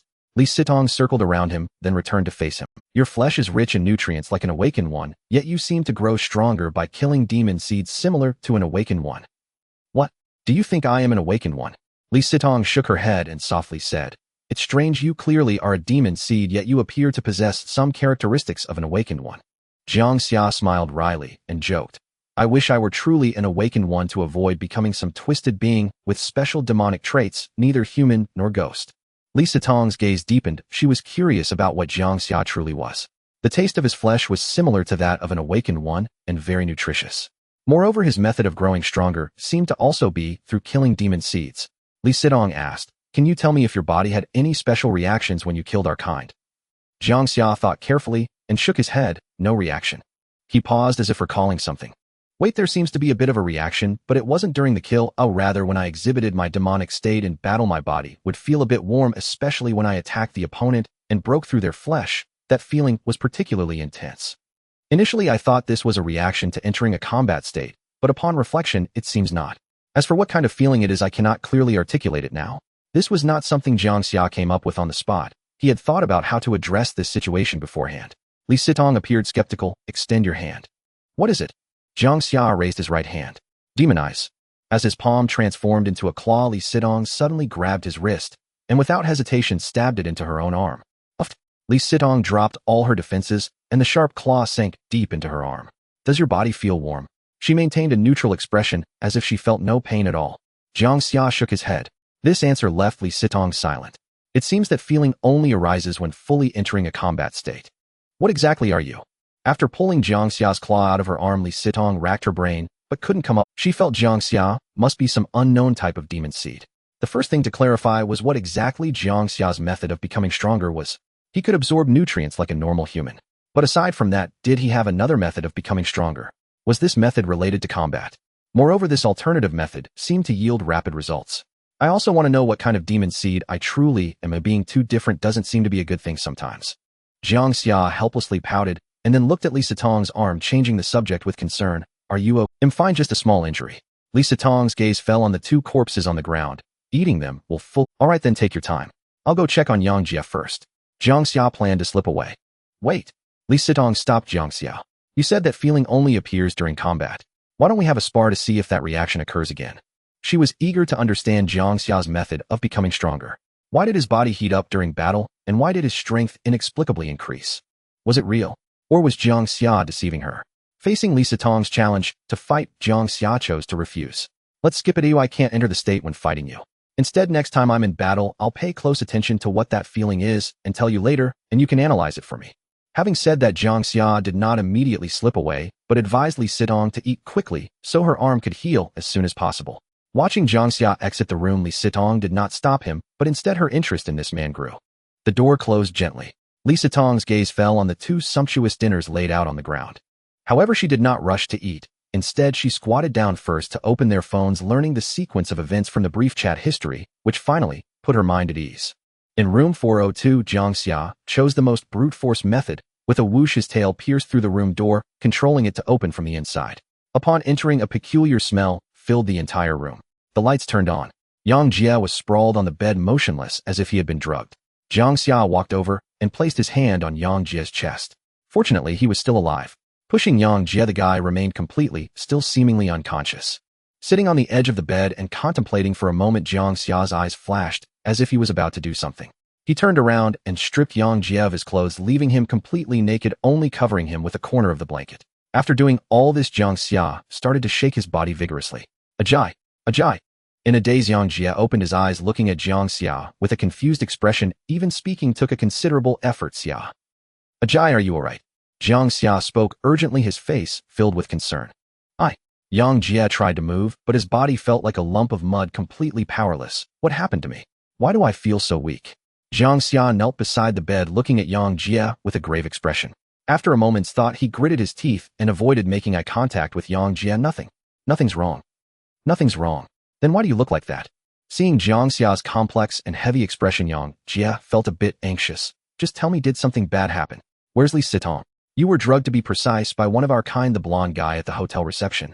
As Jiang Xia spoke, his brows knitted even deeper. And then, just spill it all out. Jiang Jia hated when Jiang Xia played coy. The more he did this, the stronger his sense of foreboding grew. He violated you. Boom. This sentence detonated in Jiang Jia's mind like a nuclear bomb. Yang, don't scare me. You can't joke about this kind of thing. Jiang Jia thought Jiang Xia was joking, but he vaguely felt that he wasn't wearing any clothes. Struggling to lift his head to look.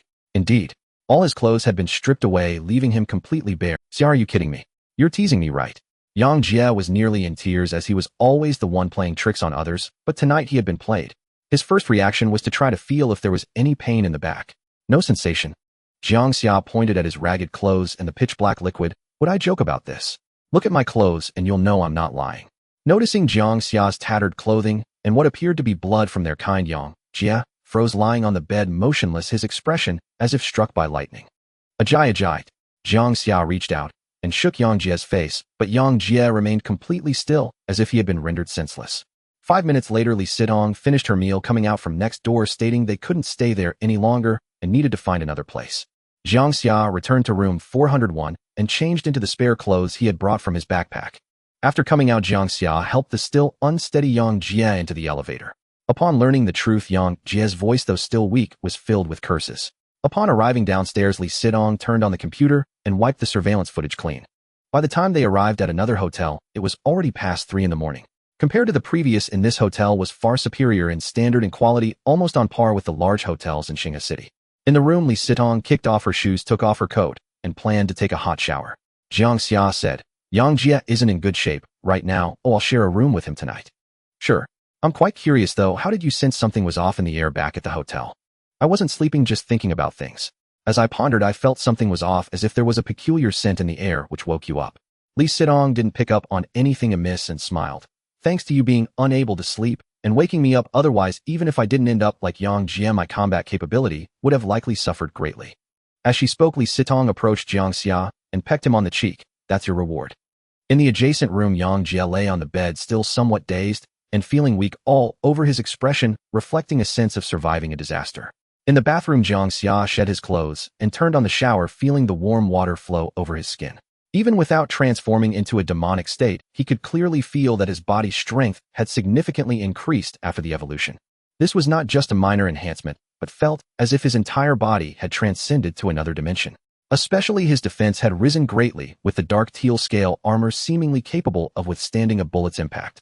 The next morning at 8:08 a.m., just as Jiang Xia had said the night before, it was raining, and the rain was quite a misty rain enveloped the small town. Rolling thunder rumbled in the clouds. Cars on the road splashed through the water, creating half-meter-high waves, and raindrops pattered against the window like a flurry of tadpoles sliding down. Despite the rain, Li Sitong did not sleep in, as she had called Jiang Xia 8 minutes earlier to wake him up. After getting dressed, Jiang Xia came to the next room, finding the door unlocked, slightly ajar, as if Li Sitong had prepared it for him. Inside the room, Li Sitong sat on the edge of the bed wearing socks and shoes, her loose hair adding a hint of alluring charm to her beauty. Jiang Xia felt that this woman was truly captivating, capable of being both adorable and sexy, and cold-blooded when needed. After putting on her shoes, Li Sitong walked into the bathroom to wash up. First, we'll go to Jiang Town to see if the target is there. If so, we'll find a suitable opportunity to strike. Jiang Xia leaned against the bathroom door, curious, as she asked, the principal said your code name is I Serpent. Is your fully demonized form like a serpent? Until now, Li Sitong had never fully demonized in front of Jiang Xia, which made her curious about what Li Sitong looked like in that state. Is it like a snake? Or does she have tentacles all over her body? You'll get to see it when the opportunity arises, Li Sitong replied, turning to Jiang Xia after washing her face. So how about it? Are you hungry? Should I take you to find something to eat? No need, I'm not hungry. Jiang Xia was being honest, as she truly wasn't hungry. She had eaten enough at Li Sitong's place yesterday morning, and she wouldn't be hungry for at least 2 or 3 days. Descending from upstairs, the three of them took a taxi to Jiang Town, which was shown on the map to be over 30 kilometers away from their starting point. After nearly half an hour of driving from the county town, they arrived at Jiang Town. At this time, the rain had stopped, and the entire ancient town was shrouded in mist, with the air filled with the fragrance of earth mixed with green leaves. The ancient town was not small, nestled between 2 mountains with a winding river dividing it into East Town and West Town, the sound of flowing water echoing in their ears. The drop-off point was in East Town, and to get to West Town they needed to cross a long arch bridge or pay a boatman to take them across in a black awning boat. Jiang Xia had never been here before and had only seen it online. Watching videos previously, she thought the town had a heavy, misty atmosphere, poetic like an ancient poem. Now experiencing it in person, the feeling far exceeded what she had seen in the videos, almost as if she had suddenly traveled back 200 years into the past. The entire ancient town retained a classical atmosphere, with the black-tiled green brick houses being the essence of the town, complemented by the moss nestled in the cracks of the bluestone pavement. Even some modern elements like street lamps had been disguised to resemble withered trees. The town was quite large, yet at a glance the end of the town was not visible, with houses extending from between the 2 mountains up to the foothills. With the rain stopped, she could see several girls in hanfu holding oil paper umbrellas, standing on the arch bridge taking photos. Cheese. Li Sitong raised her phone, playfully hooking her arm around Jiang Xia's neck, using the arch bridge against the backdrop of the green mountains and river to capture their first photo together. Girls. Jiang Xia said, his eyes shining as he focused on a few girls taking photos not far away. Let's split up. You check out your beauties while I take a spin with Jiang Xia. Li Sitong pushed Jiang Xia aside, feeling that the environment here was too enchanting, making her suddenly want to be alone with Jiang Xia for a while. Under the overcast sky, they strolled around East Town, then crossed the arch bridge, planning to check out West Town. While walking on the arch bridge, Jiang Xia curiously asked, how did that thug know our target was in this ancient? Li Sitong replied, this is the target's hometown. That thug said he was chatting with a friend on his phone who mentioned the target had appeared here yesterday afternoon. Jiang Xia genuinely didn't know this.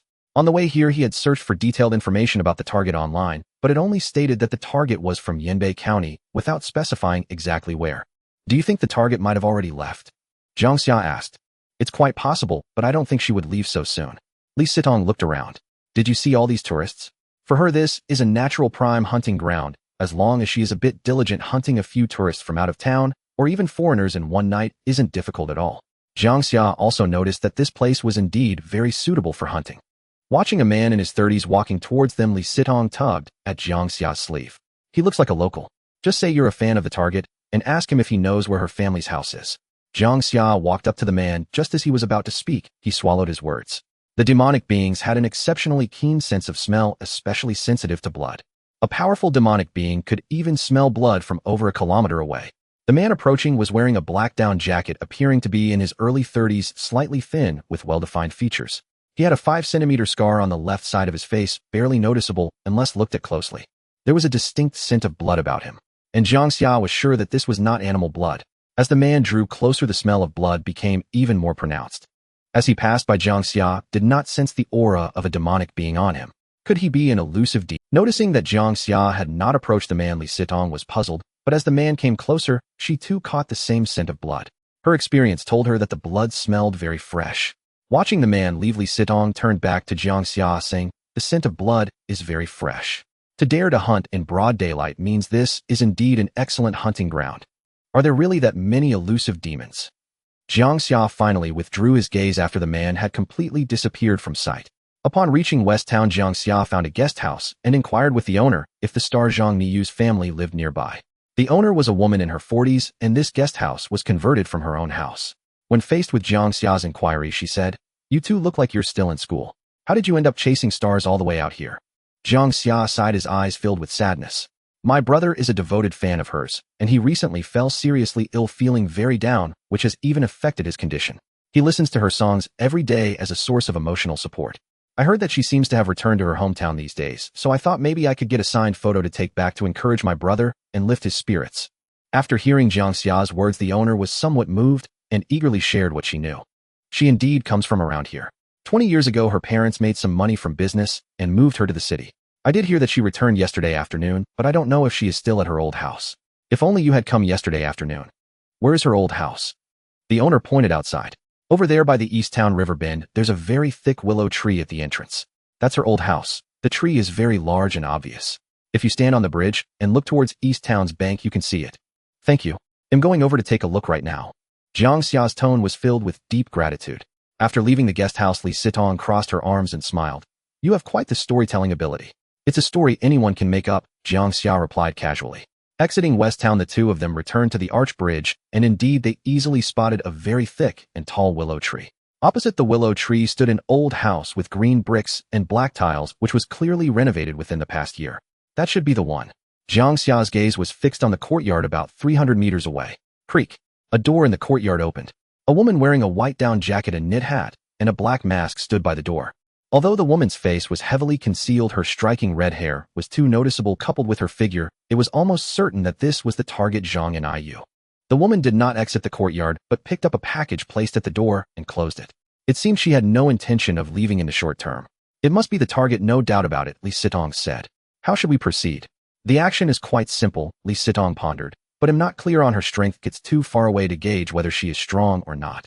If her strength is entirely above ours, recklessly acting would pose a risk, so we need to sense her power up close before I can discern her approximate strength. I don't think she's too strong. If she were, we wouldn't be able to kill her, and the principal wouldn't send us to create this commotion, Jiang Xia added. That does make sense. Li Sitong nodded and looked back at the courtyard, continuing. Moreover, we are unfamiliar with the environment inside the courtyard. We have no idea if there are any defensive traps she set up. Recklessly charging in to kill her would be disadvantageous for us. She should come out to hunt at night, right? Jiang Xia looked at Li Sitong. We can wait and observe when she goes out to hunt. If the situation is right, we can strike, catching her off guard. It's a lure to draw her out plus catching her off guard. Li Sitong said with a smile, looking at Jiang Xia, who was walking up from the bridge. So how's it going? Have you two lovebirds had enough fun? Is your phone's album full yet? Jiang Xia hummed a tune, approaching with a cheerful stride. Leaning against the bridge railing, Li Sitong said, I and Jiang Xia have figured out the specifics about the target. We have a plan, and if all goes smoothly, we can finish it tonight. However, it might require you to make a sacrifice to lure the target. Lure? Upon hearing this, Jiang Xia perked up, images of the graceful star, senior flashing in his mind as he puffed out his chest. No problem. Don't mention luring you. As long as my sacrifice can accomplish this mission, I would even be willing to sleep with her. Great. Li Sitong nodded and stated the plan. Jiang Xia, and his plan is as follows. She is very likely to come out to hunt at night. At that time, you should hide your aura and pretend to be on the phone arguing with your girlfriend to attract her attention.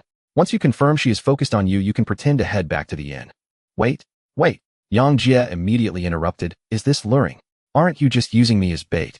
Well, you could interpret it that way. Jiang Xia quickly replied. I think this plan is not feasible. It's too dangerous for me. What if she suddenly attacks me? What if you guys don't arrive in time to stop her? Li Sitong replied.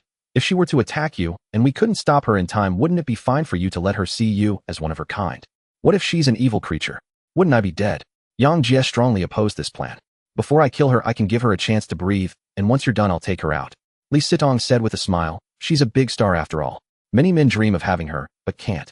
Consider it a favor for you. Really? Jiang Jia's eyes lit up. Jiang Xia's expression darkened. After a pause, Jiang Jia coughed lightly. I seriously suspect that you plan to set me up. All right, no more nonsense. We'll do it my way. Don't worry, I guarantee you won't be in danger. Li Sitong thought for a moment after speaking. If this plan doesn't work, we can think of something else, but I feel there's a 70% chance she will come out to hunt tonight. Knowing he couldn't escape this calamity, Jiang Jia didn't want to miss out. Let's skip her. After all, she could turn into some disgusting monster. I just can't muster any interest. When we return to Xinghe City, you have to introduce me to 2 beautiful girls. All right, I'll introduce you to 3.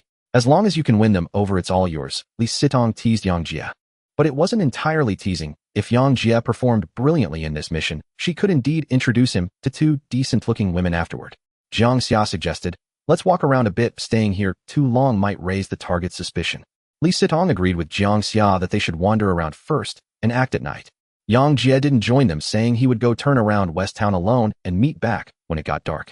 At 11 in the morning, it began to drizzle again. The fine rain fell like countless needles, and the river bend was turbulent due to the rain.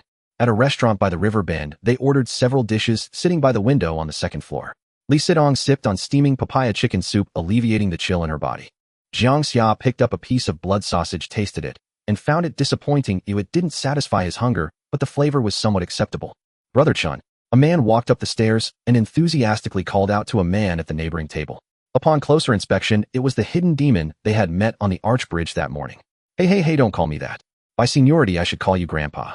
A round-head, beer-bellied man at the neighboring table stood up, took out a cigarette from a pack, and offered it to the man. The man took the cigarette, sat down, and asked, when did you come back? Why didn't you notify me in advance? I returned 2 days ago. I've been busy with some matters and didn't have time to contact you. The fat man asked again, how's your business going? The man shook his head, revealing a bitter expression. Business has been increasingly difficult these past 2 years. Can you imagine? There are 6 restaurants on this street alone. Even though many tourists come daily, it's hard to compete with so many rivals. So what are your plans now? The fat man said, pouring a glass of liquor for the man. They raised their glasses, clinking them together. The man drank it down and smacked his lips. I really don't know what my next plan is. How about I just join you? The fat man sighed deeply. These past 2 years haven't been easy for me either. I originally took on 2 projects in the past 2 years, making a small fortune, but the payments for those projects are still pending. When I went to find those 2 bosses, they had disappeared without a trace. Even their families don't know where they went. Why am I? Jiang Xia observed the man who had the smell of blood. He wondered how many minutes this man could hold off before rushing to the restroom to vomit. However, after more than 20 minutes passed, the man continued to drink glass after glass without showing any signs of discomfort. In fact, he looked like he was enjoying it. Li Sitong, sitting opposite, also sensed something was off. She had seen a few of her kind with high alcohol tolerance, but she had never seen anyone who could drink glass after glass of liquor in 20 minutes without any issues. She had never heard of anyone among her kind with such a high tolerance for alcohol. It was nearly comparable to that of a normal person. Jiang Xia and Li Sitong both suspected that this man was not one of their kind. But if he wasn't one of their kind, why did he smell of blood? A person bearing no trace of kinship and scent, yet capable of consuming such copious quantities of potent liquor without exhibiting the slightest physical distress. This could only mean one thing: he was in all likelihood not a demon seed.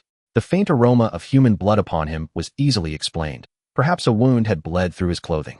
Or perhaps blood had stained his clothes from a wounded family member. There remained, of course, another possibility, that he was a murderer, having taken a life that very morning and carried its residue upon his skin. Jiang Xia and Li Sitong exchanged a glance. Neither gave it much thought. Whatever this man truly was, whatever the source of that coppery tang, held no relevance to them whatsoever. By the way, Agio, where's your wife? Weren't you always taking her everywhere with you? Asked the stout man. Agio did not reply. Immediately after a pause, he said, she's pregnant. She's been staying home almost entirely these days. Pregnant. When did you find out? The stout man exclaimed. A month ago. She's nearly 20 weeks along. Well done, young man. Excellent news. You'd long yearned for a child, but never conceived. Now at last fortune smiles upon you. Let's raise a toast. To a pair of auspicious twins, a son and a daughter born into harmony and blessing. The stout man lifted his glass, theirs clinked together. A Jew's gaze tightened. Something heavy and sorrowful weighed upon his brow. He hesitated, then tipped the entire shot of baijiu down his throat in one swift motion. Not until Jiang Xia and Li Sidong finished their meal and descended the stairs did Ajo cease drinking. His extraordinary tolerance for alcohol all but confirmed he was no demon seed. At 1 o'clock past midnight, the air hung cold and damp. The rain had ceased, yet the moon shone brilliantly overhead, its silver light piercing through scattered clouds to reveal a dusting of stars. The ancient town lay hushed and still. Only 2 small taverns and a handful of homes glowed with warm solitary light. On the western bank of Hewan River, roughly 150 meters upstream, and slightly above the arched bridge, stood a massive stone stele inscribed in bold crimson regular script with the characters Gu Yuan. Jiang Xia and Li Sidong crouched behind the stele, uncertain whether their target would emerge tonight to hunt. But if she did, Jiang Xia, standing alone on the archway and nearest to her position, would inevitably become her first choice. One thing was certain: the target remained inside her residence. At 10 o'clock, the lights in her ancestral home were still burning. They did not go dark until shortly after midnight. On the arch bridge, Jiang Xia smoked with one hand while shouting furiously into his phone with the other. After all I've done for you, you dare tell me you want to break up? Break up with me. Turn on video. Answer the damn call. I don't believe you're even home right now. After hearing 2 terse replies from the other end, Jiang Xia erupted again. Fine. Break up if you must. But listen well, Miss Yang, over the past 2 months you've spent a fortune on me. I won't list every trivial expense, but those clothes, that smartphone I bought you, they add up to at least 20,000 yuan. If you walk away, you'll repay every cent. The line went dead. Jiang Xia dialed twice more. Each time met with the recorded message: the subscriber is currently engaged in another call. Damn it. He cursed violently, kicking the railing hard before sinking into brooding silence. That fellow is acting is rather convincing, isn't it? Both Li Sidong and Jiang Xia shared the same silent observation and instantly ducked back behind the stone, though concealed behind a boulder in total darkness with not a single lamp nearby. They knew better than to underestimate a demonseed's nocturnal vision. Its eyes, sharper than any night vision device, could pierce deepest shadow. From the eastern district, movement. A figure emerged from the gloom, black-clad and deliberate, stepping steadily toward the bridge, then halting beside Jiang Xia. Brother, mind lending me a light? The voice belonged to Ajo. Jiang Xia glanced up unimpressed. No trace of blood scent reached his nostrils. He pulled out his lighter and handed it over without hesitation. Ajo lit his cigarette, returned the lighter, and asked, still out so late? Nothing much. Couldn't sleep. Just clearing my head. Jiang Xia drew deeply on his cigarette and leaned against the railing, clearly disinclined to continue the conversation. Yet curiosity stirred. What business brought this man wandering the streets past 1 a.m.? A flicker of wariness rose in his chest. You look unfamiliar. Aren't you from around here? Ajo studied Jiang Jia's face beneath the moonlight. I'm from Xinhe City. Came here with my girlfriend for a holiday. Is that so? Where is she now? She had to return home early for family matters. A silence stretched between them. Brother, I heard your voice earlier arguing on the phone. Try not to dwell too heavily on things like this. Ajo offered gentle consolation, his gaze drifting toward the river. His expression darkened, his tone thick with quiet sorrow. Love has a way of twisting people until they are neither fully human nor wholly beast. Best left untouched. You're still young. Focus on your studies instead. Jiang Xia looked up at Aju's face. Sounds like love broke you once. Ajo rested both hands on the railing, as if sifting through memories long buried. I loved her deeply. We met 8 summers ago, a radiant, slender girl who'd traveled to our hometown lost and asking for directions. I just graduated from university and returned home. Something felt off. Jiang Xia and Li Sidong cautiously raised their heads, first one, then the other, peering out from behind the stele. Li Sidong's brow furrowed sharply. Though distant in that moonlit obscurity, they recognized him instantly. His presence sent an unmistakable chill down their spines, a foreboding, unwelcome omen. And then, oi! To Jiang Xia, this man seemed genuinely heartbroken, wandering the night sleepless and adrift. Ajo lifted his gaze to the heavens. The moon hung full and luminous, yet now veiled by slow drifting clouds. We married. Our years together were joyful, yet no matter how fervently we tried, no child came. My father accepted it quietly, but my mother grew increasingly harsh, repeating again and again that I should divorce her and wed a woman capable of bearing heirs. Jiang Xia fell silent, then replied carefully, I can't presume to judge, but surely a woman is more than a vessel for childbirth. Infertility isn't her failing. She came to share your life, not merely to conceive. Isn't marital happiness enough? If it were me, I'd choose love without condition. Whether or not children come, life remains rich with. Well said. That's precisely what I told my mother. And now, my mother and father have moved in with my elder sister. Months ago, my wife finally became pregnant. That's wonderful news. So why do you wear such a troubled, joyless expression? Has your mother still refused to rejoice? Agio shook his head. No, I haven't told them. Why not? Jiang Xia asked. Agio turned his weary gaze upon Jiang Xia. It should be cause for celebration, but I feel none of it. The weight rests solely on me now, caring for my wife, protecting her, guiding her through this fragile time. Jiang Xia frowned. Isn't that your duty? He paused, then realized he needed to steer this man away swiftly and subtly lest he disrupt their plan. Yet overt dismissal might arouse suspicion in their target. Agio spoke earnestly. Tell me, do you know what a pregnant woman needs most? Jiang Xia was puzzled. He felt that the man's subsequent words began to make little sense. But he still replied, what does a pregnant woman need? Care. Agio nodded. Yes, care. Meticulous care. She needs to be cautious in everything she does, so I can't let her go out to find food by herself lest it affects the child in her womb. Jiang Jia's eyes flickered as he sensed something amiss. If his guess was correct, this man's wife was a demonic spawn. Before Jiang Xia could make any move, Agio's hand lunged to grip Jiang Jia's throat. Agio leaned closer to Jiang Jia's ear with a wicked smile, whispering, sorry, little brother, but for the sake of my child, I must sacrifice you. After all, why were you wandering around outside at this hour? Bang! Jiang Xia threw a punch at Agio's face, intending to break through him. However, Agio was incredibly fast. With his other hand, he swiftly wrapped around Jiang Jia's fist. Upon closer inspection, Agio's right fist was covered with a layer of crimson gauntlet with wisps of flame swirling around it. Buzz! Jiang Xia felt a weight in his head. Awaken one. Behind the stone tablet, Jiang Xia was equally puzzled. An awakened one. Interesting, very interesting. Li Sidong did not expect to find an unexpected gain by coming to Gyue town encountering an awakened one. Moreover, this awakened one was caught by him. This was simply an unexpected surprise. Agio, gripping Jiang Jia's throat, also sensed something was off. The punch just thrown by the boy in front of him contained a power that was definitely beyond that of an ordinary person. Whoosh! A tentacle lunged towards Agio's abdomen, prompting him to quickly release his grip on Jiang Jia's throat and grab the slippery, dark purple tentacle. Demonic spawn. Agio's pupils constricted. He never expected that the target he had chosen for his wife tonight was actually a demonic spawn. Initially startled, he quickly regained his composure. This was also good. As an awakened one, he needed to kill demonic spawns to grow stronger. Furthermore, since this demonic spawn had seen his appearance, he absolutely could not let it live. Just as he was about to make his move, a faint sound of footsteps suddenly echoed from the direction of the West Town Bridge. Agio quickly glanced over. He saw a shadow with glowing red eyes gradually approaching from the bridge. As the dark clouds parted, bright moonlight illuminated the newcomer, revealing a demonic spawn whose head resembled that of a dragon. Agio's heart sank heavily. What was happening? Why was there still a demonic spawn? Did this fellow have companions? Was this a hunting trap directed at him? Or was it merely a coincidence that another demonic spawn appeared? Damn it! Jiang Xia cursed loudly and kicked out. Agio immediately released his grip on Jiang Xia and retreated to dodge the kick. Regardless of whether this was a hunting trap targeting him, he knew he had to run. He had killed several demonic spawns, and judging by the oppressive aura emanating from the one approaching from the West Town Bridge, it was not an ordinary demonic spawn. It had at least completed one evolution. A demonic spawn that had completed an evolution was vastly different in strength from one that had not. Even if he might be able to handle it, Agio did not want to take unnecessary risks. If this was a hunting trap targeting him, there might be more than just two demonic spawns. Cursing inwardly, Agio turned and ran towards the east town. Jiang Xia immediately set off to chase after him, with Jiang Xia closely following. Agio was very fast, and in the blink of an eye he dashed through the arch bridge and into the alleys of East Town. Having lived in the small town for 30 years, he was confident that his familiarity with the routes would help him shake off the two demonic spawns behind him. At Zhang and Yu's old house, the front door opened a crack and a red-haired woman peeked out, looking at the direction of the East Town Bridge, indecisive. Initially, Zhang and Yu was indeed attracted to the heartbroken youth standing on the bridge. Considering how close they were, she planned to go out hunting tonight, so why not start with this heartbroken youth?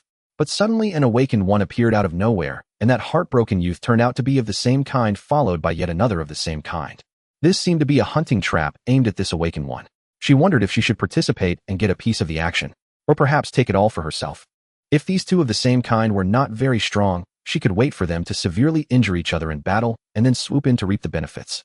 The temptation of the flesh and blood of an awakened one was simply too great for her. Although she had never tasted it herself, she had heard tales from others of her kind. Almost all of her kind who mentioned awakened ones said that they were the finest delicacy in the world with no other nourishment that could compare. Perhaps by leveraging this awakened one she could break through her evolutionary bottleneck and complete her evolution once more. On the cobblestone street the sound of running footsteps was hurried.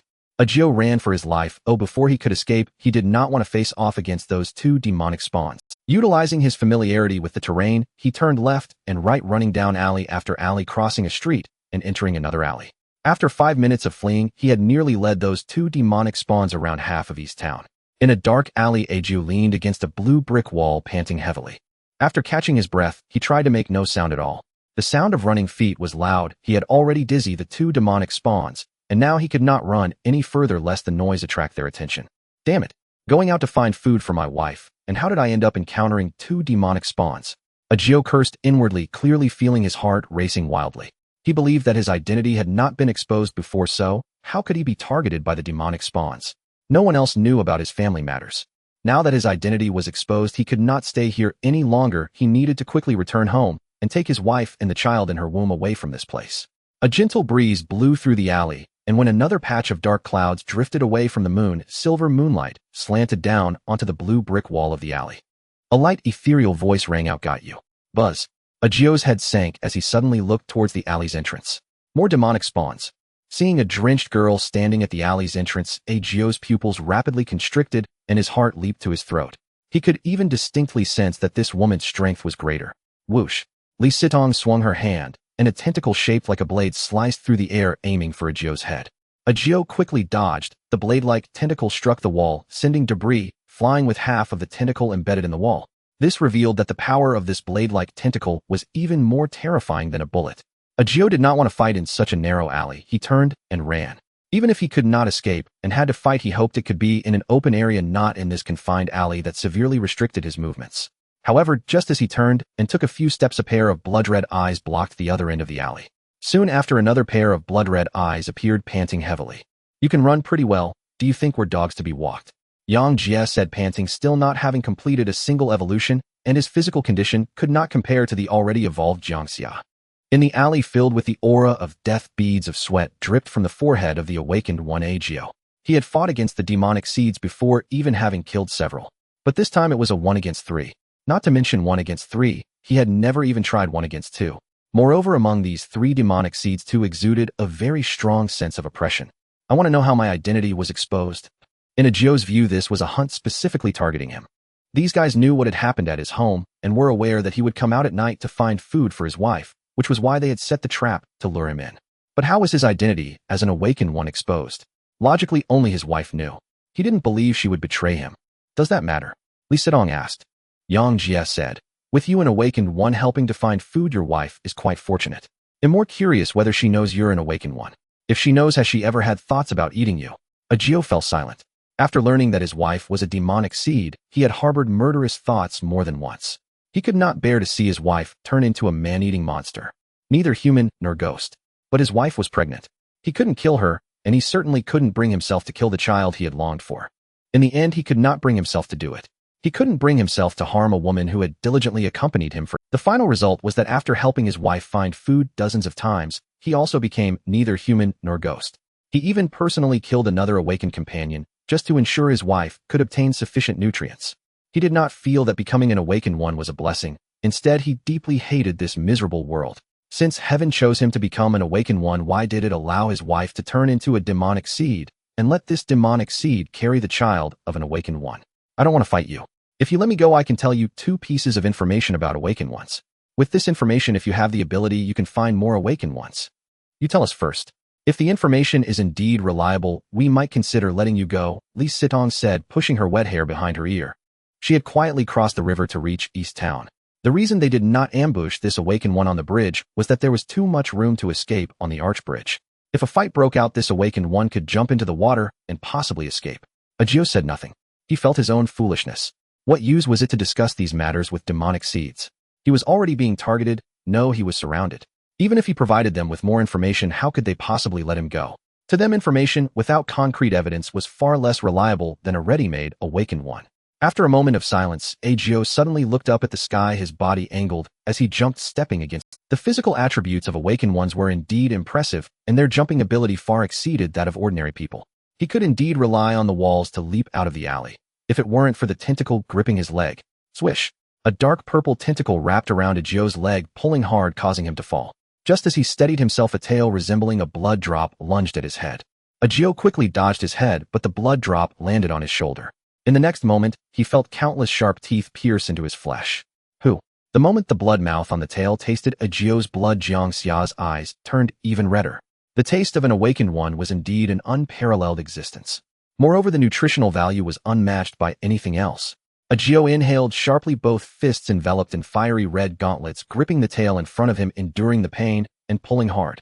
With a loud pop, the blood mouth on the tail forcibly tore a piece of flesh from his shoulder. The blood mouth wriggled quickly, grinding the piece of flesh along with fragments of clothing into a pulp, and swallowing it with the nutrients flowing into Jiang Xia's body via the tail. Ajio's sharp gaze suddenly fell on Jiang Xia. His thought was simple: if he couldn't escape, he would take someone down. Ajio yanked hard, attempting to pull the owner of the tail closer. The owner indeed came over, but not because he pulled them. Instead, they revealed sharp, cold claws charging towards him. At the same time, behind the figure charging towards him, several dark purple tentacles slithered like venomous snakes in the darkness. Ajio had only 2 hands and could not handle the several tentacles. He could only attempt to dodge in the narrow alley while throwing a punch at the demonic seed rushing towards him. Bang! Jiang Xia quickly countered, wrapping around Ajio's fist. In the next moment, a flash of red light suddenly flickered in Ajio's eyes, and red flames erupted from the gaps in Jiang Xia's claws, producing an incredibly intense heat, as if he were gripping not a fist, but a piece of red-hot iron. Jiang Xia immediately released his claws. Fortunately, having undergone an evolution, his Buddhist defenses had greatly improved. Had he been in the state before the evolution, his claws would have likely been burnt to charcoal the instant the flames erupted. Bang, bang, bang, bang. Ajio released his grip on Jiang Xia's tail, disregarding the dark purple tentacles wrapping around him, and launched a fierce assault with both fists towards Jiang Xia. The powerful wind from his punches sliced through the air, and the immense force produced a terrifying explosion. The narrow alley provided no extra space to dodge. Jiang Xia swayed his body left and right while the fists enveloped in flames mostly struck the blue brick wall, and with each punch a piece of blue brick shattered. Several households on either side of the alley heard the commotion, but made no moves until they were sure of what was happening. They simply opened their eyes wide, quietly eavesdropping on the sounds outside, trying to figure out what was happening. Among awakened ones, Jiang Xia was unsure of Ajio's strength.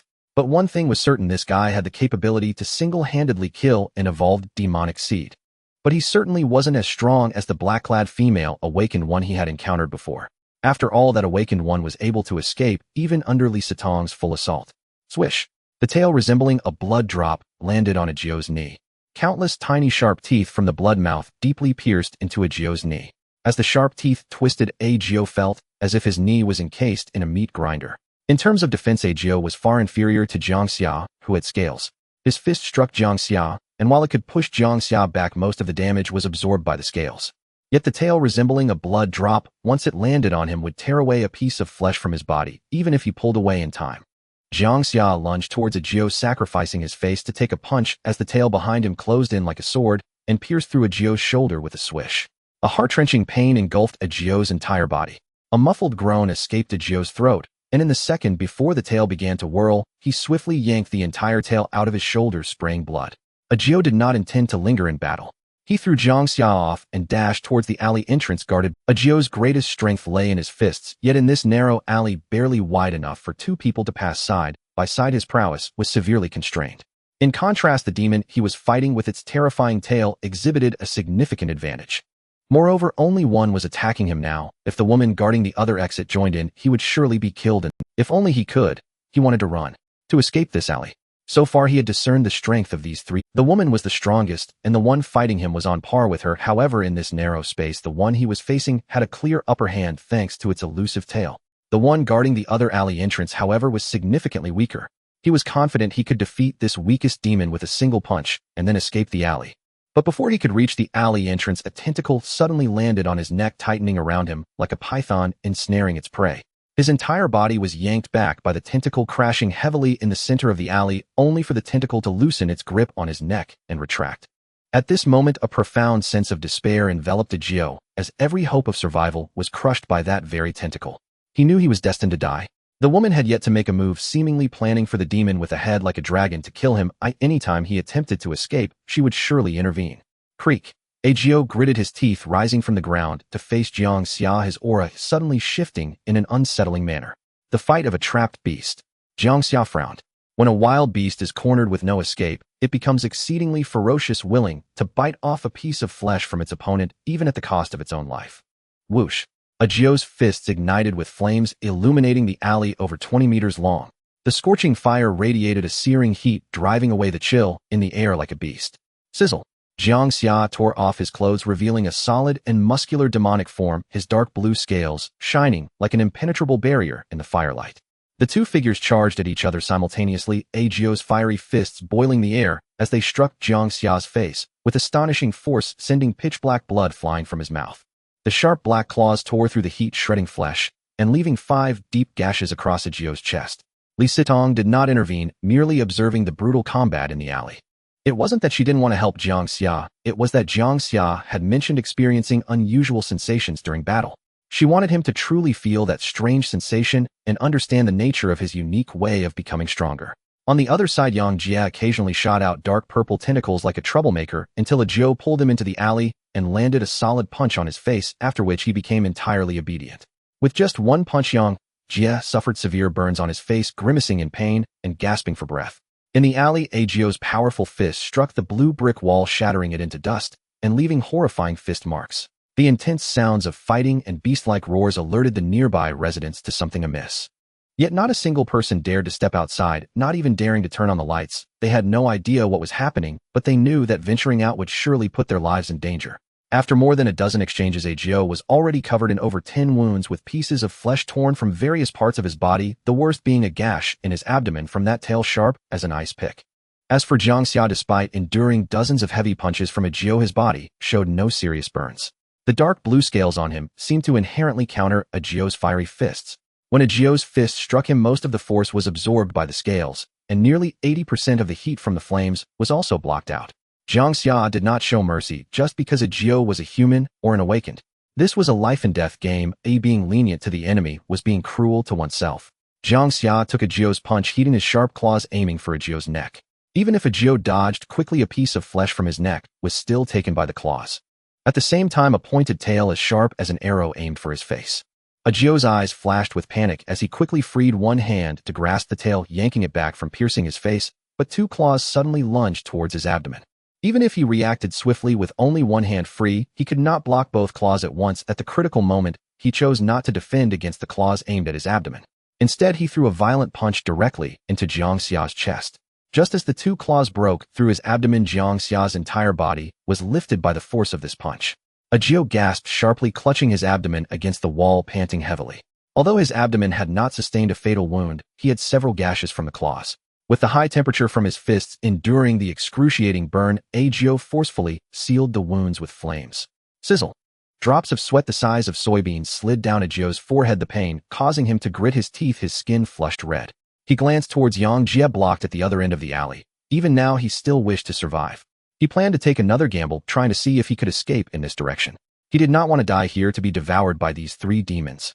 But just as he intended to move his body, suddenly weakened blood gushing like a stream from his neck.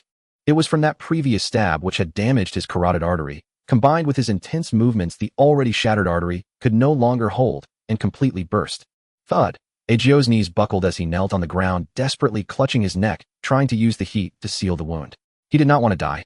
He still did not want to die. Jiang Xia did not attack again, standing in front of Li Sitong, maintaining the same posture as her, looking up at the top of the surrounding wall. Li Sitong frowned, a hint of displeasure in her tone. I dislike when someone wants to share the spoils after the hunt without contributing. We were worried you couldn't handle this, awakened, so we came to assist you. It was a woman's voice. On the edge of the high wall stood a dark figure illuminated by the moonlight. Her head resembled that of a hairless rabbit with eyes glowing red. Next to the rabbit-head woman stood a demon with an octopus-like head, his voice male. This is my territory. It's rather impolite for you to hunt here without permission, isn't it? Jiao did not want to die. At that moment, his eyes were bloodshot and fierce like a fish lying on a chopping board. Both hands tightly covered his ruptured arteries, and with every spasm of his throat, more blood flowed through his fingers. To the 5 demon seeds, the alley filled with the scent of death was also suffused with the aroma of delicious food. Rapid footsteps echoed through the alley as Jiang Xia approached Jiang Xia and Li Sitong, looking up at the 2 on the wall. At this moment, he did not want to be alone standing at one end of the alley. Jiang Xia and Li Sitong's gazes were fixed on the rabbit-head woman, Zhang Yu. In her demonic state, it was impossible to discern her appearance, yet the clothes worn by this rabbit-head woman were identical to what Zhang Yu had worn during the day. Not to mention her shape was also remarkably similar. I never expected that the currently renowned superstar Zhang Yu in the music industry would also be one of them. Without being completely sure of her identity, Jiang Xia attempted to bluff. After he spoke, the rabbit-head woman standing on the wall appeared momentarily stunned. What is my voice so recognizable? My loyal fan. No, I just saw you from a distance at your door on the bridge during the day. Oh, weren't you wearing this outfit? Jiang Xia said calmly. He did not expect that Zhang Yu would be lured out in this manner. The development of events was indeed quite interesting. The rabbit-head demon seed looked down at her down jacket and murmured, if I had known, I would have taken this outfit off before leaving. Alright, I don't care where you three came from now, leave my territory immediately. The octopus-headed demon seed crossed his arms and looked down on the three. Li Sitong couldn't help but laugh, her tone revealing a hint of murderous intent. So you mean we are just wasting our time? The octopus-headed man glanced at Jiao, who was still struggling, and then looked at Li Sitong, his tone calm. In that case, considering you did put in some effort, you can take one of his hands. You won't leave empty-handed. Li Sitong couldn't help but chuckle again, looking up at the octopus-headed man. Snatching from a tiger's mouth is quite dangerous. The octopus-headed man sneered, since ancient times the weak are prey for the strong, those with power can feast. The temptation of a complete awakened body was simply too great, and neither side was willing to relinquish it. But what truly angered Li Sitong was that just when the meat was nearly in her grasp, a hand suddenly reached out to grab it. Swish! Two tentacles sliced through the air simultaneously, one from above and one from below, colliding together. As the two tentacles intertwined, Li Sitong yanked forcefully, sending the octopus-headed man hurtling down from the wall. The 8 tentacles beneath the chin of the octopus-headed man elongated simultaneously, resembling soft, yet sharp spears. One of his hands was a crab claw, while the other was an octopus tentacle, each suction cup on the tentacle resembling a small blood mouth filled with sharp teeth. In an instant, the two engaged in combat from the alley to the street, with Li Sitong's tentacles morphing into blades at the front, the sharp edges slicing through the air, producing a metallic humming sound. The octopus man stepped back while blocking with his left crab claw, and his right octopus tentacle rapidly elongated and whipped back, wrapping around a street lamp several meters away, with multiple blood mouths tightly adhering to its cold surface. With a powerful tug, the 3-meter-high street lamp was uprooted, dragging the wires along as it flew toward Li Sitong. As the wires snapped, sparks flew in the darkness with a crackling sound. Li Sitong did not dodge. Her left hand returned to normal, and with just one hand she caught the lamp pole that was swinging toward her, her feet firmly planted. You've got some strength. After testing Li Sitong's capabilities, the octopus man realized this would be a tough battle. If possible, he did not want to engage with such a formidable opponent. Yet the temptation of a complete awakened body was too great. He did not want this piece of fat meat from Gugwa Town to be snatched away by an incoming peer. Crack! Li Sitong squeezed, and the part of the street lamp she gripped caved in, as if it were a soda can. Then she jabbed it toward the octopus man. The octopus man quickly dodged, his tentacles beneath his head elongated with some wrapping around the street lamp, while others lunged at Li Sitong. Above the wall, watching the fierce battle on the street, Jiang Yu felt relieved that she had not come alone to seize the prey, but had brought the town chief along. Otherwise, with her strength, she would never be a match for that woman. She retracted her gaze from the battle and quickly looked toward the awakened one in the alley, who was struggling to rise, clutching their neck and slowly moving against the wall. Now was the perfect time to act. She did not want to share this awakened one with the town chief, as she was certain that the town chief would not share this awakened one with her. At most, he would only give her a hand, and compared to just a hand, she wanted the entire awakened one. The enticing scent wafting through the alley assured her that this awakened one could definitely help her achieve her second evolution. What she needed to do was simple: go down and kill this barely conscious awakened one, and if possible quickly. Zhang Yu's hands turned black, resembling 2 withered twigs, as sharp black claws suddenly emerged from her fingertips. She leaped down behind Jiao, her claws aimed at his back. Just as her claws were a mere millimeter from Jiao's back, a tail suddenly shot in. Sensing the danger, Zhang Yu swiftly turned around and grabbed the tail with the open blood mouth, her scarlet eyes fixed on Jiang Xia at the other end of the alley. Do you take me for air? Jiang Xia's arms suddenly sprouted 2 bone blades. Zhang Yu smiled. If you fight me, you'll die. Ooh, it's not worth your life for an awakened one. Onion may not be a match, but what about 2 against 1? Jiang Xia revealed half of himself behind Jiang Xia. Zhang Yu looked at Jiang Xia. To be frank, if he helps you, you'll only lose faster. These words struck Jiang Xia like a knife, piercing his heart and leaving him gasping for breath. Recorded. Jiang Xia calmly finished speaking and rushed deep into the alley. Charging in front of Zhang Yu, Jiang Xia's claws sliced through the air. Zhang Yu's jumping ability was astounding, As Jiang Xia reached her, she leapt from her spot, circling around to Jiang Xia's back. Then she quickly turned around, her sharp claws lunging towards Jiang Xia's back. Suddenly, several dark purple tentacles shot in from the alley, almost instantly crossing half the alley and wrapping around Jiang Xia's attacking claws, pulling forcefully. With a fierce pull, Jiang Xia's claws paused momentarily in midair. At that moment, Jiang Xia had also turned around, his claws lunging towards her as his bloodied mouth snapped at her. Jiang Xia leaped into the air once more, her astonishing jumping ability propelling her upward, but her body suddenly halted in midair. At the same time he turned to attack her, Jiang Xia wrapped his tail around her ankle from behind, intending to prevent her from jumping so high again. Jiang Xia's eyes widened as Jiang Xia yanked her down to the ground, and a powerful body pounced on her, pressing her entire form into the earth.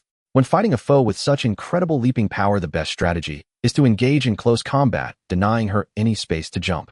The roar emitted from the beast echoed through the alley, causing the nearby residents to stand on end, trembling under their covers, their faces pale as snow. Jiang Xia's bloody mouth revealed serrated fangs, mercilessly sinking into Jiang Xia's slim. Jiang Xia was not to be outdone as she opened her bloody mouth, revealing her crimson fangs, and retaliated in kind, biting into Jiang Xia's shoulder.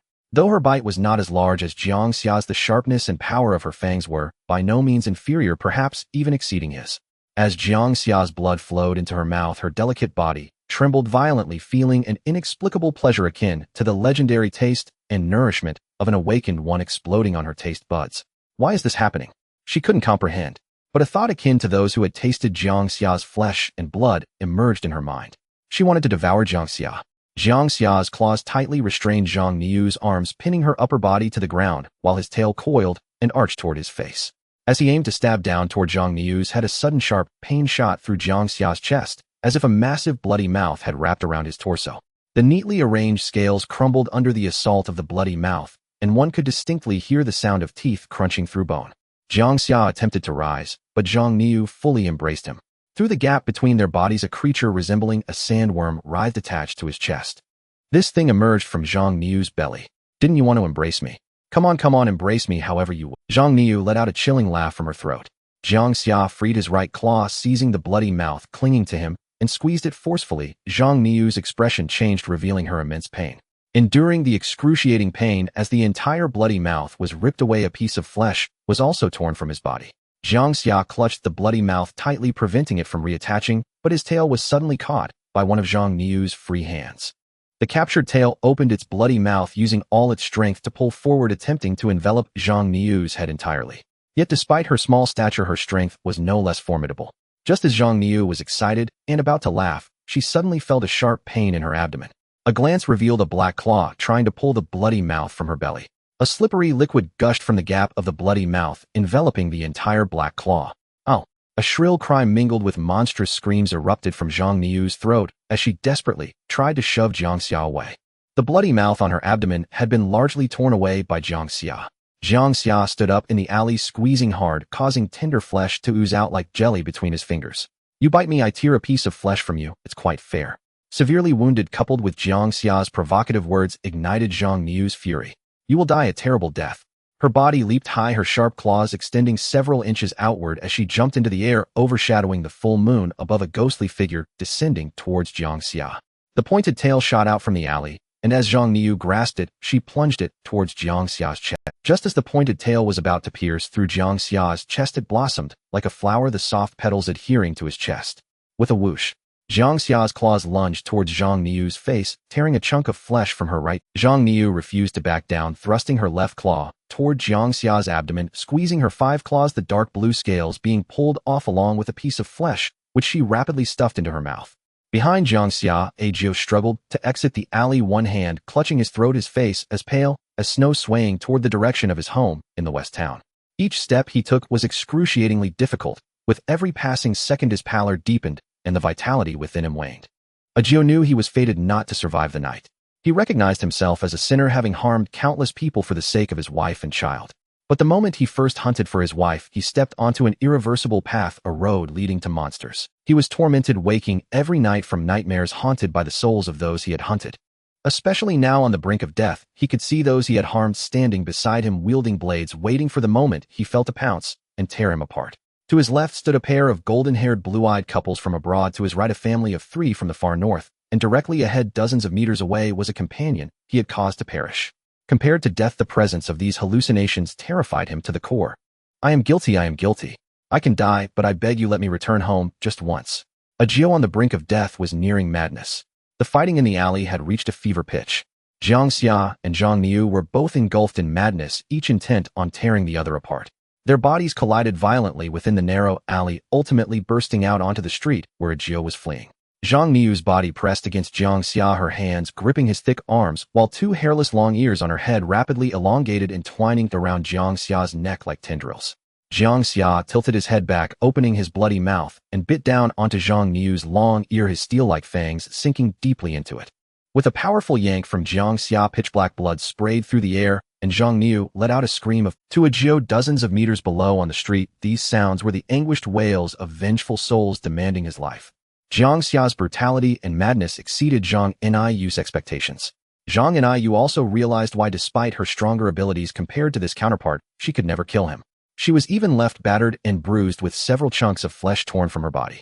From the very beginning, this guy was fighting her with reckless abandon. This was a life-threatening opponent. Jiang Xia exerted all his strength, breaking free from his restraints, raising his upper body, and letting out a roar, lunging at Jiang Xia with his bloodied mouth aimed at her face.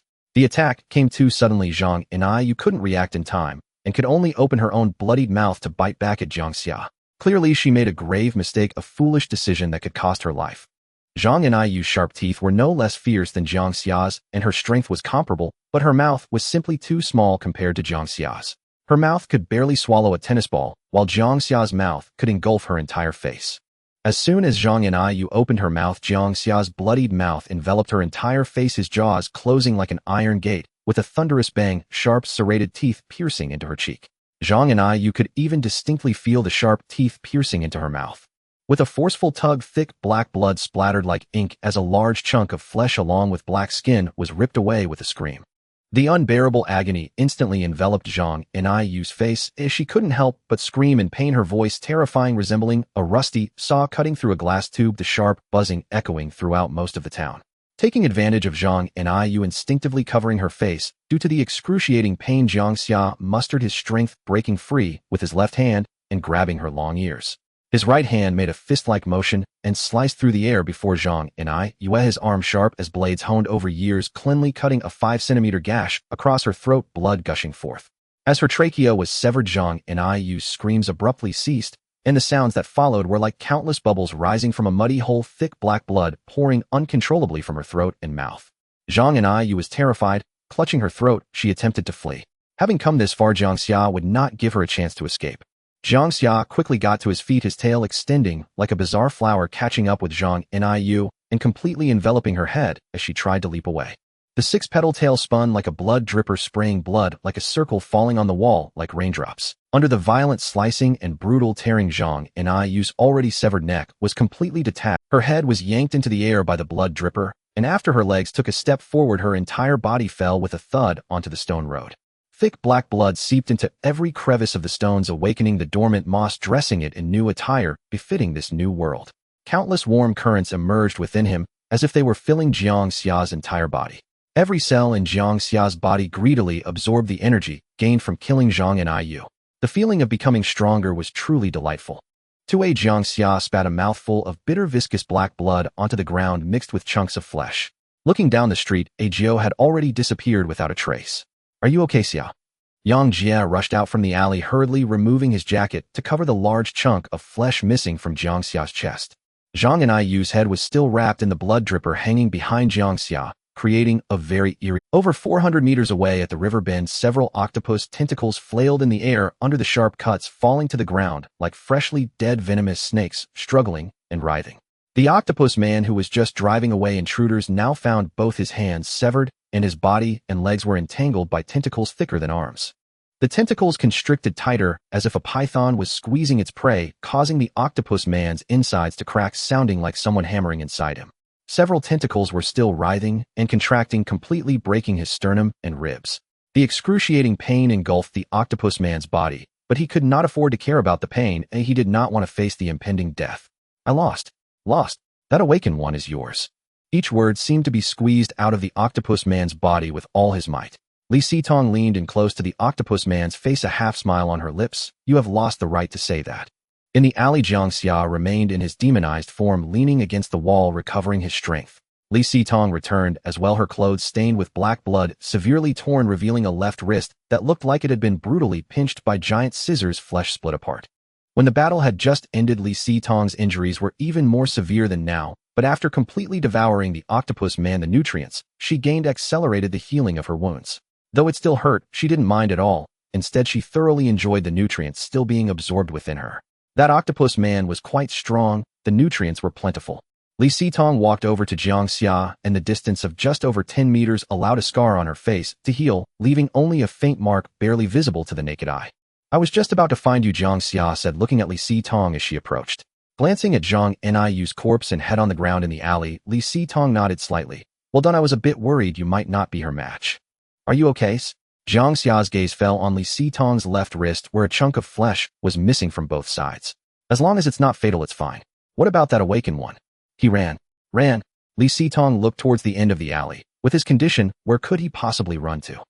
Taking a deep breath of the scent in the air, Li Sitong turned around, her gaze fixed on the west town. The demonic seed's sense of smell was exceptionally sensitive to blood, especially awakened blood. Ajio's home was right by the riverbank in the west town. Crossing the arch bridge and walking 200 meters along the riverbank would get there. Pushing open the heavy door, Ajio's already faltering body tumbled inside. A woman in maternity clothes rushed out from the first floor living room, her pupils dilating as she looked at her husband collapsed on the floor. Though she was only a few months pregnant, the woman's belly was already highly protruded, even larger than that of a woman carrying for 10 months. Seemingly sensing the scent of awakened blood in the air, the thing inside her belly began to move, exhibiting unusual excitement. The woman struggled to squat down, straightening her legs as she sat on the ground, anxiously stroking Ajio's injured body, her mouth opening, but no words came out for a long while. Ajio managed to lift his head, his face devoid of any blood. It was sheer will that sustained him to return from Dongtown to his home in the West Town. He came back for 2 reasons. The first reason was to see his wife one last time. He loved this woman deeply, but that deep love led to their family no longer being human. Gazing at his wife's familiar, yet strange face, memories of their meeting flashed through his mind. The second reason was that he wanted to kill his wife and the child within her. This thought had appeared in his mind many times, yet every time he saw his wife's face, which had accompanied him for 8 years, he could never bring himself to do it. He had always hoped that the child in his wife's belly would be normal.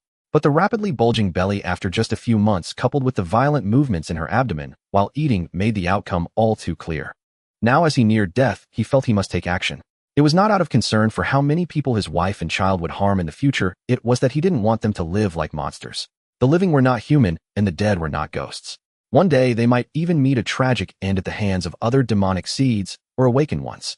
Yet he still hesitated. But it's time to act. Wife, don't blame me. Ajio summoned the last of his strength, a layer of red gauntlet enveloping the back of his hand. The blazing flames rapidly heated the surrounding air, and the thing inside her belly seemed to sense something was wrong, beginning to squirm more violently, stretching her abdomen like a thin membrane. Through the intersecting greenish blood vessels of this membrane, one could faintly see a large shape struggling inside. The woman's pupils constricted as she realized what her husband intended to do, but she wanted to protect her child. But before she could rise and flee, a black claw burst through her belly with a splat, grabbing Ajio's wrist, and the flames met the viscous white liquid, producing a foul black smoke. Wu, the sudden birth, made the woman's eyes widen, and she let out a sound from her throat, her body bending back in an exaggerated manner. At the entrance of the courtyard, a scene deeply shocked the hearts of Jiang Xia and the other two. A black demonic creature, dripping with slimy fluids, squatted on the bloodstained ground, gnawing on an arm. The creature looked exceedingly grotesque, entirely black in color, standing at a height of about 1.20 meters when upright. Its oval head was wrinkled, resembling a hairless rat's head. Beneath a pair of crimson, elongated eyes was a nose that appeared to have been sliced off, and below that rows of jagged canine teeth were arranged menacingly. Following down its spine, there was a 1-meter-long tail dragging wetly on the ground. On the ground, fragments of clothing merged with the red liquid. The creature devoured its food rapidly, almost without chewing, gulping it down voraciously. Its belly was already swollen, yet it seemed insatiable. Not far away, a woman lay on the ground, her belly a gory mess, yet she seemed utterly oblivious to the pain, instead gazing adoringly at her child as it feasted. Did she show any sorrow for her husband's death? Jiang Xia, unable to hold back, suddenly threw Jiang Xia's corpse from his arms onto the ground and ran away to the darkness, retching. Jiang Xia had seen plenty of bloody violence, but the gruesome scene in front of him made him feel an extreme physiological discomfort. Can this world get any crazier? Jiang Xia frowned, similarly able to tolerate bloody violence, but found it hard to accept the implications behind this gruesome display. Li Sitong came back to her senses, smacking her lips. What a pity we came too late, but at least we witnessed the fetal demon that was feeding heard the intruder's movements, suddenly turned its head towards the entrance, its mouth splitting open to let out a shrill, eardrum-piercing screech. Swish! A blade-like tentacle slashed towards the head of the demonic creature. In a split second, the woman on the ground suddenly leaped up, using her body to block the blade-like tentacle. The woman clutched tightly at the blade-like tentacle embedded in her body, her gaze fixed on her child, still wearing an affectionate expression, as if she had completely lost her sanity, her mental state now extremely distorted. It was as if a twisted maternal love had taken over her mind. She retracted the affection in her eyes and shouted with effort at the fetal demon, "Run!" Seemingly sensing danger, the fetal demon clutched its remaining food and fled, appearing entirely unconcerned for its mother's life. The small body of the fetal demon leaped up akin to a nimble monkey jumping onto the wall. Just as it was about to escape, a conical tail wrapped around its slender leg, pulling its entire body down from the wall. The creature emitted a screech from its throat as its sharp claws swiped out. Jiang Xia had not anticipated the claws of this creature to be so sharp, nearly severing his entire tail. The woman's body was cut in half, and the blade-like tentacle stabbed in midair, piercing into the fetal demon's body, pinning it against the wall as it tried to leap up to escape again. The pinned fetal demon struggled violently, its sharp hands clawing at the wall as fragments of stone fell from the surface. Yet despite its struggles, the blade-like tentacle embedded in its body remained unmoved. In the next moment, a conical tail pierced into the back of the creature's head, entering with ease as its bones were. With its head impaled by the conical tail, the creature instantly became motionless, its limbs sliding down the wall like a puddle of mud. Li Sitong cast a resentful glance at Jiang Xia. "Why kill it so quickly? I haven't even had a proper study yet." You didn't say anything either." Jiang Xia retracted his tail as waves of warmth surged. Jiang Xia, pale-faced, patted his chest to ease his nausea as he approached the two, his gaze directed at the creature still pinned to the wall by Li Sitong's tentacle. "Is this thing even human? It doesn't even show concern for its own father." "This thing is a fetal demon," Li Sitong replied, looking at the woman cut in half on the ground. "She is a mother demon." "What kind of strange demonic species is this?" Jiang Xia asked Li Sitong. "Mother demons, the moment they become a demonic species, will conceive a new life within them. The traits of other demonic species are difficult to predict, but nearly all mother demons share the same nature. They will do everything possible to ensure the safe birth of the child in their womb, and this cycle repeats, as if the life conceived within them is called a fetal demon. There are currently very few cases related to mother demons. I only heard someone mention it by chance. So this thing isn't even the awakened one's child?" Jiang Xia asked immediately. You could say that. According to the information I heard about mother demons, the fetal demon they carry should have no connection to outsiders. A large portion of the nutrients they absorb will be consumed by the fetal demon. As long as the absorbed nutrients are sufficient, the fetal demon can even complete its evolution within the placenta. No wonder she is so weak. Her child is stronger than her, as all the nutrients have been absorbed by the little. In a sense, this thing is the true demonic creature, devoid of any humanity, lacking even the capacity for much thought, born solely with the instinct to hunt like a beast. "You're a bit pitiful too," Li Sitong murmured, gazing at the fragments of clothing on the ground. Before leaving, Li Sitong went into the bedroom and found a suitcase stuffing Jiang Xia inside, and then went to the bathroom to wash the blood from her face. After Jiang Xia washed the blood from his face as well, the three finally left the courtyard. Regarding that pair of mother and child, Li Sitong felt no appetite to enjoy. Even she found the two creatures a bit disgusting. Upon exiting the courtyard, the three arrived at a street where Jiang Xia broke a glass window of a clothing store and entered to change into a new outfit.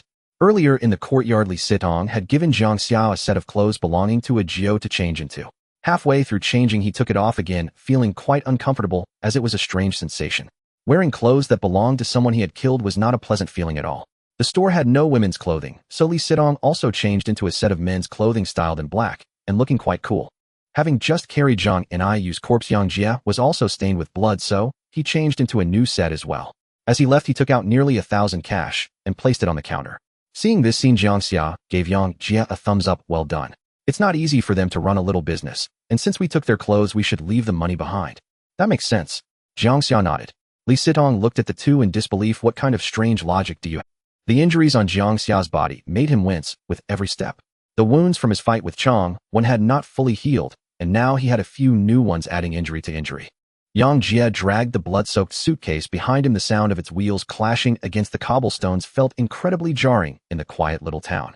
The sound echoed away from the town like a demon from hell being dragged away. As the sound faded, a strong wind blew from deep within the two mountains, engulfing the entire town as if the dead were lamenting.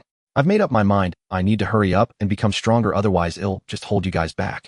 Even if I'm not the main character, I can't be a burden as an important supporting character. I've already thought of a way to maintain the bottom line of being human while also getting stronger. Jiang Xia babbled between the two, looking puzzled at Jiang Xia. By the way, Xia, how come you're getting stronger so quickly? Have you been hunting without me? Just as they were about to leave the town, Li Sitong's footsteps suddenly stopped, slowly turning around, her gaze lifted, piercing through the darkness, locking onto the top of a tower in the distance. Noticing Li Sitong's abnormality, Jiang Xia also turned around, his gaze following suit. At the top of the tower, two figures stood against the wind, their clothing billowing. In the darkness, four pairs of eyes locked in silent confrontation. An awakened one, or one of them, too distant to sense any aura. Jiang Xia felt only uncertainty, until he glanced again at Li Sitong, whose eyes now glowed crimson, pupils constricting into serpentine slits. Let's go. Seconds later, Li Sitong seized Jiang Xia's hand and pulled him away. Even she couldn't tell whether the figures were awakened ones or creatures of the same kind. Caution demanded swift departure.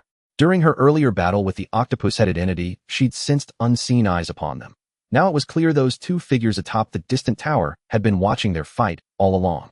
Atop the tower, two silhouettes watched the trio vanish swiftly from the town. Shall we pursue? Asked a young man wearing a black face mask. Pursue? How? That woman is an abyssal demon, no weakling. And after devouring the town mayor, her power has surely surged. Engaging her would be perilous. I refuse to take that risk. The other figure was a middle-aged man whose face was thickly camouflaged, rendering his features indiscernible. His cold gaze followed their retreat as his teeth ground audibly, fury boiling over. Damn it. If only I'd killed the mayor a month ago. Wasted a whole month feeding him only for him to become nourishment for an abyssal demon. What do you mean? The youth snapped his head toward the man, pupils contracting sharply. Realizing his slip, the man fell silent, offering no reply. You fed the mayor. The man turned his gaze upon the youth, voice shifting tone. And why shouldn't I? How could you possibly feed him? The youth recoiled, voice trembling with disbelief. To spare a seed of chaos, to let it harm others before striking, was no different from the demon itself. Why shouldn't I? The man countered, calm and precise. We awakened ones grow stronger by slaying demons, and the higher the demon's evolutionary rank, the greater our own ascension. So why not nurture the mayor until his next evolution, then kill him?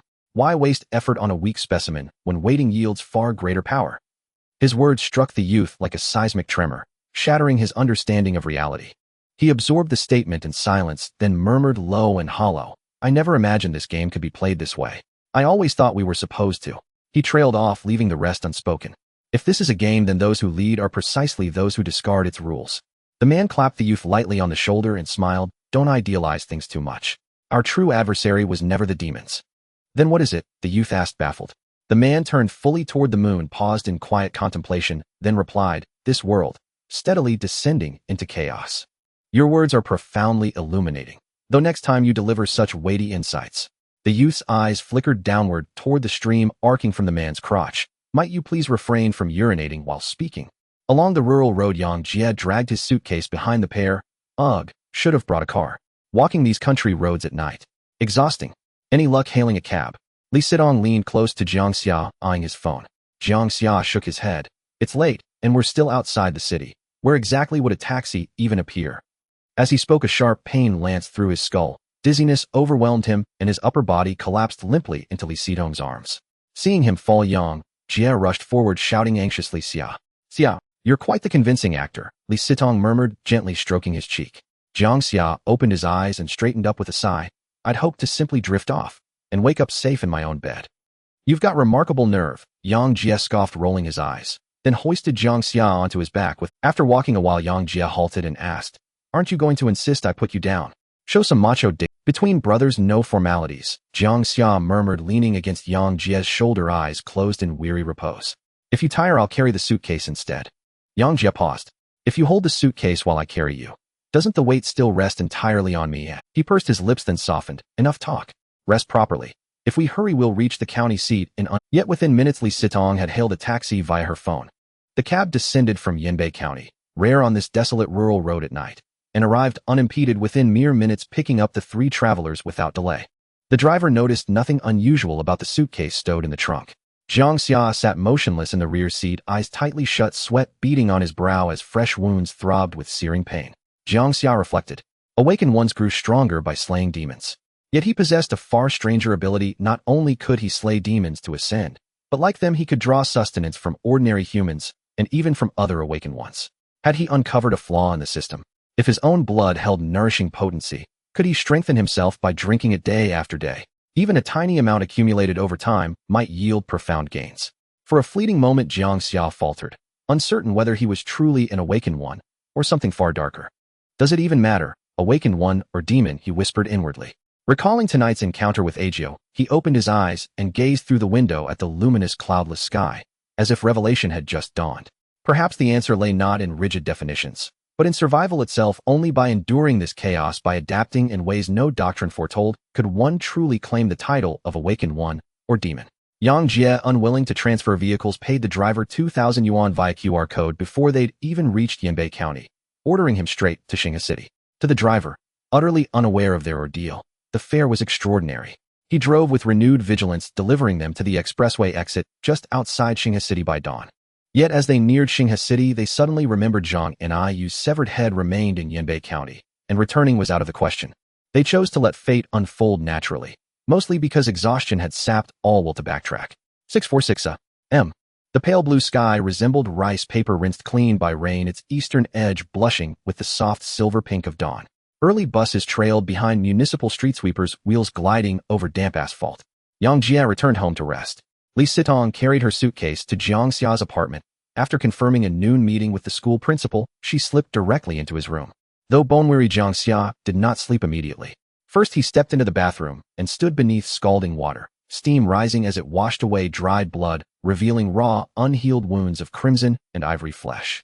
Gritting his teeth against the sting, he pressed a finger to an open wound, then brought the smeared crimson liquid to his lip. The red liquid from his fingers entered his mouth.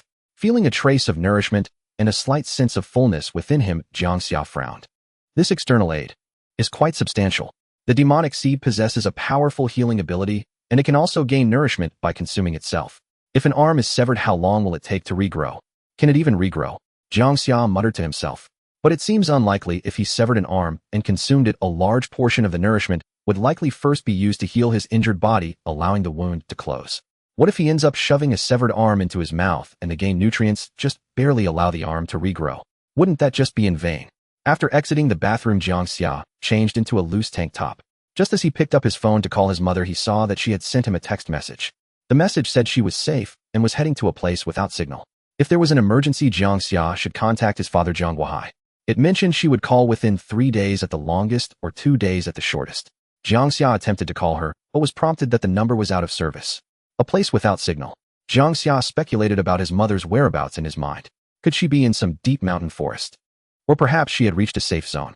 As long as his mother was all right, that was all that mattered. Jiang Xia called his father Jiang Guohai, and the call connected quickly, as if the person on the other end was worried about him. After a brief chat, he learned that his father and the others were still in Yanbei County.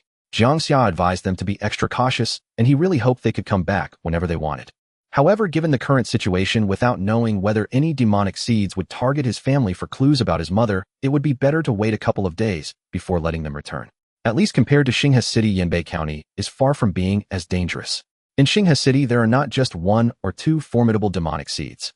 After hanging up, Jiang Xia replied to Jiang Xia in the chat app about getting home. Just after sending the message and exiting the chat page, he was drawn in by a group message.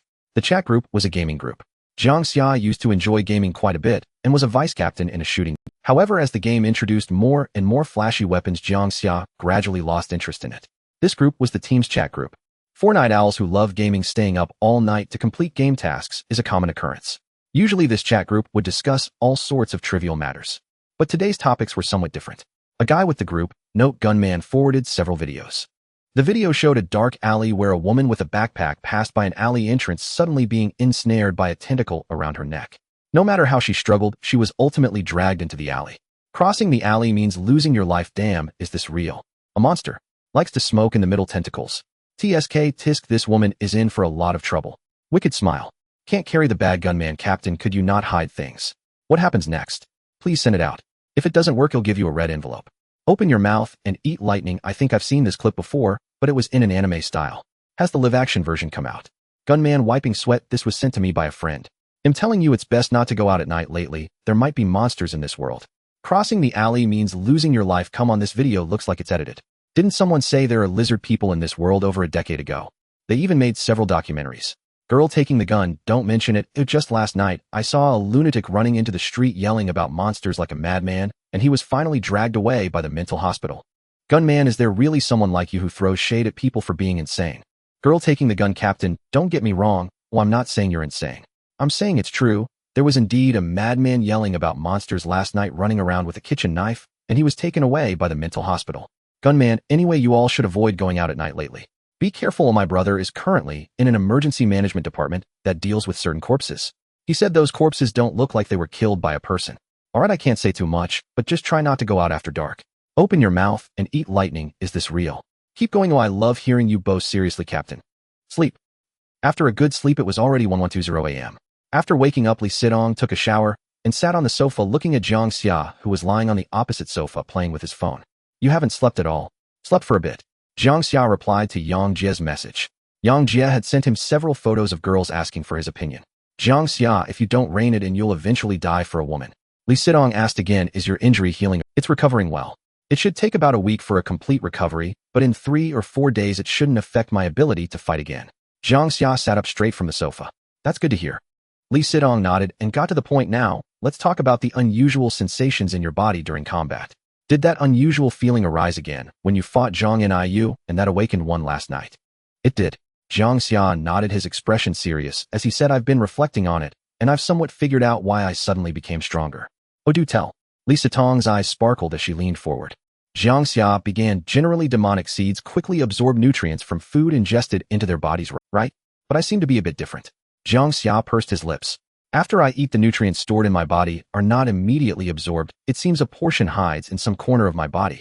Upon hearing this, Li Sidong understood. You mean that when you fight, your body starts to absorb these stored nutrients. These were all premeditated lines Jiang Xia had prepared. He intended to forge for himself an entirely new type of demonic seed identity. Jiang Xia continued, while I fight, the nutrients stored within my body surge, as if detonating, intensifying with every blow I land. I hadn't paid much attention before, but last night during my battle with Agio, after tearing several chunks of flesh from his body, the sensation became markedly stronger. As those nutrients entered my body and my combat grew fiercer, they multiplied exponentially. Is that so? Li Sidong nodded thoughtfully. So your unique path to strength lies in combat. The more intense the battle, the faster you grow, provided of course that your body already holds stored nutrients. Jiang Xia adopted an expression of uncertainty. I'm not entirely sure, but that's certainly how it feels. After 2 battles last night, I can distinctly sense my power has increased. Fascinating. Li Sidong had never imagined Jiang Xia's method of growth would be so unconventional. Yet ordinary fights won't suffice. It must be a battle where I fully enter the zone. Jiang Xia added this carefully, striving to refine his fabricated new type demonic seed identity. Li Sidong demands sparring with him each time he fed. So perhaps we're perfectly matched. A faint smile crossed Li Sidong's lips. You grow stronger through combat. You can face off against peers of equal strength, slay them, then leave their remains for me, an alien demon, to consume. Jiang Xia nodded. It does seem that way, but I remain uncertain whether what I've described is accurate. I'll need at least one more fierce battle before drawing any firm conclusion. Don't worry, opportunity will arise soon enough. In this world, life or death battles are never in short supply. Before Li Sidong could continue, Principal Baihu called. After confirming the meeting would take place at Jiang Xia's residence, Li Sidong ended the call and turned to him curiously. By the way, have you ever tasted your own blood? Several non-demonic peers had gained nourishment after consuming Jiang Xia's blood or flesh. She wondered, what effect would it have on him? Yes, I've tried it. The result matches yours. Li Sidong's gaze upon Jiang Xia grew complex.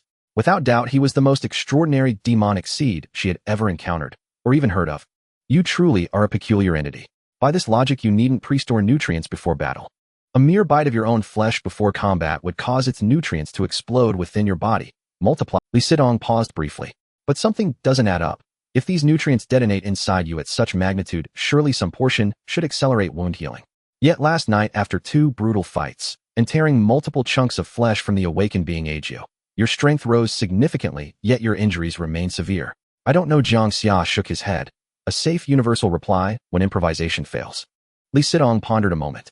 I see. If my hypothesis is correct, the nutrients detonating within you serve only to amplify your power, not to mend wounds. Then, what should this type of demonic seed be named? I cannot say. Names for demonic seed types aren't innate. They're bestowed by people. You may well be the first of your kind. The naming right is yours. The naming right. I'll consider it when I find the time. Jiang Xia murmured thoughtfully. Principal Huang Tianfu arrived nearly half an hour early. His eagerness stemmed from one thing alone: the return of Zhang Niyue's corpse to Xinghua City, sparking in him an almost unbearable thrill. Today he dressed unremarkably, in his usual black formal jacket worn at school. In the living room, Huang Tianfu's hands trembled as he unzipped the suitcase. Inside, curled stiffly, lay the woman's corpse, and his throat emitted a low, pleasured hum. Well done. Only the third day, and you've already delivered this grand gift. Jiang Xia's gaze flickered to Li Sitong's face. In her eyes, too, flickered a glint of excitement. Li Sitong's attention was not on the suitcase, but on Principal Baihu.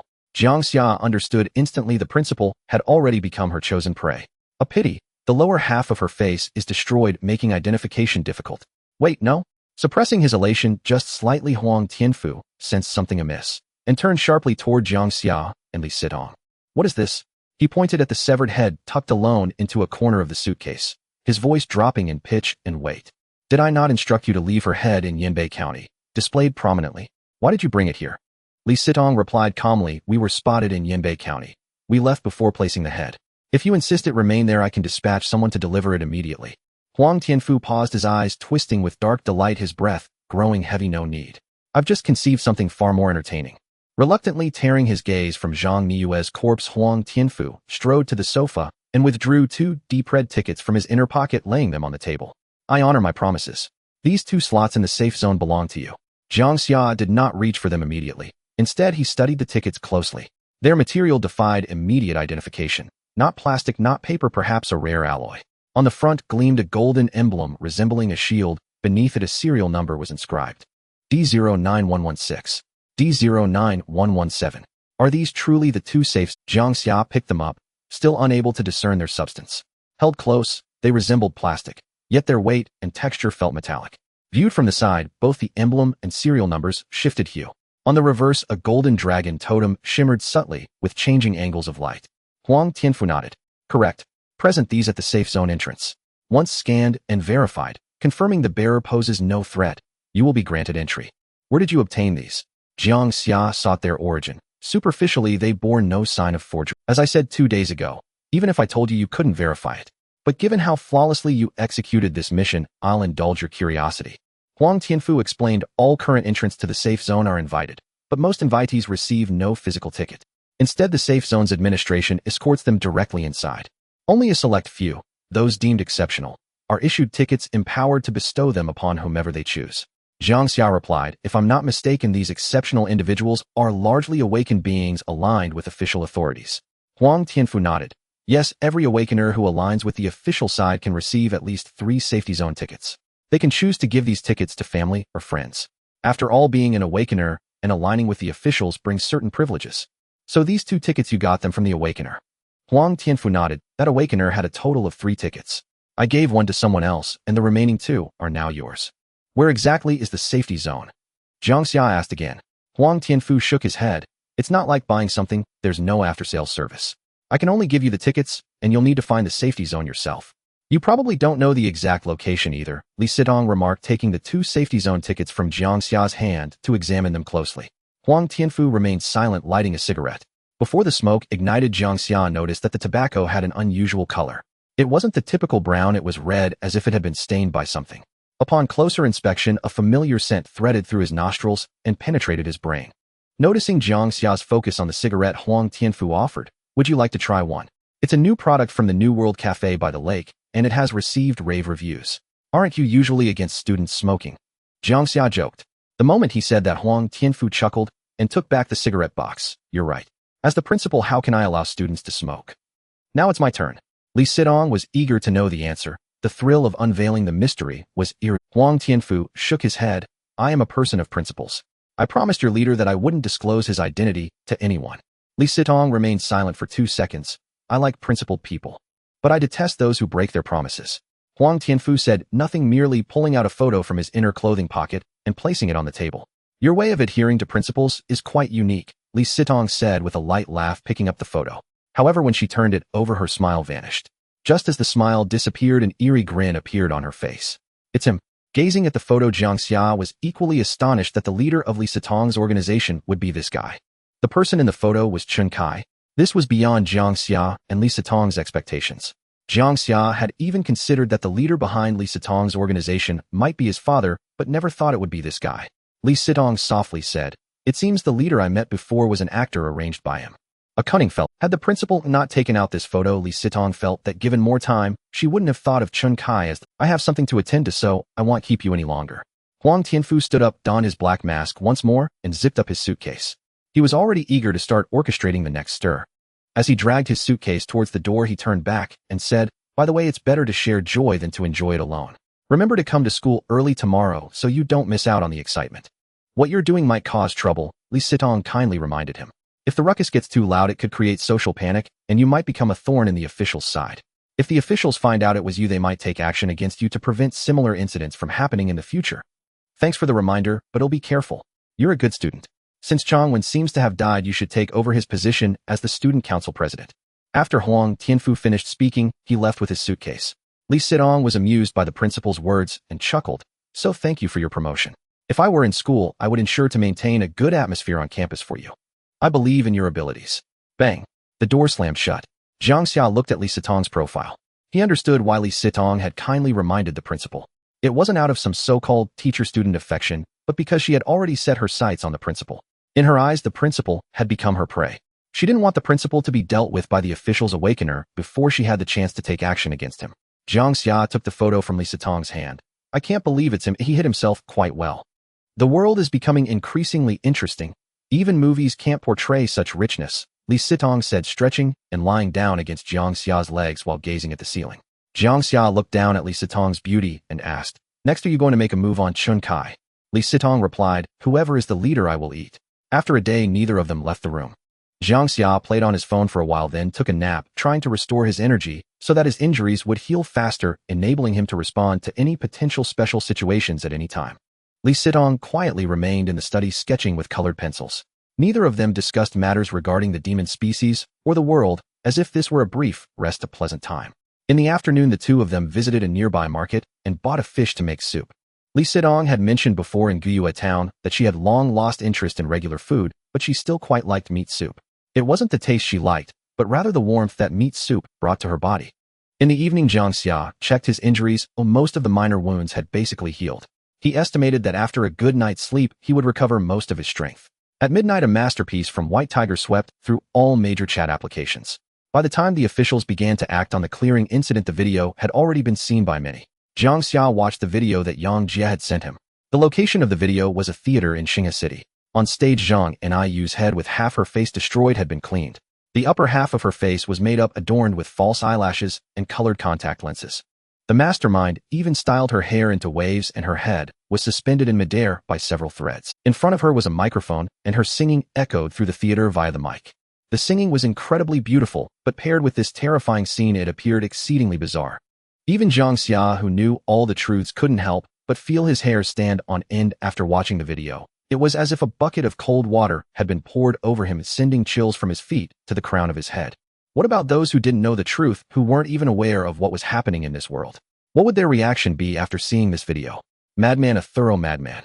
Jiang Xia cursed. The list of perverts was updated again. The principal was ranked first, undoubtedly the top, and would likely hold that position for a long time. Chang Wen dropped to second place. Chen Kai was third. Jiang Xia was kicked out of the top 3. After watching this video, Jiang Xia now even thought that Jiang Xia couldn't be considered a pervert. He was practically a normal person. As normal as one could be. Even someone like Chen Kai, who liked to build relationships with others before taking action, could barely be deemed a normal person. Li Sitong was also watching the video, leaning over with her phone beside Jiang Xia. "I'm quite curious, was the singing coming from Jiang Xia, or was it played from the control room? Considering someone like him who enjoys excitement and seeks perfection in chaos, it probably wasn't played from the control room. I suspect he stuffed a small speaker into Jiang Xia's mouth.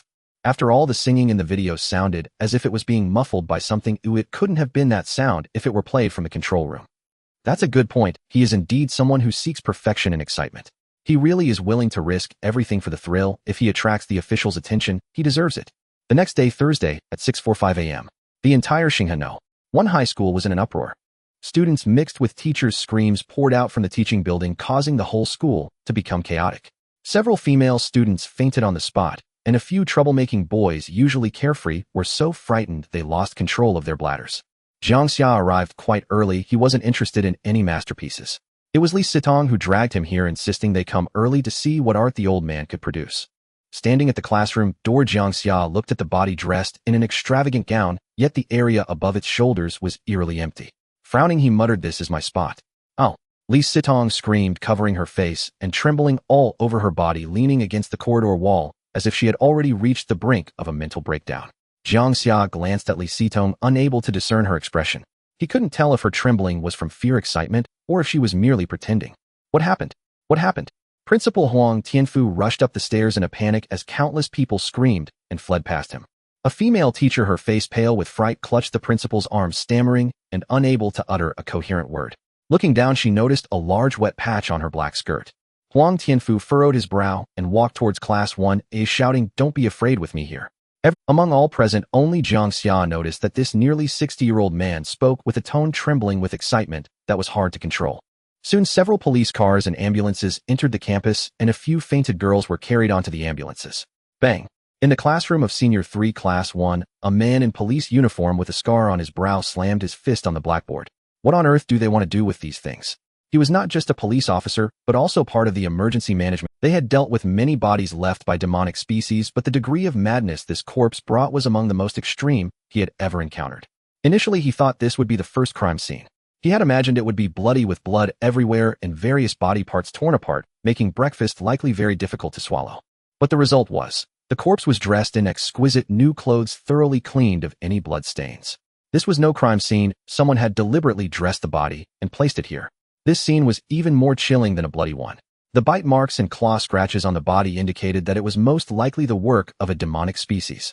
A woman wearing a mask leaned into the male officer's ear. It could be the body of the singer Jiang Xia.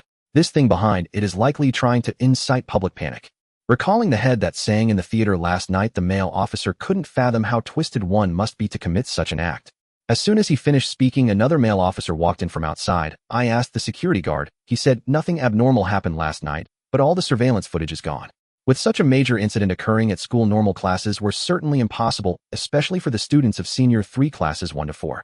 Under these circumstances, let alone holding normal classes, they didn't even have the courage to return to that teaching building. All students from several classes were taken to the auditorium, where a few teachers with decent psychological fortitude calmed their emotions. All the teachers throughout the school were also dispersed in various classrooms, gathering together. In times like this, only staying in crowded places could provide a sense of security for everyone. Under Huang Tianfu's lead, the scarred male officer walked into one auditorium after another. Each time he entered a classroom, he would speak for a couple of minutes to soothe everyone's emotions. At the same time, he observed the expressions of every student and teacher. As the team leader of the emergency management department, he had dealt with many special scenes left by demonic species over the past 6 months. He speculated that the murderer was still within Xinghano, one high school, and even if they weren't a student or teacher, they were likely mingling among them. Since the murderer had gone to great lengths to carefully dress the corpse and move it to the school classroom, it was unlikely they would just abandon the body and not return. They would most likely stay to witness the entire chaotic process, maximizing their perverse satisfaction. As long as among the teachers and students, he could spot someone with an unusual expression or a hint of excitement in their eyes, that would likely be the murderer. Although investigating the murderer was not his responsibility, he felt it was the best opportunity. However, after going through several classrooms, he found nothing. Just as he finished checking a few classrooms, another call came to his phone regarding a new incident awaiting their handle. He knew he couldn't afford to waste too much time here. His main task was merely to clear the scene. However, before leaving, he still called out the owner of the spot where the body was located. Jiang Xia approached the male officer trembling, and before the officer could speak, he blurted out, "I didn't kill anyone. I didn't kill anyone." Looking at the terrified boy who was shaking and repeatedly waving his hands, the male officer placed a hand on Jiang Xia's shoulder. "I never said you killed anyone. I just called you over to tell you not to bear too much psychological burden. This kind of thing is hard for anyone to accept. Go home and rest well and don't think too much." Jiang Xia stuttered, unable to say a single good word, only trembling his body in agreement. After exchanging a few words with the principal, the male officer took people away, leaving a small group to seal the crime scene, while he and a few others got into a police car, heading to the next location. Watching the police car leave the campus, ensuring there was no one around, Huang Tianfu whispered, "Not bad acting. The one with the good acting should be you." Jiang Xia looked at Huang Tianfu, unsure what expression to show. After following that officer around for a while, he didn't notice anything unusual about you. "This must be what they call the darkness under the lamp," Huang Tianfu replied, suppressing his inner excitement and trying hard to control his tone. In fact, he had nearly lost control of his excitement just now. That effort to hide his feelings was truly irritating. Why did you put her body in my spot? Jiang Xia asked. Huang Tianfu enjoyed it, saying, because the place she used to sit was yours. Isn't that a coincidence? The person who killed her even attended the same school and sat in the same spot. Jiang Xia felt utterly speechless, relieved that his psychological resilience was gradually strengthening. Otherwise, he would inevitably be traumatized by this group of madmen. Huang Tianfu spoke while resting a hand on Jiang Xia's shoulder, appearing to comfort his emotions to outsiders. You handled this incident beautifully for me. Are you interested in collaborating again? I can offer you a more generous... If you continue like this, you will die, Jiang Xia said, lowering his head. Huang Tianfu shrugged. If my death can bring a bit of joy to this world, then it's worth it. Actually, I think your dressing of the corpse is not perfect, Jiang Xia pondered, and said, in a place like this, she should be dressed in a school uniform. As soon as he said that, Jiang Xia froze, wondering if he was also psychologically twisted to utter such words. In the police car, the male officer in the passenger seat was smoking quietly. Team Leader Liu, what are you thinking? A young officer driving asked. Team Leader Liu did not respond, his gaze fixed on the street outside. In his mind, there was a silver revolver accompanied by a message: Divine Order 098 Enforcer. He longed to join the awakened squad to confront the demonic seed hidden, but he understood that it was best not to expose his identity as an awakened one.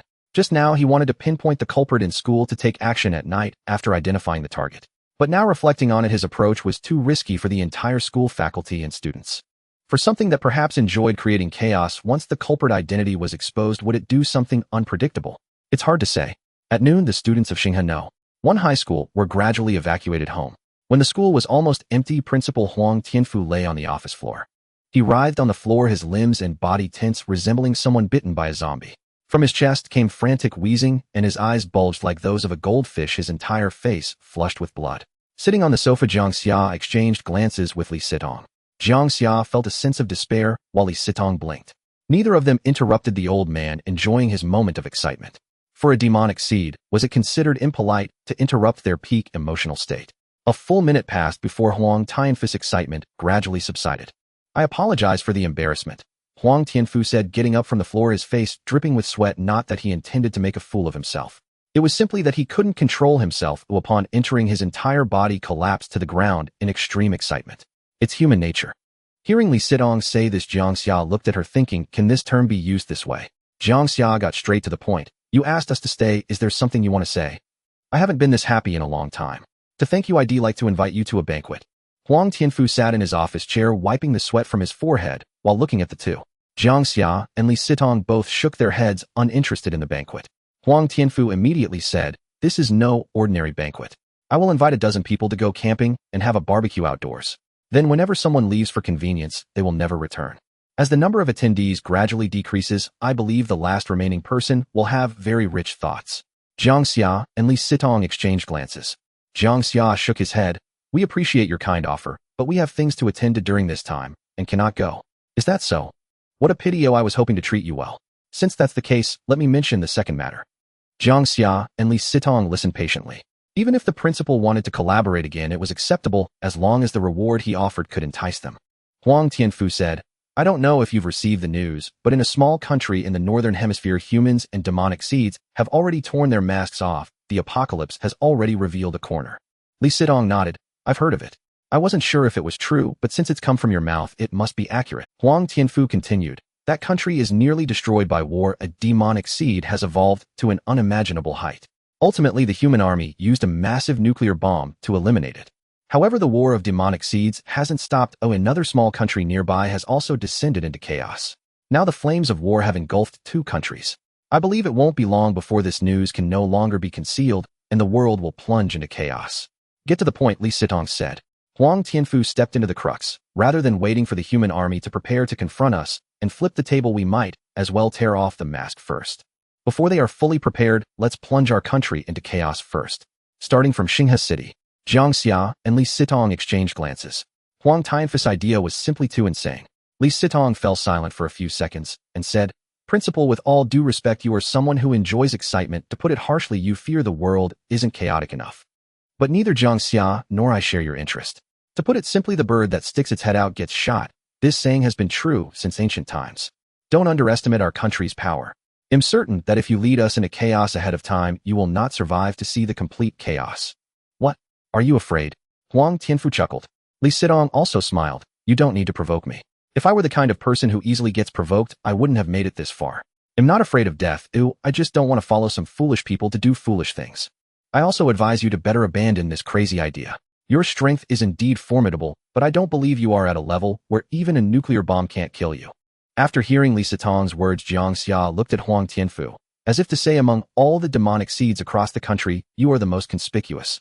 After a pause, Li Sitong continued, moreover, do you really think our country is unprepared? Don't use your naive thoughts to challenge the capabilities of a superpower.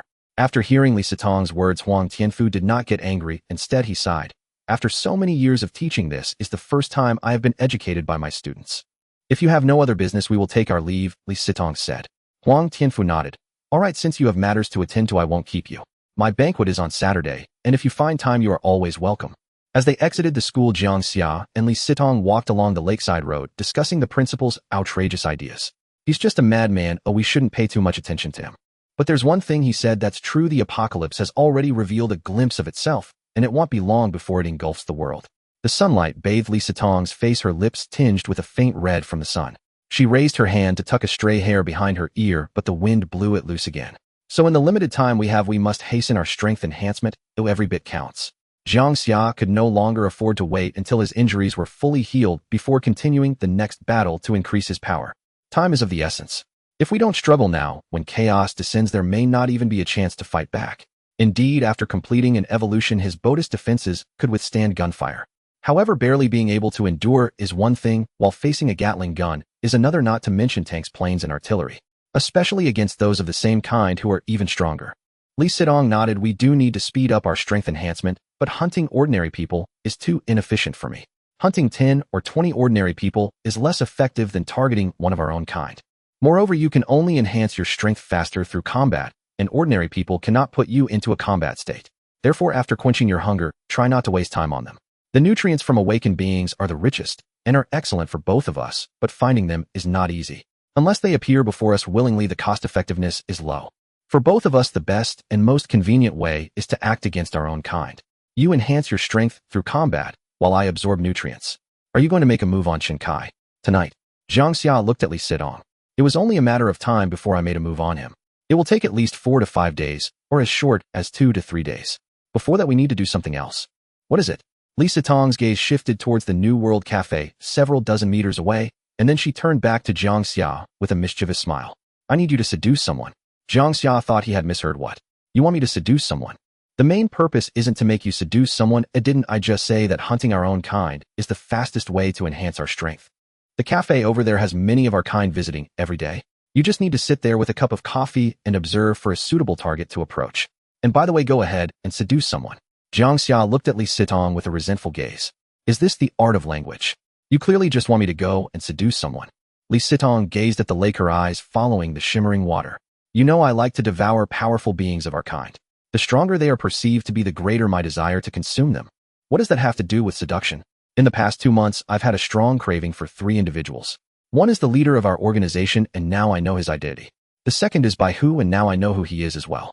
The last one is the behind the scenes owner of the New World Cafe. I found that you seem to be my lucky charm.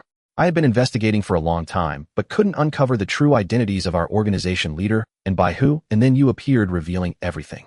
Who do you want me to seduce? Li Sitong looked toward the cafe. Shen Xu, the manager of that cafe. Ordinary staff probably don't know who the owner is, but as the manager, I bet she does. Is there a chance that she, as the manager, is the behind the scenes owner of the cafe, just like Shen Kai? Did she create a doppelganger for herself? That seems unlikely. I don't sense a strong presence of our kind from her. How do you want me to seduce her? Although he was indeed handsome like a jade tree facing the wind and strikingly elegant, it wouldn't be easy for a man to seduce a woman, would it? It's easier for women to seduce men. With just a leg out and a flirtatious glance, most men would fall. But if it's someone like Jiang Xia, then it wouldn't be her seducing him. When that woman throws a flirtatious glance at Jiang Xia, she would have already put herself in a perilous situation. Li Sitong looked at Jiang Xia. Are all men so shallow? Who said seduction must be through physical allure? If you're relying on physical allure, the most you'll gain is her body. The highest form of seduction is to win her heart and become her closest confidant. Win her heart. How do I do that? Jiang Xia understood this. He had read online that throughout history, the most sophisticated beauty traps were not based on physical allure, but rather on the heart. From my observations during multiple visits to the cafe, she enjoys reading a wide variety of books, particularly fond of literary works. Li Sidong said, handing a book she had been holding to Jiang Xia. When you go in later, you don't need to do anything, you just quietly read the book, and she will definitely be drawn to you. She sees many demonic beings at the cafe every day, but I believe she rarely encounters a demonic being quietly reading a book. This book is one I just picked up from the teacher's office after passing by the principal's office. In school days, who hasn't bought a few romance novels? And how many haven't had their extracurricular books confiscated by teachers? The book is titled Wind and Fallen Leaves. Jiang Xia had read this novel in middle school. It was a well-known literary publication from abroad. The author's writing was excellent, and he remembered being immersed in the story for several days after finishing it. He vaguely recalled that the story was about the tumultuous love between the male and female leads, but there was no lengthy romantic dialogue in the text. It expressed itself in another way through themes of family and country. Recently, his deskmate Jiang Xia had also become enamored with this book. Whenever he was bored in class, he would sneakily take it out to read. Jiang Xia clicked his tongue, exclaiming, "You really know how to make your boyfriend seduce other women. It's not like it's serious. Besides, I said it's not about seduction, it's about winning her heart, building a good relationship, and gradually extracting information from her when the time is right. Moreover, there are many of our kind in that cafe. If any of our kind go in, you can also observe if there are suitable targets to act against. By the way, you still have injuries, and it's broad daylight. We can't do anything else right." Jiang Xia immediately replied, "See, you slipped up. At first you said it was to find suitable targets, and then..." Li Sidong abruptly grabbed Jiang Xia by the neck and pinched him hard at the waist, arrogantly saying, "I can say whatever I want, is that a problem?" Fine. Jiang Xia gasped, pulling Li Sidong's hand away. He didn't know if he had also become a pervert, but there was a slight liking in his heart for Li Sidong's domineering nature. Li Sidong continued, "I would like to go myself, but I've already established a familiar face there. If I suddenly go in with a book, it might raise suspicions that I'm fishing." "True." Jiang Xia pursed his lips. "But I still feel a bit strange." "What feels off?" Jiang Xia looked at Li Sidong. "Are you sure you won't be angry if I chat passionately with another woman?" Li Sidong laughed, her tone gentle. "This is what I asked you to do. How could I be angry? Words are not enough. Let's write a contract. You can't find fault later." Li Sidong was a bit of a yander, something Jiang Xia was well aware of. "All right, no problem." Li Sidong paused, and then said, "I can add to the contract that if you chat too passionately with that woman and it bothers me, can I hit you afterward? Just one punch."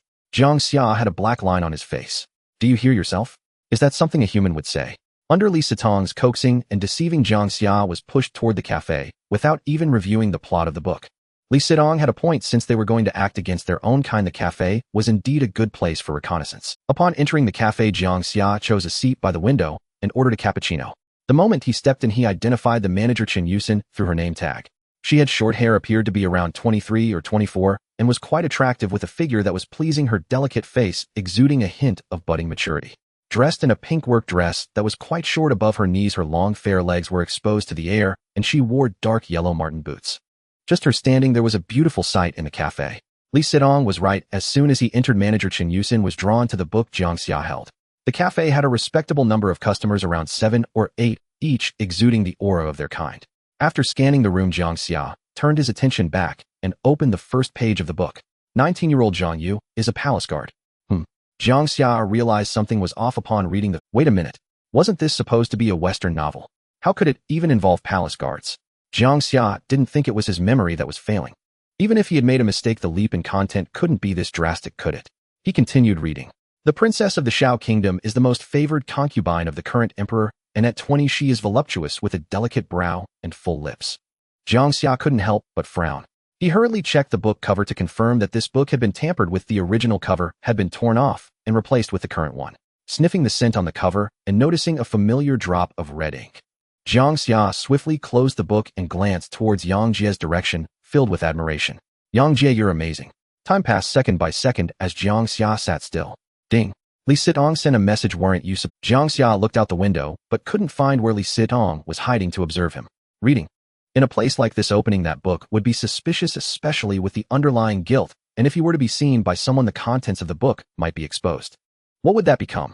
A demon of extreme lust-seeking thrills, sitting in a crowded place with a romance novel disguised as a palace love story book.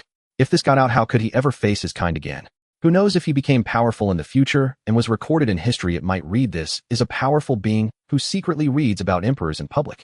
He opened the book, took a photo, and sent it to Li Sidong. "This book belongs to Jiang Jia." Li Sidong.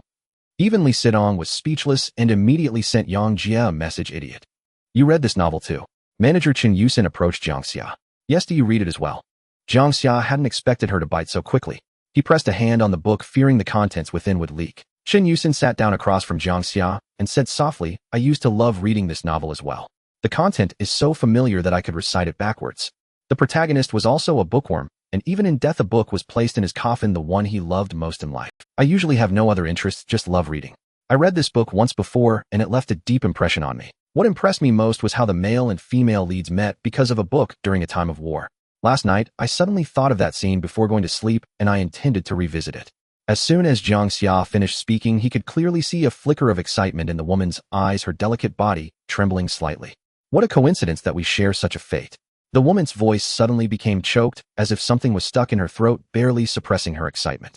Jiang Xia was surprised that her excitement reached such heights. It seemed that as long as the conversation continued in the direction of literature, he could easily build rapport with this woman. Manager. A woman at the front desk called out. I'm sorry, I need to step away for a moment. Shen Yusin said, standing up to attend to the front desk before heading to the storage compartment. She trembled as she quickly closed the storage room door. The next moment, her entire body uncontrollably leaned against the wall, writhing and trembling, her face showing a pathological beauty due to her excitement.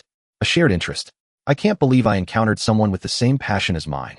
The woman couldn't control her voice, her body rigid, as if she were about to merge into the wall. This is so rare, so incredibly rare. I want to merge with him as soon as possible. Her 10 fingers spread wide, her manicured nails digging into the wall, producing a sound that sent chills down one's spine. 2 minutes later, when the woman returned a flush on her face, she held a new cup of cappuccino and placed it in front of. The flush blooming across the woman's cheeks struck Jiang Xia as deeply unsettling. His instincts whispered that her psychological deviation might run perilously deep. How rare, truly extraordinarily rare.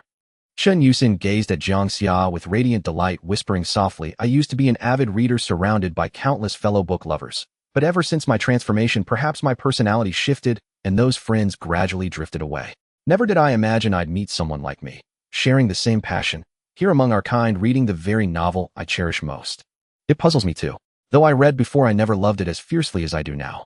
Perhaps this world is simply too chaotic. Reading quiets my heart. Jiang Xia shook his head with a faint smile. Go without 2 hours of reading, and my whole body rebels. Opposite him, Shen Yusin rested her chin on one palm, her eyes shimmering with unmistakable light. Even your speech carries literary grace. You truly are a devoted reader.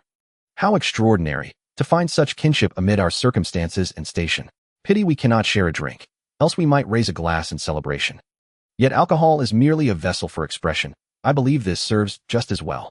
With that, Shen Yusin lifted the cup Jiang Xia had already sipped from. Drink this one. I've already tasted the other. Jiang Xia gently pushed the coffee she'd offered him across the table. No matter, it's all the same. Their coffee cups met with a soft chime. Shen Yusin fixed Jiang Xia with an unblinking, fervent gaze and drank every drop of his coffee in small, hurried sips. As the specially laced brew settled into his stomach, Jiang Xia sensed a faint creeping fullness and a meager trickle of vital nourishment. The way the woman looked at him stirred a profound unease. It was indeed rare to encounter another book lover among their kind, but surely not so rare as to warrant such feverish elation. Something was deeply wrong. Setting down her cup, Shen Yusin realized she'd overstepped and hastily apologized. I'm sorry, I must seem overly excited. It's only that I never dreamed of meeting someone who shares my passion here among our own kind. It feels nothing short of miraculous. Jiang Xia nodded, murmuring thoughtfully, I feel the same. Most of our kind spend their days hunting or racing toward their next hunt. Who has time to lose themselves in books? Still, with the world as it is now, reading offers no practical survival wisdom, no map to guide us through the coming chaos. Yet it offers sanctuary for the soul. Those who love books carry loneliness within them, like quiet constellations adrift in vast darkness. As she spoke, Jiang Xia felt something brush against his leg beneath the table. He glanced down, a boot-clad foot. Oh, so sorry, I accidentally bumped you, Shen Yusin said quickly. It's fine, Jiang Xia replied coolly, though inwardly he doubted it had been accidental. From the first moment, this woman had radiated strangeness. A cold premonition coiled through him. He felt betrayed, trapped, deceived by Li Sitong. By the way, let me introduce myself. I'm Shen Yusin. I graduated last year, and I'm a native of Xinghe City. She beamed. I'm Jiang Xia, a senior at Xinghe No. One high school, also local. Still in senior year. Shen Yusin mused, then added, I heard something strange happened at your school this morning. Jiang Xia nodded and recounted the events. A headless corpse. She shook her head, brows drawing tight. Whoever did this must have a death wish. Does he not fear the authorities hunting him down? To me, it's almost a blessing. Someone bold enough to draw official attention means the rest of us may read in peace. We must cherish these quiet moments. Who knows if a tranquil desk will survive the world's unraveling? Wherever the heart finds stillness, there lies the quiet desk. Seeing Jiang Xia's fervent devotion to literature, Shen Xu hid one hand beneath the table and pinched her thigh hard, desperate to suppress her rising exhilaration. By the way, why did you come here alone to read? I'm meeting a friend here. He should arrive shortly. Is he one of us? Shen Xu asked eagerly. Jiang Xia nodded. At once she pressed then, is he also a book lover like us? He shook his head. Disappointment flickered across her face, then softened into quiet understanding. Among their kind, finding even one or two readers was miracle enough. For the next quarter hour, they exchanged reflections on literary works. Jiang Xia was in truth an underperforming student, consistently ranking near the bottom of his class. Yet he had devoured more than his fair share of classic literature. He avoided topics he knew little about, instead steering conversation toward the works he knew intimately. Within minutes, Shen Xu had already fallen, irrevocably, ardently, in love with the boy seated across from her. Manager. A beautiful barista called out. Shen Xu turned briefly toward the newly arrived customer, then smiled wistfully at Jiang Xia. You go ahead and read in peace. I won't disturb you further. I have work to attend to. All right. Jiang Xia knew well that as manager of this cafe, Shen Xu bore countless responsibilities, especially overseeing the intricate, often clandestine exchanges among monstrous cultivators. How formidable she truly was he could not gauge, but the aura she exuded left no doubt she was far. After all, to command this cafe, the nexus of such beings, was no role for an ordinary monster. No sooner had Shen Xu risen to leave than Li Sitong messaged, going well, isn't it? She's clearly taken with you. Keep nurturing the bond slowly. I need to rush home for a family emergency. Jiang Xia, something's off about how she looks at me. Li Sitong, she's not human. Her gaze won't mirror theirs. Gotta go, urgent. I'll update you at once if anything changes. Jiang Xia, okay. The newcomer was a man in a black suit, thick waist, straining his trousers, hands buried deep in his pockets. An aura like a corporate tyrant who delighted in crushing subordinates. At first glance, Jiang Xia found the man vaguely familiar, certain he'd seen him before, yet unable to recall when or where. The man exchanged a few hushed words with Shen Xu, who nodded and ascended alone to the second floor. He scanned the cafe, and when his gaze fell upon Jiang Xia, he visibly stiffened. The man's gaze at Jiang Xia was initially taken aback, infused with surprise and confusion. Clearly he had seen Jiang Xia before. After thinking for a moment, the man pulled his hand out of his pants pocket and walked in front of Jiang Xia. Are you Jiang Xia? Is Song Qiuyue your mother? Who are you? I am Wu Daji, a colleague of your mother. I remember now. No wonder he felt that this man looked so familiar at first glance. Wu Daji, the supervisor of the department where his mother worked, had harassed her in various ways before she divorced his father. Jiang Xia knew about this because a few years ago, while playing games on his mother's phone, he suddenly received harassing messages from this guy. Not long after, his mother divorced his father, and the frequency of harassment from this man increased. On one occasion, Jiang Xia even planned to meet Jiang Xia and prepared a sack to give this man a beating, but in the end that plan fell through for various reasons.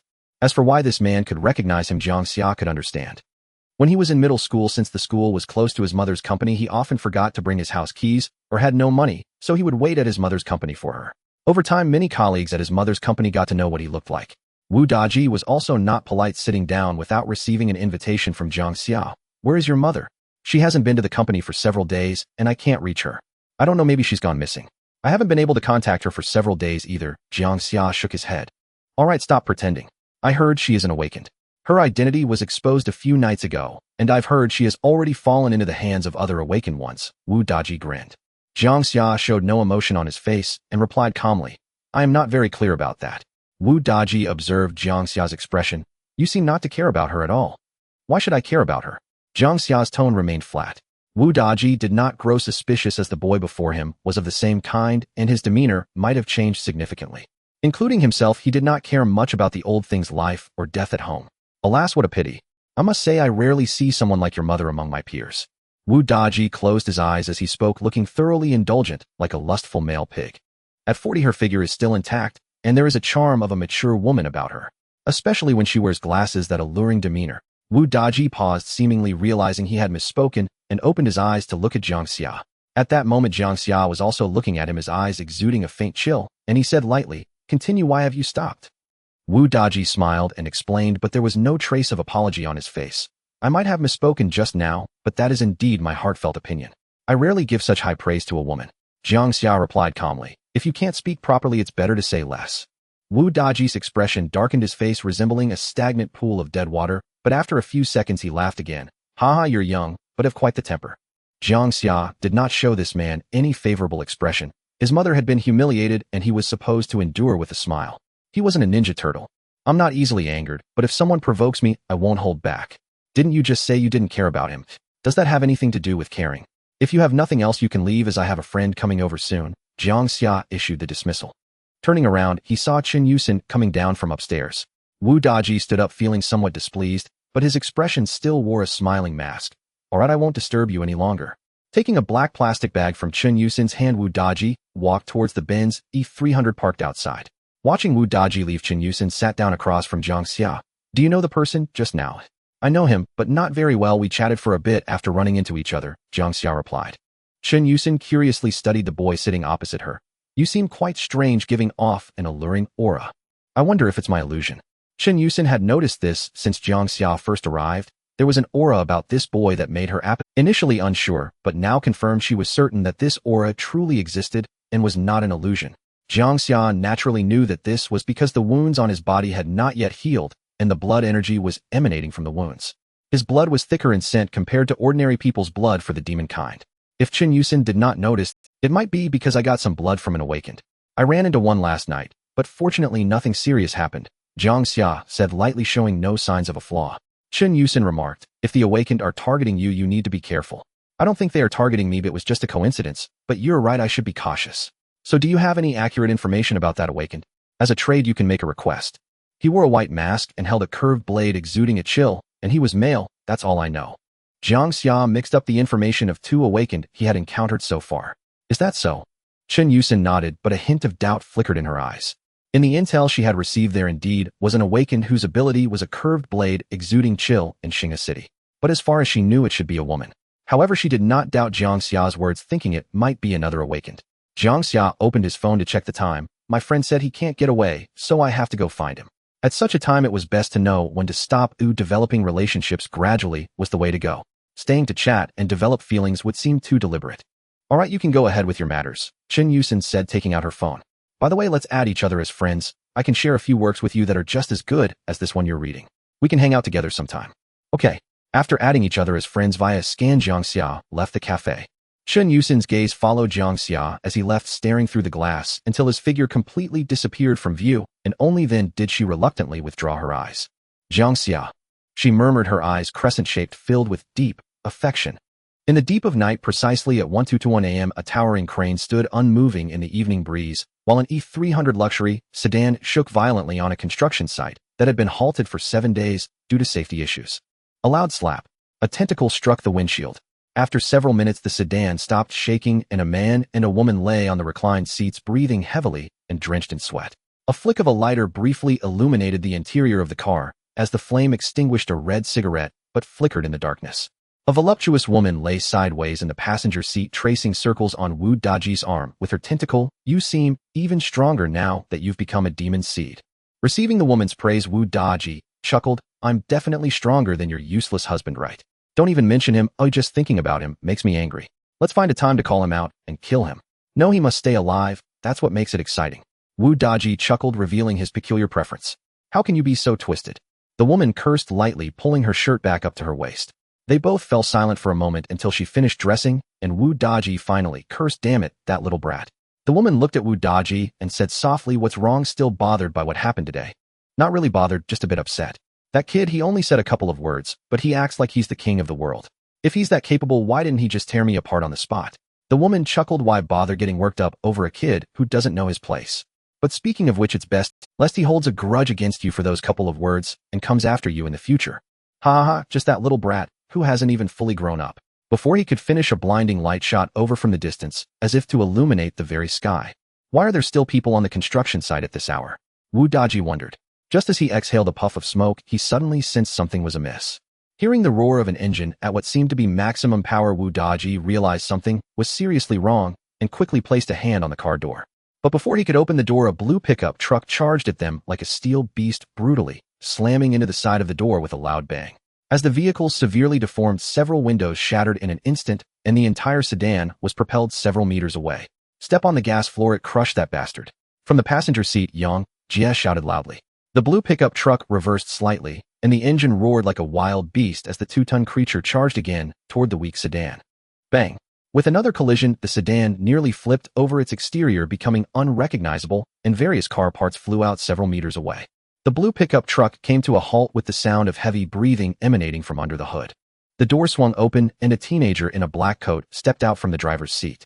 His hands transformed into claws as he approached the sedan, gripping the mangled door with 10 black talons and yanking it off with force, tossing it aside. A tentacle shot out from inside the car like a crossbow bolt. Jiang Xia acted swiftly, grabbing it while his other hand delved inside the car, seizing a woman's entire face with his massive palm-sharp claws embedding into her flesh, and with overwhelming strength, he pulled her out despite her struggles. Before Jiang Xia could shout, "Leave the woman to me," the sharp black claws pierced into the woman's throat, and as she was dragged out, a heart-wrenching scream erupted from her throat. She could distinctly feel, even hear the sound of her skin tearing. Swish, swish, swish. The woman transformed her hands into multiple tentacles, the thickness of her thumbs wrapping around the two claws, tearing at her throat, using all her strength to try to pull them apart. But having not undergone a single evolution, her resistance proved futile. Even though she exerted all her strength, the claws tearing at her throat remained unmoved, as if they stood firm like the crane towering in the wind not far away. She could not clearly see the appearance of her assailant, only catching a glimpse of a pair of blood-red eyes and a head that gradually transformed into a dragon shape. Ultimately, with the sound of tearing, her entire head was violently separated from her neck by the two claws, her scream abruptly ceasing as dark tar-like blood gushed forth. Bang! The deformed door on the other side of the sedan was violently flung open and a massive figure charged out, causing the entire car to shake violently. With the sound of steel deforming, a pig demon, much larger than a wild boar, burst out from inside.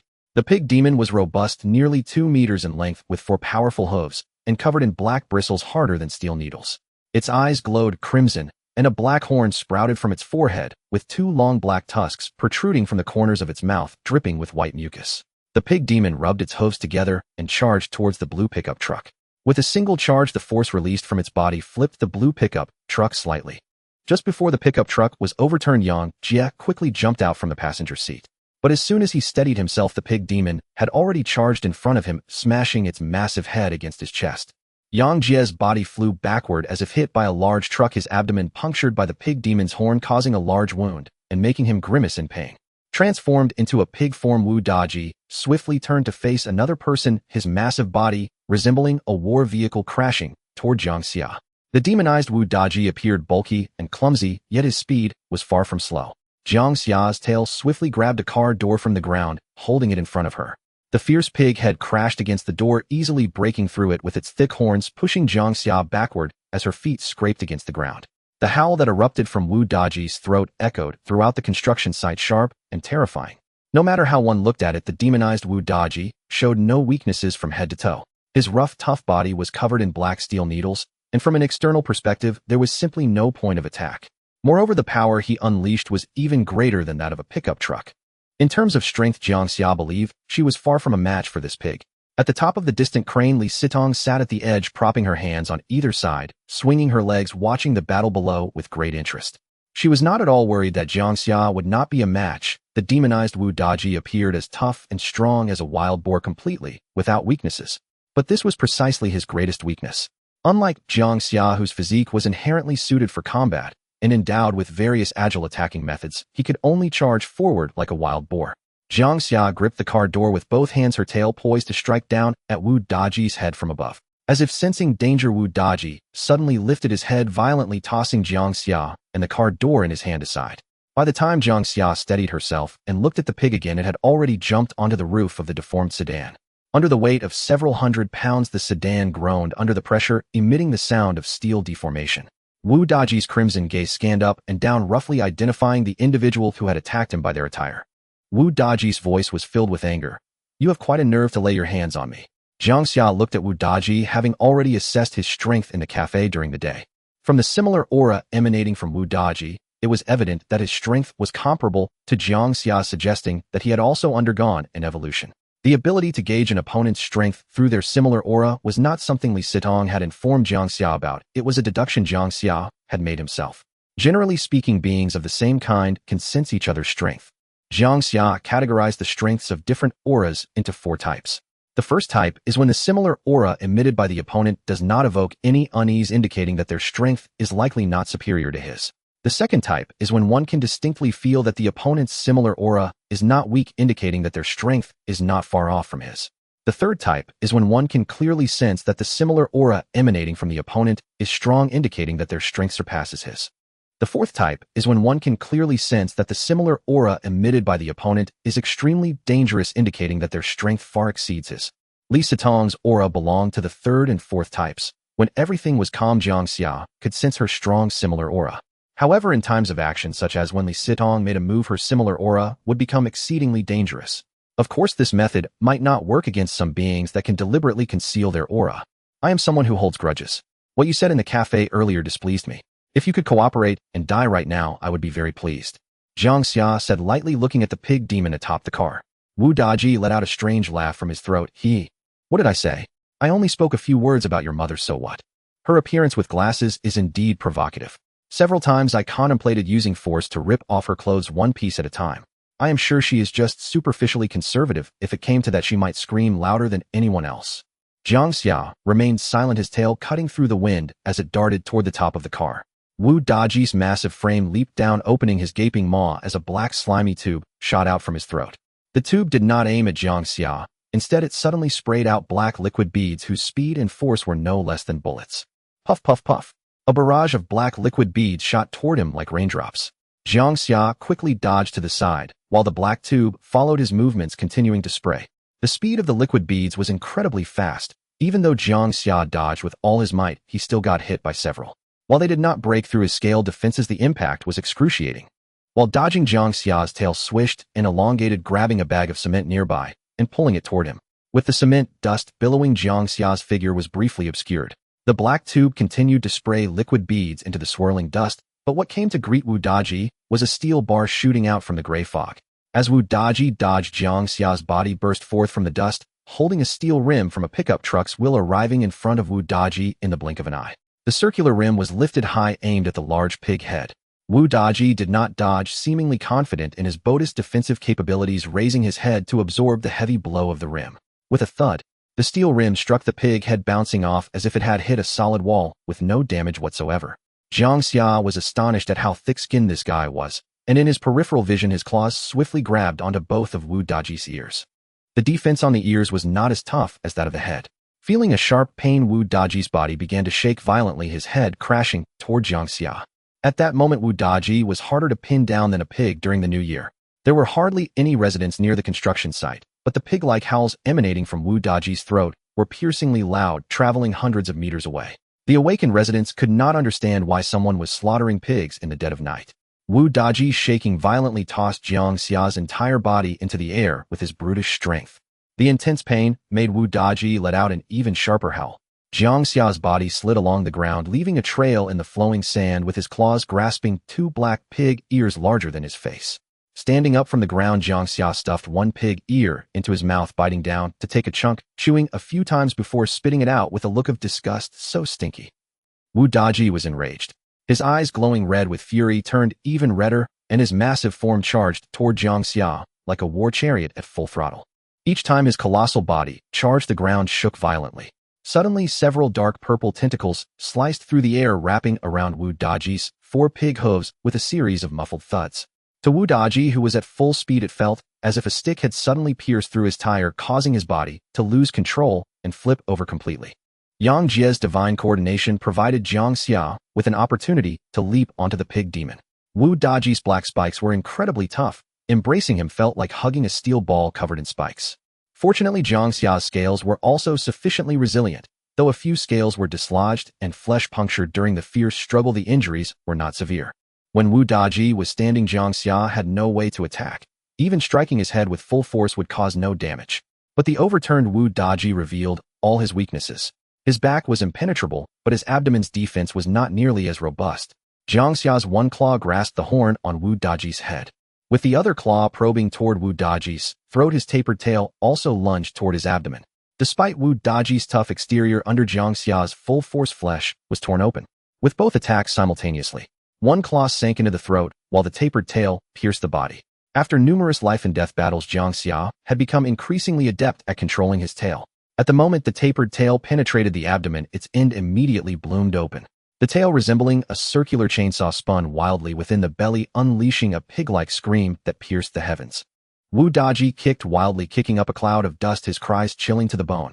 Jiang Xia attempted to pin Wu Daji firmly to the ground. He only needed 10 seconds. No, 5 seconds. 5 seconds for the tail to shred all internal organs, including the heart. But Wu Daji's strength was simply too great. Each wild kick from his hooves could crack Jiang Xia's scale. Faintly, Jiang Xia even heard the sound of his own ribs cracking. In less than 3 seconds, Wu Daji broke free and stood upright. On the tower, Li Sitong, watching the pig demon running wildly and Jiang Xia riding on its back, had a question mark appear on her face. Quickly took out her phone, opened the camera, and captured this precious moment. Yang Jie swallowed hard, staring at the spiky pig demon, and Jiang Xia firmly seated on its back, his eyes trembling. This must hurt a lot, right? Wu Daji had stood up, but the tail embedded in his belly remained still, wildly thrashing within his body. Jiang Xia tightly squeezed Wu Daji's sturdy body with his legs. One hand grasped the horn growing from the top of his head, while the other held onto the black tube shooting out from Wu Daji's mouth. The slippery tube resembled a sea cucumber. Jiang Xia exerted all his strength, driving his black claws into the tube, managing to grab hold. It was Jiang Xia's first time riding a pig, and the sensation was exhilarating. The intense pain in Wu Daji's belly caused him to rampage across the construction site, but no matter how desperately he shook his body, he couldn't throw Jiang Xia off his back. He seemed to be trapped in a deadlock. His Buddhist defenses were top-notch. The flesh and bone on his head could even withstand a direct hit from a high-caliber sniper bullet. But now a chainsaw was spinning inside his belly, grinding all his organs and flesh into a pulp. This pain was something he had never experienced before. Facing death, Wu Daji was willing to risk everything, charging headfirst toward a blender, hoping to throw Jiang Xia off him.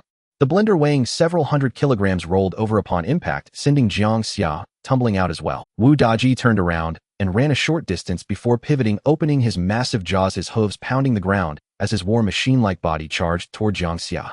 Before Jiang Xia could react, that enormous head slammed down just 3 to 4 meters away from him. The massive frame kicked up clouds of dust, sliding down to Jiang Xia's feet. On the outside, Wu Daji appeared almost unscathed except for the absence of his ears. But inside, his body had been turned to mush. Chunks of various organs mixed with blood flowed out from the gaping hole in his abdomen, filling the air with a smell that raised the hair on one's skin. His 2 eyes, larger than fists, still glowed red, staring fiercely at Jiang Xia, as if determined to engrave Jiang Xia's image in his mind, vowing to seek revenge after death. Moreover, his massive eyeballs were filled with unwillingness. It was as if he couldn't believe that someone with such high defensive capabilities could be defeated from the inside out by an opponent. Whoosh! A figure leaped down from above, landing beside Jiang Xia. How much stronger have you become this time? Li Sitong assessed Jiang Xia. If I have 2 more battles like this, I might achieve a second evolution. Jiang Xia's chest heaved violently as he spoke in broken sentences. After killing Wu Daji, a warm current surged within him, no less than what he had received from Zhang and Aiyue, perhaps even slightly more. His cells greedily absorbed the nutrients from Wu Daji, leaving no trace behind. Not bad. Li Sitong marveled at Jiang Xia's speed of improvement. At this rate, it seemed inevitable that Jiang Xia would catch up to her. Yang Jie, clutching his bleeding belly, struggled to walk over. So at the critical moment, you still had to rely on me, right? Well done. Jiang Xia said appreciatively. Yang Jie had undoubtedly played a crucial role in dealing with Wu Daji. After saying that, Jiang Xia looked down at Yang Jie's abdomen, his expression tightening. Are you badly hurt? It's nothing serious. Yang Jie waved his hand dismissively, putting on a brave face. As long as it wasn't a fatal injury, it appeared to be of little concern for the demon seed. All right, you 2 head back first to leave this to me. Li Sitong said, reaching out to wipe the pitch-black blood from Jiang Xia's face, chuckling. Darling, hunting for a midnight snack this late, you must be exhausted. As a reward, I allow you to kiss me once. Upon hearing this, Yang Jie shuddered, cursing as he clutched his belly, walking off into the distance, showing off love, inviting lightning. Back home, after taking a shower and changing into fresh clothes, Jiang Xia sat on the sofa, easing the pain. Jiang Xia, I have a question. Why do you have a scent that makes me feel an urge to feast? Or is this just my illusion? Yang Jie sat across from him, leaning back against the sofa, similarly pained. This question was just like the ones from other peers. Jiang Xia had almost worn his lips down, explaining. He was initially pondering which lie to use to deceive Yang Jie, but suddenly thought of a brilliant idea, one that could even be used to explain to Li Sitong. Do you want to know why my speed of becoming stronger is so fast? Quick, tell me. If you have any good methods, share them with me too. Yang Jie urged impatiently. Jiang Xia spoke slowly, revealing his lie about becoming stronger through battle. After listening, Yang Jie realized, no wonder you keep getting stronger as you fight. Jiang Xia calmly explained. The reason my blood makes you feel an appetite is perhaps due to the nutrients. The food I consume is mostly not immediately absorbed. Instead, it hides within my flesh and blood. During battle, these nutrients multiply and are absorbed by me. What you're feeling now is perhaps the many nutrients still hidden within my flesh and blood. Jiang Xia's eyes gleamed, becoming stronger through battle, a new type of demon seed. This is too cool. I'm thinking of what name to give this type of demon seed. Li Sitong said she's never heard of or seen one like me, so I might be the first I get to name it. Jiang Xia pondered. As for the name, Jiang Xia rubbed his chin, looking up. After consuming, the nutrients are stored in your flesh, and during battle these nutrients explode and multiply, being absorbed by you. You become stronger by absorbing nutrients during battle. Got it. What great idea do you have? Jiang Xia looked at Jiang Xia. I have two names here. One has 2 characters, and the other has 3. Which one do you choose? Jiang Xia raised his head and thought for a moment. Most demon seeds seem to have 2 characters, so we'll go with 2 characters. Then it shall be called Nutrient Demon. Jiang Xia blurted out. Jiang Xia stared. Can't you be a bit more normal? What? What's wrong with that? You become stronger by absorbing nutrients during battle. It's a fitting name for you. Stop. That name suits you, not me. Give me the 3-character option. When Jiang Xia uttered the 3-character name, Jiang Xia finally realized how wrong it was to ask for his help in naming.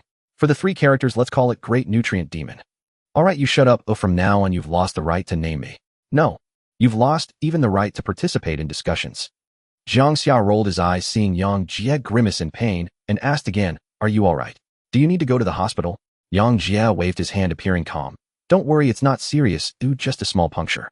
The self-healing ability of the hidden demon seems to be stronger than other demon seeds. It hardly bleeds any. Jiang Xia didn't think that Wu Daji's horn would only cause a small puncture, but for a demon seed, as long as they weren't killed on the spot, most likely the wound would heal. After calming the pain, Jiang Xia added, by the way, I found a way to become stronger. Can you listen and see if it... Jiang Xia sat up straight, intrigued. What method? Jiang Xia replied, I've been keeping an eye on some criminals. I plan to take action against them. Sure. For Jiang Xia, who did not wish to harm innocent civilians, Jiang Xia felt this was indeed a good plan. Jiang Xia shook his head with a wry smile. Sometimes I wonder what I'm really striving for. But I must admit, every time I uphold my principles, I feel a sense of joy within. Upholding one's principles might just be one of your obsessions. That can't be true. Obsessions usually don't manifest in 2 forms. If this is my obsession, then what do I say about how suddenly lustful I've become? Perhaps your lust is not an obsession, but rather your true nature. All right, don't speak. Nothing insightful ever comes from your mouth. Jiang Xia grimaced, and then changed the subject. Xia, I've thought about it carefully. The safe zone may not necessarily be safe. After all, we still don't understand why people have transformed into demons.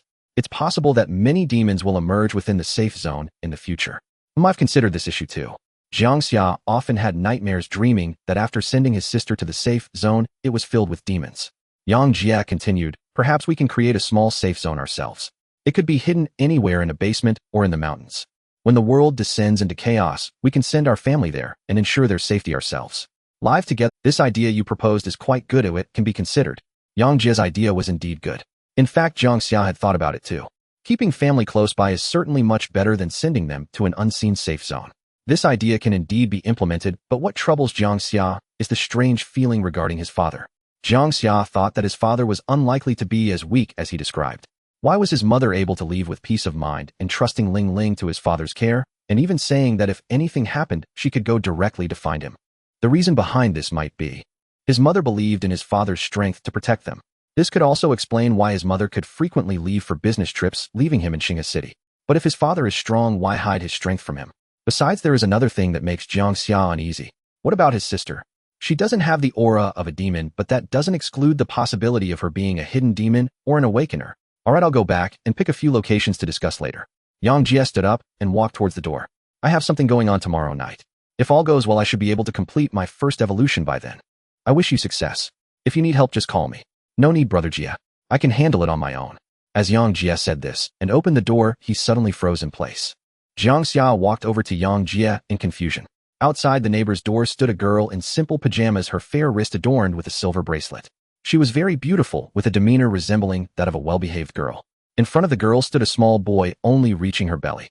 The girl covered the boy's ears with her hands and smiled shyly at Jiang Xia, then lowered her head to look at the floor. The girl's name is Bai Ling, a lovely name, yet she is mute and cannot produce the sound of a lark. She is the same age as Jiang Xia, not attending a special school, but rather in her 3rd year at No. 2 high school, performing well academically. Her family moved in when Jiang Xia was in elementary school. If everyone has a childhood friend, Jiang Xia feels that Bai Ling is indeed his childhood friend. Before middle school, they attended the same elementary school. Although they were not in the same class, they got along quite well. Moreover, as neighbors, they went to and from school together every day, practically spending all their time together. However, after they were no longer in the same school in middle school, they gradually drifted apart.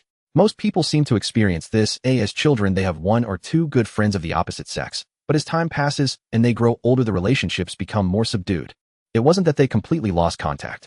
Bai Ling's parents often quarreled at home, sometimes even late into. Every time her parents erupted in conflict, she would go to the door. It used to be just her alone, but now there was an added younger brother. In the past, when Jiang Xia's mother saw them, she would call the two siblings into her house, giving them food and drink, and after the fighting subsided, they would return home. It was clear that her parents were quarreling again tonight. The noise was quite loud, the sounds of fighting echoing in the hallway. You must explain to me clearly tonight what your relationship is with that man. How many times must I say it? I have no relationship with him. We are just ordinary friends. Ordinary friends. Do ordinary friends give such expensive gifts on their birthday? If you want me to believe you, fine. Call him now and tell him to get lost. Why should I tell him to get lost? I can choose not to be friends with him, but he has business dealings with our company.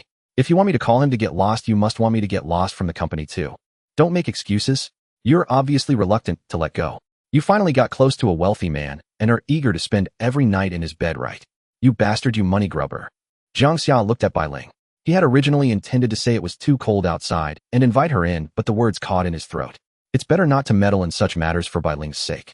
After all, Li Sitong might suddenly come over in the middle of the night. What if she coincidentally saw him sitting on the sofa with Bai Ling at home? Especially at this late hour.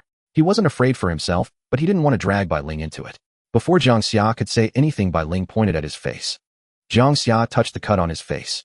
I accidentally fell. Yang Jie tugged at Jiang Xia's arm and leaned closer, whispering, She's the neighbor girl you mentioned, right? She looks quite good. TSK, TSK. See how you have some luck with the ladies. I won't disturb you while you flirt. Just be careful. I mean, don't let that crazy girlfriend of yours find out. Jiang Xia rolled his eyes at him. After Yang Jie left, he exchanged a few words with Bai Ling before returning. Sitting on the sofa, Jiang Xia replied to Yang Jie's messages like a madman. A few minutes later, the doorbell rang. At this late hour, who would ring the doorbell? At 230 M. The sudden ring of the doorbell jolted Jiang Xia into alertness. Could it be Li Sitong? Or perhaps Yang Jie returning to retrieve something he'd forgotten? Treading cautiously to the door, he peered through the peephole. Bai Ling stood there. He opened the door. She stood at the threshold, cradling a first aid kit, her hands fluttering in nervous gestures, her expression taut with urgency. Then, just as swiftly settling into quiet stillness. Her intent was clear. She wished to tend to the wound on his face. No, it'll heal in a couple of days. Her unexpected gesture left Jiang Xia faintly startled. Bai Ling pointed to the first aid kit, pressed it firmly into his hands, then tapped her own cheek. Her meaning unmistakable, you can handle it yourself. All right, thank you. I'll return the kit once I'm done. Seeing her flustered demeanor, Jiang Xia found it impossible to refuse her kindness. The moment he took the kit, a faint, elusive aura, strangely familiar, brushed against his senses. Something felt off. He instinctively leaned out of the doorway. At the far end of the corridor beside the elevator stood a woman, Li Sitong. Arms crossed, she fixed him with a piercing gaze. Motionless, she simply watched him, her lips curving into a smile that sent a chill down his spine. Jiang Xia's mind reeled. Of all times, how perfectly timed. Bai Ling made two quick apologetic gestures, roughly conveying good night. Good night, Jiang Xia replied, urging her gently, it's late. Go rest soon. The moment Bai Ling closed the door behind her, Li Sitong began walking toward him step by deliberate step. Impressive. Your romantic fortune is truly flourishing. A beautiful girl keeping you company at this hour. Li Sitong glanced toward Bai Ling's apartment door. Jiang Xia replied calmly, she's just a neighbor, saw my injury, and insisted on bringing me a first aid kit. At 230 M. Li Sitong raised an eyebrow in skepticism. Jiang Xia lifted the kit in his hand. Here it is. Admittedly, delivering a first aid kit at 230 M. defied ordinary logic. Under normal circumstances, such an act would imply something extraordinary had occurred. Her parents had just argued. She and her younger brother were standing outside their door when I walked Yang Jie out. She noticed my injury, and within minutes knocked to deliver this kit. Does she like you? Li Sitong asked, studying him. Unlikely. Jiang Xia shook his head. Li Sitong smiled faintly. You needn't worry. I won't harm her merely because she's drawn to you. That would betray pettiness, immaturity, like a child acting out of insecurity. On the contrary, it's rather reassuring. If no other woman showed interest in you, wouldn't that suggest my judgment is flawed? Choosing a man whom no one else desires. Her response caught Jiang Xia entirely off guard. He'd expected suspicion, even anger, upon finding him alone with another woman at midnight. In the next instant, frost sharpened her gaze. Yet regardless of reason, Your private midnight rendezvous with another woman unsettles me deeply. She paused, then offered a sly, unsettling smile. Tell me, if I hadn't arrived, would you have invited her in for coffee, or more? Jiang Xia frowned. What exactly are you implying? Li Sitong's smile turned cool. Go ahead if you dare. But know this, I will kill you. Her eyes hardened. Cold final. Punishment, you sleep on the sofa tonight. For flirting shamelessly with another woman at this ungodly hour. She strode into the apartment. Jiang Xia stared blankly, then sighed. Too weary to explain. Morning arrived, rain still falling. The hollow thud of tires splashing through puddles seeped through the open window. Jiang Xia snapped awake on the sofa, heart pounding. Another dream. The whether nightmare or premonition he couldn't tell. In the dream, his undercover identity had been exposed, not as a sleeper agent among the demonic seeds, but as a demonic seed infiltrating the awakened. He checked his phone. 811 a.m. Li Sitong emerged from the bedroom just as Shen Xu, manager of the New World Cafe, sent a new message. Shen Xu, we've launched a new coffee. Care to try it? My treat. Li Sitong sat beside Jiang Xia, bleary-eyed and listless, still half asleep. Upon hearing about the message, she murmured indifferently, go. It proves she's already captivated. Jiang Xia sat upright. I felt something odd in her gaze, hard to define. Shen Xu's stare unsettled him deeply. Not the look of a predator sizing up prey, yet brimming with quiet, unyielding certainty. I won't let you slip away. Staying near Shen Xu might prove dangerous, but striking her outright was unthinkable. That was the last resort. If direct action were viable, Li Sitong would have taken it long ago. Her objective was subtler: to quietly uncover the cafe's hidden owner, to identify the target, then choose the perfect moment to strike.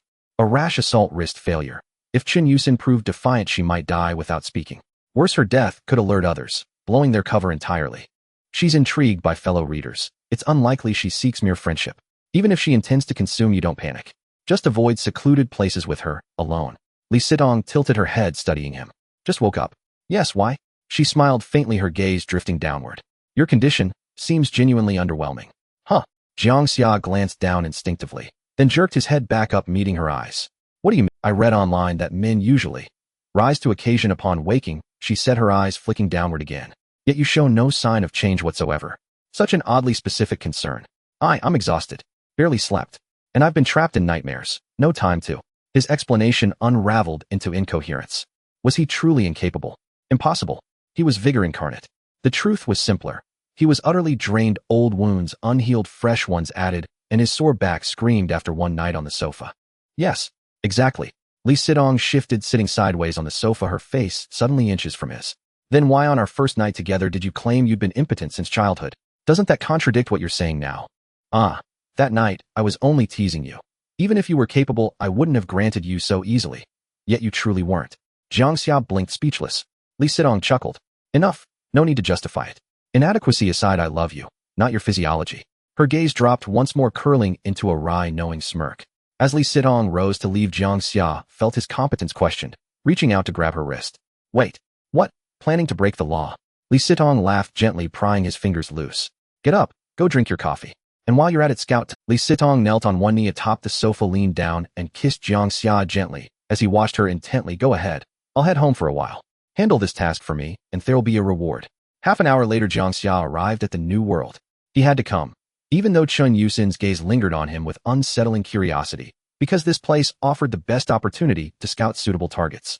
With over 2,000 or 3,000 demonic seeds scattered across the vast Xinghe city, hunting them outdoors would waste precious time.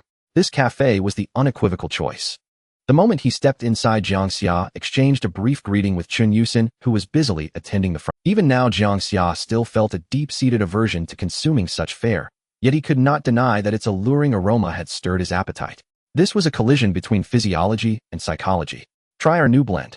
Shen Xu wore her signature pink uniform, her favorite pair of combat boots, light makeup, and soft wavy hair, altogether more sensual than she'd appeared the day before. Jiang Xia lifted the cup and took a sip. The flavor closely resembled yesterday's brew. Politely, he remarked, "It's quite good." "I think so too," she replied. Shen Xu then picked up the cup Jiang Xia had just set down and drank from the very spot his lips had touched. Jiang Xia noticed unmistakably how her eyes trembled. Setting the cup aside, she studied him. "What happened to your face?" She remembered clearly yesterday his skin had borne no such fine lacerations. "Something came up last night. Another awakened being."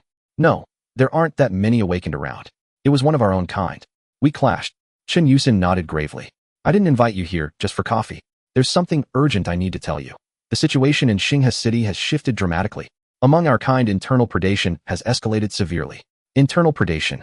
Shen Xu continued, according to our intelligence, several aberrant demons in Xinghe City have formed an alliance, a dedicated hunting cadre targeting their own kind.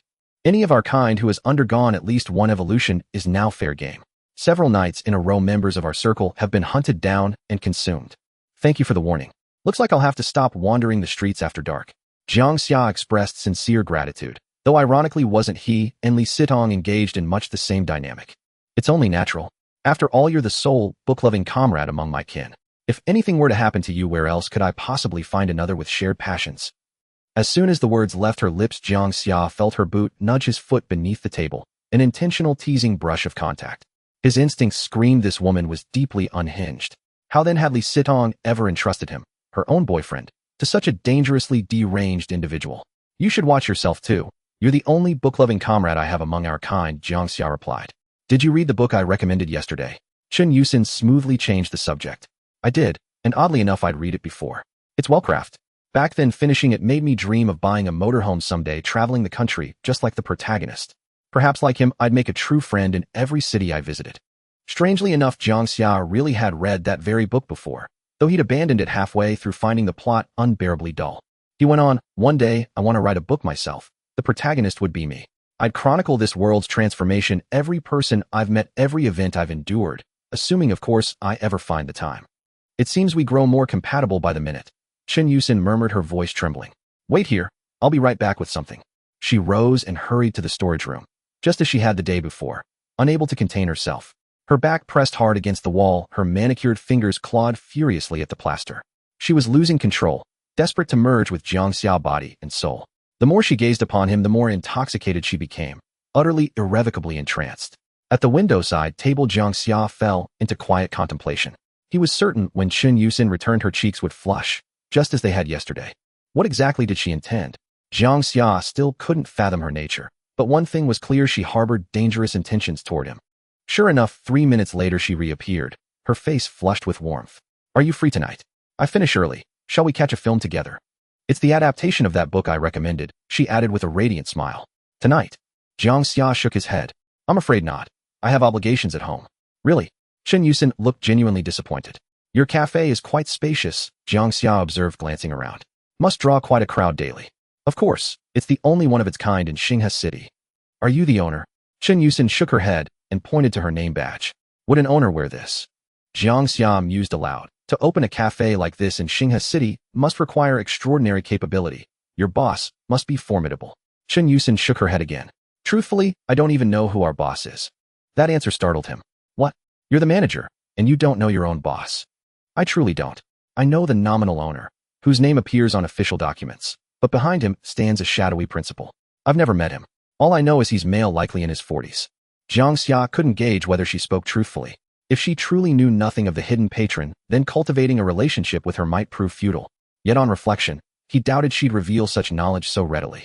Moreover, even if she remained ignorant, perhaps the figure listed as nominal owner held answers worth pursuing. Shen Xu added, one thing is certain. Our boss commands immense influence. He belongs to the clandestine organization known as the Kingdom. The Kingdom? Yes. In Xinghe City alone, our kind number no fewer than 2,000. Fluctuating daily with losses and new awakenings, yet never dipping below that threshold. Such numbers inevitably spawn cooperative hunting syndicates. Ranked by sheer power and member caliber, roughly 10 such alliances hold prominence in Xinghe City. Among the most renowned are the Wolf Den Ascension and the Club. Yet none rival the enigma of the Kingdom. Its membership small, but each member occupies the absolute apex of power among our kind in Xinghe City. Jiang Xia knew the club was founded by Principal Baihu. As for climbers, he was even more familiar with it. Li Sitong and Chun Kai were both members of this organization. Climbers. The name symbolized becoming a climber of the new world, ascending to its very summit. You claimed you didn't know who your boss was. So how did you suddenly realize he's from the Kingdom?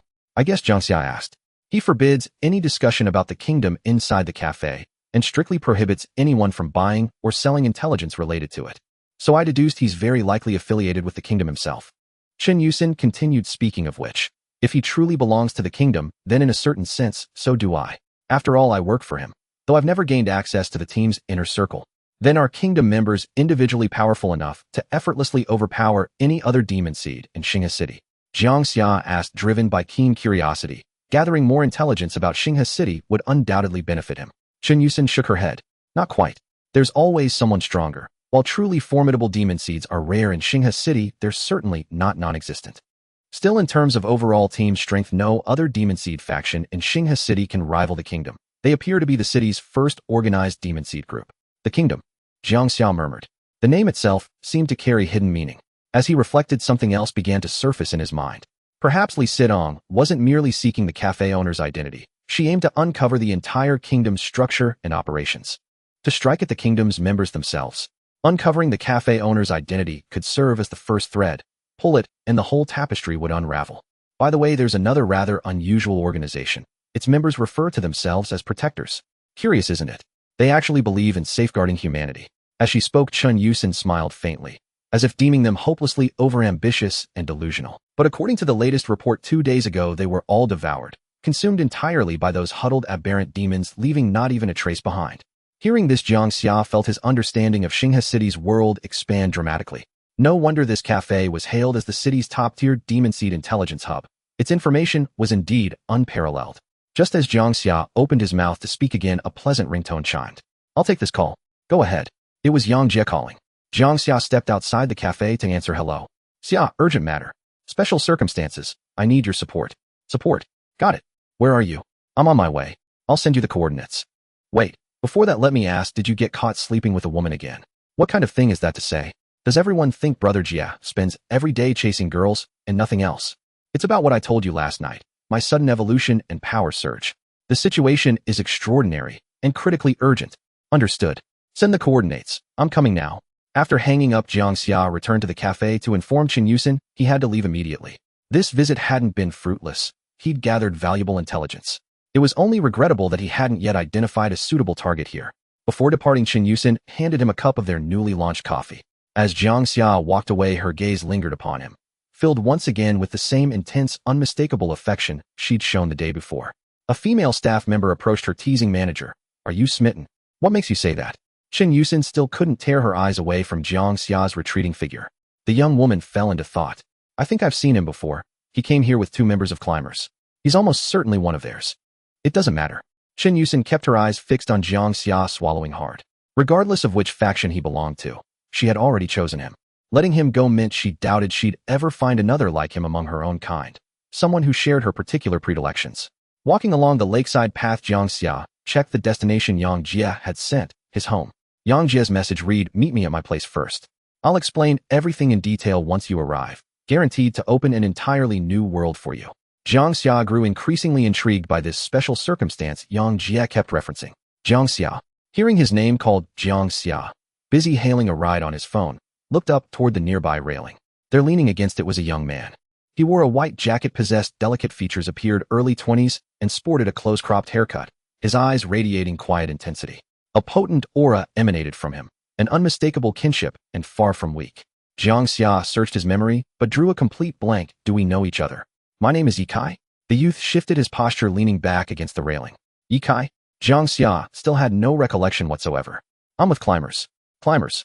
The same organization as Li Sitong. Could he have been sent by her? Hello, what brings you here? Uncertain of the young man's intent, Jiang Xia responded politely.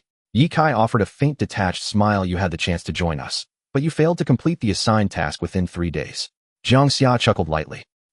Perhaps hunting 10 people proved rather challenging for me. You're quite witty. May I state my purpose plainly?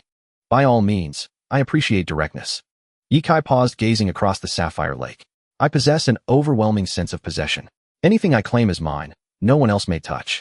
If they do, I feel as though something belonging to me has been stolen. You mean? Another eccentric, it seemed.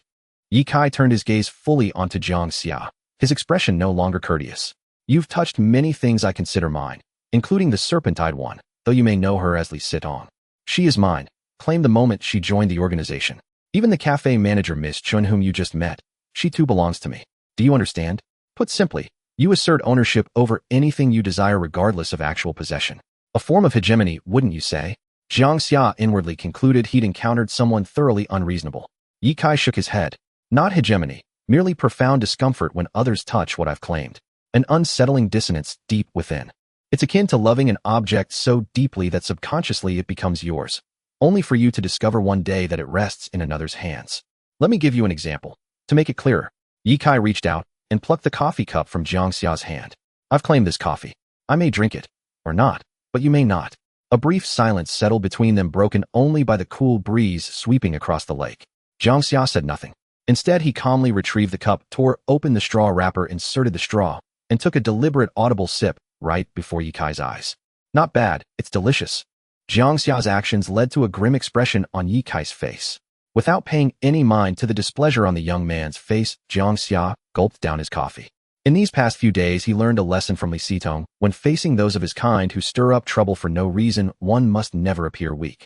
Weakness would only make the other party feel wary of him, causing them to become more brazen and aggressive. Jiang Xia had no intention of indulging such troublesome individuals. Perhaps this action would provoke thoughts of killing him, but Jiang Xia did not care, and after all, who would strike first was still uncertain. After finishing the entire cup of coffee, Jiang Xia expertly tossed the cup into a distant recycling bin. "I'm off, buddy. Until we meet again. I'm so full." He patted the shoulder of the person in front of him, not saying anything further, appearing either to have no more words or feeling it unnecessary to say much to this guy. "Take care." Ye Kai watched Jiang Xia's retreating figure, his gaze revealing intrigue. At Jiang Jia's house, the elderly man sat leisurely on the sofa, watching an action movie. Upon entering, Jiang Xia felt quite restrained. He placed the fruits he bought on the table and politely greeted before finally letting loose once he entered Jiang Jia's room. This wasn't Jiang Xia's first visit to Jiang Jia's room, and it still felt the same as before. Is this really a room of a rich second generation? It was basically a pigsty. The only commendable aspect was that despite the mess, there was no unpleasant odor in the room. Jiang Xia sat in the computer chair, flipping through a magazine featuring beautiful women, pondering what special situation could possibly open the door to a new world. "Do you believe in gods?" Jiang Jia, sitting on the bed, wore a mysterious expression. "Gods, eh?" Jiang Xia was taken aback, raising his head with a doubtful look. "Are you referring to awakeners?" Jiang Jia wasted no time and got straight to the point. The situation was simple. He wanted to become stronger and quickly complete his first evolution so he wouldn't be a burden. Yet he still wished to uphold the bottom line of being human and did not want to become a monster that indiscriminately harmed ordinary people just to grow stronger. So he turned his attention to criminals even lower than pigs and dogs, strengthening himself while also ridding society of evil. That person was called a Bao, a notorious thug who had committed many unscrupulous acts, imprisoned for 6 years, only to emerge even more corrupt than before. He was accompanied by a few others, none of whom were good people. The plan was to take action tonight. Jiang Jia had even secretly placed a tracker in a Bao's car to easily locate him when the time came. However, after leaving Jiang Xia's house last night, he just happened to run into a Bao in a small alley. Wait, at this point Jiang Xia was puzzled. "You came down from my building, shouldn't you just take a taxi straight home? Why did you?" "Well," Jiang Jia scratched his head, "I was chatting online with a divorced woman. Last night it was raining, and she said her window wouldn't close, water was flowing everywhere, and asked me to help check it out." Jiang Xia scoffed. "All right, continue." "I got out at the street corner and walked into that alley. Halfway through, I suddenly heard someone shout, 'Brother Bao.' This immediately caught my attention. I crept behind a tricycle, peeking out. Not far away, 2 masked individuals stood, and on the ground lay someone. It was raining at the time, and this situation was definitely suspicious. I listened closely. One man was calling another Brother Bao, and when I checked the phone tracker, a Bao's car was parked nearby, almost confirming that this was my target. Just as I hesitated whether to act, I heard a Bao say something like, 'With this woman tonight, that's 10 in 3 days, and all of them are young. Tomorrow night, we'll offer them as sacrifices to the Lord God. He will surely be pleased.'" I felt even more uneasy upon hearing that. What Lord God? What evil spirits? If the evil spirits refer to us, then what is this Lord God? Awakeners. But why would awakeners accept sacrifices? Moreover, granting him divine power, is that even real? Jiang Xia nodded thoughtfully. Indeed, quite suspicious, sounds a bit like some cultists. In the end, I didn't act. I let them go since I wasn't sure what that Lord God of theirs really was. Acting rashly would be unreliable. By checking the tracker in his car after they left the alley, they drove to the outskirts, stopping there for about 10 minutes before returning to the city. I estimate that those 10 people they captured are hiding in that area. Lord God. Jiang Xia murmured. He felt it was unlikely to be an actual deity. This matter can be asked of Li Sitong, who she might know something. Just then, coincidentally, Li Sitong sent a message asking where Jiang Xia was. They agreed to meet at Qingshan. As he was heading out, Jiang Xia received a call from his father, and after just a few words, his younger sister Jiang Ling took over the call, saying they would be playing in Yanbei County for a few more days and would return in a couple of days. On the call, Jiang Ling mentioned that there were quite a few beautiful women in Yanbei County, and she had her eye on several attractive ones, getting their phone numbers to give to Jiang Xia when she returned. This little sister deserves a thumbs up. Hanging up, Jiang Xia hailed a ride on his phone and headed to Qingshan Park. By mid-morning, the small wounds on his face had completely healed, leaving no trace. Perhaps it was those 2 cups of new product coffee treated by Chen Xu that accelerated the healing process. Lord God. Never heard of it. Sitting in a pavilion at Qingshan Park, Li Sitong held a warm cup of coffee, looking puzzled after hearing Jiang Xia and Yang Jia discuss the Lord God. If there really is a God, wouldn't it be dangerous for us? Yang Jia asked. What are you thinking? If there were a real God, would they care about these mere 10 people? Besides, a God that accepts sacrifices would not be something good. At the very least, I can confirm that this Lord God is definitely not a deity. It's likely some entity playing tricks. Li Sitong paused for a few seconds, seemingly intrigued by this Lord God, but it would be better to clarify. Didn't they say they were sacrificing tonight? Then we'll follow them tonight to investigate. What if the opponent is very strong? A hint of worry appeared on Yang Jia's face. Don't worry, if the opponent is too strong, I will definitely take Jiang Xia and run at the first opportunity. Li Sitong looked at Jiang Xia, revealing a sweet smile, her eyes still filled with interest in that Lord God. Seeing her expression, Jiang Xia felt that Li Sitong likely knew something. At the very least, she probably wouldn't suggest investigating without knowing anything right. God, don't say I haven't tasted what a god is like. After agreeing to meet that evening, Yang Jia claimed he was too tired and went home to catch up on sleep, leaving the remaining young couple to stroll through Qingshan Park. By midday, the clouds had dispersed as shafts of sunlight pierced the sky, warming the earth and reviving all things. Jiang Xia recounted what he had learned that morning at the cafe. Li Sitong listened, nodding, and told him to wait quietly until Chen Xu contacted them again. She suspected Chen Xu knew far more than she let on. When she heard about Jiang Xia's encounter with Yi Kai, Li Sitong smiled and said, "You must think he's an imbecile. No one with even a modicum of maturity would say such things, right?" Indeed, I do find those remarks somewhat idiotic. Perhaps idiotic is harsh, but they were certainly childish. In Jiang Xia's view, anyone with a shred of psychological maturity would never utter such puerile words. If someone had seized what you adored, the normal responses would be to secretly remove the rival or to approach them and negotiate differently. Not to blurt it out like a stupid fool, as if he had to manufacture an enemy today. Then again, Mo Zhong come in all manners of strange temperaments. Li Sitong said, possessiveness is nonsense he cooks up. He is someone who delights in sadistically slaughtering others, especially relishing the torment of those who are weak at heart, even his own kind. He amplifies his victims' fear and timidity to the utmost during the torture. He revels in that moment. Jiang Xia asked, so when he said those things this morning, he was testing my psyche. If I had spoken soft or shown weakness, I would have become his target, not because he is an imbecile.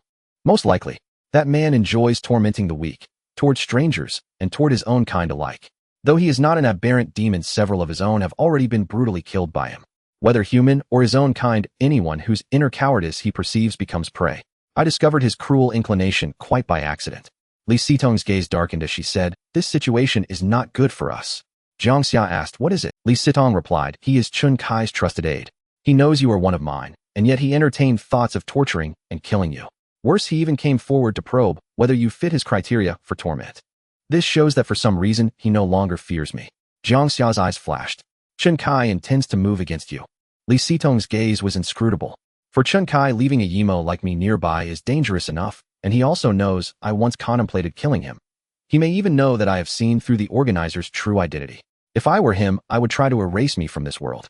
Strike first he thinks is safest. Jiang Xia asked, have you decided when he will act? Soon. Li Sitong answered, then suddenly swept away her seriousness and put on a mischievous grin. If I ever die one day, you must avenge me. And after avenging me, you must be buried with me. Don't speak such morbid nonsense, we're not going to die. Jiang Xia muttered. Regardless of whether Li Sitong was righteous or demonic, for now, he genuinely did not want her to perish. Li Sitong seized Jiang Xia's throat in one hand and applied a mock choke. I told you don't say such morbid things. Jiang Xia tried to pry her hand away. This madwoman was frighteningly strong. A few passing young men spotted the playful couple and looked at the man with envy. About that prime deity, have you learned anything? They continued walking through the park, and when fewer people remained nearby, Jiang Xia steered the conversation back to business. No, Li Sitong replied, her expression mysteriously coy, which only convinced Jiang Xia she was hiding something. Really? You truly don't know anything? Jiang Xia pressed. Li Sitong merely smiled secretively and said, you'll know everything by tonight. Then she brought up a new subject. I'm curious what your second evolution will be like. Li Sitong looked at Jiang Xia. The second evolution differs greatly from the first. It can bring significant changes and might even awaken some special ability. A special ability. Jiang Xia suddenly felt eager at the thought. If an evolution granted a unique power, would that mean he no longer had to fight hand-to-hand every time? But special abilities aren't only offensive, are they? Exactly. Relying purely on fleshly evolution, how could you compete with those awakened ones who possess special abilities? My special ability will emerge after my second evolution. What is your special ability? Jiang Xia asked. A secret, Li Sitong replied, striking that same enigmatic pose that left Jiang Xia itching to know more. The entire day they whiled away in pleasant idleness until almost 10 o'clock at night, when they met Jiang Xia beneath his apartment building.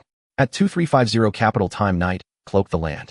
A wind like biting needles carried the dampness of a recent rain through the streets. Following the locator on Abeo's car, the three went to an abandoned factory district in the outskirts. The plant covered a fair area. Beyond the gate lay a yard flanked by workshops with warehouses and an employee canteen further in. This had once been a feed processing plant. 7 or 8 years ago, the owner built a new factory in the industrial zone and moved away, and the place had sat and used ever since. Under the night sky, the wind made the rusted fence groan. In the factory's central yard, a bonfire burned, bringing a sliver of warmth to the cold night and illuminating the surroundings. 8 figures cloaked in white stood on either side of the fire, hands clasped before them. Each had a strange totem painted across their face in fresh blood. Abeo, a burly man in his late 30s dressed like the others, stood at the center facing the flame. Behind him knelt 10 trembling men and women whose eyes and mouths were bound with black cloth. The atmosphere was disturbingly eerie, like that of a cult about to commence a wicked sacrificial rite. 50 meters outside the factory gate, Jiang Xia and the others hid in a thicket, watching everything through gaps in the brush. Li Sitong compressed the Mo Zhong aura clinging to her body to within 5 meters. Jiang Xia, who had completed a first evolution and was close to his second, strained to hold his own aura within 15 meters. Constricting a Mo Zhong aura briefly is not difficult. One can control it at will. The challenge is sustaining that compression. It consumes great mental energy, much like the strain of holding one's breath. Inside the plant, Abeo knelt before the bonfire, cradling a dagger that reflected the flames in both hands, his face radiating reverence. Great Order Prime Deity, we thank you for granting us mortals the chance to become your followers. It is by your shelter that we are spared the ravages of evil and survive in this chaotic world. Only you can lead us to mend the rifts of this world and rebuild the Hall of Divinity. Within the factory grounds, Abao's voice drowned out the crackling sound of the bonfire sparks dancing before him. Great Lord of Order, please accept the offerings we bring to you. Remove the sins within them, purify their bodies. Creak. The steel roll-up door of the warehouse in front shook violently, as if some terrifying entity was about to descend. With a loud crash, the roll-up door was torn to shreds by several tentacles, and a massive figure slowly crawled out from inside. Upon witnessing the deity descend, Abao prostrated himself on the ground, and the other 8 followers on either side hurriedly knelt down, each face reflecting utmost reverence. Which god has 8 legs? From the bushes, Jiang Xia couldn't help but scoff. The Lord of Order emerging from the warehouse was undoubtedly a fellow of the same kind. Its entire body was black, oozing a thick black liquid, and even from afar one could smell a strong, nauseating stench, as if someone had splashed a bucket of seafood in their face. Its size was comparable to a household SUV, with 8 stout octopus legs for its lower half, while its upper body lacked an octopus head, instead resembling a large merman. It looked more like an octopus head had been removed and replaced with that of a merman. From the features and the seaweed-like hair, it seemed to be a female. She had no arms, only 8 octopus legs, with 4 primarily supporting her body. Her eyes, larger than fists, glowed with a green light in the night, and her mouth, when open, seemed large enough to fit a wash basin. It must be a mind demon, Li Sitong whispered. A type of demon that induces hallucinations and manipulates others' minds. Its ability to confuse is quite strong. Even awakeners might fall victim. I knew it. There's no such thing as a true deity, it's all just a masquerade. Jiang Xia understood that Li Sitong had likely figured something out long ago, most probably suspecting that this mind demon was behind it all during the day. Thinking further, Jiang Xia worriedly asked, if we are here and she discovers us, will we also fall victim to her mind manipulation? Li Sitong shook her head, saying, no, I encountered a mind demon before. Even one that had evolved 3 times still needs to give the target something to consume to confuse their mind and control them. However, if it has evolved 4 times or more, then it's hard to say. Jiang Xia quickly asked, could this thing have already evolved 4 times or more? Li Sitong, speechless, replied, do you think evolved 4 times demons are everywhere? Among those you've seen, not many have completed more than 3 evolutions. In the eyes of the 3, this Lord of Order appeared to be an ugly counterpart. However, in the eyes of Abao and the others, the deity crawling out from the warehouse was a 2-meter-tall divine being, radiating golden light, with divinity in its gaze, and 3 pairs of pure white wings on its back. The thick black liquid flowing from its body was divine liquid, overflowing with divine power. Just a whiff could cleanse them of their mortal essence. Slap. A black tentacle landed on Abao's face, the slick black liquid clinging to it. Abao was thrilled. This was a gift from the deity. He repeatedly thanked the deity before bending his fingers to scrape off the slime from his face, eagerly stuffing it into his mouth and savoring it. The 10 men and women kneeling on the ground all smelled the nauseating odor in the air and felt the heavy breathing of the massive entity before them. Fear made their scalps tingle, several had lost control of their bladders, and some, unable to withstand the terror, fainted on the spot. Accompanied by a young man scream, a thick tentacle wrapped around his body and pulled him toward the mouth.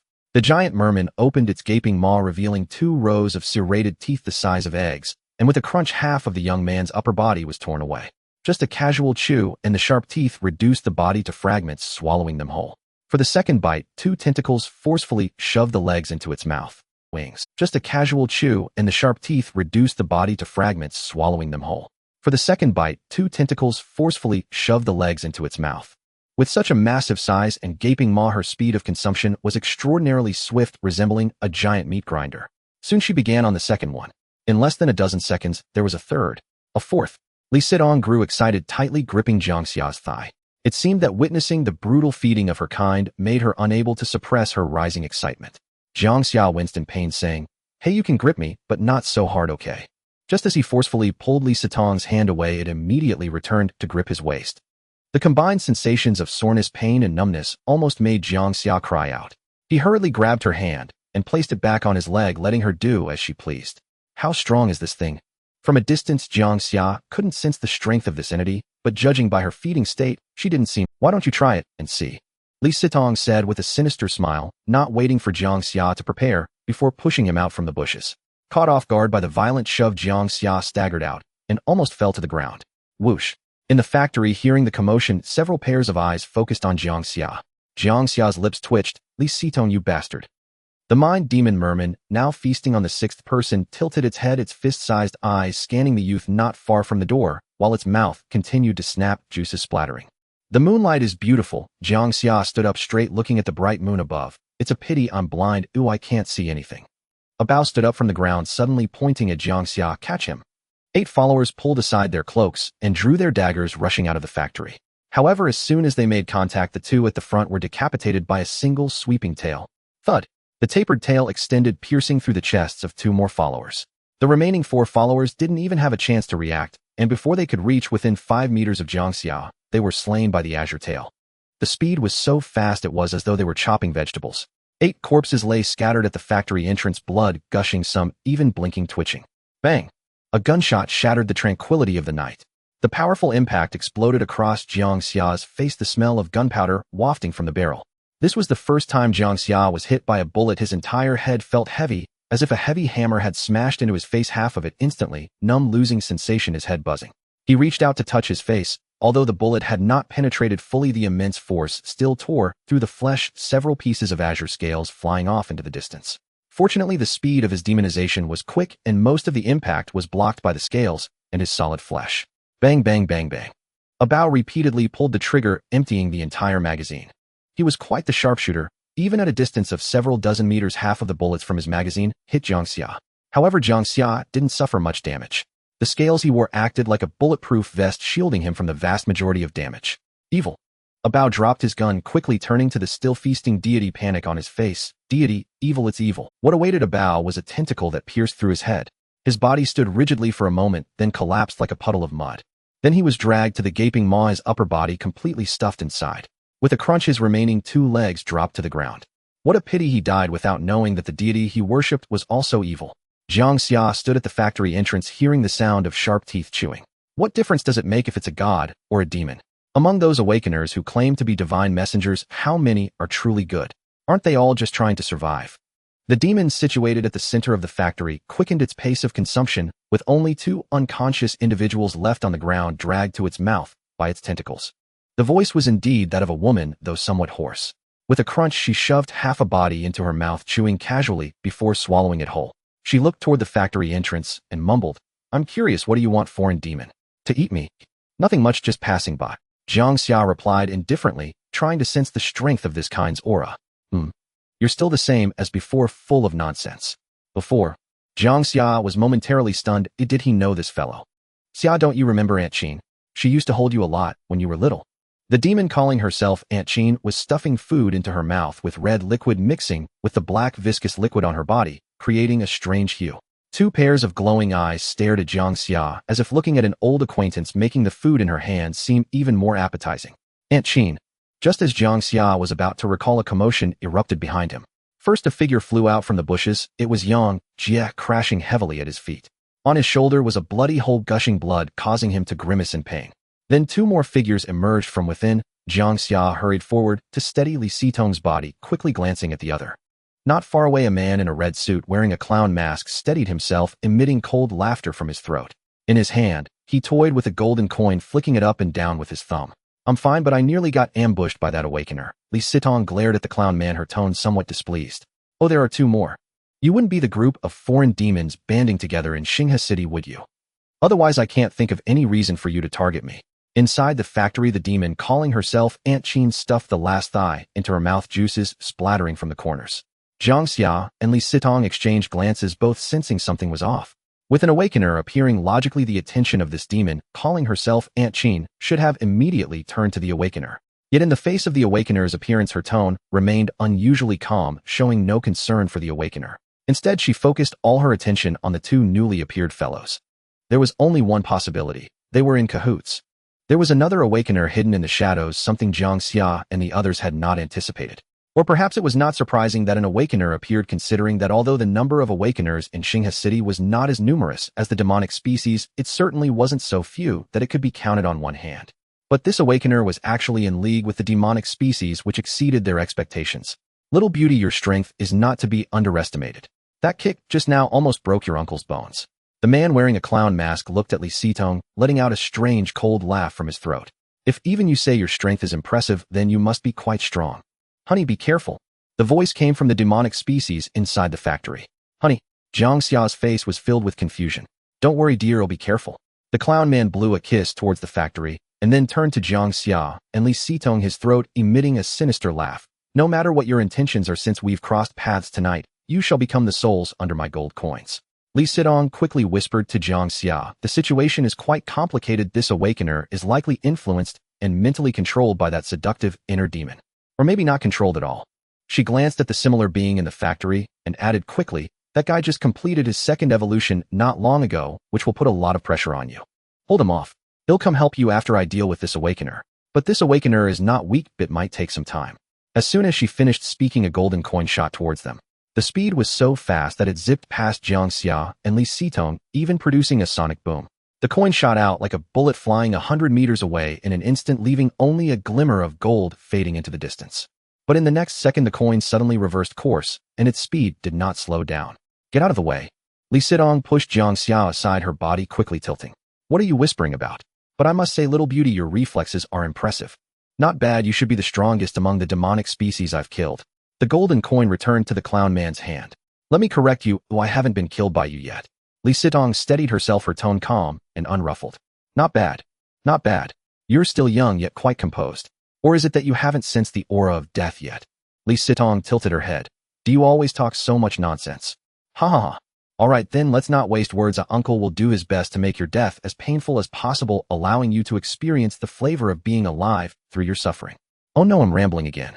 The expression in the clown man's eyes suddenly changed beneath his mask, and the golden coin shot toward Li Sitong once more. This time the coin was no longer like a bullet, but suddenly grew to the size of a manhole cover, slamming down onto Li Sitong's arms with a thud. At the same time, a tentacle lunged at Jiang Xia, who quickly withdrew his gaze from the battle and swiftly dodged. Xiao, do you know how heartbroken Aunt Qin is? When you were little, she held you every day, and now you actually want to kill her. Jiang Xia stood at the factory entrance, trying hard to recall, finally remembering who Aunt Qin was.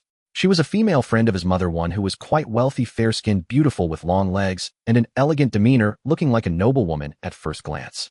She often visited their home when he was a child, but since he entered junior high, Jiang Xia hadn't seen her again. It was said that she had gone abroad to travel. But he remembered she seemed to have no husband, she was single-minded about not getting married. So it turns out it's Aunt Qin. You misunderstood, I didn't want to kill you, I was just passing by. Passing by. This is not a place you can just pass through normally. You've already repeated that nonsense once. Forget it, no matter why you're here, it's been so long since we last met. Come, let Aunt Qin hug you again. Watching the 8 octopus legs quickly approach him, Jiang Xia widened his eyes and stepped back. Come Xia, come into Aunt Chin's embrace. Didn't you love hugging Aunt Chin the most when you were little? Aunt Chin will let you hug her well. There was indeed a hint of seductive charm in her voice, but given her current appearance, who could stomach it? In the area behind her, hundreds of coins were flying around, creating a battlefield-like barrage, and Jiang Xia ran to a vacant spot while clutching his chest. Jiang Xia had no way out. He could only swiftly dodge the several tentacles attacking him and dove headfirst into the factory. Seeing Jiang Xia slip away from beneath her tentacles, Aunt Chin immediately turned around, bits of flesh mixed with slime spilling from her mouth. Xia, don't go. Let Aunt Chin give you a hug. You've grown so handsome. Even after being demonized, you're still so handsome. Aunt Chin must hug you well. Swish, swish, swish. Several tentacles thicker than thighs shot towards Jiang Xia from all directions. Jiang Xia hurriedly dodged, facing one tentacle coming at him from the diagonal behind his tail, quickly unfurled and extended, biting down on the slippery tentacle. Aunt Chin let out a comfortable sound. Xia, is this how you hug Aunt Chin? Aunt Chin likes it very much. Use more strength. Hold Aunt Chin tightly. Damn it. Can you not be so perverted? Jiang Xia could clearly feel that the bite on his tail felt like grasping a python, who, although the surface was slick with liquid, its muscles were incredibly firm and strong. Feeling her tentacle being gnawed on by countless teeth, Aunt Chin quickly withdrew the tentacle, her tone somewhat reproachful. Xia, this is your fault. I told you to hug Aunt Chin. Why did you bite her? You bit Aunt Chin, so she has to bite you back. 8 octopus legs crawled across the ground simultaneously, clearly large in size, yet moving at an exaggerated speed towards Jiang Xia. Xia, don't run, don't run. Don't you remember saying when you were little that you would marry Aunt Chin when you grew up? Jiang Xia crashed through the glass and rolled into the first workshop on the left. Bang! Aunt Chin followed closely behind her massive body, crashing through the workshop's door, 2 octopus legs slicing through the wind as they reached for Jiang Xia. The workshop was not small, but it had already been emptied out, leaving nothing behind, leaving Jiang Xia with nowhere to dodge. 2 claws quickly extended, grabbing 2 of the attacking octopus tentacles. Facing the 2 octopus tentacles coming from either side, Jiang Xia's tail swiftly darted out and grabbed one while he kicked the other away. Jiang Xia gritted his teeth as 10 sharp claws sunk deep into the flesh of the octopus tentacle. The pain caused Aunt Chin's entire body to tremble violently, the tentacle writhing desperately. Let go, let go. Swish. The kicked tentacle swept back at him. Jiang Xia immediately released his claws, his body quickly retreating, the tip of the tentacle barely grazing his forehead as it slammed against the workshop wall with a bang, sending fragments flying. The terrifying sound of the impact echoed in the empty workshop. Xia, Aunt Chin is very angry now. Aunt Chin opened her blood-filled mouth, letting out a retch as a black water column sprayed out from her mouth. The black water seemed to have corrosive properties, sizzling as it hit the ground, emitting a foul odor. Jiang Xia continuously dodged this powerful black liquid, his body crossing more than half the workshop. Soon the black water column sprayed over half the workshop until he understood the effects of this black water. Jiang Xia did not want to come into contact with it. Aunt Chin is a seductive inner demon. These black waters might very well be her means of leading one astray. The opponent's strength made Jiang Xia feel troubled. Li Sitong was right. Aunt Chin had definitely completed her second evolution, otherwise she wouldn't be this strong. Although he was also close to completing his second evolution, superficially, it seemed like he was lacking just one evolution process, but the most critical part was this evolution process. Evolution represents a new level of enhancement in physical capabilities. In terms of defense and speed, the gap was not trivial. Winning this battle seemed very unlikely. The black liquid kept spraying toward Jiang Xia, splattering everywhere in the workshop, while several tentacles continued to attack. Ultimately, faced with the black liquid shooting past him and the tentacles wrapping around him from all directions, Jiang Xia had nowhere left to dodge. With muscles bulging, he gripped 2 tentacles tightly, but the other 2 tentacles instantaneously wrapped around him like constricting pythons. No matter how hard he pulled, tore, or stabbed, he was unable to break free. The tentacles exerted an irresistible force, dragging Jiang Xia closer. Finally got you. Little guy, you've exhausted Aunt Chin. Come here, let Aunt Chin give you a proper hug, and then become Aunt Chin's servant. The 2 tentacles wrapped around Jiang Xia tightened rapidly, filling his entire body with an intense sense. Even his hands were tightly gripped by the tentacles coiling around his wrists, and the tail behind him was also locked down by the tentacles, making escape impossible. His body was pulled in front of the merman, his feet dangling in midair. This was the most severe crisis Jiang Xia had ever faced. Though the other party called him Aunt Chin and Xiao Xia, Jiang Xia understood that this was a battle of life and death, one that could not be resolved by emotional appeals. Knowing she had an awakened companion, he realized that the other side would show no mercy. Either he dies, or he is controlled mentally, becoming her slave. No matter what the outcome, Jiang Xia could not accept it. Little one, you've worn Aunt out, finally caught you. From today onward you shall become Aunt Chin's slave. Hunt for Aunt Qin. If you serve her well, she might consider letting. Aunt Qin extended her black tongue to lick her lips, her abdomen and throat heaving. It was about to spray black water. Jiang Xia struggled desperately, but it was futile. Suddenly, just as the black water was about to be sprayed from her mouth, a massive shadow rushed in through the workshop door, crashing into the merman. With this impact, the black water that was sprayed from her mouth missed Jiang Xia's head and splashed onto his left hand. The tentacles quickly loosened and Jiang Xia fell to the ground, steadying himself and looking around. What rushed in was a kangaroo. To be precise, it resembled a kangaroo with a kangaroo-like body structure, but its skin was covered in crocodile-like scales, and its hands bore sharp claws. Jiang Xia. The aura of the same kind on him was completely concealed. There was no doubt it was Jiang Xia. Luckily, Jiang Xia could completely hide his own aura, which allowed him to successfully ambush. If it were another of the same kind, they would have already alerted Aunt Qin as soon as they approached the workshop door. With a powerful crash, Aunt Qin's entire body was knocked back, but she quickly used her tentacles to push Jiang Xia away, her several octopus-like legs stabilizing her body. How are you, Xia? Are you okay? Jiang Xia hurriedly came to Jiang Xia's side. Did you complete your... From the way Jiang Xia knocked Aunt Qin to the ground, Jiang Xia was certain he had completed his first evolution, otherwise he wouldn't have such strength.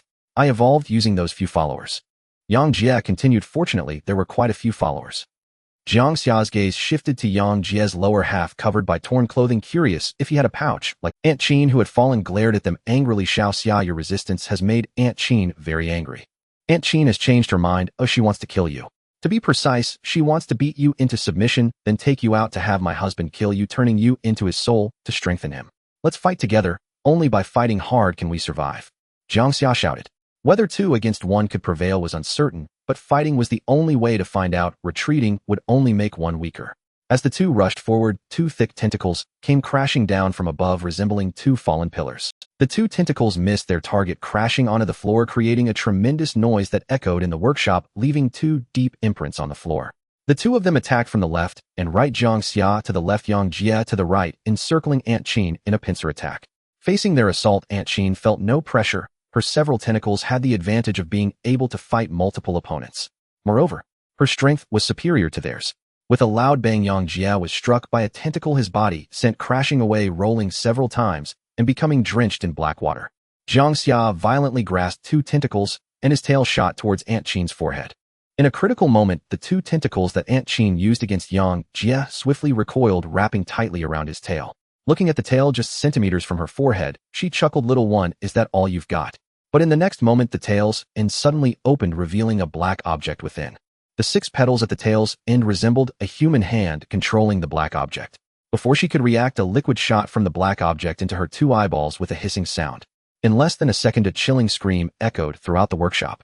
Several tentacles quickly retracted, covering her eyes as her massive body rampaged through the workshop. The black object was something Jiang Jia had handed to Jiang Xia just before the attack.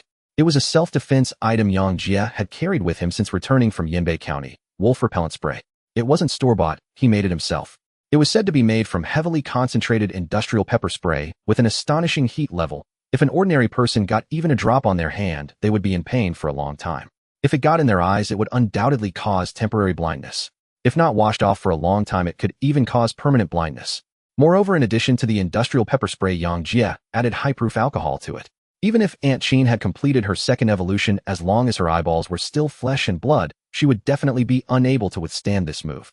At least in the short term, it would certainly have a severe impact on her. This wasn't called despicable, it was called tactics wisdom. In a life-and-death battle, any means are permissible. Take advantage of her illness to claim her life. Jiang Xia looked at Aunt Qin, who was still wailing in excruciating pain, and lunged at her with outstretched claws. This move was indeed deadly for Aunt Qin. In just a few seconds, it caused her to weep tears of pain, her head ringing. She tried to force her eyes open to restore her vision, but her Bodis instinct forced her to shut them again. Furthermore, even if she managed to open them with effort, the tears streaming from her eyes severely obstructed her sight. Hearing the commotion behind her, Aunt Qin quickly turned around, opening her massive mouth to spray black water in the direction of the familiar aura, while 2 tentacles flailed wildly in front of her. Jiang Xia spun to evade the black water and seized one tentacle. His sharp claws sank deep into the flesh, which seemed even harder than steel, violently tearing, leaving 2 palm-sized gashes on the tentacle. Aunt Qin's fury peaked as 2 more tentacles encircled from different angles. One tentacle grazed Jiang Xia's shoulder, the sound of scales scraping off mixed with the swishing sound of air being cut. Avoiding the attacks among the three swirling tentacles, Jiang Xia once again found the one he had previously torn two pieces of flesh from, seizing it with precision. The tentacle, now missing two chunks of flesh, was incredibly weakened where it connected. With a strong tug, it snapped clean off. Jiang Xia has discovered a way to deal with Aunt Qin. Although Aunt Qin has 8 tentacles like an octopus, 4 of them are used to support her body. Without one, she would lose her balance, leaving her with only 4 tentacles available for attack. As long as the 4 attacking tentacles are destroyed, her strength will be significantly reduced, making it easier to kill her. Now one has already been destroyed, and her strength has evidently diminished. Having lost 1 tentacle, Aunt Qin has completely entered a rage state, struggling through the pain to open her eyes. Although she can see a little, everything is still blurry. After a brief moment of opening her eyes, her eyelids uncontrollably closed again. 3 tentacles flailed wildly in the air, smashing the floor of the workshop into fragments. 2 of the tentacles attacked in a scissor-like manner, closing in on Jiang Xia from both sides. Jiang Xia quickly retreated. The 2 tentacles clashed together, creating a force that left him shaken, unable to imagine the severity of the consequences had he been caught by them. Perhaps his entire body would be crushed in an instant. Jiang Xia deliberately created a loud noise to draw Aunt Qin's attention, diverting the 2 tentacles to attack him. Here Jiang Xia's left claw grabbed 1 tentacle as his right bone blade swung down with ear-splitting force. This strike utilized all the power within him. With a splat, pitch-black blood splattered across Jiang Xia's face as a nearly tumtor-long segment of tentacle fell to the ground. The heart-wrenching scream pierced through the air. "Little Xia, Aunt Qin used to hold you when you were young. How can you treat Aunt Qin like this?" Perhaps sensing her precarious situation, she tried to play on emotions. The black water also ceased to spout, and Aunt Qin's body seemed to be exhausted from the massive expulsion. It stands to reason, how could black water be produced indefinitely? Creating black water internally certainly requires a significant amount of energy as a cost. Ignoring her hoarse, trembling voice, Jiang Xia seized the opportunity while Jiang Xia held onto another tentacle to grab yet another. Following the same method, his right hand's sharp bone blade struck down fiercely. The sound of flesh tearing echoed in his ears as he severed this 3-meter-long tentacle. It fell to the ground, writhing and rolling on the black water, accompanied by even more piercing screams. With 3 attacking tentacles severed by Jiang Xia, only 1 remained, and Aunt Qin realized her situation had become extremely perilous. From the very start, she had underestimated her opponent, thinking that her strength would easily subdue her little nephew. Yet the power erupting from this little nephew, along with his experience that seemed to have survived several life-and-death battles, exceeded her expectations. She dared not linger any longer, straining to open her eyes in search of an escape route from the workshop, her body swaying as she crashed through the workshop's main door. 2 figures followed closely behind. Jiang Xia leaped into the air with great vigor, lunging onto Aunt Qin's back from behind. The remaining tentacle capable of attack quickly coiled around Jiang Xia, forcefully throwing him away, while a green tail swiftly pierced through the back of the mermaid. Aunt Qin's reaction was quick. Her tentacle retracted, swiftly releasing the tail. She still showed no inclination to fight, quickly running towards the opposite workshop. Her vision was blurred, and with 3 tentacles destroyed, continuing the fight would certainly result in her death at Jiang Xia's hands. Now she could only place her hopes on her husband. The 4 octopus legs beneath her moved as quickly as wheels, each movement filled with a desperate desire. Soon her body crashed into the wall of the opposite workshop as countless suckers on the 4 octopus legs clung to the wall, dragging her body up rapidly. Unexpectedly, when her body climbed halfway up the wall, several tentacles suddenly lost their adhesive strength, and her body fell heavily to the ground. She was baffled, not understanding where the missing strength in her body had gone. Only when she laboriously opened her eyes did she see Jiang Xia's tail clutching a heart that was dripping pitch-black liquid. "Little Xia, how could you treat Aunt Qin like this? Quickly return my heart to me." Jiang Xia remained silent, quietly observing the scene of Aunt Qin's demise. Killing an aunt who often held him in childhood without a ripple in his heart would be impossible. Yet there was no choice. If he did not kill her, both he and Jiang Xia would die.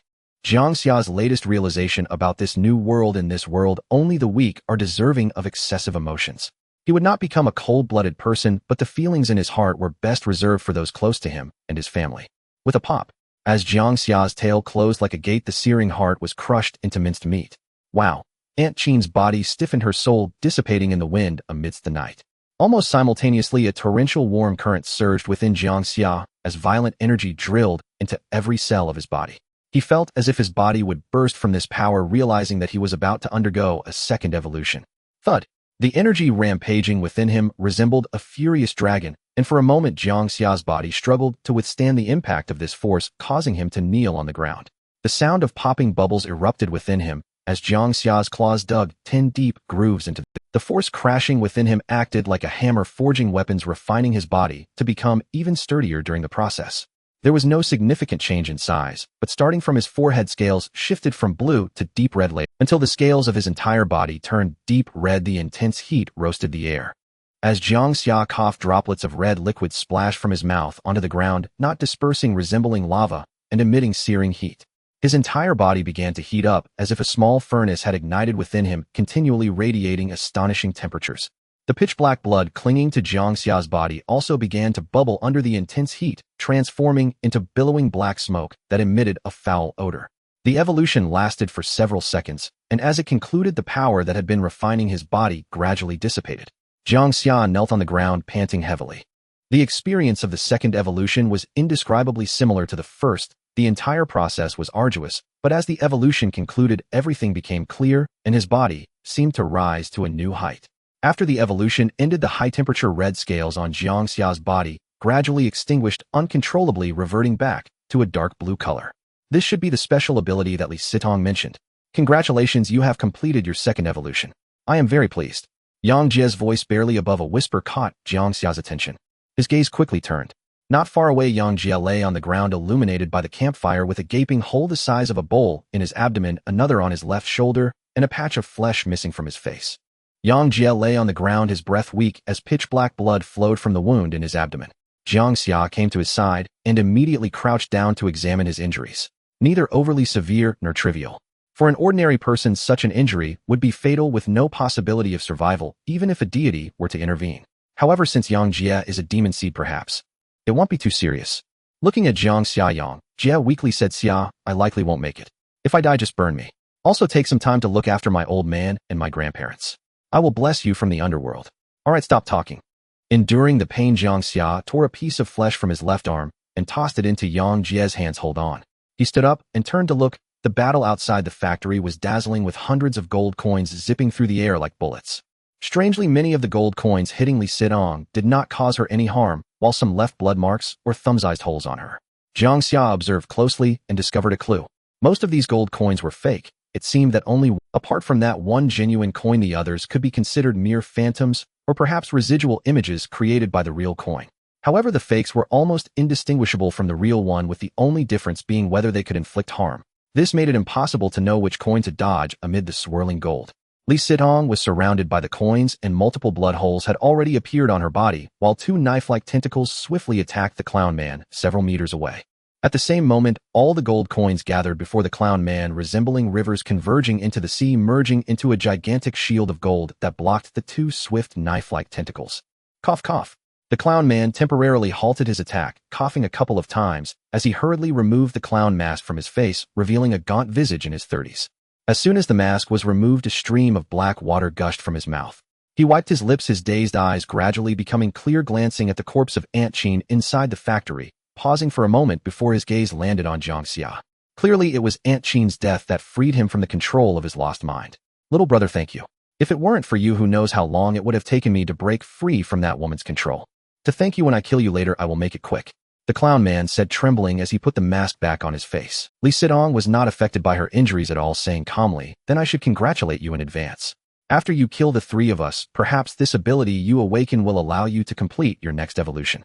The clown man coughed again and shook his head. No, evolution is a term you demon seeds use. For us awakeners, we level up. It's called the first awakening, second awakening, third awakening, corresponding to your first, second, and third evolutions. Enough of the nonsense, let's settle this quickly. Who will die first, you or that little brother? If I can't kill you within a minute, I'll stand still and let you kill me. Li Sitong's expression remained calm. Little girl, you really talk big. Don't back out later. Just as the clown man finished speaking, his eyes suddenly flashed. He noticed that the woman before him had a pair of red snake pupils, and a ring of red light spread from her eyes like ripples radiating outward in all directions. The clown man's heart tightened at this moment. He did not know what was happening, nor whether he should stop this circle of. In the next second, accompanied by a roar, the deceased Aunt Qin returned to her demonized state, charging out of the factory. Her massive body rushed toward the clown man like a freight truck. Jiang Xia also did not understand what was happening. That dispersing red light seemed to be Li Sitong's special ability. Could it truly resurrect the deceased Aunt Qin? As Aunt Qin charged out, Jiang Xia saw Li Sitong turn her head toward him, Understanding each other with a glance, he followed behind Aunt Qin and charged forward. The clown man panicked, ready to throw gold coins to counter this resurrected Aunt Qin, but the woman opposite him also moved at the same time, especially as a figure leaped out from behind Aunt Qin, pouncing down at him from above. In an instant, he had no idea which one to deal with. Even if he could enlarge the gold coins to block in front of himself, it would be impossible to simultaneously block attacks coming from 3 directions. Ultimately, he decided to use the disc-sized gold coin to block the woman's 2 tentacles and turned to run. But the next moment, Jiang Xia fell from the sky and tackled him to the ground. Aunt Qin's massive body followed closely behind, crashing into the clown man after knocking Jiang Xia aside. The clown man tried to struggle, but under the heavy weight of Aunt Qin, he had no chance to roll over and hurriedly recalled the disc-sized gold coin, smashing it onto Aunt Qin's back with a thud. As Aunt Qin flew away, a knife-like tentacle came at the same time, slicing into the clown man's skull, embedding itself deep within. Li Sitong retracted the knife-like tentacle and transformed her hands back to normal, stepping toward the clown man lying in a pool of blood. The ability of you awakeners is the worst I've seen. Gold coins are excellent weapons, but unfortunately you only have one. At most you can handle one evenly matched enemy, and once you're close you're nothing. Perhaps after your ability evolves again, you'll have more real gold coins, but too bad you won't have that chance. TSK. I usually wouldn't waste words. I learned it from you. As the red snake pupils in her eyes dissipated, Aunt Qin's body fell heavily to the ground. 1 minute. In just 1 minute the clown man was dealt with. Did you complete your second evolution? Li Sitong asked Jiang Xia. After receiving a nod from Jiang Xia, she was quite satisfied. Not bad, you might be the fastest evolving peer I've seen so far. What about your special ability? What is the special ability after completing the second evolution? As Jiang Xia was in control, the dark green scales on his body instantly transformed into deep red, radiating intense heat. Li Sitong's eyes lit up as she approached him. Even at half a meter away, she could feel the waves of heat washing over her. When her finger lightly touched the red scales, she immediately pulled back in pain. So hot. She genuinely liked this appearance. Her eyes curved into crescents filled with deep affection. It seems like I can also breathe fire. Jiang Xia paused, but it doesn't seem like fire, it's a very hot liquid of some sort. Jiang Xia couldn't quite describe what it was, resembling magma, or perhaps molten steel, yet not as vivid. In any case, it was a very hot liquid. The temperature was probably on par with molten iron. No need to demonstrate now, I'll appreciate it slowly when we get back. Saying this, Li Sitong's gaze fell on the dead clown man. Now let's share the loot. I don't want that fellow too ugly, and he has black water on him, no appetite at all. We 3 awakeners will divide it. You choose which part you want first. Gazing at the clown man from head to toe, Jiang Xia was momentarily undecided. At 2:30 a.m. Returning home, Jiang Xia took a shower and sat on the sofa. The injuries on his body had mostly healed, and the torn flesh on his left arm had also recovered to its former state. Li Sitong, freshly showered and wearing Jiang Xia's clothes, walked out of the bathroom, sitting across from him with her legs crossed. She scrutinized him with great interest, saying, "Even now you still can't overcome that mental barrier." "Who says that? If I couldn't overcome my mental barrier, how could my injuries heal so quickly?" After speaking, Jiang Xia felt a wave of nausea rush to his mind, and he took a few deep breaths to forcibly suppress the discomfort. Though he denied it verbally, his repeated vomiting along the way betrayed him. He had shared the spoils of battle, feeling quite resistant at the time, but there was no other choice. He didn't need to rely on that awakener to become stronger, but he needed to heal. Otherwise, if his injuries kept accumulating, it was uncertain whether he could survive the next battle. That awakener left a complete corpse. However, it was done. Li Sitong smiled lightly, saying, "Actually, I quite like you this way. I'm more curious about whether you can keep this up and what your demon is really like. Could it be that you are just trying to restrain yourself to be a normal person? Or is it possible that your personality and inner self haven't been affected at all? I'm not quite sure." Jiang Xia shook his head, feeling anxious about whether he would develop a demon himself. If he did, what would it be? Li Sitong stood up and tousled her damp hair, saying, "I won't keep you company tonight. I'm going home to sleep so my dad won't find me missing when he comes back tomorrow morning. Should I walk you home? Walk me home. If something dangerous happens, will you protect me, or will I protect you?" Li Sitong chuckled, her eyes affirming Jiang Xia. "But with your current strength, if something happens, you could help me a lot. There shouldn't be anything tomorrow. Rest well and recharge. It's about time to deal with Chen Kai." After Li Sitong left, Jiang Xia sat quietly on the sofa for a long time. Ding. The phone screen lit up with a message from Yang Jia. Yang Jia supplement. A big supplement. Jiang Xia, can you stop talking? Thinking back to the moment he shared the awakener, a wave of nausea surged again.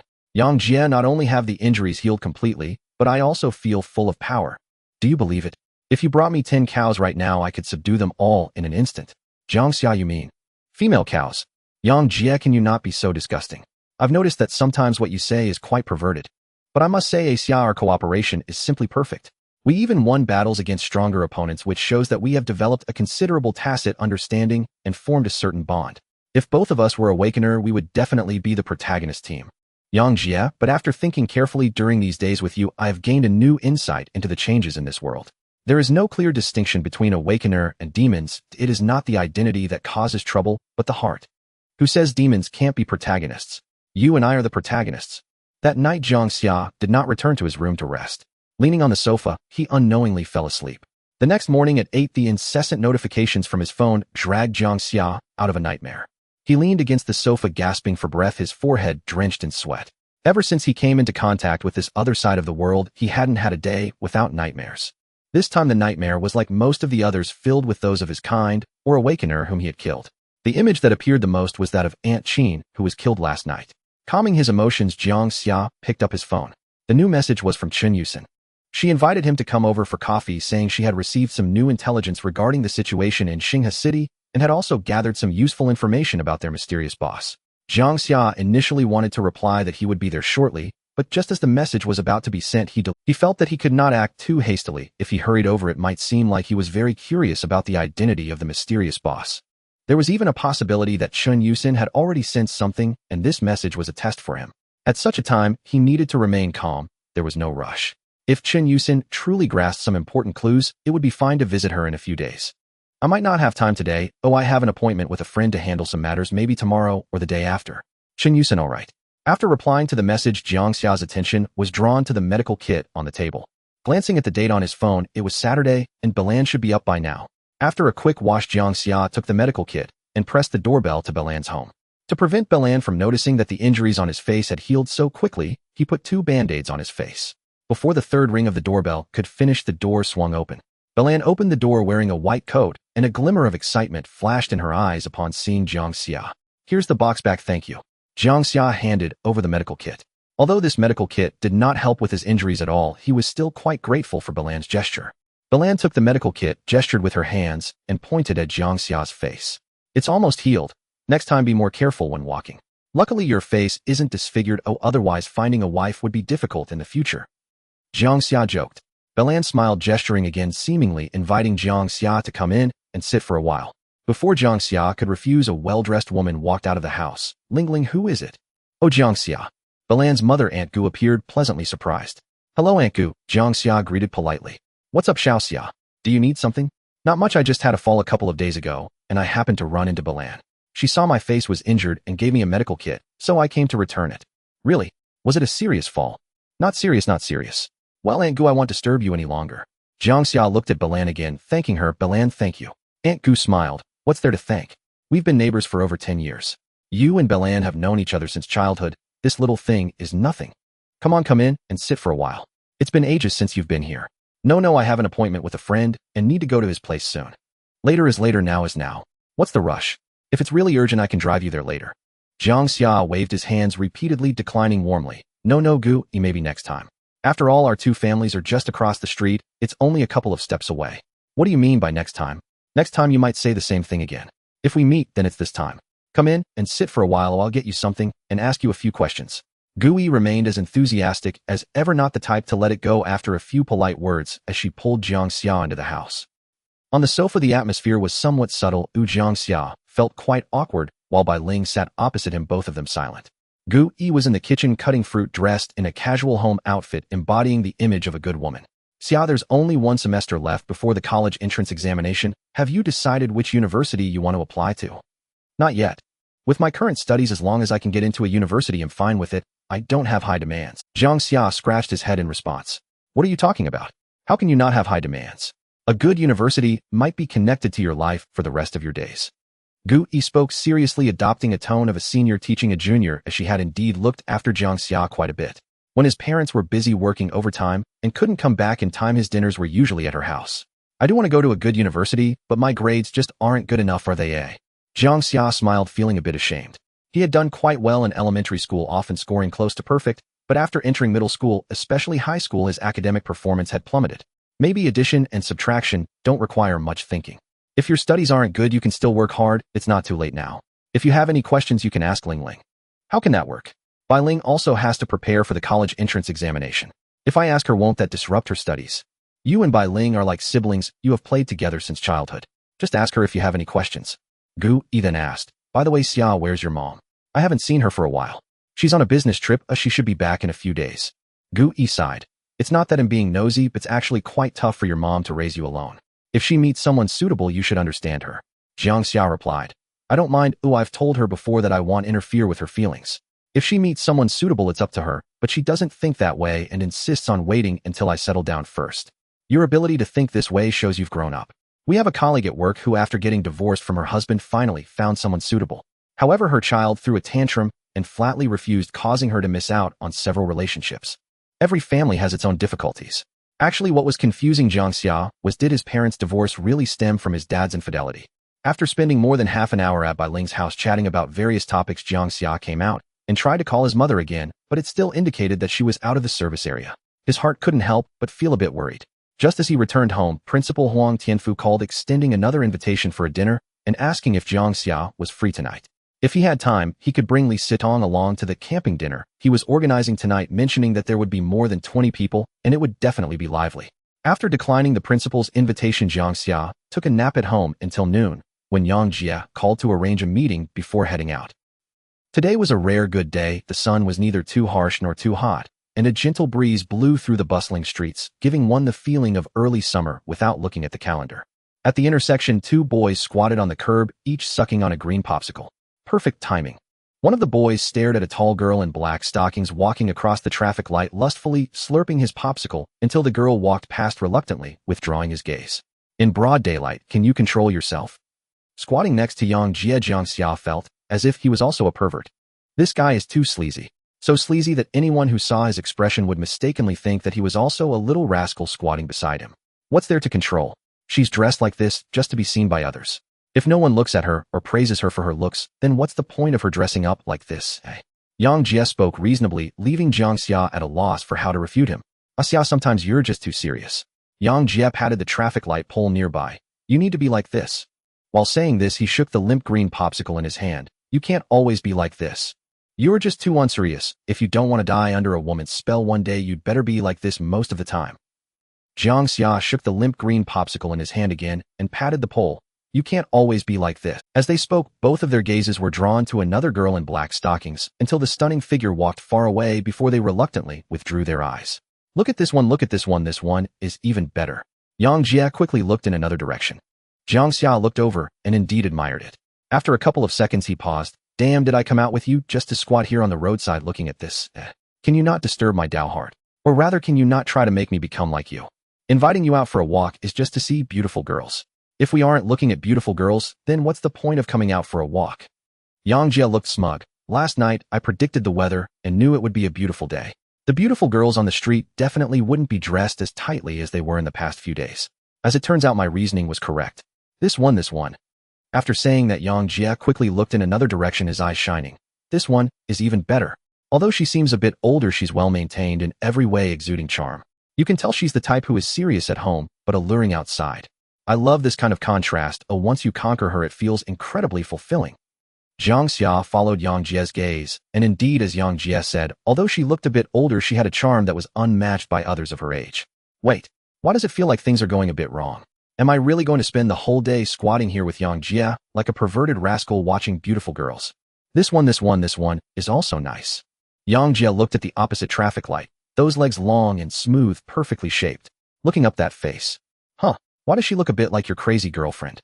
Jiang Xia's gaze fell on the opposite traffic light. Over there, Li Sitong had one hand on her hip and the other hand raised, pointing at him.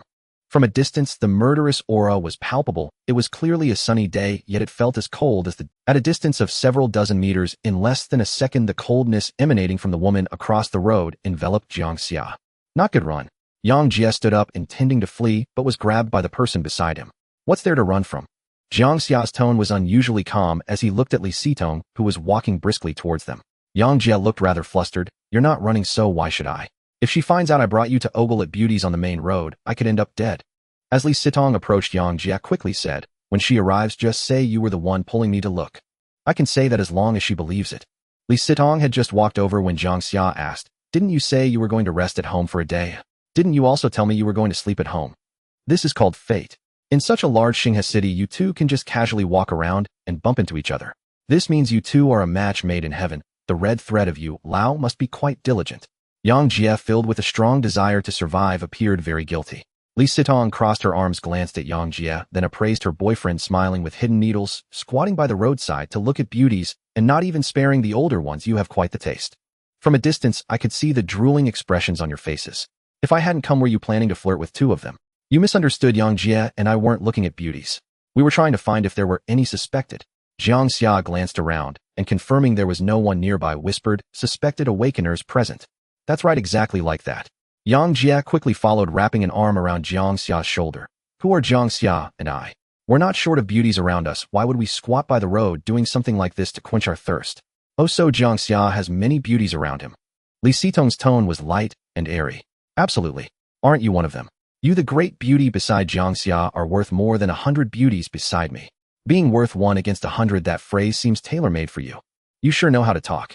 Li Sitong said, giving a knowing look. Jiang Xia nodded, understanding the unspoken words. I've got a date with a beauty, so I won't disturb your little date. Call me if you need anything. After Jiang Xia left, Li Sitong walked towards a nearby shoe store with her arms crossed. Let's go, street pervert. Since we've run into each other, let's go buy something together. Jiang Xia, street pervert. After several hours of shopping, Jiang Xia was nearly exhausted, laden with bags. However, not all the bags were Li Sitong's. He had bought quite a few himself. There was no way around it. The demand for clothes had become increasingly high. After each battle, his clothes ended up in tatters. Forget about washing, even mending them was difficult, so he could only buy new ones. After putting away their purchases at home, the two went for a stroll along the lakeside road. At 6 in the evening, the clouds were a golden red, as if being melted by some mysterious force. At its peak, the lake's surface crystallized into chunks of honey-colored amber, only to be shattered by the wind, the golden light rippling in layers across the waves.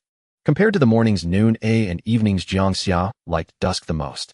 This time was peculiar. It lacked the yearning for a new day that mornings bring, yet held a longing for the future. There was no noise like at noon, yet excitement was everywhere. It lacked the tranquility of the night, yet at this moment one's heart was quieter than ever before. Last night Aunt Qin was resurrected. Is that your special ability? Jiang Xia asked curiously. He had originally planned to ask Li Sitong last night, but she left after taking a shower. Yes. Is it the ability to control objects? Or can you control the deceased? It should be the latter, right? Secret. Fine, forget I asked. Jiang Xia pouted, gazing at the rippling lake's surface, his eyes reflecting the golden light. I can control corpses, but currently I can only control corpses of our kind, and only if they are reasonably intact. If they are shattered into pieces, then I cannot control them. Li Sitong stopped, leaning on the railing with both hands, as if she also quite liked dusk. How powerful are the corpses you control? Definitely not as powerful as they were when alive, and using this special ability consumes a lot of physical strength. Li Sitong looked at Jiang Xia. The special ability you obtained through evolution is the same. These liquids require energy from your body to produce. The more you use, the more energy is consumed. Understood. I experienced this deeply last night. Although Jiang Xia didn't use the evolved special ability in battle last night, he witnessed Aunt Qin randomly spraying black water and becoming somewhat exhausted. One more thing to tell you: don't use your abilities recklessly in battle unless it's a critical moment, especially when the opponent is unaware of your special abilities. If you use them carelessly and fail to attack, they will realize your special tactics and will definitely be on guard afterward. Li Sitong warned. I know this. Can you tell me how many times you have evolved? Jiang Xia changed the topic. At first, he thought Li Sitong should have completed 2 evolutions. But now he had also completed 2 evolutions, yet he could still clearly see the significant power gap between them. What are you so curious about my evolution count? I won't tell you. However, at the rate at which you're improving your strength, you will likely catch up to me sooner or later. Li Sitong marveled at Jiang Xia's speed of improvement once again. In less than 2 weeks, Jiang Xia had completed 2 evolutions. She had taken nearly 2 months to achieve her 2nd evolution. How many times can a demon seed evolve at most? Jiang Xia asked again. I don't know, I just know that each evolution afterward will be more difficult than the last, requiring more nutrients. Li Sitong continued. Many things in this world still have no answers. We explore them bit by bit. The difference between you and me is that I became a demon seed before you and know a bit more than you. Thank you. Without you, I would have likely been like a headless fly crashing into something by now. This was Jiang Xia's first formal thank you to Li Sitong. Regardless of her intentions for being with him, he truly felt grateful. You can thank me as many times as you like. Li Sitong looked at Jiang Xia, her smile fading into a deeper gaze as she placed a hand gently on Jiang Xia's chest. But never let there come a day when you say sorry to me. Just as Jiang Xia was about to respond, he swallowed his words. Both of them sensed a similar aura approaching and instinctively looked back with caution. The newcomer was Chen Kai, wearing a deep blue suit, his hair immaculate, leather shoes gleaming. In every gesture, he still exuded that same gentlemanly air as before. What a coincidence, Chen Kai said, first smiling as he approached the two of them. He glanced at Li Sitong, then at Jiang Xia. His gaze stilled for a moment, and he murmured with evident surprise, "You haven't been seen for a few days. Seemingly you've grown much stronger." Li Sitong answered for Jiang Xia. "He's had a rather good appetite these past few days." Then she asked, "What are you doing here?" Chen Kai replied, "I moved into a lakeside villa nearby. The environment is quite pleasant." Chen Kai faintly pointed toward the villas not far away. Li Sitong inclined her head, "Quite well off. What, can't you live in your old place anymore? Or did you simply find it unsatisfactory?" Chen Kai explained lightly, "It's not that the old place was bad, it's just that this suits me better. The villas just opened and few have been sold. There are hardly any neighbors, which makes it convenient when I dine at night. Even if we're a little noisy, it won't disturb others' rest." Li Sitong laughed at his wry remark. "So you're saying you're a considerate neighbor?" Chen Kai smiled. "Disturbing others is unbecoming." Chen Kai continued, "Since we ran into one another, come to my place tomorrow night. Lakeside Villa No. 68. I'm preparing a rather lavish dinner." "No thanks, you can dine by yourself. I don't much care for your style of entertaining." Li Sitong refused without hesitation. Chen Kai did not relent and invited them again. "Good food is to be shared. What's the point of enjoying it alone? You've turned me down so many times. Please, not this once." Li Sitong teased, "Unless your main course tomorrow happens to be an awakened, then I might consider it." Chen Kai laughed. "If there were an awakened, do you think I'd keep them all to myself?" "It's settled then. Come to my place tomorrow night. Arrive around 11. Late at night, appetites are keener." Li Sitong considered briefly. "I might come, but we need some common topics. Just eating is dull. I'm curious about our organization's boss' true identity. Shall we talk about it tomorrow night?" Chen Kai shook his head with a rueful smile. "I'd like to tell you, but I can't reveal his identity. If you dine with me, though, I can share information about that kingdom. I have gathered quite a lot." Li Sitong nodded thoughtfully. "Sounds tempting. We'll see tomorrow. If we have time, we'll come." "See you tomorrow," Chen Kai replied. After Chen Kai left, Jiang Xia looked at Li Sitong and asked, "Are you planning to make a move on him tomorrow night?" Li Sitong pondered. "First, we'll go and observe, listen to the intelligence he claims to have. If circumstances are right, we act. If not, we simply enjoy a meal." Jiang Xia worried. "Didn't you say he might already be intent on eliminating you? Could this be a honey trap?" "Perhaps," Li Sitong replied. "But the more likely that is, the more I'm looking forward to the banquet." There was no trace of worry on Li Sitong's face, but instead, she seemed almost exhilarated at the prospect of what might unfold. Jiang Xia understood then. Li Sitong was the sort who feared nothing. The more perilous the situation, the greater her thrill. "Are you afraid?" Li Sitong asked him with a faint smile. "Chen Kai isn't an ordinary demon kind. Among our kind in Xinghe City, his strength ranks high. If you want to go, I'll accompany you," she continued, smiling as she placed both hands on Jiang Xia's cheeks. "Don't worry. As long as I'm alive, I won't let you die. Rest up tonight and prepare yourself well. Attend the banquet." That night, Jiang Xia tried calling his mother again. The line still showed no service. Lying in bed anxious, he turned over thoughts of tomorrow's visit to Chen Kai's house. Chen Kai's strength was indisputable. To become the head of an organization was not something the weak or easily handled could do. If the hunting capabilities of demonkind in Xinghe City were ranked, Chen Kai would certainly be among the upper echelons. Perhaps Li Sitong alone could kill him on his own. Yet the crux was that the banquet would be held in Chen Kai's home. Would he prepare traps or contingencies in advance? That was hard to say. If Chen Kai intended to act against them, he would hardly leave everything to chance. It was dangerous in the sense of knowingly entering a tiger's lair. Jiang Xia was not afraid. He had already made himself ready to die. In such a world, timidity only ensured survival for oneself. To keep a family alive, someone had to charge forward. He did not know the precise strength of his father and mother. Maybe they already possessed some ability to protect the family. But Jiang Xia wanted to be the one who charged forward. The next morning, sunlight streamed through the window, and Jiang Xia was awakened by a video call from his little sister. The moment he picked up, her face filled the screen. She was spearing a fried potato on a bamboo stick and popping it into her mouth. She chewed loudly. "Jiang Xia, what time is it? And you're still in bed? Stayed up gaming all night again, didn't you? Where's Dad?" Jiang Xia rubbed his eyes and wiped the sweat from his brow, left by a nightmare. Jiang Ling turned the camera toward the middle-aged man walking ahead. "When will you come back?" Jiang Xia asked. "I don't know," Jiang Ling said. "They'll only return to school when the two boys I beat bring their families to apologize to me." Jiang Ling was momentarily overcome by the spice and flipped the camera back. Jiang Xia blinked in confusion, half convinced he was still half asleep. "What nonsense is that?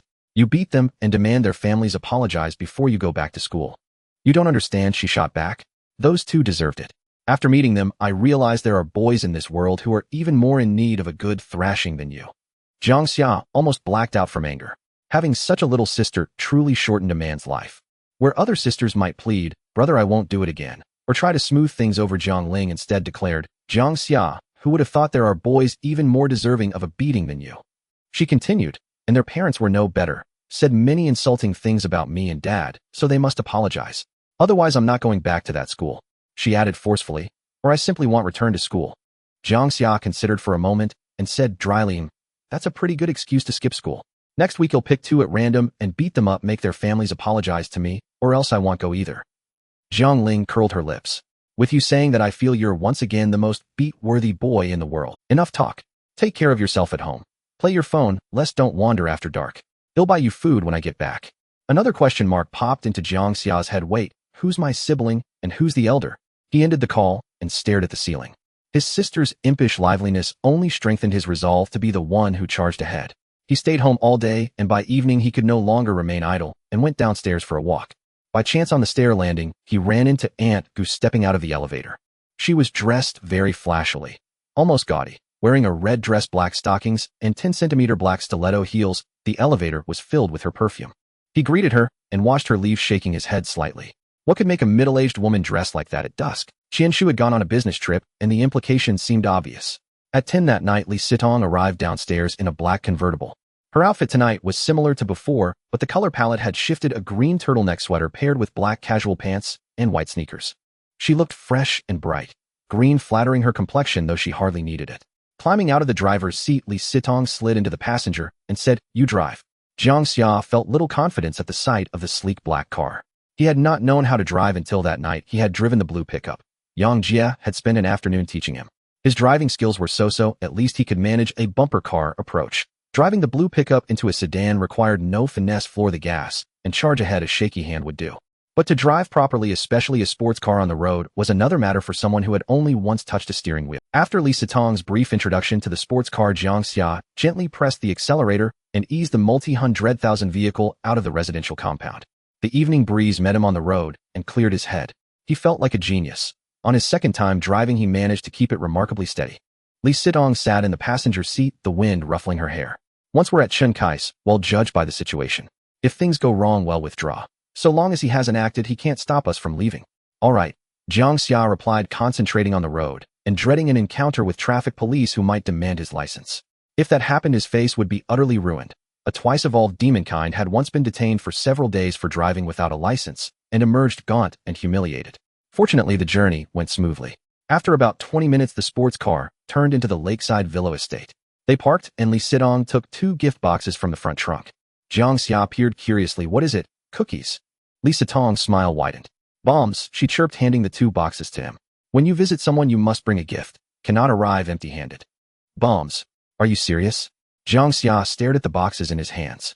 Judging by the weight, they did not feel like explosives. But Li Sitong was unpredictable. She might well have slipped 2 light explosives inside.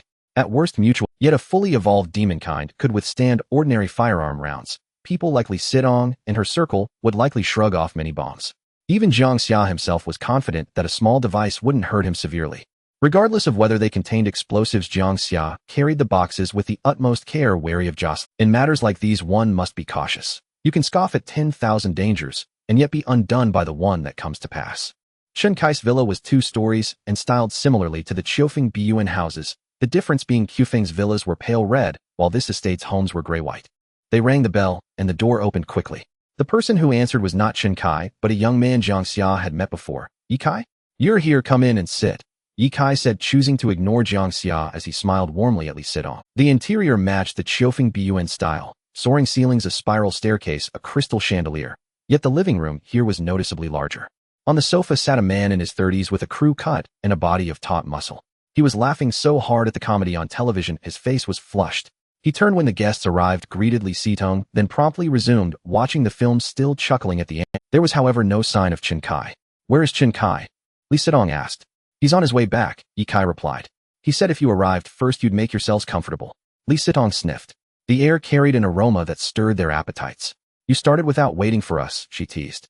Yi Kai's expression darkened as he looked toward the man on the sofa. A little situation happened, mainly because of him. The man retorted, "What did I do? I only acted because she wouldn't listen." Yi Kai sneered. "If Shen Kai finds out you took a bite and ruined one of his ingredients, he'll be furious." Don't lecture me. You munched a couple of bites too, the man shot back. He went on to argue that Chen Kai was not petty, besides that person was expendable. Without her there would be another, and the evening's banquet would not be affected. He spoke without concern, then turned back to the movie and dissolved into giggles at the film's pranks, the scene curiously, without contradiction. Jiang Xia set the gift boxes on the table and scanned the room.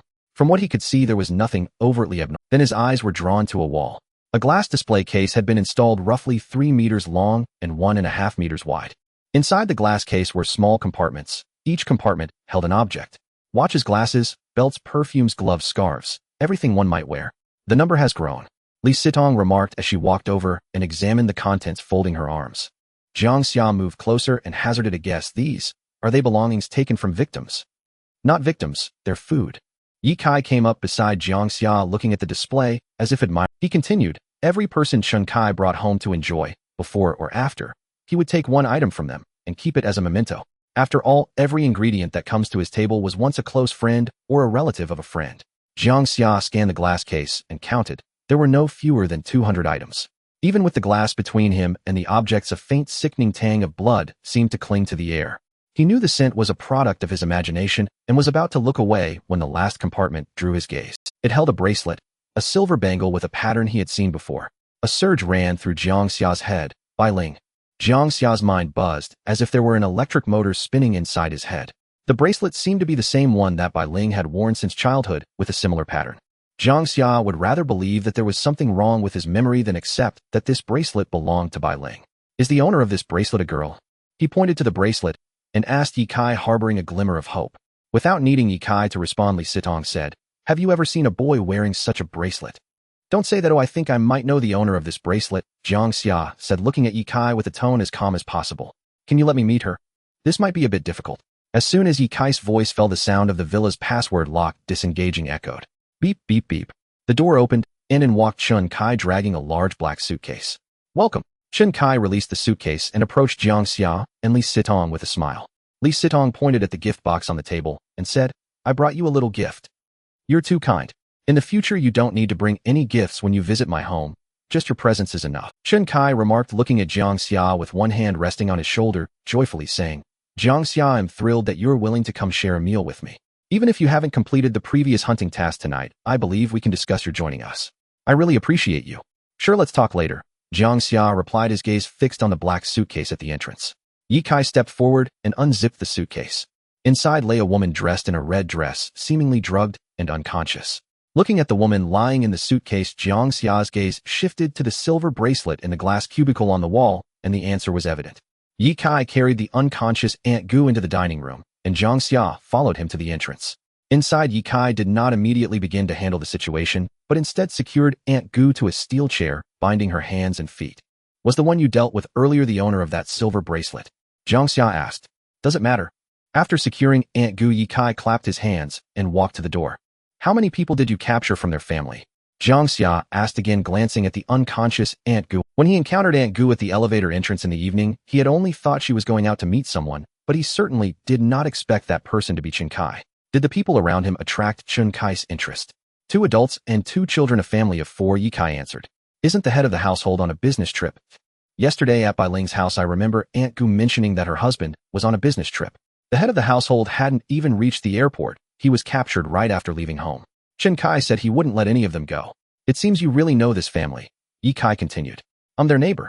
Yi Kai was taken aback for a moment, then casually remarked, oh, a neighbor. I hadn't noticed that. This family was all captured by Lao Chong except for that guy watching a movie outside.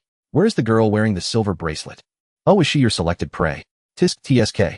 How unfortunate. You should have acted sooner.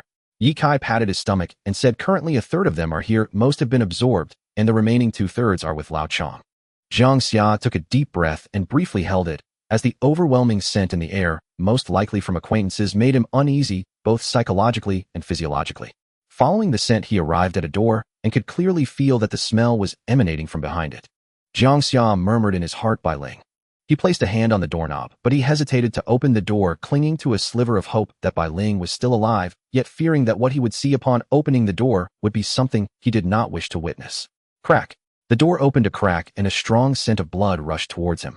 Pushing it open halfway revealed a room of more than 20 square meters where 7 people were tied up on the floor, including Uncle Qian, Bai Ling's brother, and 4 men and 1 woman, but Bai Ling was nowhere to be seen. On the floor near the door lay a pile of blood-stained, torn clothing. Among them a particularly eye-catching white coat that seemed familiar.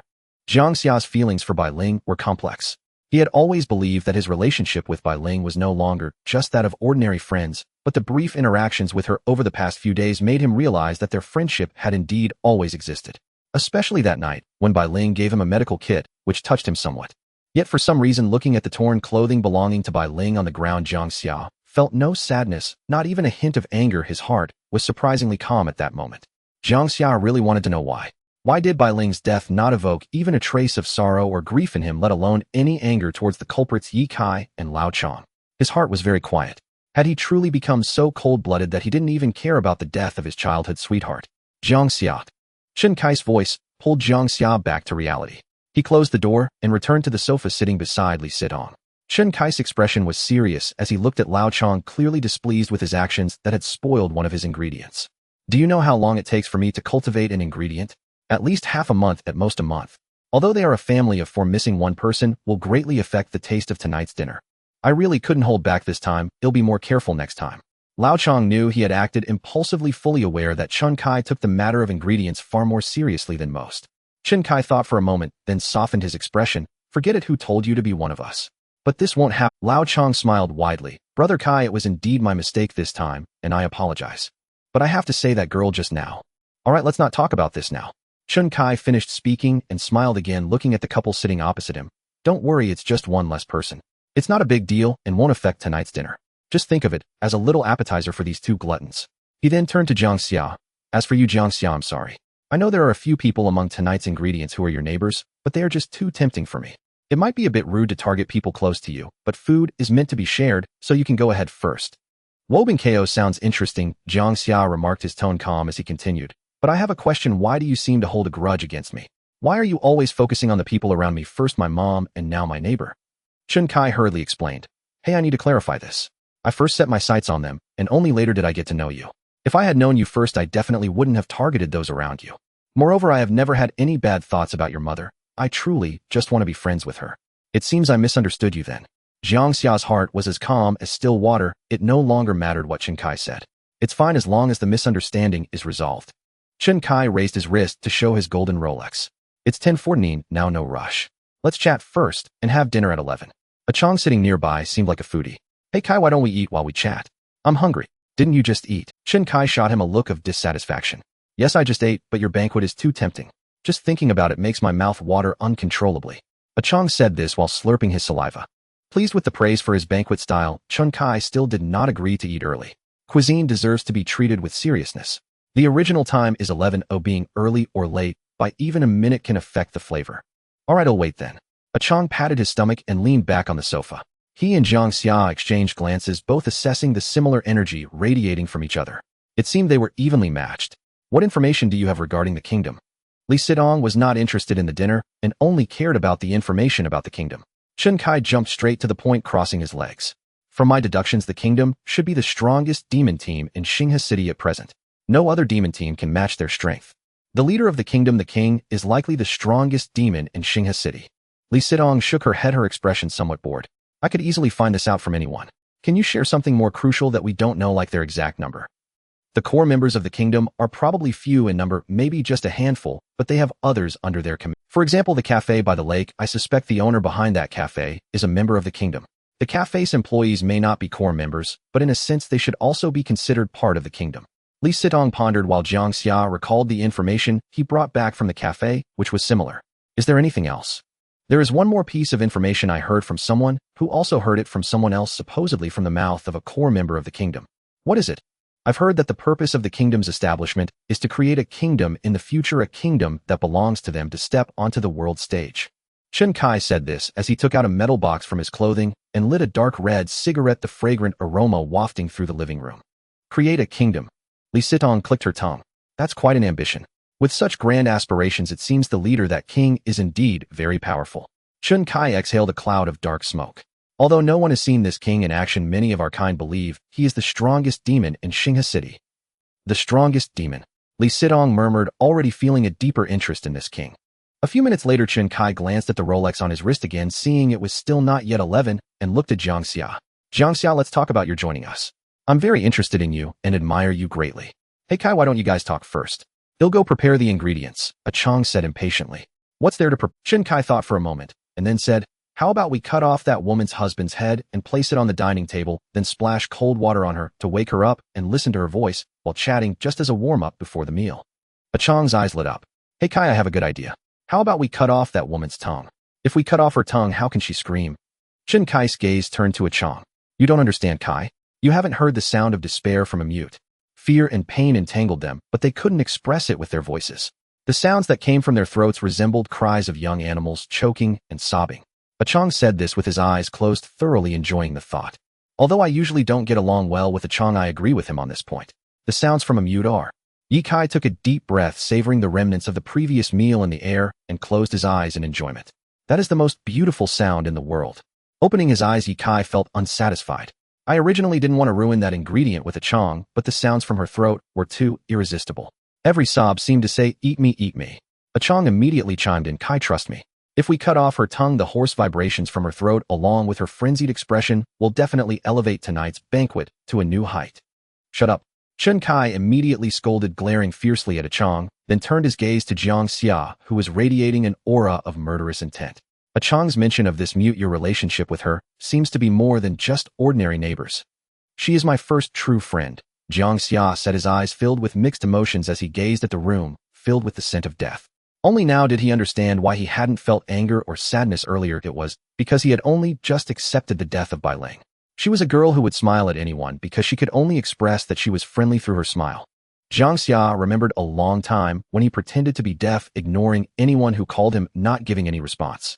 When Bai Ling anxiously gestured to ask him something, he would say he was indeed deaf, so whether Bai Ling could speak became inconsequential to him. That was a memory worth recalling, but time had passed too long, and it had been sealed away for these years. Perhaps she never realized until her death that because she could not speak, she did not live to see me arrive, and was devoured by two scoundrels. What did you say? A Chang's eyes widened, and the hand he had just raised was quickly pressed down by Chen Kai. This is bad. Li Sidong looked at Jiang Xia's cold profile, and blinked. My boyfriend is angry. I have never seen him this angry.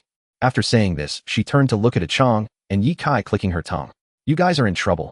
Jiang Xia stood up, his eyes turning red and glowing as he fixed his gaze on a Chang. I also want to hear the sound of you, this scoundrel without a tongue. Chen Kai's gaze paused for a second, looking at the wall clock. Li Sidong revealed a faint smile. No need to look anymore, the help you were waiting for won't be coming. As Li Sidong's voice fell, Jiang Xia's body was instantaneously transformed, lunging towards a Chang, who sat across from him. Anticipating Jiang Xia's sudden move, a Chang rolled to the side just in time, and as he landed, his body began to morph, muscles rapidly expanding, tearing his black t-shirt apart. His transformed appearance was a deep blue-black, resembling a giant black gorilla with blood-red eyes. A massive maw stretched from one side of his jaw to the other, wide enough to bite off a person's head, with a black tongue over 20 centimeters long hanging out. Every inch of his powerful physique was filled with strength, his skin glinting under the light like black iron. Cornered at the spiral staircase by Jiang Xia, he quickly threw a punch, the immense force creating a gust of wind that whooshed past Jiang Xia's face. Faced with a green conical tail thrusting towards his face, a Chang's right hand reacted swiftly, grabbing it, as his neck, thicker than a thigh, was caught by a sharp claw. The sharp claws pierced through flesh, causing a Chang to let out an angry roar, his robust body pushing Jiang Xia back like a war chariot. In terms of size, Jiang Xia, after transformation, stood 2 meters tall, matching a Chang, and even the explosive power of his muscles was on par with a Chang. Kicking a Chang away onto the spiral staircase, Jiang Xia swiftly launched an attack, landing on him before a Chang could get up, his claws descending like a torrential storm. Bang! A Chang threw a punch that struck Jiang Xia's chest, causing Jiang Xia to lean back heavily against the spiral staircase, while his green tail lashed out, forcing a Chang back. Chen Kai turned his head, glancing at the fierce battle, his gaze focusing on Jiang Xia, and couldn't help but exclaim, his strength has progressed so quickly. I remember just a week ago he hadn't even completed 1 evolution, yet now he can actually fight against a Chang, who has undergone 2 evolutions. He then looked at Yi Kai, who was also watching, go help a Chang. Okay. Yi Kai stood up from the sofa, his body beginning to transform. After transformation, he was also blue-black all over his head, resembling that of a horse, with a maw larger than a Chang's lined with serrated teeth. His body resembled that of a lizard person covered in a slippery liquid with a shell on his back resembling that of a turtle, and behind him was a tail formed of several black tentacles. On the spiral staircase, Jiang Xia took a punch heat in and retaliated with a violent kick, slamming a Chang's body against the glass railing, sending him tumbling down to the living room. Ye Kai walked step by step to a Chang's side looking at him with a teasing expression. You alright? A Chang stood up from the ground, a chunk of flesh torn from his throat, revealing blood mingled with tar-like liquid. With an angry glare at Jiang Xia standing on the spiral staircase, a Chang walked step by step to the staircase's edge. Don't meddle, I can handle him on my own. As soon as he finished speaking, he stomped his foot, shattering the tiles beneath him into powder, his massive body charging towards Jiang Xia, each step breaking the staircase under his weight. Watching the two ascend the staircase to the second-floor living room, Ye Kai turned his neck, producing cracking sounds, and walked up the stairs step by step. On the sofa, a man and a woman sat motionless, as if completely unaffected by the battle. The wall clock showed it was past 11 at night. Chen Kai realized that Li Sitong hadn't lied to him. The help he was waiting for indeed wouldn't come. How did you know I was going to kill you? He asked. I sensed it, Li Sitong said, raising her head, her gaze piercing through the glass to the second-floor living room. To be precise, it was exposed by that fool, Ye Kai, 2 days ago. Although I wasn't sure of my speculation, then it's better to be safe than sorry. If I had known, I wouldn't have let Ye Kai know about my plan to kill you. That's my biggest mistake ever. To be honest, I actually admire you, but you have to die. You are too much of an uncontrollable factor for me. You are an otherworldly demon, and who knows, one day, I might become your prey. Besides, it seems you've entertained the thought of killing me more than once, so I cannot let you live. How did you know I found help? Chen Kai asked while flicking the ash off his cigarette. You're a very cautious person. Even though you are the leader of our organization, you still had to fabricate another leader, which shows your level of caution. Since you want to kill me, you obviously wouldn't fight me alone, because in terms of strength, you can't be sure you can kill me by yourself. Setting traps in the house is too troublesome, and ordinary traps won't work on me. The best and safest way is to find a capable helper to kill me alone. Then how did you know who my helper is? Chen Kai racked his brain, unable to figure out how Li Sitong knew the identity. The helper I found has a great grudge against you. He would never betray me and tell you about this matter. While my confidant Ye Kai knows I plan to kill you, he hasn't told anyone about me finding help, nor has he mentioned that I would act against you tonight. We don't need to know who your helper is. 1 or 2, it doesn't matter to us. This plan was proposed by Jiang Xia. We used a sum of money to hire a bodyguard team. They were told I live nearby, and I have a feeling someone has been watching me these past few nights, so I had them arrange several people to disguise themselves nearby and protect me in secret after dark. Ha ha ha. Chen Kai couldn't help but laugh, shaking his head. The helper I found, once he gets close to this area, will discover many mysterious individuals hiding. Before he knows what these people are, he won't dare approach carelessly. He might even think I've been targeted by the official awakening team. Li Sitong replied with a faint smile. Perhaps he will even feel that you've colluded with the officials, and tonight's invitation was actually a trap set for him. So even if he can't come, he wouldn't inform me. Chen Kai said, his eyes filled with suspicion. But why didn't I notice anything unusual when I went out this evening, or when I just returned? If those disguised individuals had been nearby in the evening, 1 or 2 might have slipped my notice. But with a dozen or so, I wouldn't have missed a single rustle. I don't think I've become so numb and foolish. A phone call, Li Sitong replied casually. Chen Kai was stunned, then laughed again. I was just wondering why there were so many spam calls today. They arranged for someone to keep an eye on me from afar, and as soon as I stepped out and started my car, they called me with spam. As long as I answered the call, my attention would be diverted. To prevent a series of spam calls from raising my suspicion, even you called me. Even when I returned home, as soon as I entered the villa area, the phone rang again. What a clever tactic. With that, he crushed the cigarette, but in his hand, his expression darkening. Jiang Xia. I should have killed him sooner. So how about this boyfriend I found? Not bad, right? Li Sitong smiled. Not bad, very good.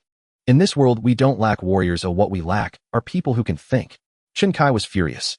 Just thinking about how his plan to eliminate Li Sitong was foiled in such a manner made him grit his teeth, wishing to tear Jiang Xia apart right now. Calming down, Chen Kai asked again, one more thing, I want to know, how did you know I was the leader of the organization? I won't tell you that, just know that I want to eat you. Swish. Facing the incoming tentacles, Chen Kai's black claws after transformation shot up quickly to grab hold, and in an instant his entire head morphed into a black sheep's head. Li Sitong smiled. Let's finish this quickly. Oh, I don't want to kill you and have Jiang Xia get killed by those 2 guys before I do.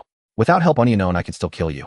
Chen Kai let out a sharp scream from his throat, his fully transformed body lunging towards the woman across from him. In the blink of an eye, the second-floor living room became a wasteland. Glass shards bouncing on the tiled floor, and wooden tables and chairs were shattered with a mere collision.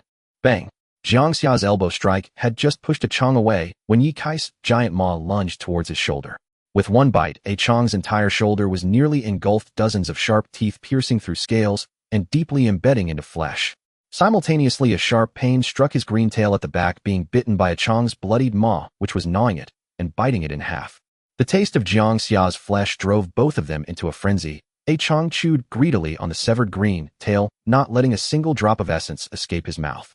Tearing off a large chunk of flesh from the shoulder, Ye Kai didn't even bother to chew, gulping it down with a single. After tasting the sweetness of Jiang Xia's flesh, even though they didn't know why this was happening, the two quickly reached a tacit understanding. They wanted to devour Jiang Xia completely. The two bodies charged towards Jiang Xia, and in the blink of an eye amidst the chaos, Jiang Xia was knocked to the ground. The two massive bloody maws closed in without mercy. The wet sounds of flesh being torn apart echoed. Both the Chang and Ye Kai had undergone two evolutions, putting immense pressure on Jiang Xia. It felt like a battle he simply could not win. Hearing the sound of his flesh being torn apart, Jiang Xia felt no pain. At that moment, he had only one thought in his heart. He wanted to kill these two bastards. He wanted to hear their screams once they lost their tongues. No matter if he could win or not, he wouldn't let them have it easy. Ignoring Ye Kai, who was gnawing at his thigh, Jiang Xia swiftly broke free from the entanglement of several tails, raising his claws to grasp the bloody maw that was about to bite down on his head, suddenly sitting upright and biting down on that black tongue. Ugh! A Chang let out a painful sound from his throat, both of his powerful hands immediately grabbing the dragon head that bit his tongue. As he pulled his head away, a black tongue was also yanked from his mouth, tar-like blood splattering all over Jiang Xia's face. Ugh! A Chang stood up, clutching his throat and stumbling back, his eyes wide like copper bells. No screams could escape his throat, and blood seeped from his severed tongue, bubbles bursting in his throat, making a sticky, gurgling sound. Whoosh! A wave of scorching heat burst from the gaps in his scales, instantly turning Jiang Xia's scales a deep red, radiating a blazing aura. Feeling the intense heat emanating from his red scales, the dozens of thick black tails wrapped around Jiang Xia quickly loosened, and Ye Kai hurriedly got up to leave. At that moment, Jiang Xia's body was boiling hot, like a glowing branding iron. Tar-like blood continuously oozed from his wounds, flowing onto the red scales and emitting plumes of black smoke. In that brief moment, intense pain engulfed Jiang Xia's entire body, causing him to nearly lose. After swallowing the flesh stuck to his lips, Ye Kai's astonished gaze turned to a Chang who was backing away while clutching his throat, his pupils constricting. Looking at a Chang pressed against the glass wall, Jiang Xia laughed, pleasant indeed. The sound of a mute scream is truly the most beautiful sound in the world. A Chang suppressed his pain, his eyes reddened with rage, glaring at the one who took his tongue. He opened his bloody maw, but couldn't roar, charging towards Jiang Xia. Jiang Xia refused to back down, charging heat-in. The two beasts collided, their claws screeching against the tiles. Under the violent force, Jiang Xia was thrown back by a Chang. Just as he landed, a Chang's body bore down on him like a tiger hunting its prey. Ignoring the burning pain from Jiang Xia's red scales, he opened his bloody maw to bite down on Jiang Xia's head. Jiang Xia's arms were pinned to the ground by two powerful hands, unable to break free in a short time. In the very last moment before the bloody maw descended upon his face, a stream of red liquid erupted from Jiang Xia's mouth, the deep red flame rushing into a Chang's maw like a giant python. The instant the fiery flow entered his maw, a Chang lost all means of attack, rolling on the ground while clutching his throat. In just a few seconds, the pain from the fiery flow reached the limit of what his body could endure. Yet he could not utter a sound, unable to alleviate the pain in his mouth through any scream. He tightly gripped his throat, trying to stop the fiery flow from going down. Rolling back and forth on the cold tiled floor, unable to scream, a Chang seemed to have no choice but to reduce the pain in his mouth and throat through this rolling. First the explosive pain in his mouth and throat, followed by his esophagus, then his stomach. The intense pain made a Chang's body feel extreme discomfort as black viscous liquid sprayed from his throat, attempting to extinguish the red fiery flow in his mouth. Jiang Xia did not attack a Chang again. He wanted to give him a bit of time, ample time, to truly experience how painful it was to be unable to scream. A Chang rolled on the ground in pain, his throat emitting a chilling whimper as he knelt, pounding his fists against his chest and abdomen in a desperate attempt to beat out the red liquid flowing within him, each strike infused with immense force. He was in the depths of agony. The red liquid felt like molten iron clinging to his flesh and searing his internal organs, his eyes bulging as if they would burst from their sockets. Swish, swish, swish. A dozen black tails shot out, wrapping tightly around Jiang Xia's neck. Jiang Xia's ability to spew scalding liquid kept Ye Kai at bay. While his body could endure the searing heat, he doubted he could withstand the burning liquid akin to molten iron like a Chang. Jiang Xia clutched the dozen tails, constricting his neck with both hands. But no matter how much he exerted himself, he could not break free. These tails seemed more resilient than steel, tightening further with each struggle, a suffocating sensation filling his entire being. Ye Kai's eyes emitted two beams of green light, and at the moment their gazes met, the green light pierced into Jiang Xia's pupils. Puff! Under the constriction of the tails, a mouthful of pitch-black blood erupted from Jiang Xia's mouth. Feel the fear. Ye Kai's voice resonated with a sinister and triumphant laughter. To perish in fear must be a painful. This was the special ability he gained after his second evolution. The green light emitted from his eyes could amplify the fear within a person's heart to its maximum potential. Once a person's fear reaches its peak, they will lose all means of resistance and succumb to death under the ship. As the tails constricted tighter, Jiang Xia's flesh was on the verge of bursting from his neck. In a critical moment, he seized all the tails, and with a sharp bone blade on his right arm, he sliced through, splattering pitch-black liquid everywhere. With a roar, Jiang Xia lunged at Ye Kai, crashing into him with such force that Ye Kai was knocked to the ground. Immediately, a relentless barrage of attacks rained down on Ye Kai's face, each strike tearing away chunks of flesh. Buzz! Ye Kai's head sank as he looked at Jiang Xia, who was riding on him and attacking with bloodshot eyes. He couldn't understand why Jiang Xia was unaffected by his ability. Logically, as long as there was a hint of fear in Jiang Xia's heart, that fear would be amplified to the maximum. Some opponents would even collapse mentally under such extreme fear. Yet this guy, after being struck by his special ability, seemed completely unfazed, his combat power remaining ferocious. Gazing into Jiang Xia's blood-red eyes, Ye Kai suddenly realized. This guy harbored no fear. Without fear, there could be no amplification of fear. Impossible. In such a battle, even a glimmer of fear towards death would leave one vulnerable. This guy isn't afraid of. Each attack that fell from above resembled a shooting star. Ye Kai could no longer endure and began to counterattack, striking upward with both hands. The sound of red scales hitting the ground resembled clanging iron, splattering pitch-black liquid akin to ink splashed on a tiled floor. But Jiang Xia showed no concern for his attacks. Instead, he gripped Ye Kai's jaws with both claws, attempting to pry his mouth open. Realizing Jiang Xia's intention, Ye Kai's heart raced. He quickly grabbed Jiang Xia's wrist, clenching his teeth tightly. Staring into Jiang Xia's furious eyes, he felt fear for the first time. He understood why they could not defeat this guy even when teaming up with the Chang Wu. From the beginning, this guy had resolved to kill them. No matter the cost, even if it meant his own death. The explosive power generated by a person who disregards everything is unimaginable. They feared death. They wouldn't even want to suffer serious injuries. Yet this guy feared nothing. Jiang Xia forcefully broke free from his wrist, delivering a punch to Ye Kai's chest, which was encased in a shell. The tremendous force made Ye Kai grunt, his mouth instinctively opening, spewing out a mouthful of pitch-black blood. In that moment when his mouth opened, a red claw reached inside, grabbing hold of his tongue. Ye Kai was startled. He quickly closed his jagged teeth, countless serrated fangs sinking deep into the flesh of the claw, and he hastily grabbed the red claw that had intruded into his mouth with both hands. The scales on the red claw burned his paws, emitting a hissing sound, but he dared not let go, gritting his teeth with all his might, attempting to bite off the claw invading his mouth. Yet in the next second, a piercing pain swept through his entire body as several claws pierced into the flesh of his tongue, the agony overwhelming him and preventing him from closing his mouth. In the instant his mouth opened, a dark green tongue was violently yanked out, while a torrent of red liquid, like a giant python, surged into his mouth. Ugh! Ye Kai let out a painful whimper, grasping his throat with both claws like a chong, attempting to prevent the red liquid from entering his body. Bang bang bang! Jiang Xia's fists came together, resembling a heavy hammer striking against Ye Kai's chest shell. With each blow, red liquid splattered from Ye Kai's mouth, and when the shell cracked with a sharp sound, boom! Another massive shadow descended, enveloping Jiang Xia's body and knocking him to the ground. Immediately, a flurry of punches rained down on Jiang Xia's face, each punch seemingly capable of warping steel. A Chong rode on Jiang Xia in a frenzy, completely enraged. Disregarding the pain that felt like it could take his life from within, he summoned every ounce of strength from his muscles, with each punch producing a resounding thud. In the next second, a red claw lunged towards a Chong's massive mouth, several black claw tips piercing through his throat, protruding from the back of his neck, filling his mouth with black goo as the red claw was squeezed out by his palm. A Chong's movements halted for half a second. In that brief moment, Jiang Xia flipped him over, and before he could rise, a red figure pressed down upon him. Then red liquid erupted like a volcanic eruption, continuously spraying onto a Chong's face. In the blink of an eye, his entire head was engulfed by the red liquid. Puffs of black smoke mingled with the acrid stench of blood, and flesh permeated the air. Jiang Xia pinned a Chong's arms to the ground with his claws, leaving him no chance to escape, while the blood pouring from his mouth rained down mercilessly upon a Chong's face. Roar! After several seconds, the body pressing down on a Chong lifted. This was not mercy but cruelty. A Chong rolled on the ground, his head enveloped in crimson flames.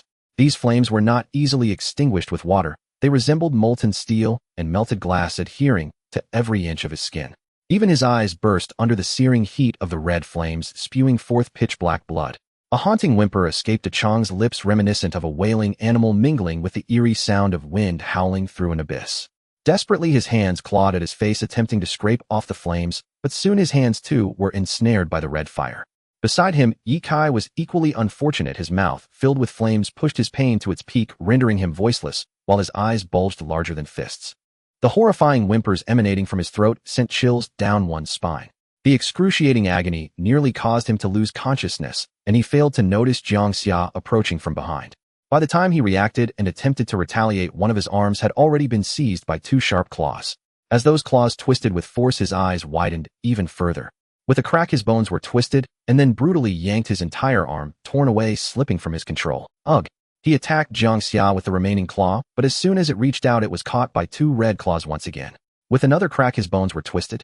With another twist and a pull, his remaining left arm, too, slipped from his control. Realizing he might die, Ye Kai turned to flee, but the moment he took a step, a giant claw seized his ankle. As his body lost balance, he felt himself spinning uncontrollably. In a violent crash, his body shattered, several tiles, debris flying, and the entire villa echoed with the sound of a hammer striking. Bang! Bang! Bang! Jiang Xia held Ye Kai's ankle with one hand, repeatedly slamming him onto the ground until he was on the brink of death, leaving dozens of overlapping indentations on the living room floor before finally stopping. Ye Kai lay on the ground, unable to move. After dozens of violent slams, every bone in his body had been shattered, and the shell protecting his chest and back was broken into several pieces. Now he was engulfed in excruciating pain, unable to emit a sound or move, left to endure wave after wave of agony that assaulted his body. Jiang Xia knelt down, prying open Ye Kai's massive jaws. Under Ye Kai's pleading gaze, with a crack, he broke his upper and lower jaws, simultaneously unleashing a torrent of red flames into Ye Kai's mouth. Roar! A sound that resembled both a beast and a dragon echoed through the villa, shaking the very A stream of flames erupted as Jiang Xia forcefully closed Ye Kai's jaws, gripping them tightly, even depriving him of the right to open his mouth. Ye Kai was unable to move, unable to even commit suicide, forced to silently endure the red flames that erupted in his mouth and flowed down his esophagus into his belly. Unable to alleviate the pain, his muscles began to spasm, even his facial muscles twisted together. But you can't scream, you can't even move, like a cripple forced to endure the unbearable agony with your soul. You must want to die right now, right? Don't worry, I won't let you die easily. I want you to experience the taste of being alive through suffering. A mad voice escaped from Jiang Xia's mouth. He tightly grasped Ye Kai's bloody mouth, and only after most of the flames seemed to flow into his belly did he release his grip and stand up. Leaving Ye Kai to lie on the ground, enduring pain alone, he walked towards Chang, who was still rolling on the ground. Chang saw nothing. His entire face had been scorched to char by the red flames, and most of his internal organs had turned to ash under the flames' onslaught. So you know pain too? Oh, I thought pain would excite you all. As Jiang Xia crouched down, Chang's body suddenly surged, but instead of attacking Jiang Xia, he flailed about like a headless fly, crashing into the second-floor living room. Bang! Just as his body broke through the glass, a giant claw seized his arm a moment before he could fall into the first-floor living room, not giving him a chance to escape, dragging him back from the edge and extinguishing his hope for life. Chang's body was pinned to the ground, a bloody mouth clamping down on his arm, tearing away chunks of flesh and blood despite his struggles. Even when his heavy punches struck the target, the creature pressing down on him did not cease its biting. He felt one of his arms violently torn away. Just as he attempted to resist fiercely again, another wave of scalding liquid splashed onto his face, wrapping around his head tightly once more. Ugh! Chang could not scream, and he finally understood the agony of being unable to cry out. It was not merely a torment of the flesh, but a heavy blow to the soul. In less than 30 seconds, his other arm and legs were torn away by claws and bloody mouths, chunks scattering everywhere, and a thick pitch-black liquid stained the ground. Chang could no longer struggle. He resembled a human centipede with only his head remaining able to move. Jiang Xia's claws dug into Chang's abdomen, using the last bit of strength in his body to spray another stream of flames into the charred cavity. After completing all this, he flipped over, lying on the ground, quietly listening to the sounds of Chang's suffering. Chang's muscles twisted and convulsed, the pain causing every inch of his flesh to spasm. Perhaps for him, death was the best release. But the creature lying beside him seemed to have no intention of attacking him again, merely waiting as time ticked away, reveling in the torment he endured.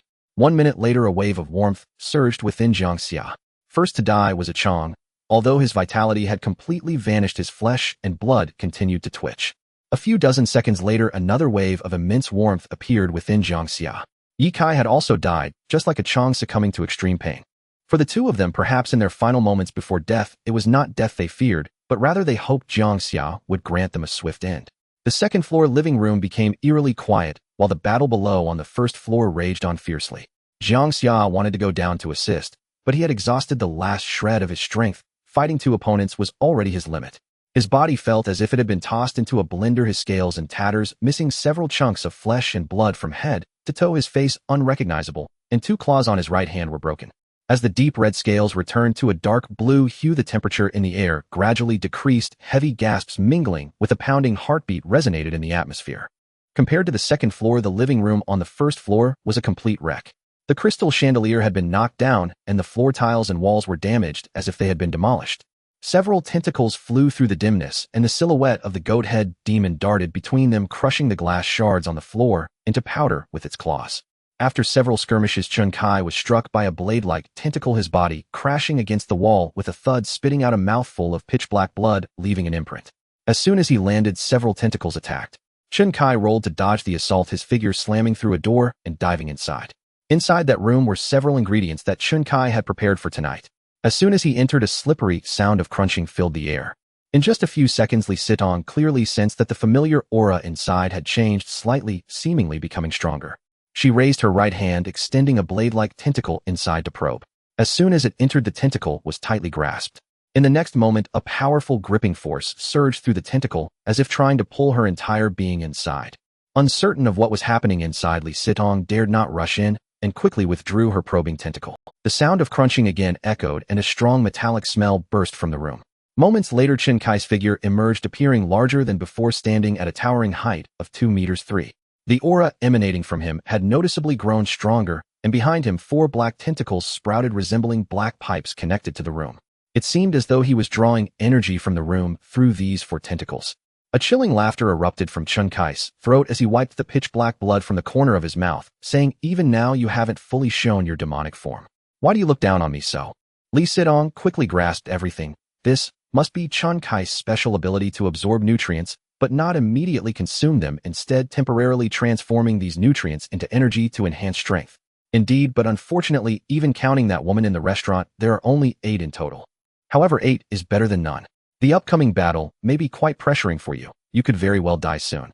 As Chen Kai spoke, he rotated his neck, his crimson gaze intensified. The 4 tentacles at his back retracted, with one shooting towards the restaurant, piercing into flesh with a squelch. Pressure. The stronger you become, the more challenging it is for me, and I relish that. If you were too weak, I wouldn't even bother to kill you, Li Sitong declared as her body began to demonic transformation once more. Her legs merged together, transforming into a 3 to 4 meter long serpentine tail, covered in black scales, with a layer of white slime on the surface. Her body elongated and rose as her lower half transformed, while the 2 blade-like tentacle arms remained, and the 4 tentacles at her back were still present. Though her appearance did not change significantly, her mouth elongated sideways, revealing jagged teeth, with 2 fangs resembling those of a venomous snake in between. Her eyes glowed crimson, and her face exuded a sinister aura. Thud! As Chen Kai's tentacle that had entered the restaurant retracted, both of them moved simultaneously. Li Sitong charged towards Chen Kai, and the 4 tentacles behind her followed closely from both sides. Chen Kai's figure was quite agile. Facing the multiple tentacles and the charging Li Sitong, he effortlessly dodged them, while his own 4 tentacles acted as lethal weapons. Swish, swish, swish. The tentacles at his back shot out, entangling with Li Sitong's 4 tentacles, quickly knotting together like a tightly bound rope. As several tentacles pulled with force, they snapped like frayed ropes. Li Sitong tore away 2 of Chen Kai's tentacles from behind, while her own tentacles were also pulled away. With his 2 black claws gripping Li Sitong's blade-like tentacles, the 2 tentacles at his back entangled with the ones on Li Sitong's back once again. As Chen Kai saw Li Sitong suddenly lean forward towards his waist, he understood her intent and violently kicked out, sending Li Sitong's body flying backward, thwarting her attempt to ensnare him. Glancing at the battle in the first floor living room, Jiang Xia lay on the ground, panting heavily. Uncertain of who was stronger between Li Sitong and Chen Kai, it was apparent that Li Sitong was under considerable pressure. Better to just lie here and quietly wait for the battle to end. He had already dealt with Yi Kai and a Chang Yu, fighting 2 against 1 had been his limit. Now covered in injuries and with little strength left, Chen Kai was so strong that even if he went down to help, he wouldn't be of much assistance. Li Sitong should be able to kill him. Jiang Xia thought to himself, also wishing to lie down and wait for the battle to end. But such lazy thoughts were utter nonsense. The current battlefield made it impossible to tell who would win, Li Sitong or Chen Kai. Lying here, if Chen Kai were to win, not only would Li Sitong be torn apart by him, but he would also meet his end. I need to come up with a plan to create a perfect opportunity for Li Sitong to attack. Even if this opportunity doesn't directly take Chen Kai's life, it should deliver a heavy blow. Jiang Xia's gaze searched the second-floor living room. A vase. Brass, can that work? A sofa. What's the use of that? Should he ask him to sit down for a bit? A mineral water bottle. Damn. This is even less useful than a vase. Jiang Xia, hurry, think fast.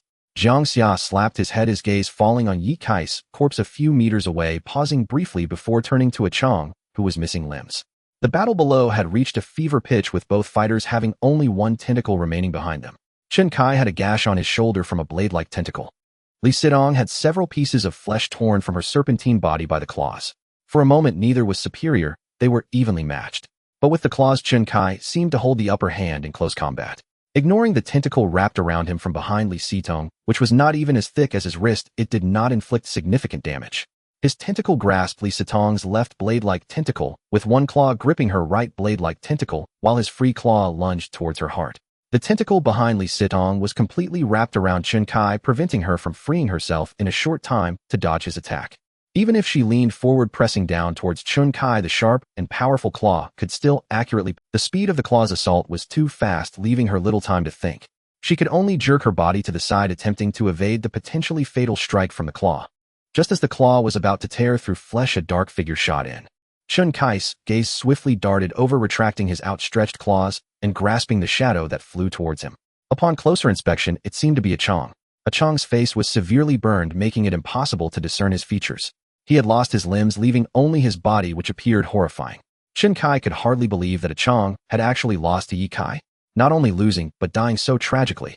Initially, when there was only one lingering breath of a similar aura on the second floor, he thought one of them had been killed by Yi Kai, eliminating Jiang Xia. It was during this brief moment that Li Sitong seized the opportunity to escape, quickly distancing herself from. Chen Kai glanced at Li Sitong, sensing a familiar aura rapidly approaching. His gaze shifted towards the spiral staircase, and just as he looked over, the figure crashed into him. With a violent impact, his body stumbled. He swiftly retaliated as the tentacle behind him pierced through the body that collided with him. With a violent swipe of his right claw, the person's head detached from their body, crashing against the wall like a football. Jiang Xia. After the head was opened, a dragon's head was revealed behind it. This was Jiang Xia. It wasn't him charging forward, or rather he was hiding behind Yi Kai's body as a shield charging forward. You? Bang. Just as a single word escaped his lips, a massive figure collided with Chen Kai, knocking him down. He wanted to rise immediately to retaliate, but the thick snake body quickly coiled around his body and limbs. In that moment, he felt as if 100 locomotives were compressing every inch of flesh on his body. His hands and feet were tightly wrapped by the thick black snake, leaving only his head exposed. The next second, a blood-filled mouth lunged at him, biting into his neck. Countless sharp teeth deeply pierced through his flesh, sinking into his neck. He could manage the few tentacles behind Li Sitong, but this thick snake body, combined with his hands and feet tightly bound, left him no chance to struggle. The creaking sound of leather rubbing against itself spread, first a struggle between scales and ribs in the darkness. As Chen Kai's eyes bulged, the sound of bones fracturing suddenly rose, only to be abruptly cut off at a certain moment. As the snake body tightened again, it sounded like a person squeezing a plastic bottle with bare hands in the darkness. A mouthful of pitch-black blood erupted from Chen Kai's mouth. He had no means of resistance left, his body capable of withstanding explosive shockwaves, had bones fracturing inch by inch. His internally compressed organs also deformed, with broken ribs piercing into his heart to the point where even his cries of pain were stifled. His bulging eyes stared at Jiang Xia, lying not far away, seemingly unable to move. There was no fear of death in his eyes, only a tumult of rage. It was this brat who had come up with the idea, sabotaging his plan to find help to kill Li Sitong. It was also this brat who saved Li Sitong at a critical moment. And it was he who created the perfect opportunity for Li Sitong to attack him at the crucial moment. Now he wanted nothing more than to kill this brat. If he could have another chance, he would have killed this brat the moment he first laid eyes on him. As the snake body tightened even more, another mouthful of pitch-black blood spewed from Chen Kai's mouth, mixed with some internal organ fragments. Chen Kai's eyes widened further, as if the snake body coiling around him tightened just a little more. His eyes would be squeezed out of their sockets, jumping into the air. In his rage and unwillingness, Chen Kai's breath gradually ceased. But the snake body coiling around him did not loosen, instead it tightened, even more, seemingly determined to eliminate any possibility of a counterattack, even if he breathed his last. It was not until a minute later, when Chen Kai's body was crushed beyond recognition, that the snake body finally began to loosen its grip. In that minute's respite, Jiang Xia struggled to stand swaying as he dragged himself, first checking the room where the captives were held. After seeing the situation inside, he quietly withdrew his steps and came to the dining room to take a glance at Aunt Gu, who was tied to a chair, his expression growing heavier. Finally, he found the silver bracelet in the rubble, tearing off a piece of fabric from his pants to wipe the dust off it. Looking at the silver bracelet in his hand, Jiang Xia's heart was a whirlwind of emotions. Condolences. Li Sitong wrapped herself in a piece of curtain and approached Jiang Xia, still quite fond of his sensitivity. Jiang Xia turned his gaze to Li Sitong, just about to speak, when he suddenly felt a chill in his chest. Looking down, he saw around the thickness of a girl's wrist below his chest. It was a Chang's tentacle which had pierced through Yi Kai's body and then through his own.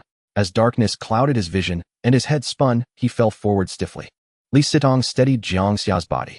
Jiang Xia's ability to take down two opponents was indeed beyond her expectations. Initially, she had planned to take down one of them in the chaos, but to her surprise, they had actually fought their way to the second floor. She wanted to go up to support, but was held back tightly by Chen Kai. What surprised her even more was that before she could finish dealing with Chen Kai, Jiang Xia had already taken out two opponents and even come down to help her, creating a perfect opportunity to strangle Chen Kai. This man is indeed exceptional. On the way back, Jiang Xia drove a $1 million SUV, while Li Sitong sat in the back seat with Jiang Xia's head resting on her lap. After devouring Chen Kai, about 80% of Li Sitong's injuries had healed. Glancing at the situation behind through the rearview mirror, Jiang Xia cursed. What did that bunch of beasts do to Jiang Xia? Why is there a hole in the back of his pants with some residue on it? Beasts. A bunch of beasts. That was caused by my tail piercing it. Jiang Xia weakly cursed with his eyes closed. At such a time, even if he felt utterly powerless, he thought it necessary to speak up to clear his name. Otherwise, as this matter spread, his reputation would be tarnished. Aren't you unconscious? Jiang Xia hurriedly turned back to take a look. Not unconscious, I just want to close my eyes and wait until I open them again, lying on a soft white bed, preferably with a very soft pillow. Moreover, I really can't move a single step, now not even a finger. Forget moving my fingers, even opening my eyes is a challenge for Jiang Xia right now. However, there is one thing worth mentioning, the thigh pressing down on my head is very soft. As the car drove out of the villa area, a loud explosion shattered the sky. What was that sound? Jiang Xia quickly glanced in the rearview mirror. Jiang Xia with great difficulty lifted his eyelids, looking incredulously at Li Sitong. Did you really put a bomb in that gift box? Li Sitong looked down at Jiang Xia, blinking, her eyelashes fluttering. What else would it be? Upon exiting the villa area, Li Sitong provided Jiang Xia with an address, instructing him to drive in that direction. Where are we going? At this moment, shouldn't I return Jiang Xia to ensure he recuperates properly? Shouldn't I go out and get him some nutrition to aid in his recovery? The tantalizing scent of blood and flesh wafting from Jiang Xia made Jiang Xia swallow involuntarily. It wasn't that he wanted to consume Jiang Xia, but rather that the aroma was simply too enticing to resist. Li Sitong looked down at the pitch-black blood oozing from Jiang Xia's wound. Logically, since Jiang Xia has already dispelled his demonized state, the blood flowing from him should be red, yet it remains this color, which is concerning. I suspect it has something to do with the two opponents he fought. Their attack methods likely contain some toxins. Given enough time and nutrition, he might heal naturally, but that could take a long time. It would be better to resolve it quickly at that clinic. Jiang Xia indeed felt something was off with his body. Logically, even when exhausted, he shouldn't be that clinic must not be an ordinary one, right? Jiang Xia asked as Li Sitong mentioned it could resolve issues quickly, indicating it was likely not a typical clinic. The clinic is quite ordinary. It's the owner inside who is a healer demon. Healer demon. Jiang Xia blinked, focusing on the road ahead. What kind of strange demon species is that? I haven't heard of it before. They are demons that are inherently capable of healing. Additionally, there is a situation where one can be referred to as a false healer demon. For example, I am an aberrant demon. If I evolve in the future and gain special abilities that have healing effects, then besides being an aberrant demon, I could also be called a false healer demon. However, as far as I know, apart from true healer demons, other demon species rarely evolve to possess healing abilities. Even if they do, they won't be as powerful as true healer demons. Li Sitong said, looking down at Jiang Xia. If you're uncomfortable, do you want to change positions? Change positions? Jiang Xia paused, glancing at his snow-white thigh. Li Sitong's clothes were torn, only covered by a curtain that wrapped around her body down to her thighs. So if she turned around to change positions? Change your sister. Li Sitong yanked Jiang Xia's ear, realizing his ulterior motives. In the old district, old streets, and an old clinic. The clinic was lit with the steel folding door only partially open. The plastic curtain, weathered by time, was yellowed under the light. Pushing the plastic curtain aside, inside the cramped space were a few long benches, the old-fashioned blue iron type commonly found in clinics of the past, with infusion stands beside them. On either side were two rooms. One was an examination room, the other a ward with several hospital beds. Just upon entering, a man in a white coat emerged from the examination room.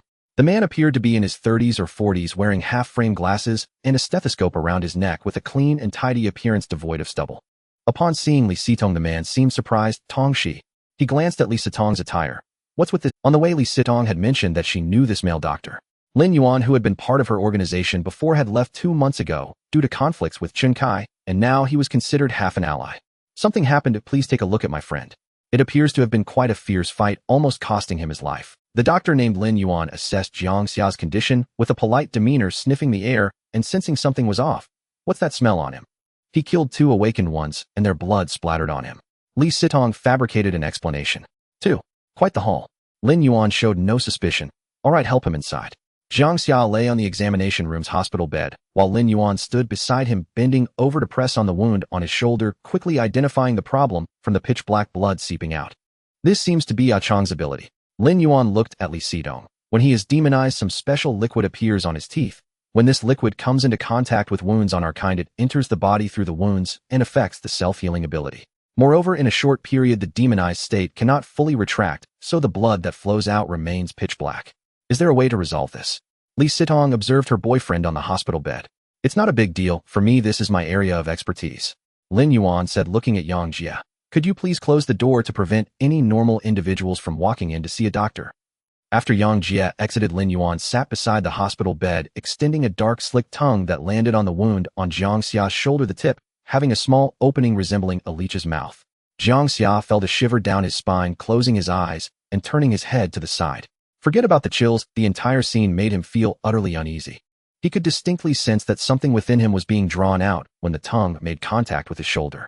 After several seconds, the treatment ceased, and Lin Yuan grabbed a trash bin, spitting out some black mucus from the small opening of his tongue. All done, although there's still some residue, it will dissipate on its own shortly. As he spoke, he stood up and walked to the sink to rinse his mouth. Sensing the slight nourishment on his tongue, he remained unconvinced, believing that it was as Li Sitong said, that the blood of the awakened had splattered onto this patient. He instructed Jiang Xia to lie still, retrieving a black medicine bottle from the glass cabinet, pouring out a jelly-like black substance, and handing a paper cup to Jiang Xia. Drink this. What is this? Jiang Xia stared at the contents of the paper cup, having no intention of swallowing it. It looked utterly disgusting. It's a medicine specifically for injuries sustained by our kind.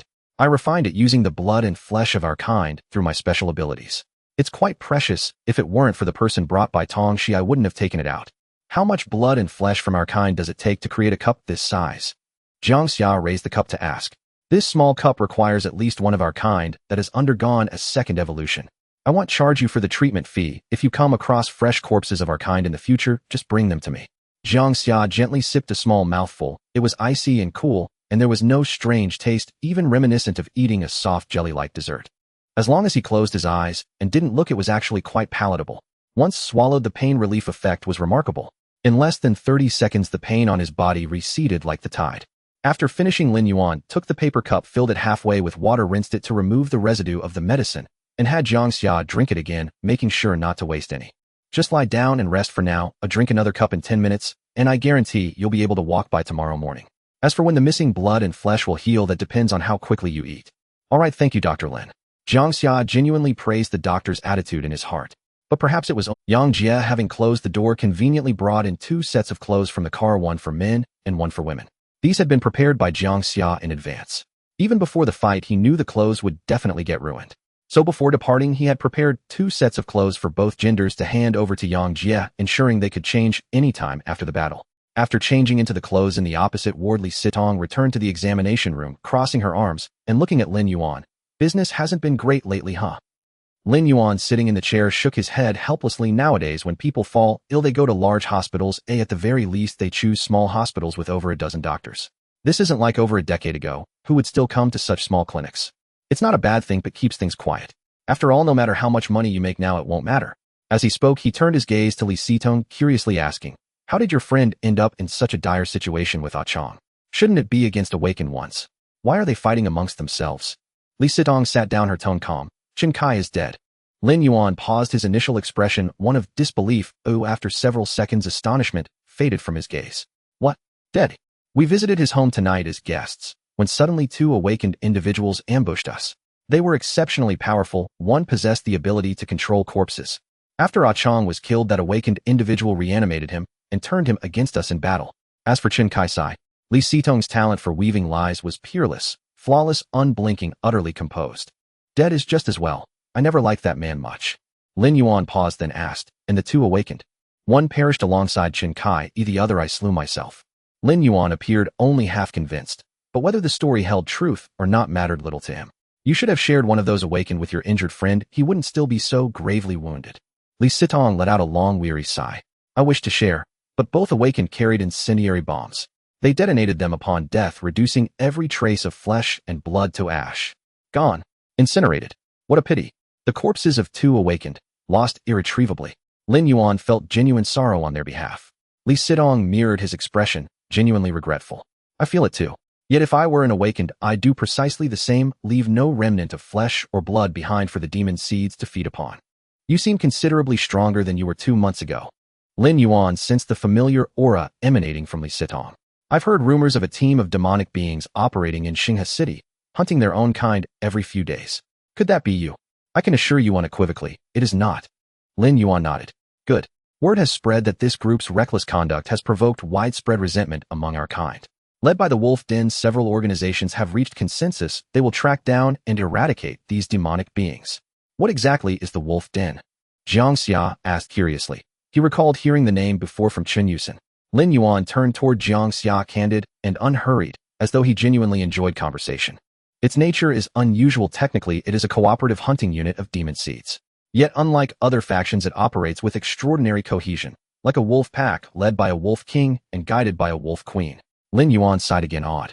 I've never witnessed such unity among demon seeds. They bond as tightly as family, trusting one another implicitly. I once met 2 of their members. Curious, I asked how they achieved such profound solidarity. Their reply, because we are family, and family must stand united. It sounded strangely cryptic. Moreover, rumor claims all their members manifest lupin forms upon demonic transformation. Remarkable, isn't it? Does one need a wolf-like transformation to join? Jiang Xia pondered silently. After drinking that substance, his body had markedly improved. He now felt strong enough to rise and walk. No, I do possess some intelligence on the Wolf Den, but its veracity remains uncertain. Li Sitong spoke calmly. Jiang Xia and Jiang Xia turned to her at once, and Lin Yuan too regarded her with keen, unguarded curiosity. Like all demon seeds, he sought knowledge of his own kind, intelligence vital for navigating the chaos. Li Sitong looked directly at Jiang Xia. Do you remember Changwen, the student from our neighboring class? Of course I do. Jiang Xia still vividly recalled their fierce life-or-death struggle in that narrow alleyway. That confrontation had been his true first battle to the death, more intense even than his earlier clash. In that instant, Jiang Xia remembered Li Sitong had once mentioned Changwen had a patron, and Changwen's demonic form bore a wolf's head. Could he then belong to the Wolf Den? Li Sitong continued, Changwen's patron is the Wolf Den. He is one of their kin. All I know about them came from what he revealed, willingly or otherwise. Their Wolf King and Wolf Queen are students at Xinghe University, and nearly every demon seed enrolled there belongs to the Wolf Den. Their extraordinary unity stems from the Wolf King's unique nature. He is a sovereign demon. A sovereign demon. Lin Yuan frowned, clearly unfamiliar with this classification. The sovereign demon possesses a rare ability. He may alter the demonic forms of certain peers, reshaping them to mirror his own. For instance, if his demonic form bears a fish's head, he may transform others to resemble him closely. By extension, if his form is lupin, those altered abandon their prior manifestations, retaining their original combat prowess while evolving deliberately toward a wolf-like configuration. Most crucially, every demon seed who undergoes this transformation develops an innate sense of kinship. Within the collective, all members perceive one another as family. This familial bond begins subtly, but deepens steadily with time spent within the group. This is why the Wolf Den stands apart in unity under the sovereign demon's influence. They have coalesced into a single entity, a true family. One prerequisite exists, however, willing acceptance. Only those who embrace membership wholeheartedly can be transformed. Moreover, once the collective forms, even if the sovereign demon falls, his power to transform others and recruit new members does not vanish. It transfers randomly to another member who then ascends as the new leader. Li Sitong exhaled, having spoken without pause. She accepted a bottle of mineral water from Lin Yuan, not opening it, but holding it firmly in her hand. Jiang Xia stood by the door, stroking his chin in quiet contemplation. It strikes me that this sovereign demon feels more like a king demon than Wang Mo himself. Perhaps he should bear that title. Li Sitong shook her head. Unclear. Perhaps King Demon was claimed by Wang Mo long before the sovereign demon emerged. And Wang Mo is far more complex than you imagine. His power to subjugate fellow demon seeds into demonic thralls alone renders him irreplaceable by any sovereign demon. Jiang Xia snapped his fingers. Understood. Wang Mo is a monarch. He commands subjects. The sovereign demon is a patriarch. He leads a household. Precisely. That analogy works well, Li Sidong admitted, impressed by Jiang Xia's clarity in distinguishing the two archetypes. She continued, among all demon seed classifications, the sovereign demon poses exceptional danger. Slaying him triggers unrestrained vengeance from his entire kin group. The only reliable strategy, to eliminate every member of his family, root and branch, before striking the sovereign demon himself. Jiang Xia gazed upward, lost in thought. Chongwen belonged to the wolf den. If word of his death leaked, would it provoke their full, furious retaliation? So far few knew he'd slain Chongwen. No matter. Let events unfold. Steel meets steel, flood meets earth. When push comes to shove, fight. Lin Yuan opened his mouth to ask another question, then abruptly fell silent. Not only he but Jiang Xia and Li Sidong as well sensed multiple familiar presences gathering outside the clinic door. A sharp, insistent rapping echoed against the door. Lin Yuan wheeled his chair to the computer desk and pulled up the security feed, revealing 2 men and 1 woman standing before the entrance. His brow furrowed. Speak of the wolf, and the wolf den appears.